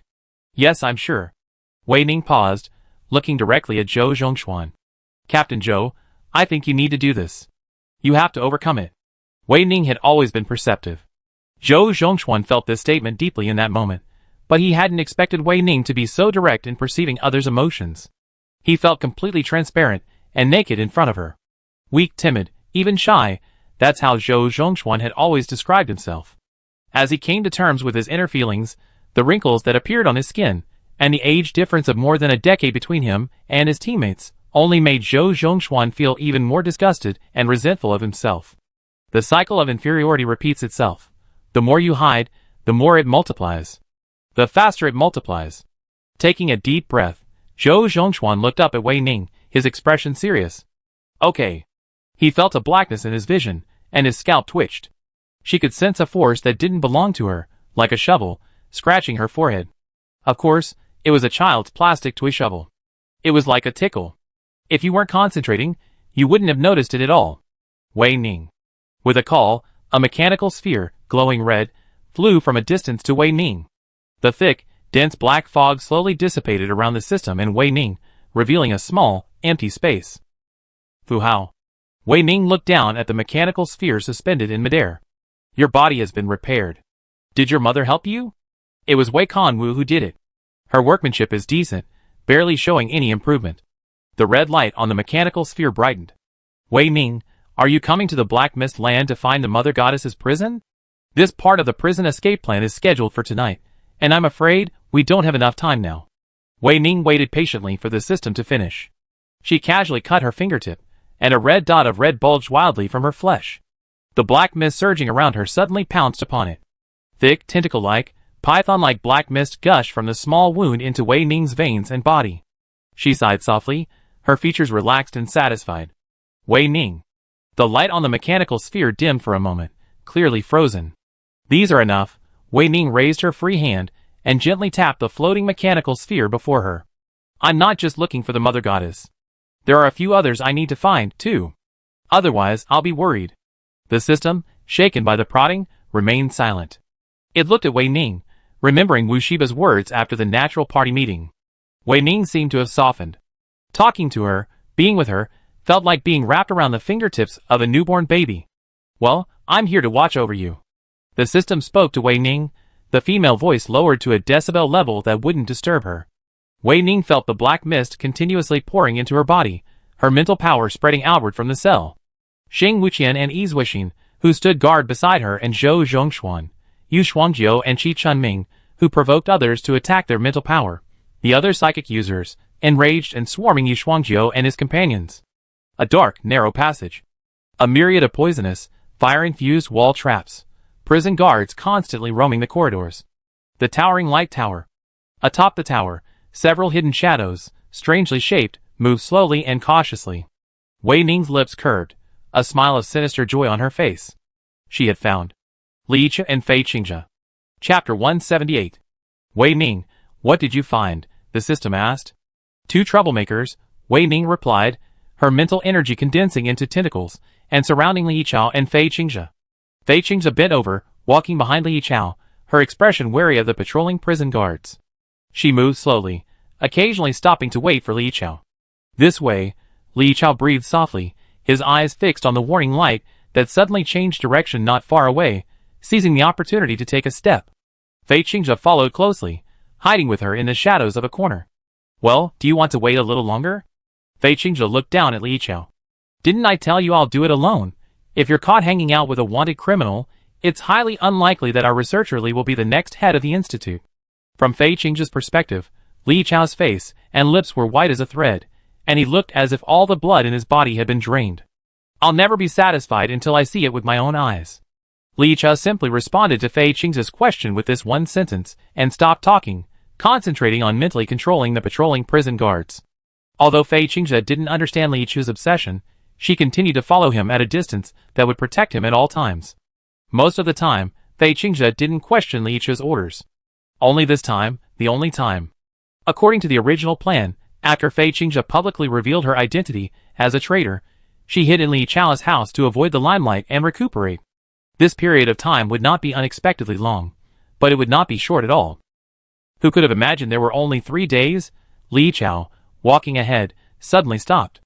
Under Fei Qingzhe's puzzled gaze, he turned and looked back.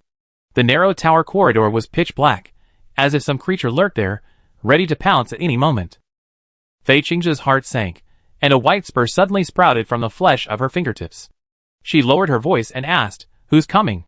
Li Chao frowned, staring at the dark corridor from which they had come for a moment. "It feels like something is watching us. But I can't sense it now." "Run away?" Fei Qingzhe said. "I don't know."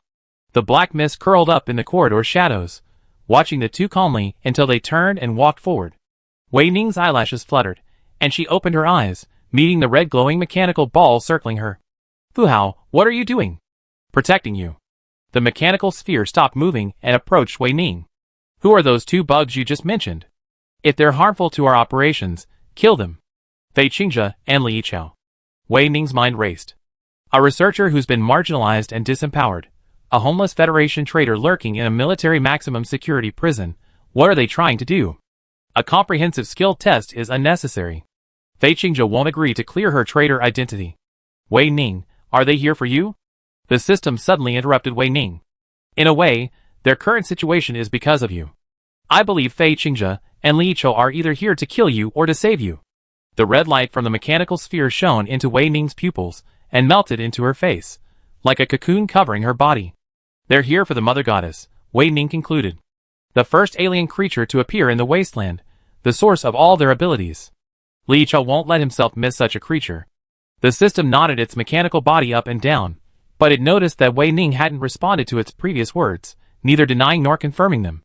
And Wei Ning's habitually cold expression betrayed no unnecessary emotion. After saying this, Wei Ning closed his eyes again.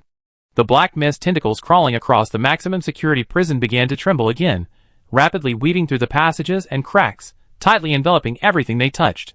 An elevator accessible only to special authorities. A high-altitude, metal-barriered underground. A cold, bruised corpse, its throbbing, white tentacles and severed limbs. A cleaner, wearing a gas mask, his neck drooping, his gender indeterminate. A young man, curled up in bed, his skin pockmarked with pinholes, his features drooping, suddenly opening his eyes. In the next second, his lips moved, the corners of his mouth suddenly split open to his ears, and his long, pointed tongue darted out, twitching rapidly in the air, as if sniffing, or even retching. The young man's thick lashes drooped, and a clear liquid dripped down his cheek. He raised his hand expressionlessly, grabbed the twitching tongue, and stuffed it back into his mouth. Everything seemed perfectly normal again. The young man lowered his head, his back arched, and hugged his knees, burying himself, revealing only a pair of scarlet, inhuman eyes. This person was Enchien. Enchien, a former member of the 5th Squad and trainer, had a pollution level of 97.98%. The red line set by the Research Institute was 98%. Mo Beixia had said that Enchien was a miracle. He truly is a miracle, Wei Ning thought. The system saw Wei Ning open her eyes and shake herself, then asked, "What did you see this time?" Wei Ning grasped the system's chubby body, feeling the dry, hot warmth from her fingertips. It made her stomach curl and throb, again and again, like a heartbeat. "Food, I saw food." The system didn't understand Wei Ning's meaning. It nestled in her palm. "Are you going to sneak out of your cell tonight and eat it?" Before answering this question, Wei Ning brought up another matter. Fu Hao, Mo Beishi tested my blood sample. She said my contamination level is only 95%. Did you tamper with the testing equipment? Yes, I forgot to tell you. This is very important, isn't it? You are the child of the Mother Goddess. Your bloodline is absolutely pure. Wei Ning, have you found the Mother Goddess's location? It's not very important, Wei Ning said, pinching the mechanical ball in her palm with her fingertips. I have a rough idea. When my tentacles reached underground, some of them bounced back. It covers a large area. I should be able to find her exact location by sneaking out for dinner tonight. Is there enough food? If not, you can eat the Federation's skilled users. The system struggled out of Wei Ning's grasp and kept a distance from her. The prolonged meeting made it uncomfortable. It's a good suggestion, but except for the one underground, none of them smell very good, Wei Ning said, shaking her shoulders. Wei Ning had to leave the black fog. Zhou Zhongxuan's mental power was in a semi-controlled state, unable to suspend his skills. If this continued for too long, Zhou Zhongxuan would become a bedridden invalid. The moment his vision cleared, Zhou Zhongxuan gasped uncontrollably, realizing that the pain was fleeting. After that second, the pain became overwhelming. Even breathing hurt. His throat was clogged with blood, some of it solidified and clung to the narrow flesh. The walls felt sticky and uncomfortable. Zhou Zhongxuan gasped and curled up, his head pressed against the ground. He began to retch unconsciously, feeling as if his intestines were about to burst out of his mouth. His brain was dizzy, churning and swirling, and his scalp ached. Zhou Zhongxuan finally spat out all the blood from his throat. He lay limp on the ground, his back and hair drenched in cold sweat, looking utterly disheveled. The figures approached, layer upon layer, their blurred features like a mass of rotten flesh. Zhou Zhongxuan trembled as he stood up, his knees giving way, and he nearly fell again. Zhou Zhongxuan shook his head, and the muscles in his neck, straining, suddenly felt like they were torn apart. A dense, throbbing pain ripped through him. Was someone standing behind him, strangling him madly? It hurt, it really hurt. The sound that reached my ears was like hammer blows, hammering over and over, nearly shattering half my head. All skill users, comprehensive test for the third item. Shaping is complete, and all testing items for today are concluded. The skill user level list will be announced later, so please be patient. Zhou Zhongxuan touched his head with shaking hands. It felt cold, like brains exposed to the wind. Thankfully, his head was intact. He wasn't dead yet. Confirming this, Zhou Zhongxuan fainted with relief and fell backwards. Suddenly, there was an extra weight in her arms. Wei Ning lowered her head and caught Zhou Zhongxuan steadily. She blinked to prevent her blood from dripping onto Zhou Zhongxuan's face. The captain was unconscious for over an hour and finally woke up. It's a pity he missed the third round of the test. Although he's fainted again now, Qi Chunming said from the side. Her clothes were soaked with blood, and red footprints were left wherever she walked. Xing Wuqian came over. His condition was much worse than Qi Chunming's. His arm and sternum were broken, and one eye was swollen shut. The other, barely healthy, looked from Wei Ning to Zhou Zhongxuan. The captain has gotten himself into this state, but Wei Ning is fine. When the captain recovers, I want him to mentally attack me too. Yi Zuixing, slumped on the ground, didn't even look up. I'll be behind you in line. Yu Shuangjiu summoned a healer. She happened to overhear Xing Wuqian and the others' gruesome instructions for Zhou Zhongxuan and shook her head helplessly. Return to the cell and rest first. Even mental damage won't be much alleviated with healing. He's awake, so he's fine, the healer said. He looks like he's been drained of energy, not just physical. I'm curious who did this, can you tell me? Wei Ning, suddenly stared at by 6 pairs of eyes, said, Wei Ning, holding the unconscious Zhou Zhongxuan, blinked. I didn't expect that either. The healing user looked at Wei Ning, gave him a thumbs up, raised an eyebrow, and said, amazing? I'll learn from you. The 5 awake members of Team Two-Face responded, The military system announcement at this moment eased the awkward silence. Combining the data from today's 3 rounds of testing, S-rank users. Wei Ning, Blazing Flame, Qi Chunming, Deconstructing Firearms. A-rank users. Zhou Zhongxuan, Spiritual Transformation, Yu Shuangjiu, Wood Attack, Xing Wuqian, Power Boost, Yi Zuixing, Blood Sacrifice, Zhang Yunke, Flesh Healing, Ji Mi, Spatial Slicing. B-rank users. Huang Yanyu, Blazing Flame, Ji Shi, Rapid Leap. As the mechanical electronic sound faded, a shadow appeared before Wei Ning. She looked up to meet a face with gentle, calm features, but a sharp gaze.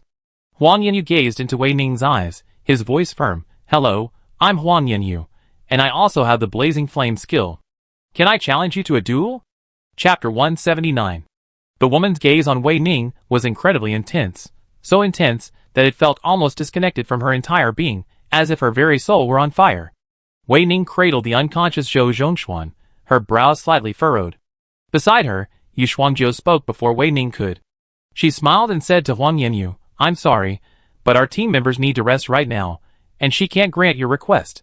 With that, Yu Shuangjiu grabbed Wei Ning's wrist and pulled her toward Zhou Zhongxuan's knees, lifting her up and straightening her. And just like that, with Yu Shuangjiu's forceful help, Wei Ning lifted Zhou Zhongxuan into her arms, and it all took only a breath. Wei Ning blinked, and suddenly, strength surged from her shoulders, pushing her up the stairs. Shi Chuanming's voice echoed behind her. Let's go, let's go! I'm exhausted. I need to get into bed. The cells on each floor were several meters apart. When Wei Ning reached the A-class cell floor, she looked down and saw that the people on the ground were already the size of ants. Yu Shuangjiu pulled Zhou Zhongxuan from Wei Ning's arms. Under the man's enormous body, only his head was visible. She looked at Wei Ning and Shi Chunming with a relaxed expression. You two should rest in the S-class cells. Tomorrow is the final test, and it's a big one. Yes, it starts at 7 and ends at 9, Xing Wuqian said with a wry look. He had thought he could finally get up late. If possible, he wanted to continue the test until late at night. Waking up early was truly more torturous than going to bed early. Yi Zuixing yawned and turned to go back into the cell. I'm going to sleep first. My veins are sore. Yu Shuangjiu randomly chose a cell, kicked the door open, and threw Zhou Zhongxuan from her arms onto the bed. With a thud, she turned and went into the next cell. After watching the four men close the cell doors, Wei Ning walked to the S-class cell. She chose the one closest to the corridor. As she turned to close the door, she felt a resistance. She lifted her eyelids and peered through the crack in the door into Qi Chuanming's eyes. Round objects always hold liquids securely, and Qi Chuanming's eyes were like that, overly moist and bright. Wei Ning paused, staring at Qi Chunming, her voice softer. What's wrong? Wei Ning, Qi Chunming faltered, suddenly regretting stopping her. She quickly lowered her head and raised her eyes again. Qi Chunming didn't want Wei Ning's face to show any impatience. Her expression remained as cold and emotionless as ever. For some reason, Qi Chunming relaxed. She reached through the narrow gap, her fingertips touching the skin of Wei Ning's wrist. Then, she reached down, inserting her fingers at the base of her fingers, palms pressed together, and held it. Wei Ning's dark pupils stared silently at Qi Chunming. She didn't push away, didn't resist, simply allowing her to move. The cell door remained closed, the gap still there. Qi Chunming could only see half of Wei Ning's face.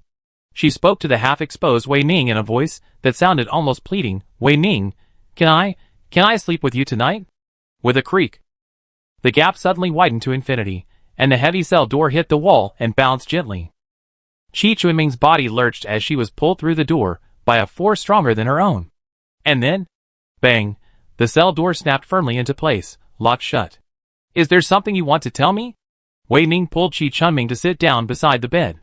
She looked at him and tilted her head. You can't be afraid of sleeping alone, are you? I see you adapted well to the military dormitories. Qi Chunming lowered his neck and said nothing. The air was dead silent for a moment. Wei Ning touched the tip of her nose, and before she could move her lips to speak, Qi Chunming suddenly raised his head and sank into her arms.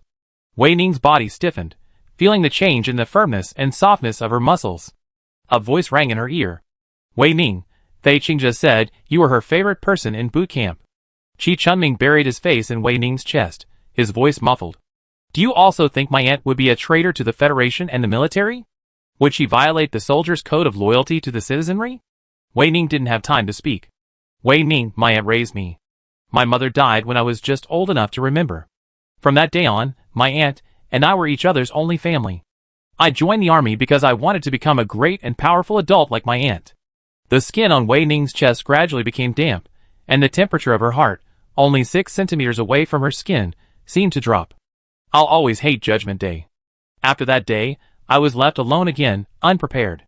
How could Fei Qingzhe be a traitor? How could she leave me alone? I wanted to contact her, but I didn't dare. I couldn't even mention her. It was like I had suddenly entered a world where Fei Qingzhe had never existed. No one but me remembered her. I frantically searched for everyone connected to Fei Qingzhe, but everyone tacitly kept silent. Commander Gu ignored me. Wei Ning, I'm really scared. The arm wrapped around Wei Ning's back tightened. I have no friends. Everyone in the training camp hates me. You're the only one who's alone, just like me, and you never seen me. It's okay, I still have my aunt. That annoying Fei Qingzhe said she'd always be with me. She broke her promise, and I hate her, but I can't bear to hate her. If the only person in the world who remembers Fei Qingzhe is the one who hates her the most, then Fei Qingzhe is truly pitiful. I don't want to treat my aunt like this, but... Qi Chunming burst into tears. How could she treat me like this? Wei Ning lowered her eyes and hugged Qi Chunming, gently patting her back. Qi Chunming cried out loudly, her throat hoarse. Wei Ning, I'm so scared. I'm afraid Fei Qingzhe is really dead, that I'll never find her again, and I'll be truly abandoned, left all alone. I'm afraid. After hearing what I said, Wei Ning, you'll hate me. I'm a little jealous of you, Xuanjiu. I always felt like you had a better relationship with her, that you liked her more than me. I'm horrible for having such thoughts. I loathe myself. Be my friend. Don't leave me alone. I'm really scared. The girl in his arms gradually fell silent. Wei Ning looked down and saw she had cried herself to sleep, her eyes tightly closed, red and swollen, conspicuous. A soft kiss fell on Qi Chunming's closed eyelids. After a moment, her brows relaxed. She lay comfortably in bed, nestled under the covers. Kissing is often seen as a sign of love and desire. However, many people forget that the first kiss they received was from their mother. This was Wei Ning's understanding of a kiss. She kissed the little girl who had jumped onto the platform, and she kissed Qi Chunming, who was in uncontrollable pain. Wei Ning stood up, staring at the sleeping Qi Chunming, and said, Qi Chunming, I'm sorry. The prison system hack was complete, and the S-class cell door was open. After the system's electronic chime rang, Wei Ning turned and left the room. The player used the skill Time Loss. The player used the skill Mark Shadow. The player used the skill Rapid Leap. The densely packed electronic surveillance cameras in the cell spun, revealing only a pitch-black corridor. The red dot on the surveillance camera flashed, then shifted again. As the camera angle shifted, a dark shadow flashed past it. The guard on duty in the monitoring room stared at the surveillance footage and said in a deep voice on the audio track, Warden, nothing happened. Everything is normal. Okay, I understand, Yu Daiqian replied coldly. A new soundtrack rang in her ears. Warden, Unit 3241 on the 3rd underground floor has exhibited self-harm again. This has been stopped. Yu Daiqian frowned, remembering that difficult young man. The military had specifically instructed him not to lose any vital signs. This unconventional interference was what Yu Daiqian hated most about her job, yet she had to deal with it. Understood, Yu Daiqian said, then stood up, left the office, and stepped into the elevator to the underground. Wei Ning, someone's coming. As soon as the system finished speaking, the elevator door dinged open, a cold white light suddenly piercing through the 5th underground floor, and a pair of military boots stepped out. Muffled footsteps echoed in the dark, silent corridor. Yu Daiqian walked a distance from the elevator, and suddenly stopped, turning to look back.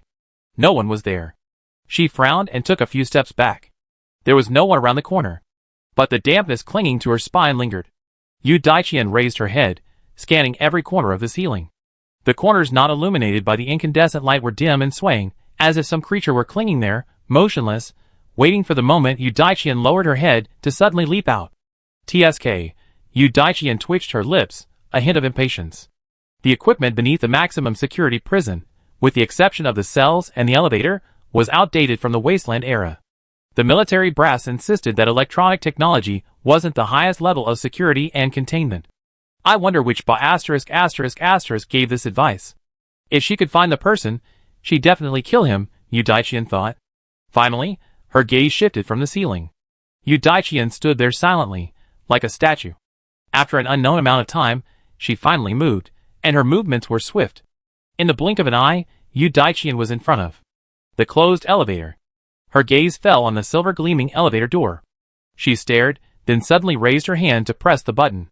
A second before her fingertips touched the button, Warden, 3241 is dead.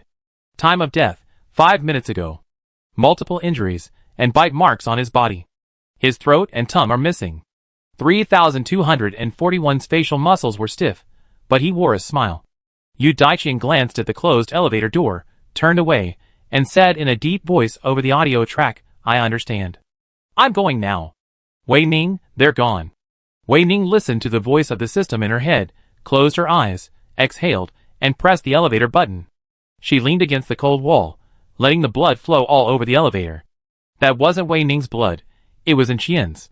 And Qian was truly a miracle, a human miracle. A singularly delicious miracle. Chapter 180.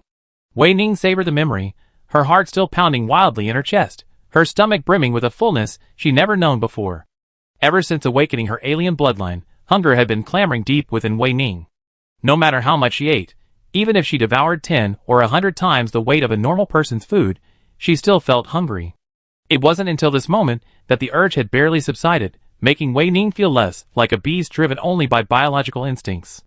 Grateful for the gift, Wei Ning thought from the bottom of her heart. We had reached the ground floor. The silver elevator doors opened silently, and the blood inside rushed out like insect eggs. Wei Ning stepped on the red lumps. There was no prison guard around. Wei Ning looked around, then fixed her gaze on the circular building behind her. Her dark pupils seemed to penetrate the thick wall, scanning the sleeping skilled users. 5 prison guards appeared around the right corner. Wei Ning, hurry! The system warned Wei Ning. Wei Ning lowered his eyelashes, his back muscles slightly tensed. The next second, the player used the skill Rapid Leap. The player used the skill Time Loss. The player used the skill 100% Tracking Eye. In the gap of time cut into infinity, Wei Ning targeted himself and flung himself away. A cool breeze blew past the prison guard's shoulder, chilling him to the bone. His pores, exposed to the air, opened involuntarily. The prison guard frowned, raised his hand to press against the twitching skin, and nervously turned his head back. His racing heart skipped a beat at the sudden scream of his companion. She hurried over. What happened? Blood filled her eye sockets, the scarlet liquid like living worms, hairs, slithering around, its tentacles denting everything they touched. The stench of corrosion and rust filled her nostrils. Ugh! The guard's throat suddenly constricted, and she collapsed to the ground, retching. It wasn't fear at work. The guard covered her mouth and nose with shaking hands, trying to block out the tangible smell of blood. Her voice was hoarse. There's something unusual happening at the main entrance to the cell block elevator. Suspected alien creature. The shouting in the audio track was urgent and rough. The system, eavesdropping on it all, chose not to interrupt it. Instead, it asked Wei Ning, if you think the mother goddess isn't in the prison's basement, then where is she? If she wasn't in the basement of the high-penalty prison, how could it, and Wei Conwu and the others have been unable to find her? Wei Ning didn't answer the system. She stood at the very edge of the island, the sea breeze from the rocky shore stinging her face like a knife. The horizon was a deep black, like a tightly closed animal eye. When it opened, its round, crimson pupils could envelop all living things. The pitch-black sea surged, emitting a continuous noise, roaring as if it were devouring people. With a splash, Wei Ning took a running start and plunged into the sea. It's so cold. That was Wei Ning's only thought at that moment. Wei Ning blinked sharply and swam down, her legs flailing. The bubble she flung away burst one after another behind her. Wei Ning swam for a long time, so long that her skin had lost its specific sense of temperature. Even a scorching shiver emanated from deep within her bones. She couldn't distinguish what was happening, and she didn't bother to think. She paddled on instinct and continued to swim. Her chest and trachea began to twitch. Wei Ning continued to swim. The system hidden within Wei Ning's mind remained silent, silently watching a young girl, barely a woman, relying on her perception to defy the limits of biological function, attempting to conquer the vastness of the deep sea. She lost all sense of time, as if the passage of time from infancy to death was as long as a fraction of a second. Wei Ning finally stopped. Her eyes and ears were filled with blood, swept away by the sea and still oozing out. Her flesh and blood regeneration skills were completely ineffective, and her heartbeat was strained. All her strength was concentrated in her eyelids, Wei Ning's eyes wide open, as a school of deep-sea anglerfish swirls around her. Through the lanterns above their heads, Wei Ning could barely make out a few things. But all she could see was a tiny patch of skin on the massive creature before her. Before him, Wei Ning was like a speck of dust, infinitesimally small. Gazing at the creature slumbering on the seafloor, Wei Ning momentarily forgot to breathe, her pupils trembling rapidly and shrinking to a point. Is this the ocean? A creature like the ocean, vast, ancient, and slumbering. It's the Mother Goddess. It's our Mother Goddess. The system whispered in Wei Ning's mind, as if afraid of disturbing this ancient, slumbering creature. Wei Ning paddled her arm forward. For some reason, the anglerfish didn't scatter in fear of her sudden movement. Instead, they followed her closely, surrounding her with uncanny gentleness and obedience. The light falling on Wei Ning remained soft and bright. She could clearly see the layers of seaweed covering the giant creature's back, the dark reefs, and the concrete structures that didn't belong in the ocean, a towering human fortress. Unfortunately, Wei Ning was very familiar with this fortress, instantly recognizing it as the same high-security prison she had entered that day. How dare they treat him like this? The system cried angrily, its mechanical electronic sound eerily revealing a hint of tears. Amidst the system's cries, Wei Ning slowly but steadily approached, carefully pressing her body against the small patch of exposed skin of the Asgod. Unexpectedly, unlike the icy cold of the deep sea, an indescribable warmth permeated Wei Ning's pores. It melted, starting from the pores, and then the blood vessels and muscles melted like butter. So comfortable. It was so comfortable that Wei Ning's eyelids began to grow heavy, and her consciousness began to fade. After Wei Ning closed her eyes, the school of fish that had been quietly surrounding her suddenly stirred, suddenly scattering as if coming to their senses, frantically flapping their fins and fleeing, as if suddenly confronted with something terrifying. All the sounds of the ocean world faded away.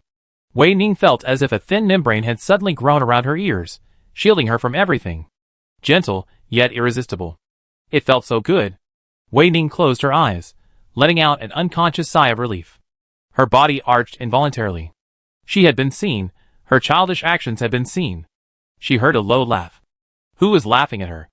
Wei Ning frowned, and was about to open her eyes, when a sudden pat on her back eased her back. Good boy, you must be tired. You're so thin. It's my fault for putting such a heavy burden on you. You're still a child, yet you've been working so hard, and I haven't seen you rest enough. You could stop. No one would blame you. Who was speaking to her? An inexplicable urgency forced Wei Ning to desperately open her eyes, but the next moment, her mind went blank, and she froze in shock. She was curled up in a pink flesh swaddle, and within the swaddle, gently rocking, was a massive red eyeball, exactly the same red beastly pupil Wei Ning had once glimpsed in the black mist. No, it was him. Wei Ning's limbs were frozen, only her lips moving. Is it the Mother Goddess? The red eyeball's eyelashes fluttered, and an ancient voice echoed in Wei Ning's ears again. The me you see now is the spiritual version of me. It's difficult to converse with a fully living being. You'll feel uncomfortable. Wei Ning, I'm happy to talk to you. I'm happy too, Wei Ning replied, feeling the soft flesh wrapped around her limbs. You don't like this, do you? Wei Ning was stunned, staring at the red eyeball. Inexplicably, she felt its smile. Wei Ning was silent for a moment, then said, yes, I don't like it. I'm not a baby, I'm an adult. And this kind of communication makes me feel unequal to you, and I don't like it. I'm sorry, I neglected your feelings. Please forgive me, the ancient voice said. Then, the flesh-wrapped swaddling clothes vanished, and Wei Ning was lifted down by an invisible force. Unlike the land of black fog, this place was infinitely pure white. Wei Ning ground his toes, to make sure he was standing firmly on the white ground. Wei Ning looked up at the giant eyeball floating in the air, and tilted his head. You are very different from what I imagined. What kind of person do you imagine me to be? Wei Ning began to think seriously. A true god should look down from above, guiding the lambs beneath him, one by one, into the pot, making mutton soup. Wei Ning emphasized the last three words, almost provocatively. He gazed at Wei Ning and smiled. Wei Ning, you're quite humorous, a child who loves to joke. No one has ever said that about me. Wei Ning raised an eyebrow, his cold, sharp features devoid of emotion. Really? I'm honored to be the first to see you joke. Wei Ning stared silently at the red eyeball. He thought casually, is this provocation back? What you just said is a god constructed by patriarchal authority. No, it's a false god, a despised being, a wolf in sheep's clothing. His voice grew colder. I know, Wei Ning said. A soft sigh echoed, and the red eyeball moved closer to Wei Ning. He said to Wei Ning, you're angry with me. You feel wronged. Years of concealment, unprepared identity changes, even a cross-species identity change. Being dragged into a dungeon game where death is inevitable by a stranger is an absolute death experience. To bear the identity of an undercover agent and accept the closeness and trust of your companions. These things make you angry. Wei Ning listened in silence. You deeply care about that child named Qi Chunming. You feel guilty about her because of Fei Qing's situation. You regret not seeing her sooner and becoming her friend. Wei Ning suddenly interrupted. You know everything? Yes, I know everything. I hope you don't misunderstand. I'm not spying on you. Gods, to a certain extent, are omniscient and omnipotent, even sleeping gods. When I awaken, I will remember everything. To his explanation, Wei Ning replied, yes. Red eyes met Wei Ning's, moist pupils reflecting Wei Ning's tall, slender figure, his muscles flowing, his unadorned spirited. He spoke earnestly to Wei Ning. Wei Ning, I'm sorry for forcing you to endure this. Please forgive me. This isn't a child's coaxing, but rather a communication, a relationship, and respect between two equal beings. Although I have chosen you as my successor, whether or not to carry out this will is up to you. A long silence followed his words. Chapter 181. Wei Ning remained silent, calmly observing the speaking red eyeball, the alien god, her maternal existence. Best friend, family mother. In less than a year, Wei Ning had thoroughly experienced these three subjects, three completely different emotional connections. And the most complex of these, mother, she now completely understood, Wei Ning thought. So, Wei Ning raised her eyes and smiled at the seemingly uneasy red eyeball, a smile that was bold and radiant. She tilted her head and said, I forgive you. But I'm not angry. As for grievances, I won't do anything I don't want to do. The white was dazzling, its presence overwhelming, but for a moment, all he could see was the smiling girl before him. That was all he could see. The red eyeball blinked, moving closer to Wei Ning. Wei Ning could even smell the moisture in his eyes. It was sweet, like honey mint candy, Wei Ning thought. Wei Ning, good child, you will take me, us, and them home, right? He said to Wei Ning, his ancient voice earnest yet gentle. Wei Ning stared at him, her cold, sharp face radiating a smile, her dark pupils churning as she spoke word by word. I will take you home. Wei Ning. He whispered Wei Ning's name softly, and in the next second, the giant red eyeball suddenly vanished from Wei Ning's sight. The white space suddenly erupted in light, blinding Wei Ning, who closed her eyes. When she opened them again, Wei Ning had already left the mother goddess's spiritual world. She was no longer even in the pitch-black depths of the ocean, lying alone on a rocky, seaweed-covered shore. A cool sea breeze blew by, lifting Wei Ning's hair with a familiar, gentle touch. Wei Ning, lying down, gazed at the sky, only to discover it was studded with glittering stars, occasionally streaked by a few meteors. Wei Ning raised her hand, chasing one of them, her fingertips following it as it fell to the horizon. Has this scene always existed? How come she hadn't seen it before she escaped from the maximum security prison and jumped into the sea? Wei Ning was puzzled. Who's there? Along with the shouts came a beam of light sweeping across Wei Ning, emanating from the maximum security prison's patrol light tower. Player Wei Ning used the skill space teleport. The prison guard glanced cautiously back and forth at the rocky shore, seeing only rocks blown by the sea breeze. Scratching his head, he moved on to his next location. Meanwhile, Wei Ning had returned to his S-class cell in the prison complex. The lights in the cell were still on, the incandescent light dimly illuminating the small space. Wei Ning stood in the shadows before the door, watching Qi Chunming, who lay soundly asleep on the bed. Wei Ning lowered her eyes, her gaze averted from Qi Chunming. She raised her fingertips and forcefully opened and closed them. Organs and muscles, deformed by the deep sea, recovered, and she felt unusually refreshed and relaxed. Fu Hao, what's with your new skills? Wei Ning asked the system. A moment later, a response came to her mind. This must be the power bestowed upon you by the Mother Goddess. As a new god, you should possess power comparable to her. Wei Ning previously possessed only a dozen or so skills. The Mother Goddess might have been unable to bear it. This was the system's answer after careful consideration. Wei Ning asked again, Fu Hao, who do you think would win in a fight between me and an S-god? That's a very dangerous idea. Wei Ning narrowed her eyes. But actually, I want to see you fight too. Just don't tell the Mother Goddess, okay? I won't tell her, Wei Ning promised the system. She emerged from the shadows in front of the door, gradually approached the bed, and rolled over to lie down. The player used the skill gravity pressure. Qi Chunming, who unconsciously tried to turn over, was pinned down by an invisible force, his limbs fixed in place, maintaining a distance from Wei Ning. Before Wei Ning fell asleep, the system spoke to her. Wei Kanwu and Song Yusui had already led the team to the island. Chu Hisui, due to her special status, remained at the military headquarters. Her resignation had not yet been approved. What a miserable life.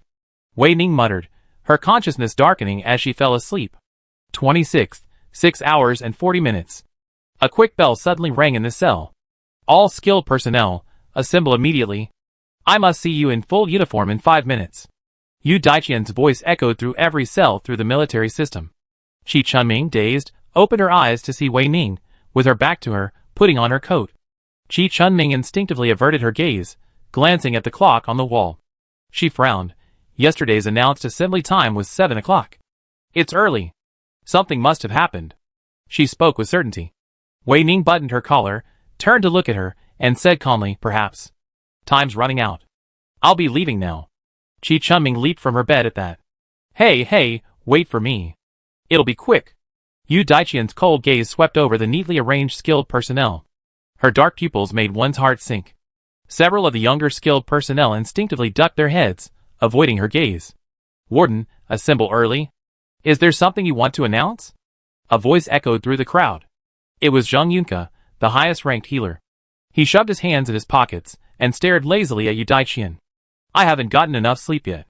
I'm so sleepy. Yu Daiqian narrowed his eyes slightly, his aura darkening. Surveillance footage shows someone left the cell block without permission last night. As soon as these words left his mouth, the air suddenly fell silent. Even the sound of heartbeats was barely audible.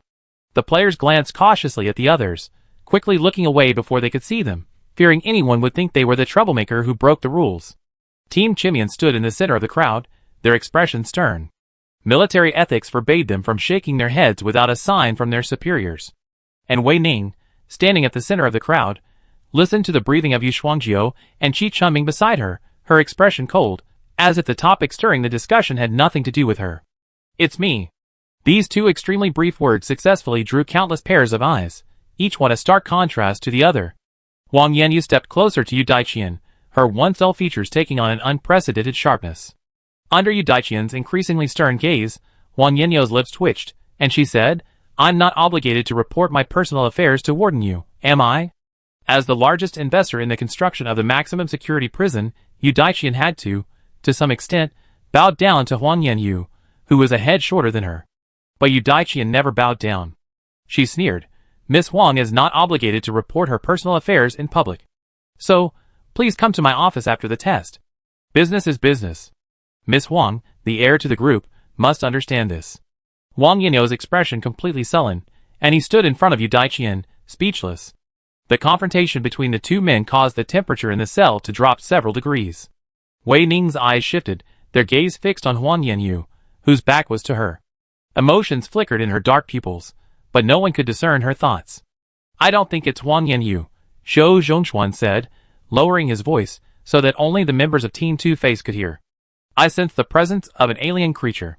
It's faint but widespread, not far from us. It's likely dead, with a large blood pool. Captain, you were knocked unconscious by Wei Ning once, and your skills have actually increased? Xing Wuqian stared at Zhou Zhongchuan with wide eyes, a strange anticipation in his eyes. Zhou Zhongchuan's mouth twitched. Xing Wuqian, be careful with your words. Although my mental perception is a bit stronger than yesterday. Xing Wuqian was very persistent. Seeing that Zhou Zhongchuan didn't seem interested in him, he turned to look at Wei Ning. To his surprise, Wei Ning stared straight ahead, paying him no attention. Following Wei Ning's gaze, Xing Wuqian raised an eyebrow, and saw a dark figure darting between the still-confronted Wang Yanyu and Yu Daiqian. Tenhui pushed one aside with one hand. The test is about to begin, both of you. Don't delay business. Since you're so familiar with each other, if there's anything, please resolve it privately. Don't interfere with my work and my pay. Tenhui clapped her hands, and the cell's only entrance and exit corridor lit up. She smiled with great interest. Fellow members of the Federation, I am here to announce the final item in the comprehensive skill test. I believe you are as eager as I am to see the strongest performer. As soon as Tan Hui finished speaking, the electronic tone of the military system rang out. All skilled users, please proceed to the battlefield of the maximum security prison for a comprehensive test of Item 4. Tan Hui suddenly interrupted the military system, shouting, Item 4. Unlimited firefight. Use the entire maximum security prison as a map and drain every last drop of blood from your body. Go, go, go! Set off now. The battle begins at 7 o'clock sharp. The skilled users exchanged glances with those around them, then all started to follow the excited Tan Hui. Wei Ning, trailing at the end of the group, turned back before leaving the cell block. Wang Yanyu slapped Yu Daiqian's hand away, leaving him standing there with a sullen face. And just like that, the story of the unusual movements in the prison at night was revealed, in an unexpected way. Wang Yanyu suddenly met Wei Ning's dark eyes, paused, pursed his lips, and slammed Wei Ning's shoulder before leaving. Wei Ning lowered her eyelashes, said nothing, and made way for the others, then followed Wang Yanyu onto the outdoor battlefield. Aerial vehicles filled the sky, densely packed. Flashing red dots swept across the faces of every skilled user, projecting their presence onto the public live broadcast channel. The gazes through the screen seemed to solidify, and Wei Ning could sense the burning gazes falling upon her. This wasn't bragging. For most of the aircraft on the field were circling her. Wei Ning, her vision interrupted, said Commander Tan. Tan Hui, hearing the call, raised a brow and waved the operator away. It can't be helped, Wei Ning. You're one of only 2 S-rank skilled users in the Federation. The citizens want to see you. Look at Qi Chunming next door. They share your joys and sorrows. Qi Chunming, also surrounded by aircraft, shrugged at Wei Ning. Wei Ning closed her eyes, a cold expression as she waited for the buzzing aircraft to move away from her. Suddenly, Wei Ning, only by completely destroying the maximum security prison can the Mother Goddess fully awaken. Wei Kan Wu and Song Yusui have already led their team to lurk around the battlefield. The Black Mist Walker, who didn't attend the meeting, is ready to cooperate with you. The system's voice echoed in Wei Ning's mind. Just wait for the test to begin. Give the order, and everyone will be mobilized. Wei Ning stared at the countdown machine above the battlefield, the bright red seconds ticking rapidly, and said to the system, "Got it. 26, 7 hours." A gunshot rang out, and the endless firefight officially began. Wei Ning moved instantly. Chapter 182. So fast. A user, noticing Wei Ning's movements, widened his eyes and shouted, "She's not a fire user, how can she be so fast?" The moment he finished speaking, a cloud of yellow sand swirled across his face, filling his mouth and throat. Wei Ning's speed grew faster and faster, stirring up layers of yellow sand. Under the horrified gaze of the crowd, she ran to the very center of the battlefield. Countless aircraft gathered there, and Wei Ning charged directly into their encirclement. A cold, sharp face suddenly appeared on the live broadcast of all citizens. Wei Ning's dark pupils seemed to pierce the screen, sending a chill down one's spine, and causing one to instinctively hold their breath. It felt like being stared at by a python hidden in the treetops. You never know when those venomous fangs will appear, biting into one's neck. The face suddenly lifted slightly, revealing a straight nose and slightly pale lips. Wei Ning stared at the camera, her lips curled in a glaring, provocative smile. She said, "Boom." The player used the skill fire. The next second, a raging fire appeared out of nowhere, instantly engulfing the entire battlefield. A dense mass of aircraft exploded simultaneously, crackling like New Year's firecrackers, and black ash rained down from the sky. The skilled users on the battlefield were thrown uncontrollably by the scorching airwaves, spitting blood as they fell to the ground and fainting. Only a few skilled users remained conscious, but they had already lost their ability to move and would not recover quickly. In the office on the top floor of the military building, sullen-faced men filled the room. "What's going on with your military?" The vice president, watching the suddenly darkened live feed, raised his cup and slammed it to the ground, gasping for breath and glaring at the Minister of Military Affairs. The military chief turned to his side and saw Chu Husui standing there. His eyebrows instantly raised. "As Secretary General, how do you do your job? Aren't we supposed to monitor the test the entire time? Are you even capable of doing this?" Under the man's gaze, Chu Husui tilted her head, her eyes rolling as she gazed down at him.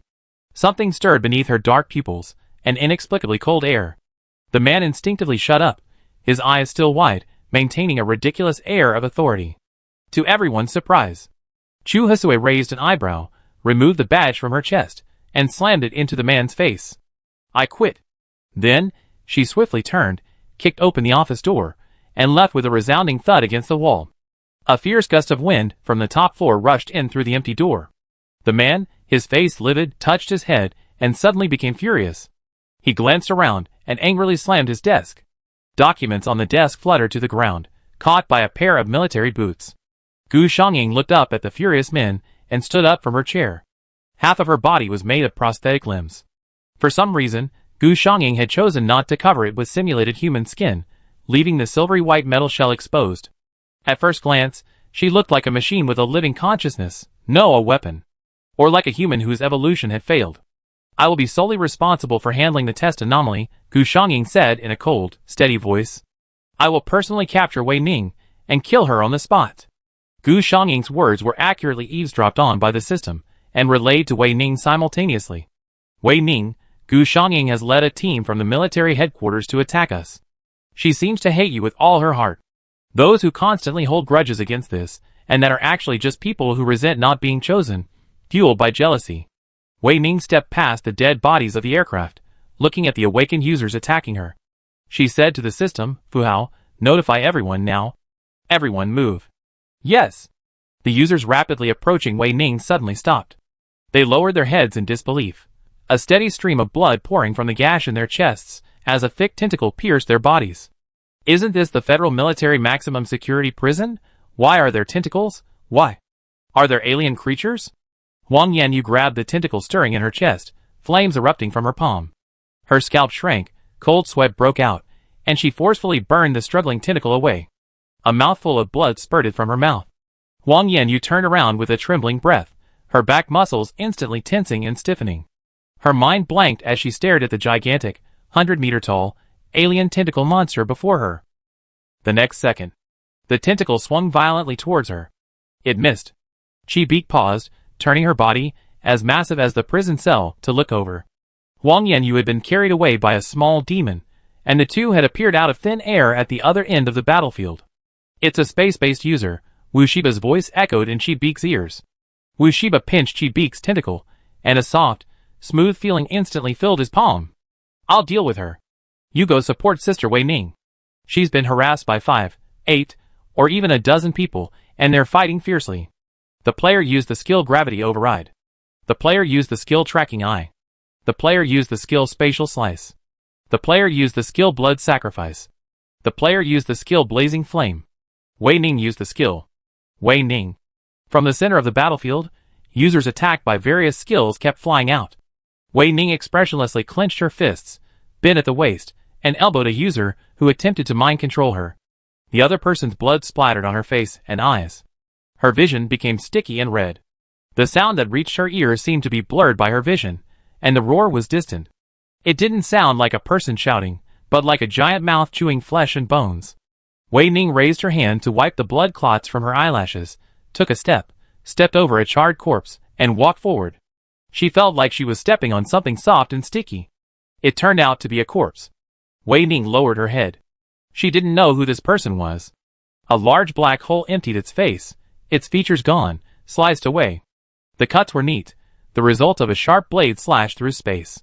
Wei Ning blinked, then raised her eyes again, and continued walking. She was getting closer, and closer to the edge of the battlefield. Another corpse. Dead from blood drained from all its body. I didn't recognize it. Another corpse. The flesh and tendons had rotted, like a rubber ball, crushed to death. She couldn't tell who it was. Corpse. Corpse. Corpse. Unrecognizable, endless corpses, countless. How could there be so many corpses? Who were they? Wei Ning suddenly began to think. She finally stopped and looked up. What caught her eye was a black mass of helicopters in the sky, military fighter jets with their guns trained on her. A black dot flickered on the hatch. Wei Ning narrowed her eyes, her heart pounding. The wall suddenly bulged. She recognized someone, a face. Commander Gu. Wei Ning stared intently at Gu Xiangying, who hung on the hatch. The corners of her mouth twitched as she muttered her name in a deep voice. Gu Xiangying didn't even see what Wei Ning was saying. She cocked her sniper rifle, loaded it, aimed it at the figure standing on land, and pulled the trigger. Bang, empty. Bang, bang, bang, empty. Wei Ning tilted her head, looking at the black hole beneath her feet, where smoking bullets lodged. Wei Ning, you are a traitor to the wasteland and the Federation. You will die today. Gu Xiangying's voice boomed from the sky, the audio helmet amplifying it infinitely. It sounded strange and eerie, neither human nor beast-like, like two pieces of metal colliding and grinding. The strange sound continued to echo in Wei Ning's ears, and she stood there listening. Wei Ning, you not only killed your own teammates, but also attacked citizens of the federal government. You are unworthy of being a soldier in the military. Not worthy. You've been supported by human society for decades, yet you join the invaders. You share their blood. You don't deserve to stand with humanity. You alien. An alien. You're just a different creature lurking in the wasteland. Look at your eyes, they're not human eyes. A person with eyes like that doesn't deserve companions. Not worthy of family. What gives you the right? What are you talking about? Is there someone hanging on the hatch? Is someone talking to me? Wei Ning blinked hard, almost unsteadily, but she could still see clearly. The hatch door held only countless pitch-black gun muzzles pointed at her. The fighter planes in the sky were covered in pitch-black muzzles, trained on Wei Ning. But for some reason, not a single gun fired, as if startled. Gu Xiangying, long gone. So where had she gone? Wei Ning pondered again, wanting to find Gu Xiangying. She turned around and saw a battlefield stained red with blood, a prison cell reduced to ruins, and corpses strewn across the ground. There was even a body sprawled at Wei Ning's feet. It was wearing familiar military boots. For some reason, Wei Ning felt the urge to turn the body over. She crouched down, her gaze shifting, and suddenly she found herself standing at the very edge of the island. She had lost all memory of the battle from the battlefield all the way to the rocky shore. Wei Ning realized this. Then, something that had been overlooked suddenly emerged. Wei Ning glanced at the mangled corpse at his feet, then looked up at the fighter jet and sniper rifle frozen in the air. He stood up and walked step by step to the point where the rocky shore met the sea. The morning ocean was like a mirror, clearly reflecting Wei Ning's face, her eyeballs blood red. Look at your eyes. They're not human. Wei Ning thought again. That's right. She wasn't human. She was the new god of the alien creatures. And then, a sudden surge of energy erupted, centered on the isolated island. Helicopters dotted the sky, overturned. Out-of-control sniper rifles unleashed bullets everywhere, and the shattered shells rained down like raindrops, plunging into the black mist that enveloped the ocean. The original island was gone. The federal military heavy prison vanished. The black mist suddenly began to swirl, spinning faster and faster, until a vortex appeared on the surface of the sea. A vortex that reached all the way to the bottom of the sea. Something flickered and swayed in the center of the vortex. A naked creature. A woman. She was Wei Ning. She opened her crimson eyes and gazed at the sky, at the entire wasteland. Her lips moved, whispering something. She said, "My eyes are blood red because I am angry and screaming. Of course my eyes are human, because I am a woman, and women are human." The cold voice belonged to Wei Ning, but it wasn't just Wei Ning's. It had an eerie quality, as if countless people were speaking simultaneously. "You're just an alien creature lurking in the wasteland. No. No. It's you who excluded me, turning me into a pet, a tool, forcing me to hide. You alien. No. I'm not an alien. A woman who wants to wake up is not an alien. I don't want to be strangled in the mountain village, used in sacrifice, become someone else's shadow, forgotten, or have my name erased. I have companions and family." The whirlpool in the depths of the ocean suddenly stopped spinning. And then, a creature, gigantic beyond human imagination, emerged from the water. It was as vast as the ocean itself. The original ocean disappeared, replaced by a black rift, deeply engraved there. Through the rift, one could see a completely different world, a matriarchal world of women. You could see that Wei Ning was surrounded by friends, family, a mother, and a partner. She had everything. You used the skill eye of destiny. You saw that in the future, more and more women would enter this black rift. In the other world of black rift, powerful women say to you, "Welcome home."